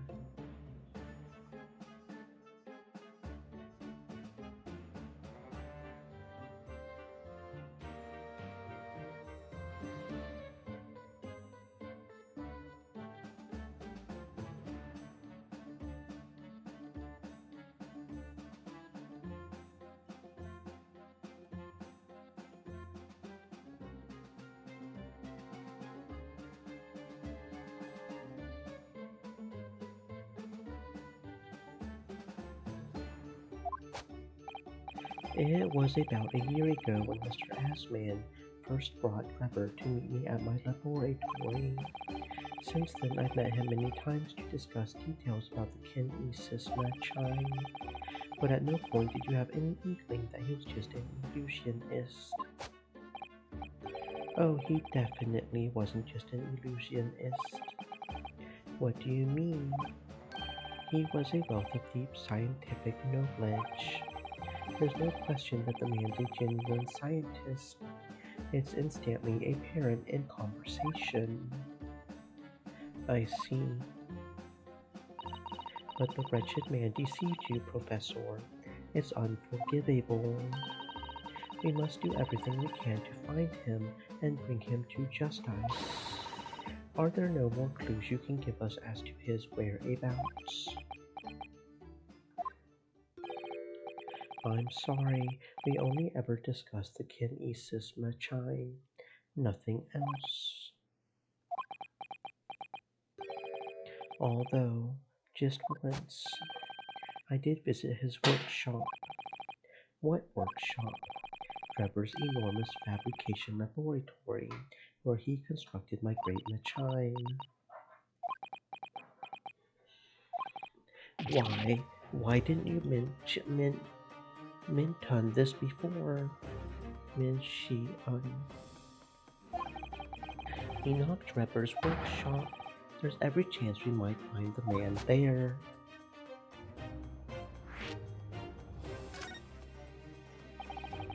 So you've been to Trevor's place of work then? Yes, just once, you understand. It was an enormous place. Plenty of room to construct the kinesis machine, you see. Where can we find it? We have to go there at once. There is a good chance that we'll find Trevor there. Well, yes, definitely. I'm sure, as in, I'm sure you're not going to want to hear this. But I have absolutely no idea where the workshop is at all. I'm so sorry.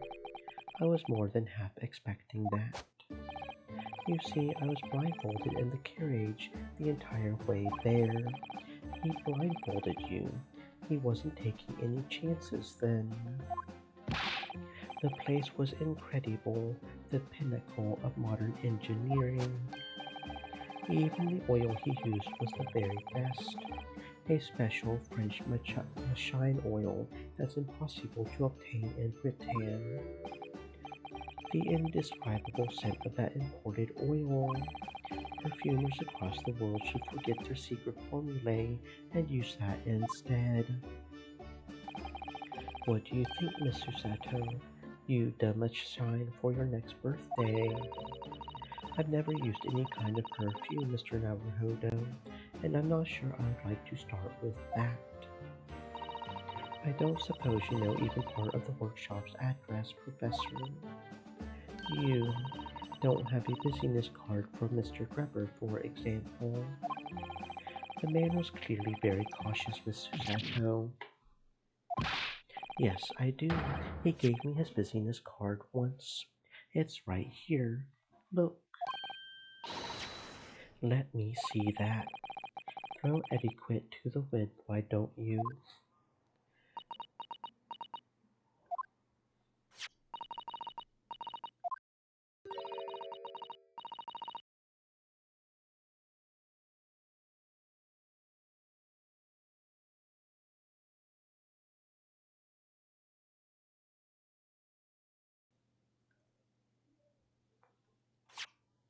Enoch Drebber, Engineer. I'm afraid that's all it says. There's no address. No? Well, I can't say I'm surprised. Still, this could be useful. Drebber's card has been entered.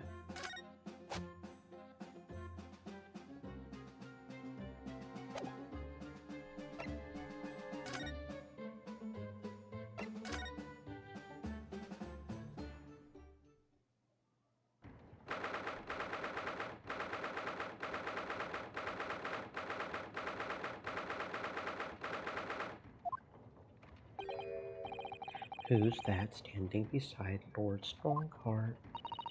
I wonder. I've never seen her before.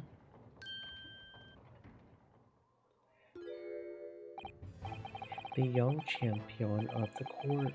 You had some success this morning, I understand.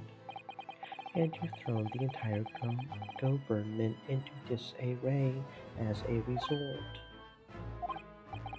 You mean because of Professor Harebrain's experiment? Sham science being demonstrated at London's Great Exhibition. The country's been made to look foolish, and now politicians are scrabbling to respond. Lord Van Sykes is in Whitehall as we speak, giving an emergency briefing. I didn't mean to cause any trouble. None of this is your responsibility. The government is entirely to blame for having been taken in. The special dispensation that prevents investigation at the scene will be annulled later today. Once that happens, my forensic investigation team will move in and deal with that scrap metal in no time. It's scrap metal now, is it? Until later then, Lord Strongheart. Yes, thank you.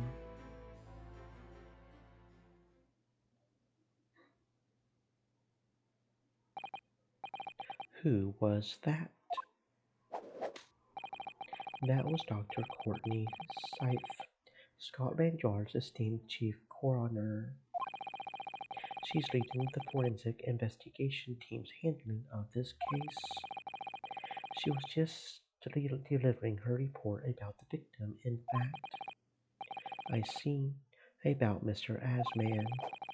Following the outcome of the trial earlier, I asked the coroner's office to re-evaluate its findings. I don't have time to tell you what she concluded. If you want to know, you'll have to ask her directly. You can find her in the forensics laboratory. Right. Now, what were you here to see me about? I can give you 7 minutes and 39 seconds of my time. So he's not running quite so spectacularly late anymore.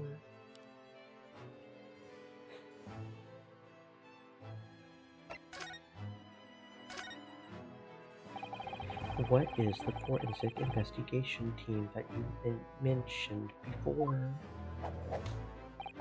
The British Empire's police force must become the most exemplary in the world. For that to happen, it's imperative that we embrace forensic science and everything it has to offer. I first created the forensic investigation team a year ago now, unofficially of course, to pave the way. Goodness, a year ago. At next month's symposium, I intend to present the results of their work to the world. Once I do that, the House of Lords will be powerless to oppose the creation of a full-scale forensics division. And once that happens, the position of Attorney General will be mine, and criminals will suffer dearly. What do you mean? For too long, those scoundrels have made a mockery of our legal system with false evidence and bribes. But London's scum is about to be rounded up and burnt in the fires of hell. I intend to see it to it personally by creating the finest police force the world has ever known to protect our honor and our future. Look at those eyes. He means every word. Dr. Sif is an extremely reliable core on Earth. When I officially establish the forensics division at Scotland Yard, she will run it as my right-hand woman. Now then, speaking of the symposium, Miss Mikotoba. Yes, my lord.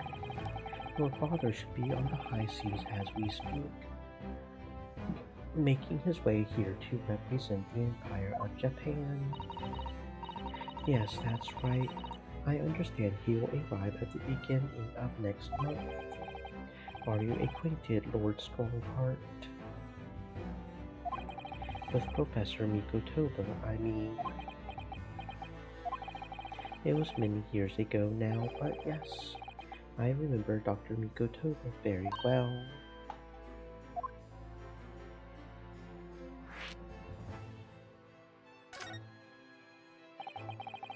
If my memory serves, it was some 15 years ago now that your father came to Britain as a visiting student. It was the year I was born, so yes, 16 years ago in fact. Mikotoba was a young practitioner of forensic science, and Jigoku accompanied him as a young, promising judge. The punctiliousness and politeness of the Japanese at the time impressed us greatly. Not that I wish to imply impoliteness or carelessness on your part in any way.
Dr. Mikatoba studied forensics at one of London's large hospitals.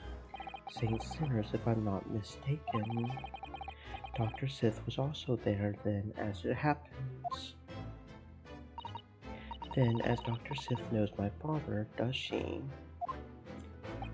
She was a young medical assistant at the time, so I doubt their paths crossed regularly. But I've no doubt they knew each other superficially. After all, Dr. Mikotoba was here studying his subject for some 6 years in total. 6 years. That's a long time to be studying abroad, isn't it? I lived with my grandmother in those years. So he left his newly born daughter behind and went overseas for 6 whole years. It was a rather turbulent time at home. Perhaps father wanted a reason to get away. What do you mean? Why? Well, clearly something was going on at the time.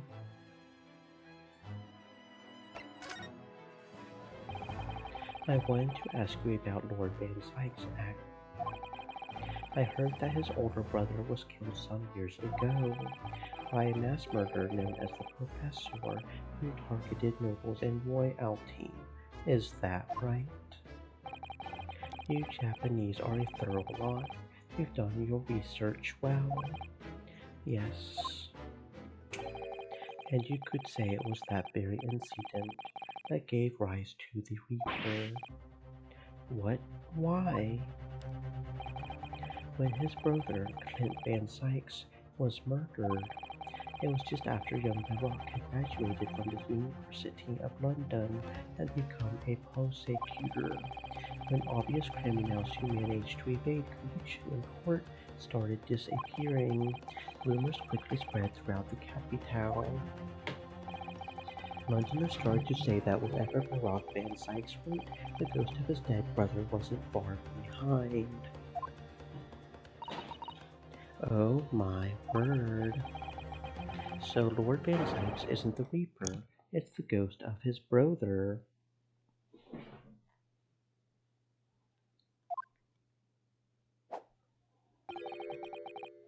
Ever since that time, he became a very aloof figure in London's legal circles.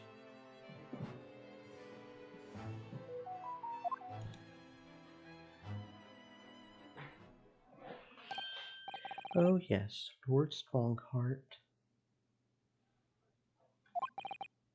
Go ahead. It's about Professor Harebrain's experimental machine. We would like your permission to examine the remains. If possible.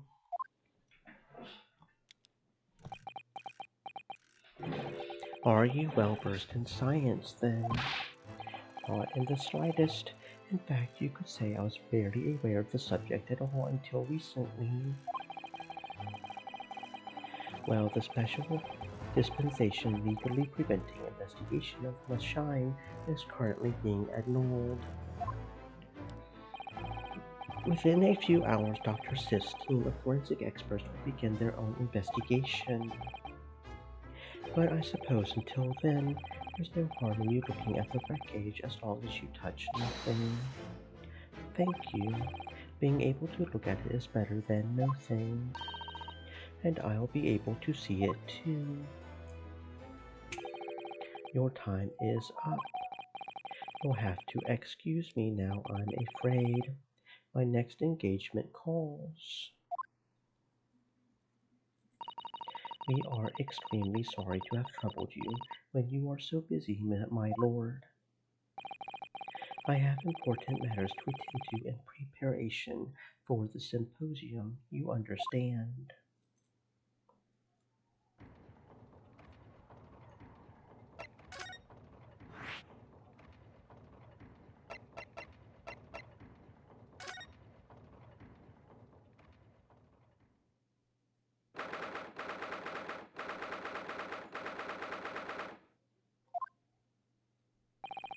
I believe this is it, Dr. Sith's laboratory. That chemical smell really assaults the nose, and there's plenty to assault the eyes in here too. It looks as though the doctor isn't here, but we're here now, so we may as well do some sightseeing, don't you think? What a seasoned tourist you've become, Miss Susato. We could just have a little look around, being careful not to upset any restless souls.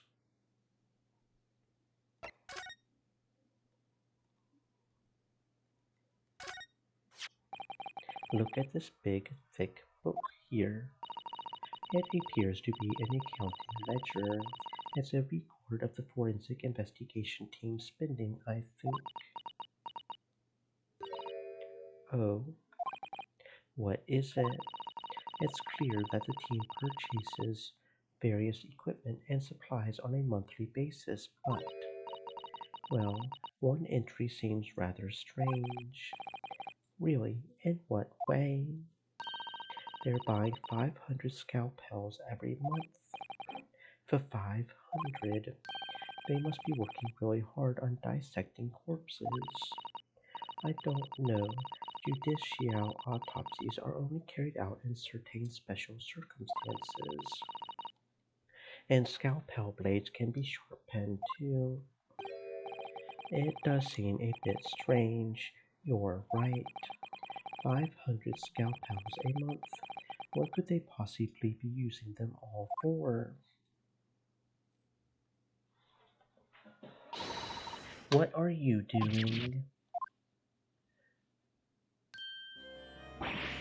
Sorry, we had something we wanted to ask you, but you weren't here, so you thought you would snoop around. That's acceptable to you people from the East, is it?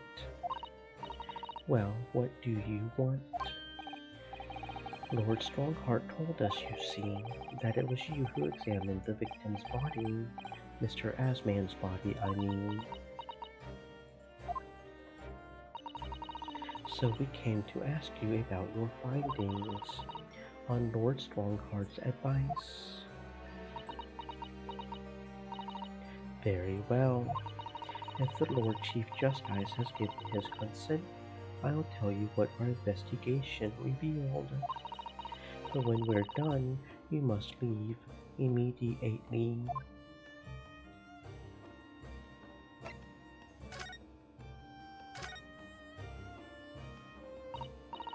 So you want to know what the forensic investigation team determined from its examination of the scene.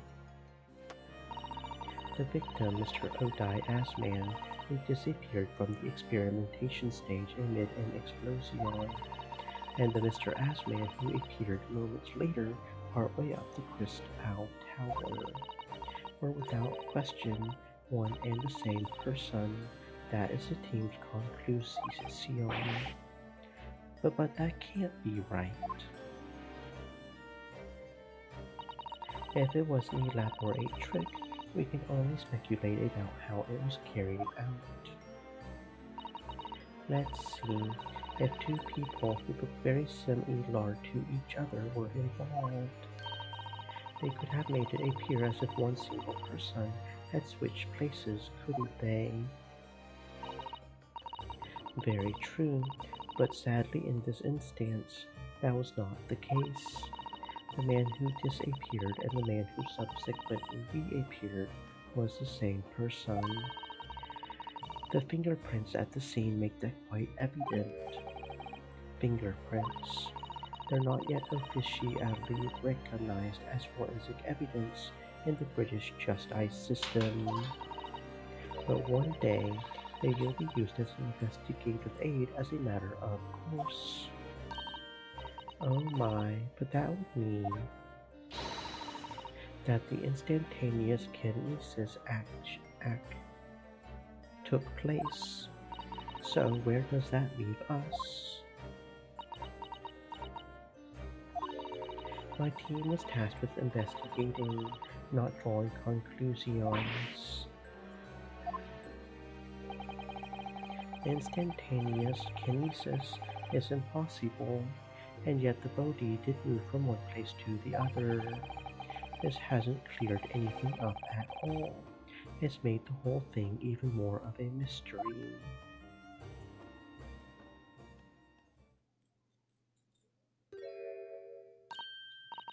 Mama, what is this? Where did she spring from? And did she just call the doctor Mama? This is a lawyer, dear. Hello, to meet you. Pleased to meet you. Yes, I'm a defense lawyer. Mama, yes. Can I cut this one up? What? I've never seen an inside of Eastern person before. I want to know what it looks like. Of course you can't. It's a live specimen, as you can very well see.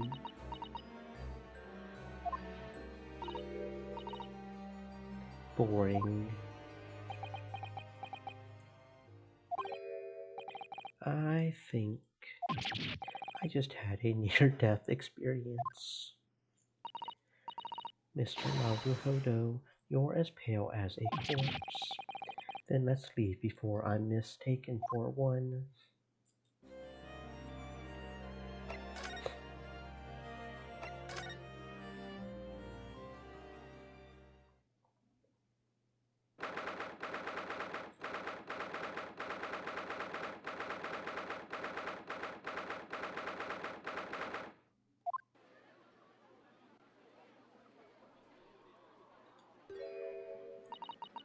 I had no idea that there were so many people in the world.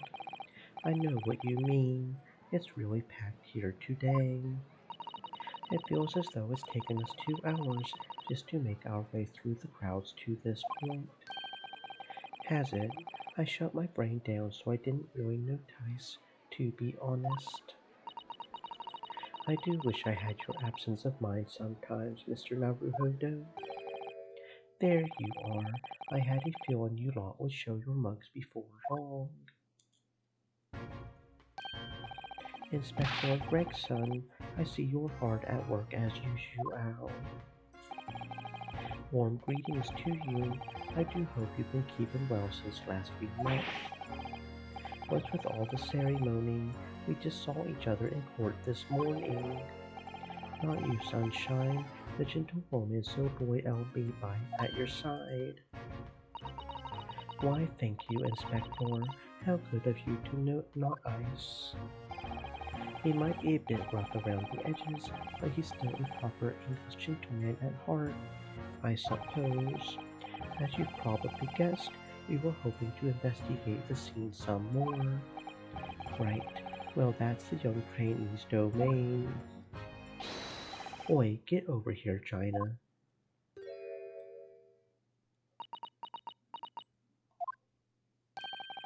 She seems to be busy playing with a puppy, probably giving a traditional East End training. Good China, she's a police officer now. Amazing, isn't it? She's a good kid, heart's in the right place. Anyway, she's got the detection bug if you ask me. Yup, I think she'll follow in my footsteps nicely. What do you mean? I'm being transferred. It's time for me to say toodle-oo to London. Really? That's a bit sudden, isn't it? I had no idea. Where are you going to be posted then? We'll come to see how you're getting along. Not likely, but you're welcome to try it, if you don't mind a trip to France, that is. To France? I'll be working in the Paris Police Prefecture. Should be right up my alley. But France, it's an entirely different country. I don't understand. Why would you be sent there? That's the way the adult world works, Sunshine. Now don't go poking your nose in where it's not wanted. I'm intending to take the kid with me when I go. What? You're taking China to Peru? Well, I can't leave her here and let her. Who knows what would become of her? I suppose he's worried she will slip back into slipping her hands into people's pockets and purses. I don't think he's worried about her pickpocketing, Mr. Naruhodo. I think he's worried about the Reaper. Of course. So that's playing on Inspector Gregson's mind too, isn't it? Anyway, I haven't mentioned any of this to Gina, so don't go blabbing, you hear me? No, of course not. I've got to keep that diving diva safe and sound until all this is over at least. Oi, did you just call me a bloomin' divin diva again? So you heard that, did you? Right, well, any questions about the scene, you can put them to my capable detective diva here. Alright, you heard the boss. Inspector Lestrade's in charge here now. I suppose I'd better keep my word and not mention anything about Peru. So, Gina, you've got a new dog, have you? Isn't he great? Toby's his name. How delightful. He's absolutely adorable. Yes, the dog does seem lovely, but it's not so lovely Inspector Gregson that's playing on my mind, to be honest.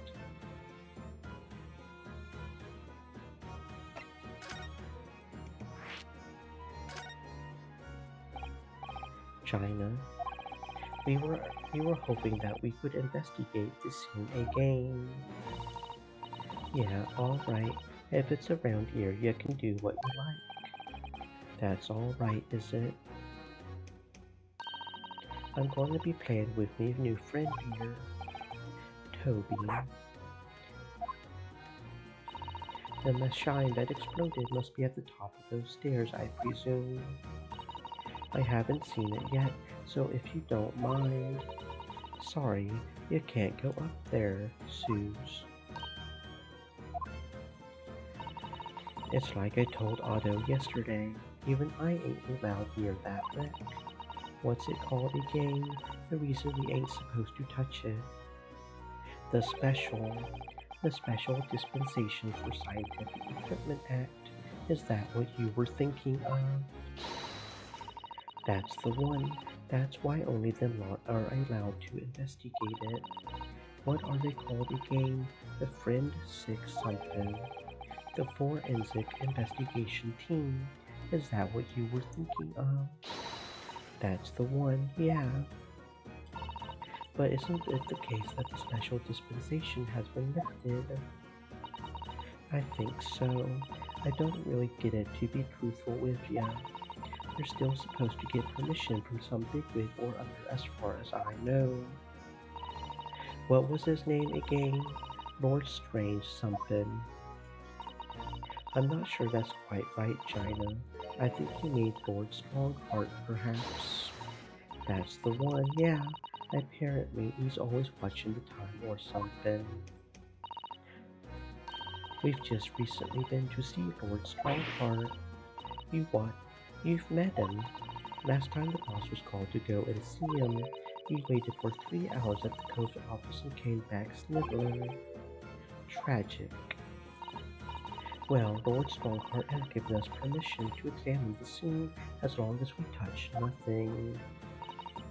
Yeah? Honestly.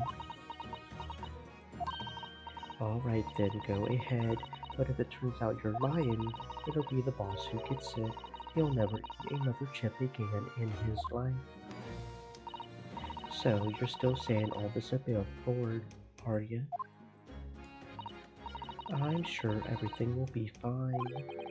That really would be tragic. Alright then, them's the stairs. Off you go. Thank you, Gina.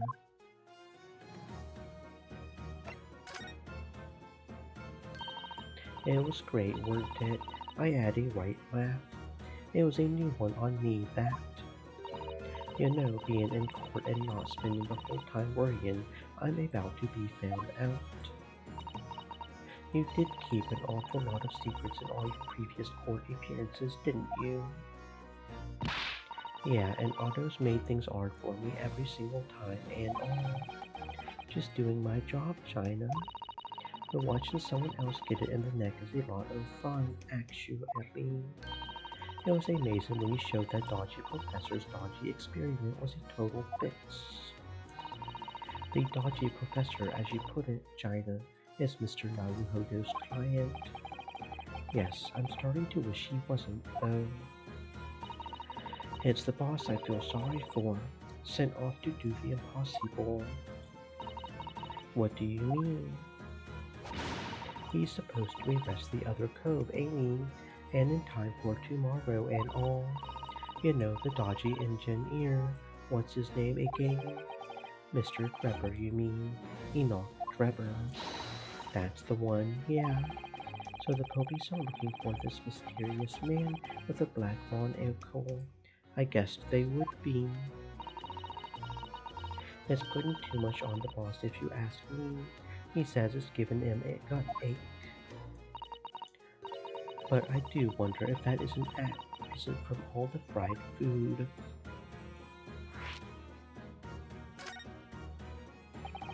So Scotland Yard are trying to track down Mr. Enoch Trevor. I wonder if they've had any luck. He's really funny looking, got two eyes what don't match, stole a glimpse of a picture of him earlier. I mean, I didn't actually pinch it or nothing, the old devil's got it. Sorry, who? You know, a scowling reaper what's always glugging down glasses of that blood-red flunk.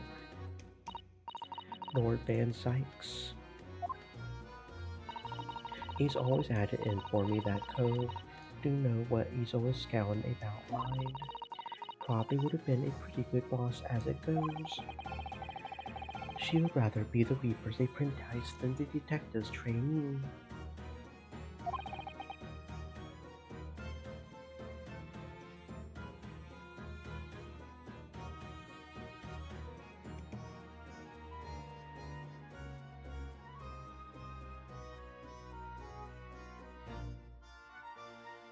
The way I see it, if the choice is between a chip-cussing detective and a chalice-glugging demigod, you're equally bad off with both. I suppose you're right. I hadn't thought of it like that. I'm glad we've put that one to bed. Anyway, the point is, everyone at the yard's dead set on finding the fishy engineer. But there don't seem to be no clues to go on, so they're stuck. There's nothing that can lead us to Trevor at all.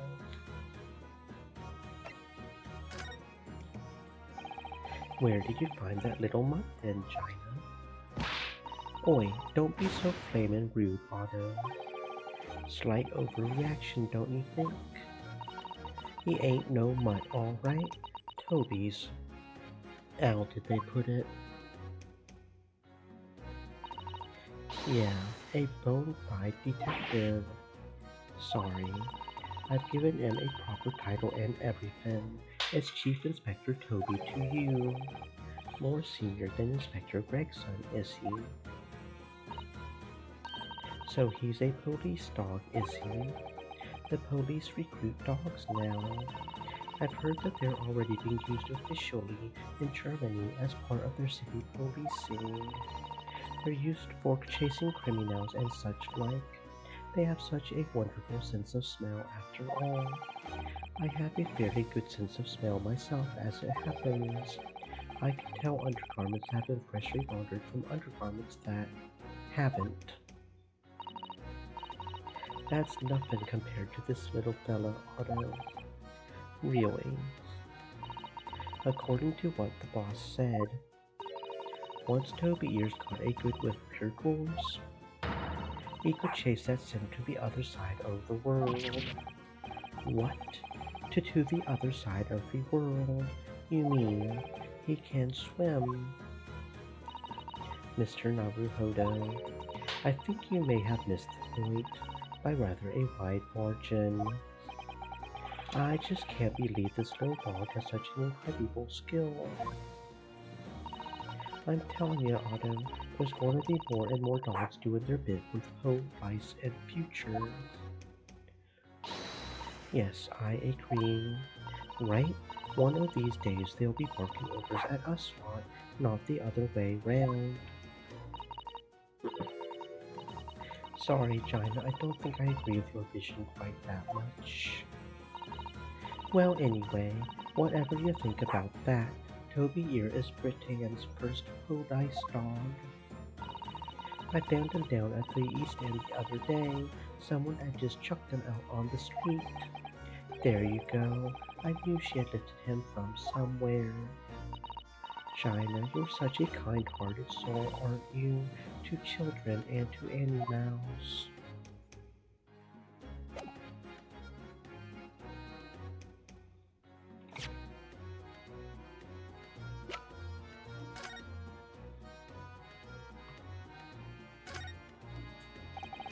This dark smudge here, I think perhaps it's shine oil. Yes, possibly. Professor Harebrain mentioned something about the oil Mr. Grepper uses, didn't he? He said it was specially imported, very high quality oil that's impossible to obtain in Britain. Yes, that's right, but more importantly,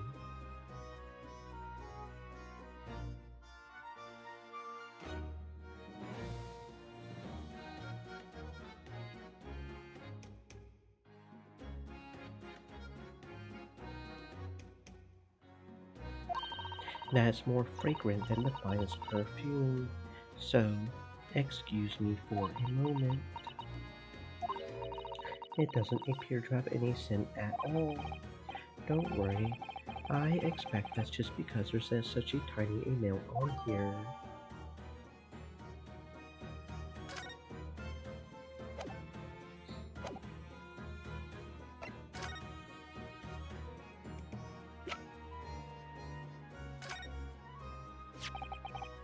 About this, China. Yeah, I'm still learning me letters at the moment. I only know A to E, so if it ain't too much bleeding trouble. Ah, China, it's the back of the card that's important. How come? There's just a dirty old smudge on the back, that's all. It turns out that this is a very high quality French shine oil. It has a very particular scent, apparently. You don't say. Let's have a whiff then.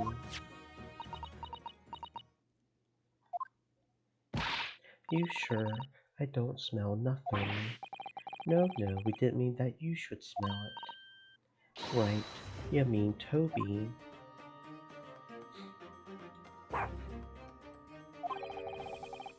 His sense of smell is so good, he can track people over the oceans, can't he?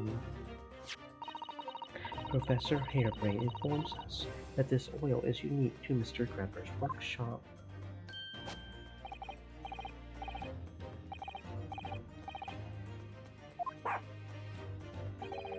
I think he's picked up a scent.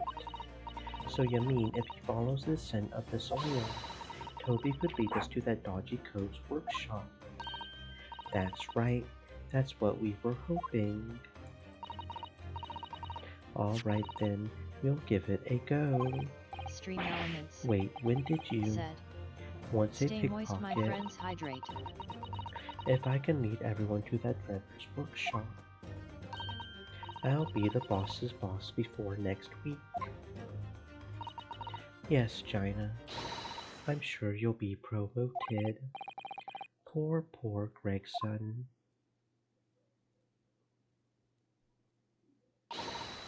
Right then, Otto, leave it to me. Sorry. We're going to get going after that dodgy engineer cove right this minute. But hang on, someone's supposed to be on guard duty here all the time. I'm afraid we can't help. We need to get on with our investigation as well, Gina. Right. Well, never mind. It ain't gonna be me what gets it in the neck. It'll be the boss. Poor Gregson again. Ready, Toby? Got that oil scent, have ya? Come on then, boy. See ya later. I do hope the scent of that oil leads them to that swindler's workshop. Yes, I hope so too. Ideally before the dog swims across the Channel to France.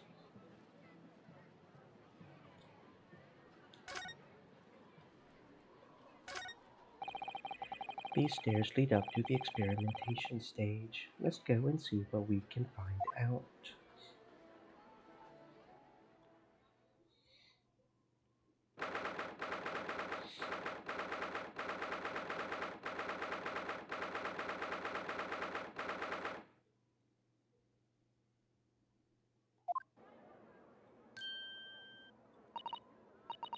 So this is the machine that was used to deceive people into thinking instantaneous kinesis had taken place. Yes, that's right. Or rather, it was the machine. It's a little worse for wear at the moment. What extraordinary lengths Professor Harebrain went to in order to obtain the research grant. No. The professor was strict as well. He didn't know anything about it. Yes, of course. It is amazing though, isn't it? The scale, the whole affair is so very British. You're right about that. You would never see such a grand deception in Japan, that's for sure. Look, is that Lord Van Sykes? So, I think we're more or less done here, aren't we? Shall we, Miss Susato? Already. He is the Reaper, remember? We would do well to keep our distance, I think. But we have permission to be here from the top. We're perfectly well allowed to investigate this machine, as long as we don't touch anything. From the top. Do you mean Lord Strongheart? So we can stay here and stare at this wreckage for as long as we like. She could have been at the center of the explosion here, and it wouldn't have been her steel wheel.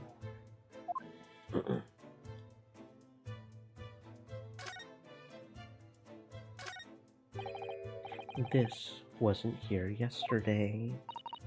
Really?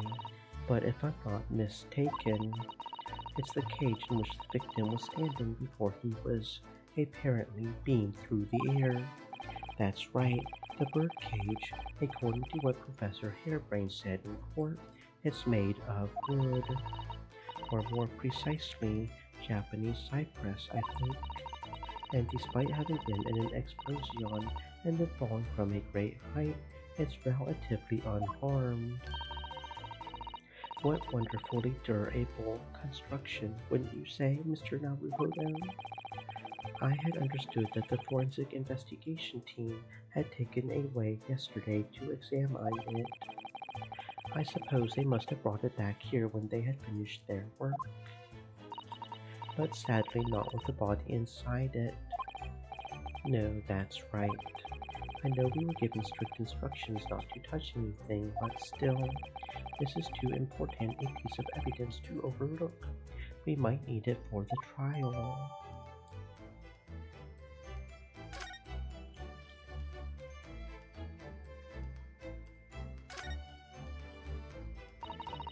What a terrible explosion it must have been. Even the steel girders have buckled and twisted in the blast.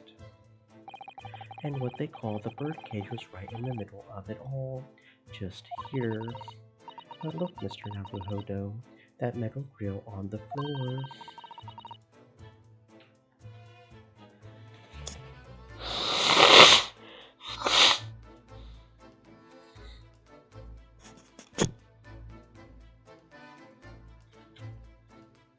Oh, snap.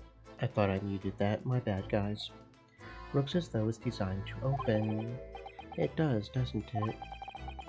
If the door had opened at the precise moment the explosion occurred, the birdcage could have got through and disappeared from sight. I don't think there's any doubt that this was a very elaborate hoax, is there?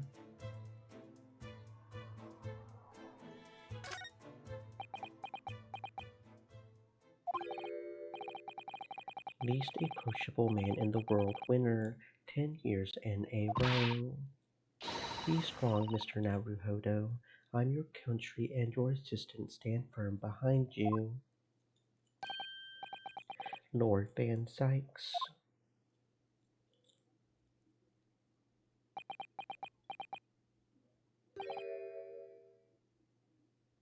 What? Well, beautiful weather we're having, isn't it? I thought I was making it quite clear that I didn't want to be disturbed. Apparently you Nipponese are unequipped to read the signs. I read them. So, what are you doing here? Entry to this area is prohibited. Well, the thing is, Lord Chief Justice Strongheart granted us permission to investigate, on the condition that we didn't disturb anything. And yet you've managed to disturb me. Never mind, state your busyness then. Come to think of it, there are quite a few things I would like to ask Lord Van Sykes about. Not least of which is that awful case, even though it's nothing to do with this. Ask away, Mr. Naruhodo. You won't know unless you try.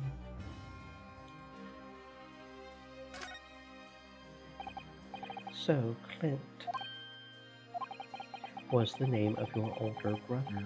I understand, Lord Van Sykes. You Nipponese, I always have to be on guard whenever you're around. So you've been investigating me, have you? No, it's not like that. Well, alright, it is a bit like that. My older brother was also a prosecutor. He was the pride of the Van Sykes family, but tragically, a vicious killer took him from us. The professor, you mean?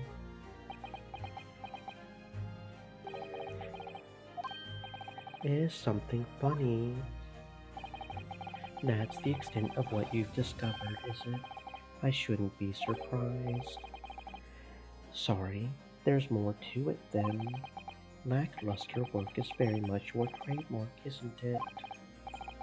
You're too kind. Are you going to tar all Nipponese with the same brush next?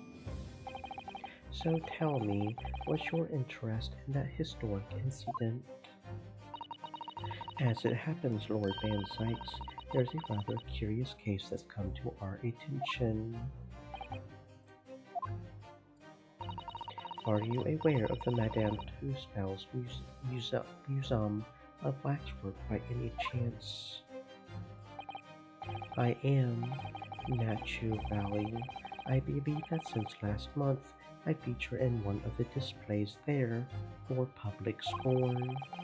Of course, the infamous Reaper of the Bailey would have to be exhibited, wouldn't he? Well, a particular waxwork has been stolen from the place and held for ransom. A particular waxwork, which... Wait, you mean... Yes, it's the professor. Mr. Sholmes is investigating the case as we speak. I was unaware of that. He's turned as white as a sheet. Are the police trying to locate the engineer, Mr. Drebber, already? Surely that goes without saying. We are very keen to see him found as well. The trouble is, we don't have much to go on aside from the description of the man we heard in court earlier. which, according to Professor Hairbrain, was of a tall, thin gentleman who has straight white hair and wears a black monocle. So I was just wondering, I realize it's probably not possible, but we would very much appreciate any more clues you can give us. Wow, Susato-san really knows how to take the bull by the horns. Fine, why not? I have a photograph of the man here from an investigation 10 years ago. Though it appears he already had that black monocle at the time.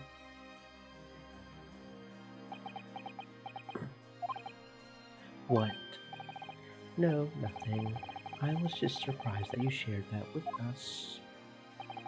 We all need the man's testimony in court tomorrow, which means we have to do everything we possibly can to track him down in the short time available. So why wouldn't I show you the photograph? What is it about Lord Van Sykes? Sometimes I just can't work him out at all.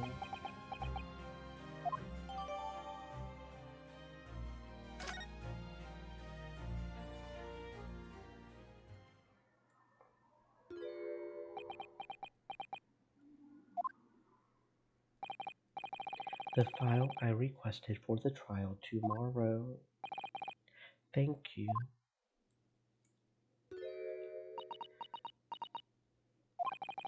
Are you all right? Who is this man, Mr. Naruhodo? Lord Van Sykes' apprentice, apparently. So I'm not the only one. Susato-san can see it too. Lord Van Sykes, may we speak with your apprentice for a moment? With him? Why?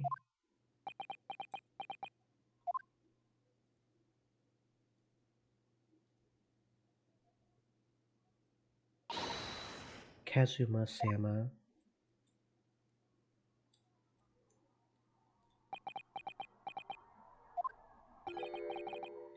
Kazuma. I don't believe it. Your posture, your presence. It can only be me. It's you, isn't it, Kazuma-sama? I felt something strange the very first time I encountered this cloaked figure, as if I knew him somehow. Can it really be you, Kazuma? Oh, wait. Too late. What's going on here?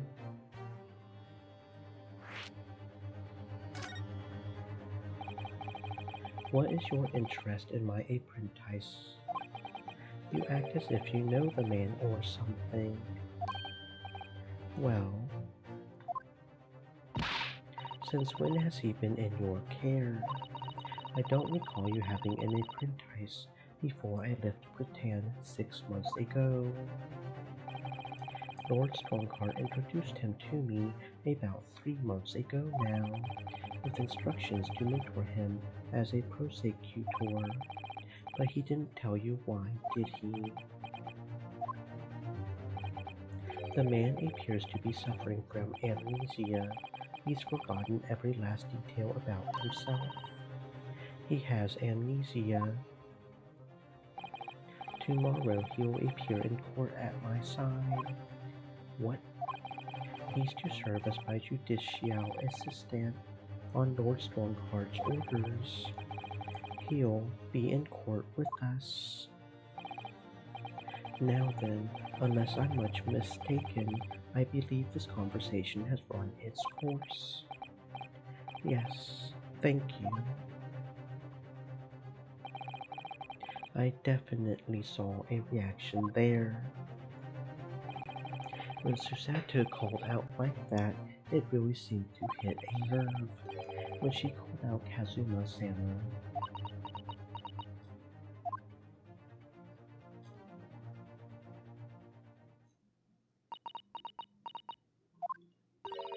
you had already met that masked man, hadn't you, Mr. Naruhodo? Yes, yesterday, in fact, at Lord Van Zyke's office. I see. And if Kazuma-sama really is still alive, it means that Mr. Sholmes lied to us. I know. We're going to need to speak to him about that. You're going to have to leave now. The forensic investigation team are due to arrive shortly. If they find you here, it will cause problems. What sort of problems? Foreign affairs problems. Well, we could do without that. All right, we'll be on our way. Let's go, Miss Susato. Of course.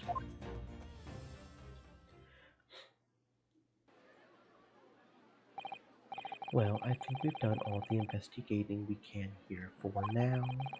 If we could just determine the whereabouts of Mr. Greber.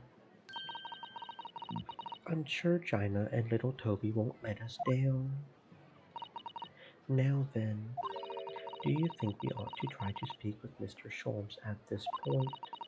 We have things to discuss, and I'm dying to meet him again after all these months. Yes, it's quite possible he might know something useful. You're right. We ought to find him at Madame Tusmel's. He's supposed to be working there as a temporary waxwork exhibit. Yes, Iris told me all about his latest unusual venture.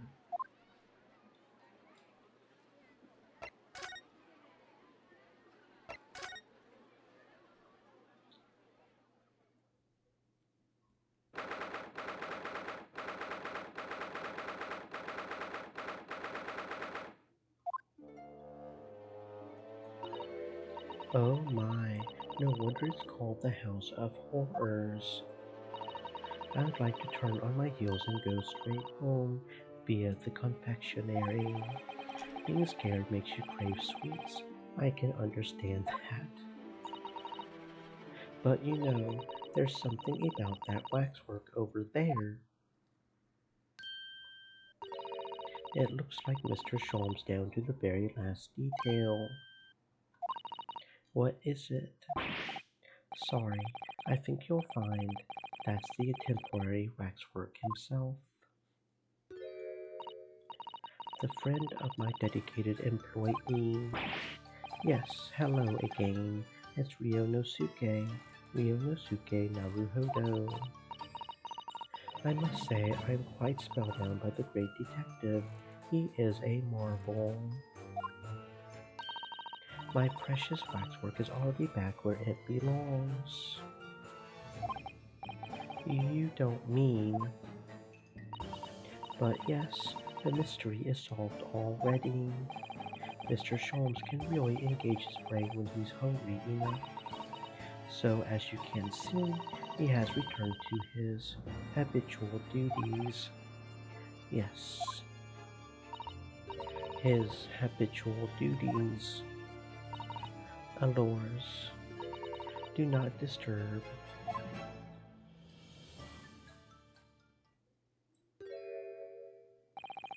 Poor Susato-san, she looks very perplexed.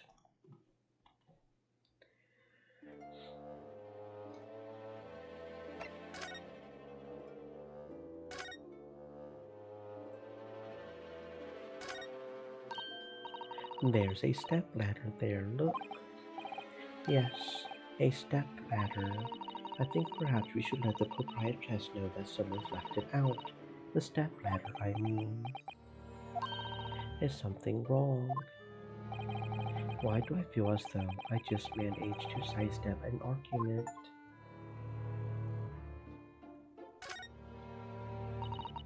We really do need to speak with Mr. Sholmes, and I am longing to say hello again. But where is he? I think you might find that he's quite nearby. What? What do you? Indeed, my dear fellows, it is I, the world-famous great detective and waxwork, Sherlock Sholmes.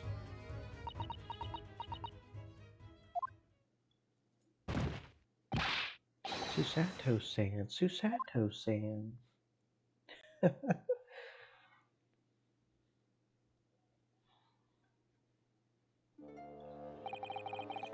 My most humble apologies. I thought I had died and gone to eternal paradise for a moment via London. My dear madame, allow me to make amends by offering you a tasty free deduction at some point, as long as it's not of questionable street food quality. I don't understand. Why are you working as a waxwork here, Mr. Sholmes? Merely a secret identity, you understand, though the case is largely solved now. Largely solved. We're talking about the waxwork abduction, I presume. Indeed we are, my good fellow. As I predicted, it was as easy as proverbial pie.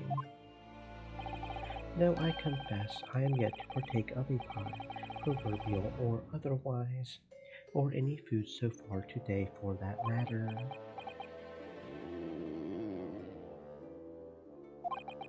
That tummy rumble echoed around the room. Paul mused, so how did you manage to solve it so quickly?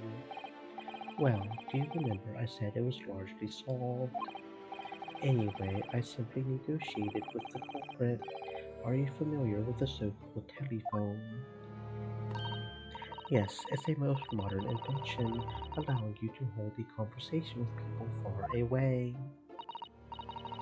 In Japan, only the imperial capital and a handful of other cities are connected as yet. This morning, a telephone call was received here from the perpetrator of the abduction. As such, I was able to negotiate terms, and in the end, the waxwork was returned. That's amazing. Just between you and I, it would appear the culprit had always intended to return the stolen waxwork in any event. But I thought whoever was responsible had demanded a ransom, no? Yes, I think perhaps the ransom demand was necessary to avoid unwanted suspicion regarding the true motive. But does that not mean your negotiating was entirely unnecessary? A fact that I must ask you to keep from Madame Two-Spells at all costs. A hungry young Iris awaits my return to Baker Street after all. Poor Iris. Now then, do I sense that you have some business with this great waxwork?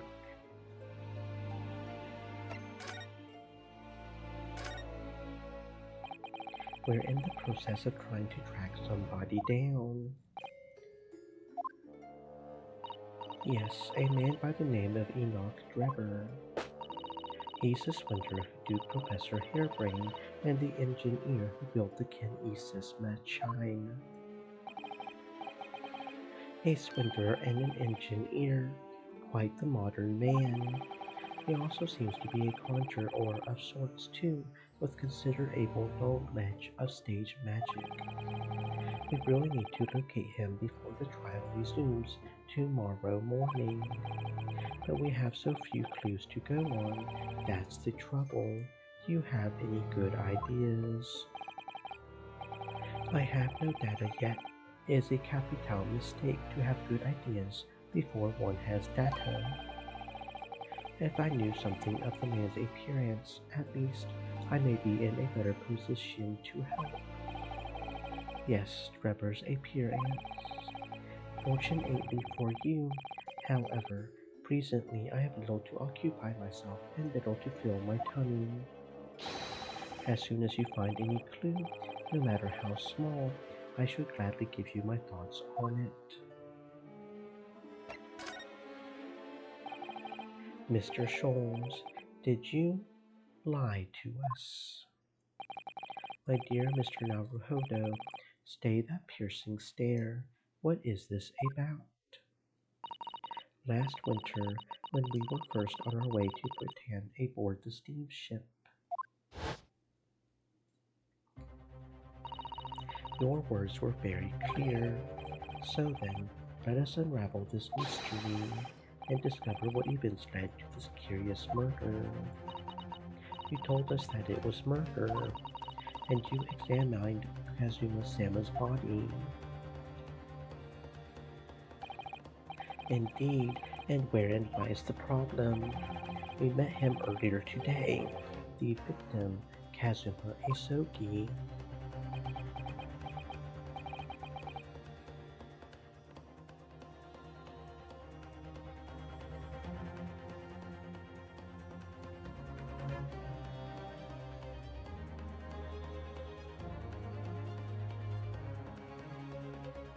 You're quite sure?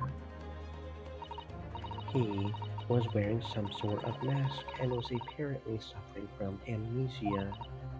But yes, I'm quite sure it was Kazuma-sama. You must have known at the time, Mr. Sholmes, that he wasn't actually dead.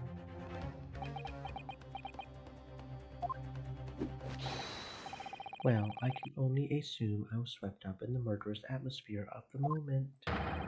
But the fellow wasn't dead at all. Priceless. I don't suppose that performance would pass muster, would it, Mr. Naruhodo? I could believe that the crewmen present at the time made a mistake, but not you, Mr. Sholmes. I will now tell you something of the first importance, my dear fellow. Great detectives are wont to lie. It will serve you well to remember that. Please, Mr. Sholmes. Tomorrow in court, you will find yourself on the threshold of a very great mystery. For now, I'm afraid that is all I can say.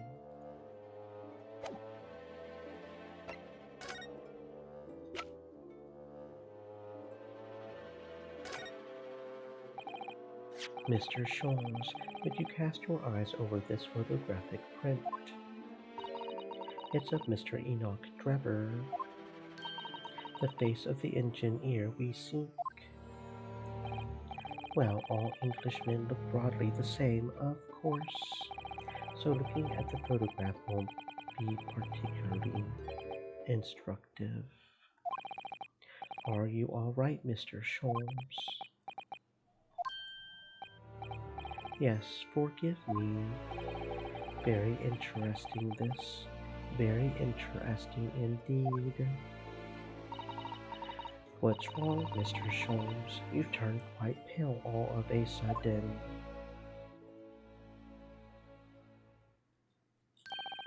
I have a suggestion, Mr. Naruhodo. Will you indulge me? Well, what is it? As I explained to you when you arrived, the missing waxwork has been returned, and I personally reinstalled it in the exhibit from which it was taken, behind those thick curtains. Yes, the Professor exhibit, isn't it? Would you like to see it for a mere 5 shillings? That's a special, one-time only price, you understand. What? The opportunity won't come again, I might add. Wouldn't you like to see the fruits of my labor? Well, we do have a rather pressing investigation to carry out. Perhaps we could postpone. The price is a very reasonable 5 shillings. I think you'll find it's well worth it. Are you being quite serious, Mr. Sholmes? Surely you need only look at my expression to ascertain if this is seriousness or silliness. I can never tell with you, that's the point. Very well, it couldn't hurt. Here's your 5 shillings. Gratefully received. So, the special exhibit awaits behind the curtain. I invite you to peruse it at your leisure.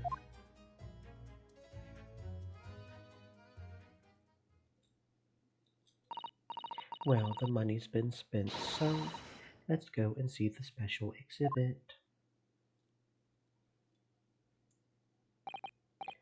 Through those heavy curtains at last.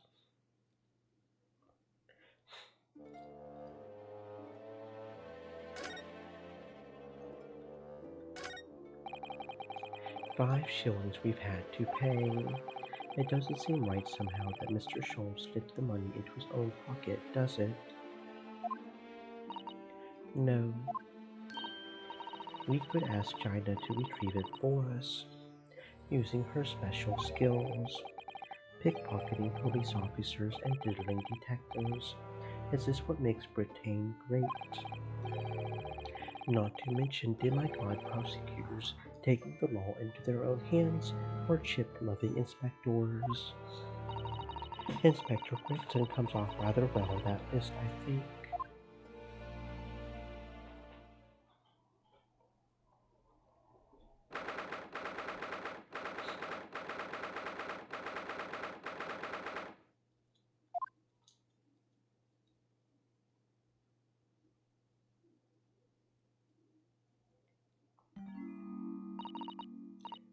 I felt a shiver run down my spine as soon as we walked in here. Miss Susato, I say we turn on our heels and go straight home via a really big confectionery. We certainly can't do that. We've paid 5 shillings already. True. Actually, now I'm looking a little more closely. We've paid good money to see an exhibit that's clearly incomplete. The nerve of the great diddling detective is far more terrifying than anything else in this place. This must be what Mr. Sholmes meant when he said the case was largely solved. Be that as it may, Mr. Sholmes heavily implied there would be a clue about the engine in here and here, didn't he? But where? Since we've paid 5 shillings, let's do 5 shillings worth of investigation, shall we?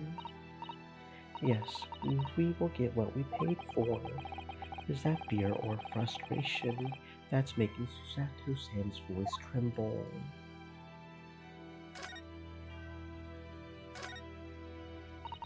This part of the exhibit is just as disturbing as the rest. It looks so real. It seems to be a young man in a white overcoat, and he has a large shovel in his hand too. Look. Perhaps we should investigate in a little more detail.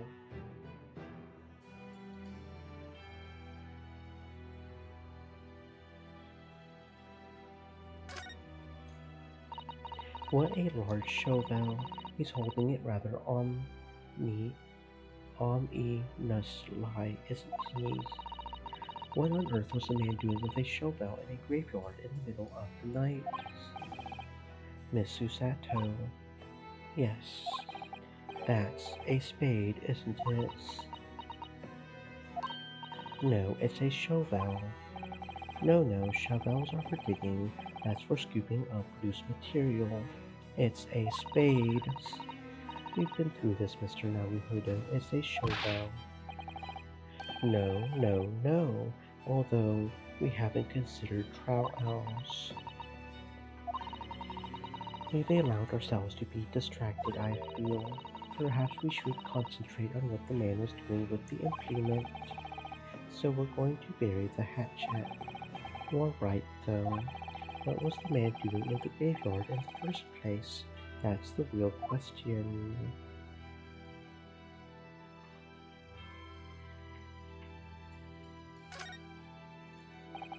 What's this here? Well, this would appear to be a lens in the middle, so I believe that's probably a camera. A camera, but it's so small. British technology is incredible, isn't it? I mean, what about Mr. Sholmes' skin prints? I think perhaps you should treat Mr. Sholmes' inventions as exceptions to the rules. But anyway, why would the man be in a graveyard at night with a camera? I wonder, perhaps he was trying to capture the moment a dead body came back as a ghost on film. We'll just borrow this for a little while, I think.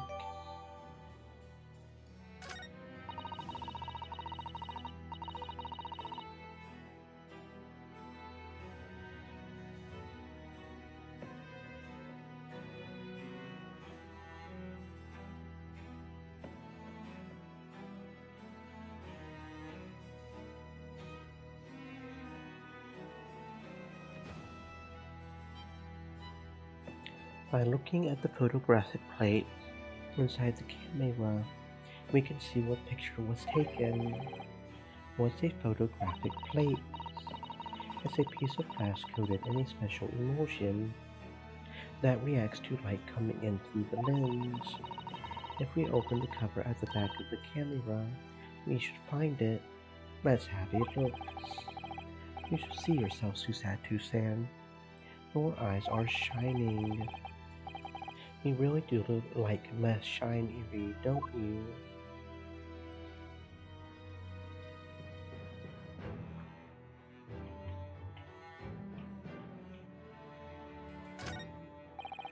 I can't see his face very well, can you? Perhaps if I just... Do you think that you should be manhandling the exhibits, Mr. Naruhodo? I'll put it back as it was, don't worry.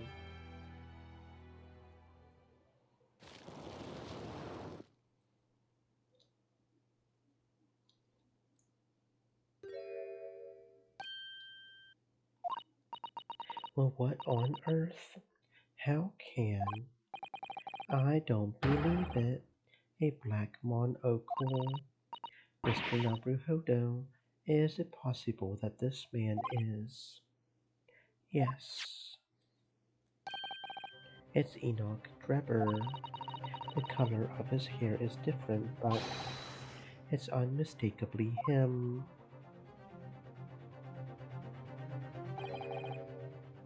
Indeed it is. Mr. Sholmes. This man is the subject of your present hunt, I believe. Yes, that's right. Just who is this man? Why is he here in this exhibit? And why does the convict behind him have no head? The head was missing when the model was returned by the thief who stole it. What a surprise. So then the case isn't yet solved, is it? Did I not say so myself? Largely solved were my words, I believe. I must locate the missing head, tout de suite, as Madame would say, or I'll be in trouble. It's very hungry. Iris still awaits my return to Baker Street, preferably with rations. Do you know, though, something about this room is strange? Strange? What do you mean? Well, the displays in the House of Horrors are supposed to depict real events, are they not? Indeed they are, Miss Susato. Do go on. And as terrifying as they are, the scenes in the other exhibits are believable. But this one... This surely couldn't ever really have happened, could it?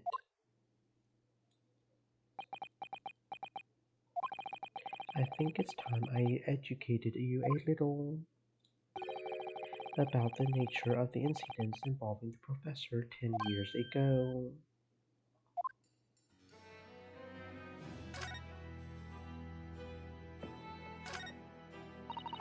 This must be the killer, the fiend known as the Professor. Yes, I think so. According to what Madame Tuspel said, he killed 5 victims, all of noble or royal blood. The waxwork is so lifelike, isn't it? Like all the models in this place. I know, it looks like it could start moving at any moment, doesn't it? If only it had a head, that is. Perhaps we should examine it in a little more detail.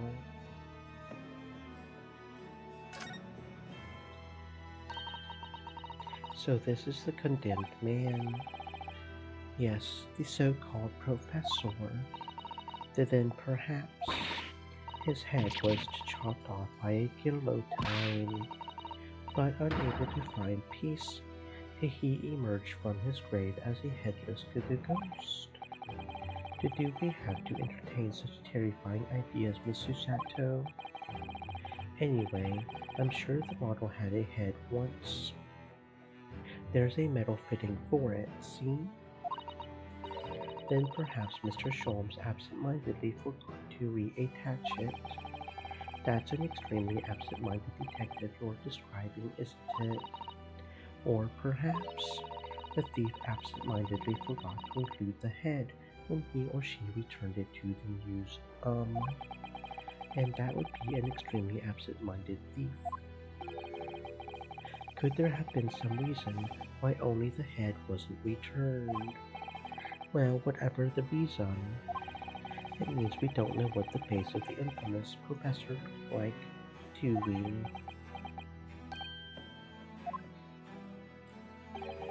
There's something caught just inside the convict's jacket here. It looks like a piece of broken glass, and quite a big piece too. It's very thick, isn't it? About 5 times thicker than normal window glazing, I would say. Where could such a thick piece of glass have come from, I wonder? I suppose it must have been made thick to increase its strength. But why? Well, perhaps because the glass had to span a particularly wide area, such as in a big building, for example. Well, we've seen a large glass building recently, haven't we? And some of the glass was broken too.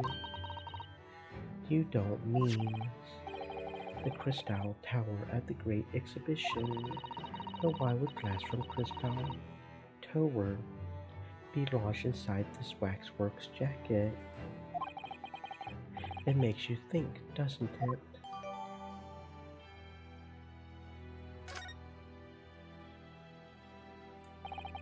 Earlier in court, we established that the kinesis experiment was a trick, and now we discover this fragment of glass here in this waxwork. Is it just a coincidence?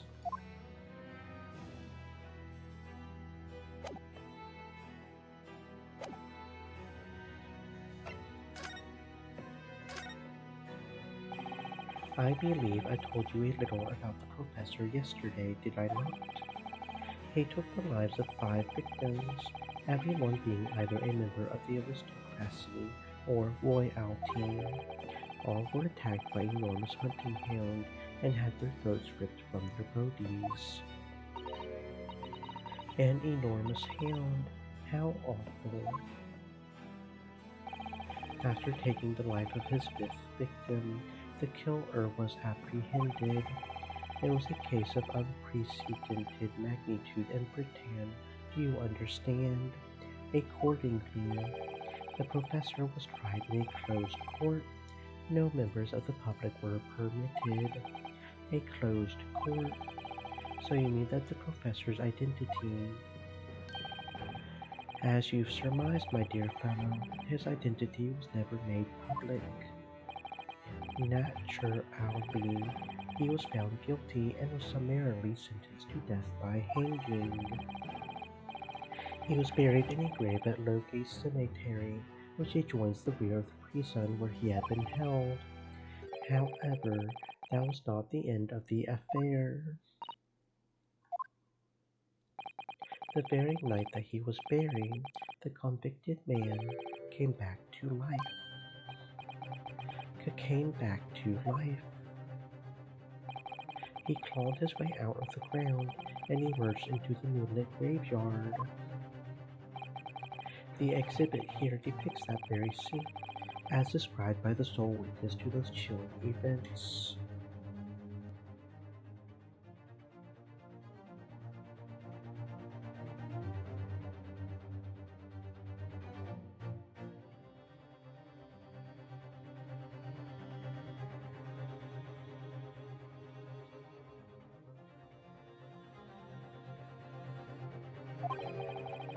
There was a witness, but of course, my dear fellow, it was none other than the young man in the white overcoat.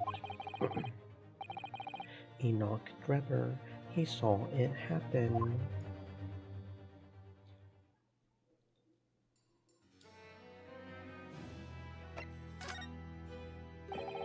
So this is a waxwork model of Enoch Drebber.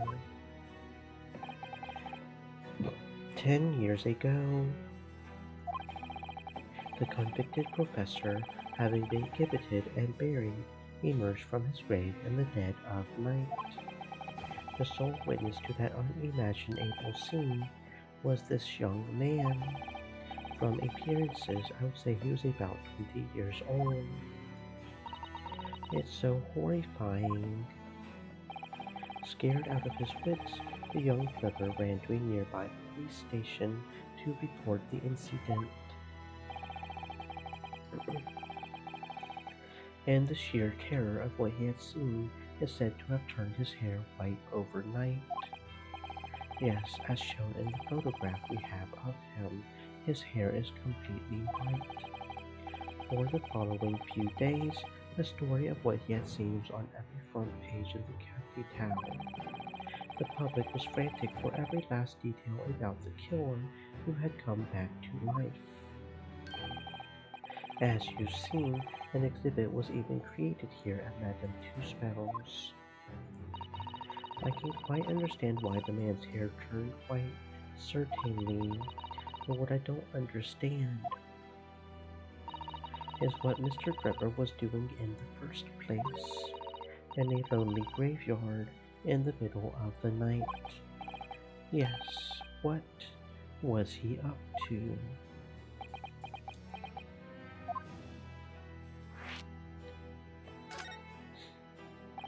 The professor's acts of terror threw London's upper classes into complete panic 10 years ago. It was a great scandal, one might say, at the very highest levels of society. And since the killer's identity was never made public, rumors abounded. After all, no killer had ever before systematically employed a dog as a weapon of murder. Yes, I can imagine the impact the case must have had.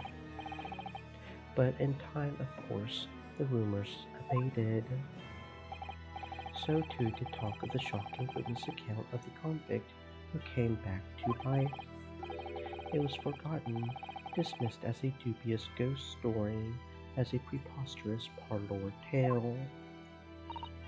But why did people stop believing it? Why, simply because there was no resurrection to speak of, as was established in fact. Or what do you mean by no resurrection? The police investigated the grave in Logate Cemetery and published their findings. The convict's body was found to be buried where it had been following the execution. No, but that would mean Mr. Drebber must have lied to the police and the newspapers. That would appear to be the only logical explanation, yes. The young man subsequently vanished from society, and nothing has been heard of him since. It's rather striking, then, that he should resurface now, don't you think? Of course, the convicted murderer couldn't really have come back to life. That's not possible. But Grebber's hair is unusually white, and if that really did happen overnight as a result of shock, it's hard to believe the incident was an out-and-out lie.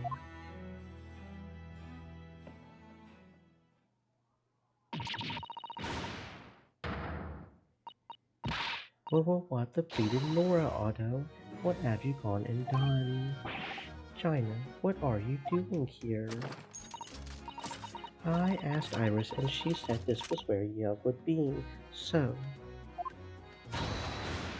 to China, not so loud in the news, Madame Two Spells will have you take a position as a waxwork if you're not careful.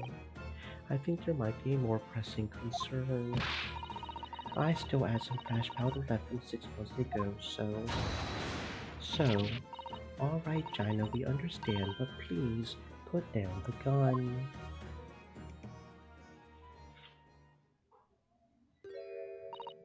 Sorry, I got scared. You should try being the one on the other end of the barrel. So, what brings you here, China? What brings me here? What do you think? We found it. We found the Dodgy Cove's workshop. What? You found Trevor's workshop? Yup. Toby's nose took me straight there. The boss and the others are heading over there now in a drag, so come on. Here's the address. I got the boss to write it out. Thank you, China. We'll make our way there at once. Alright then, see you there.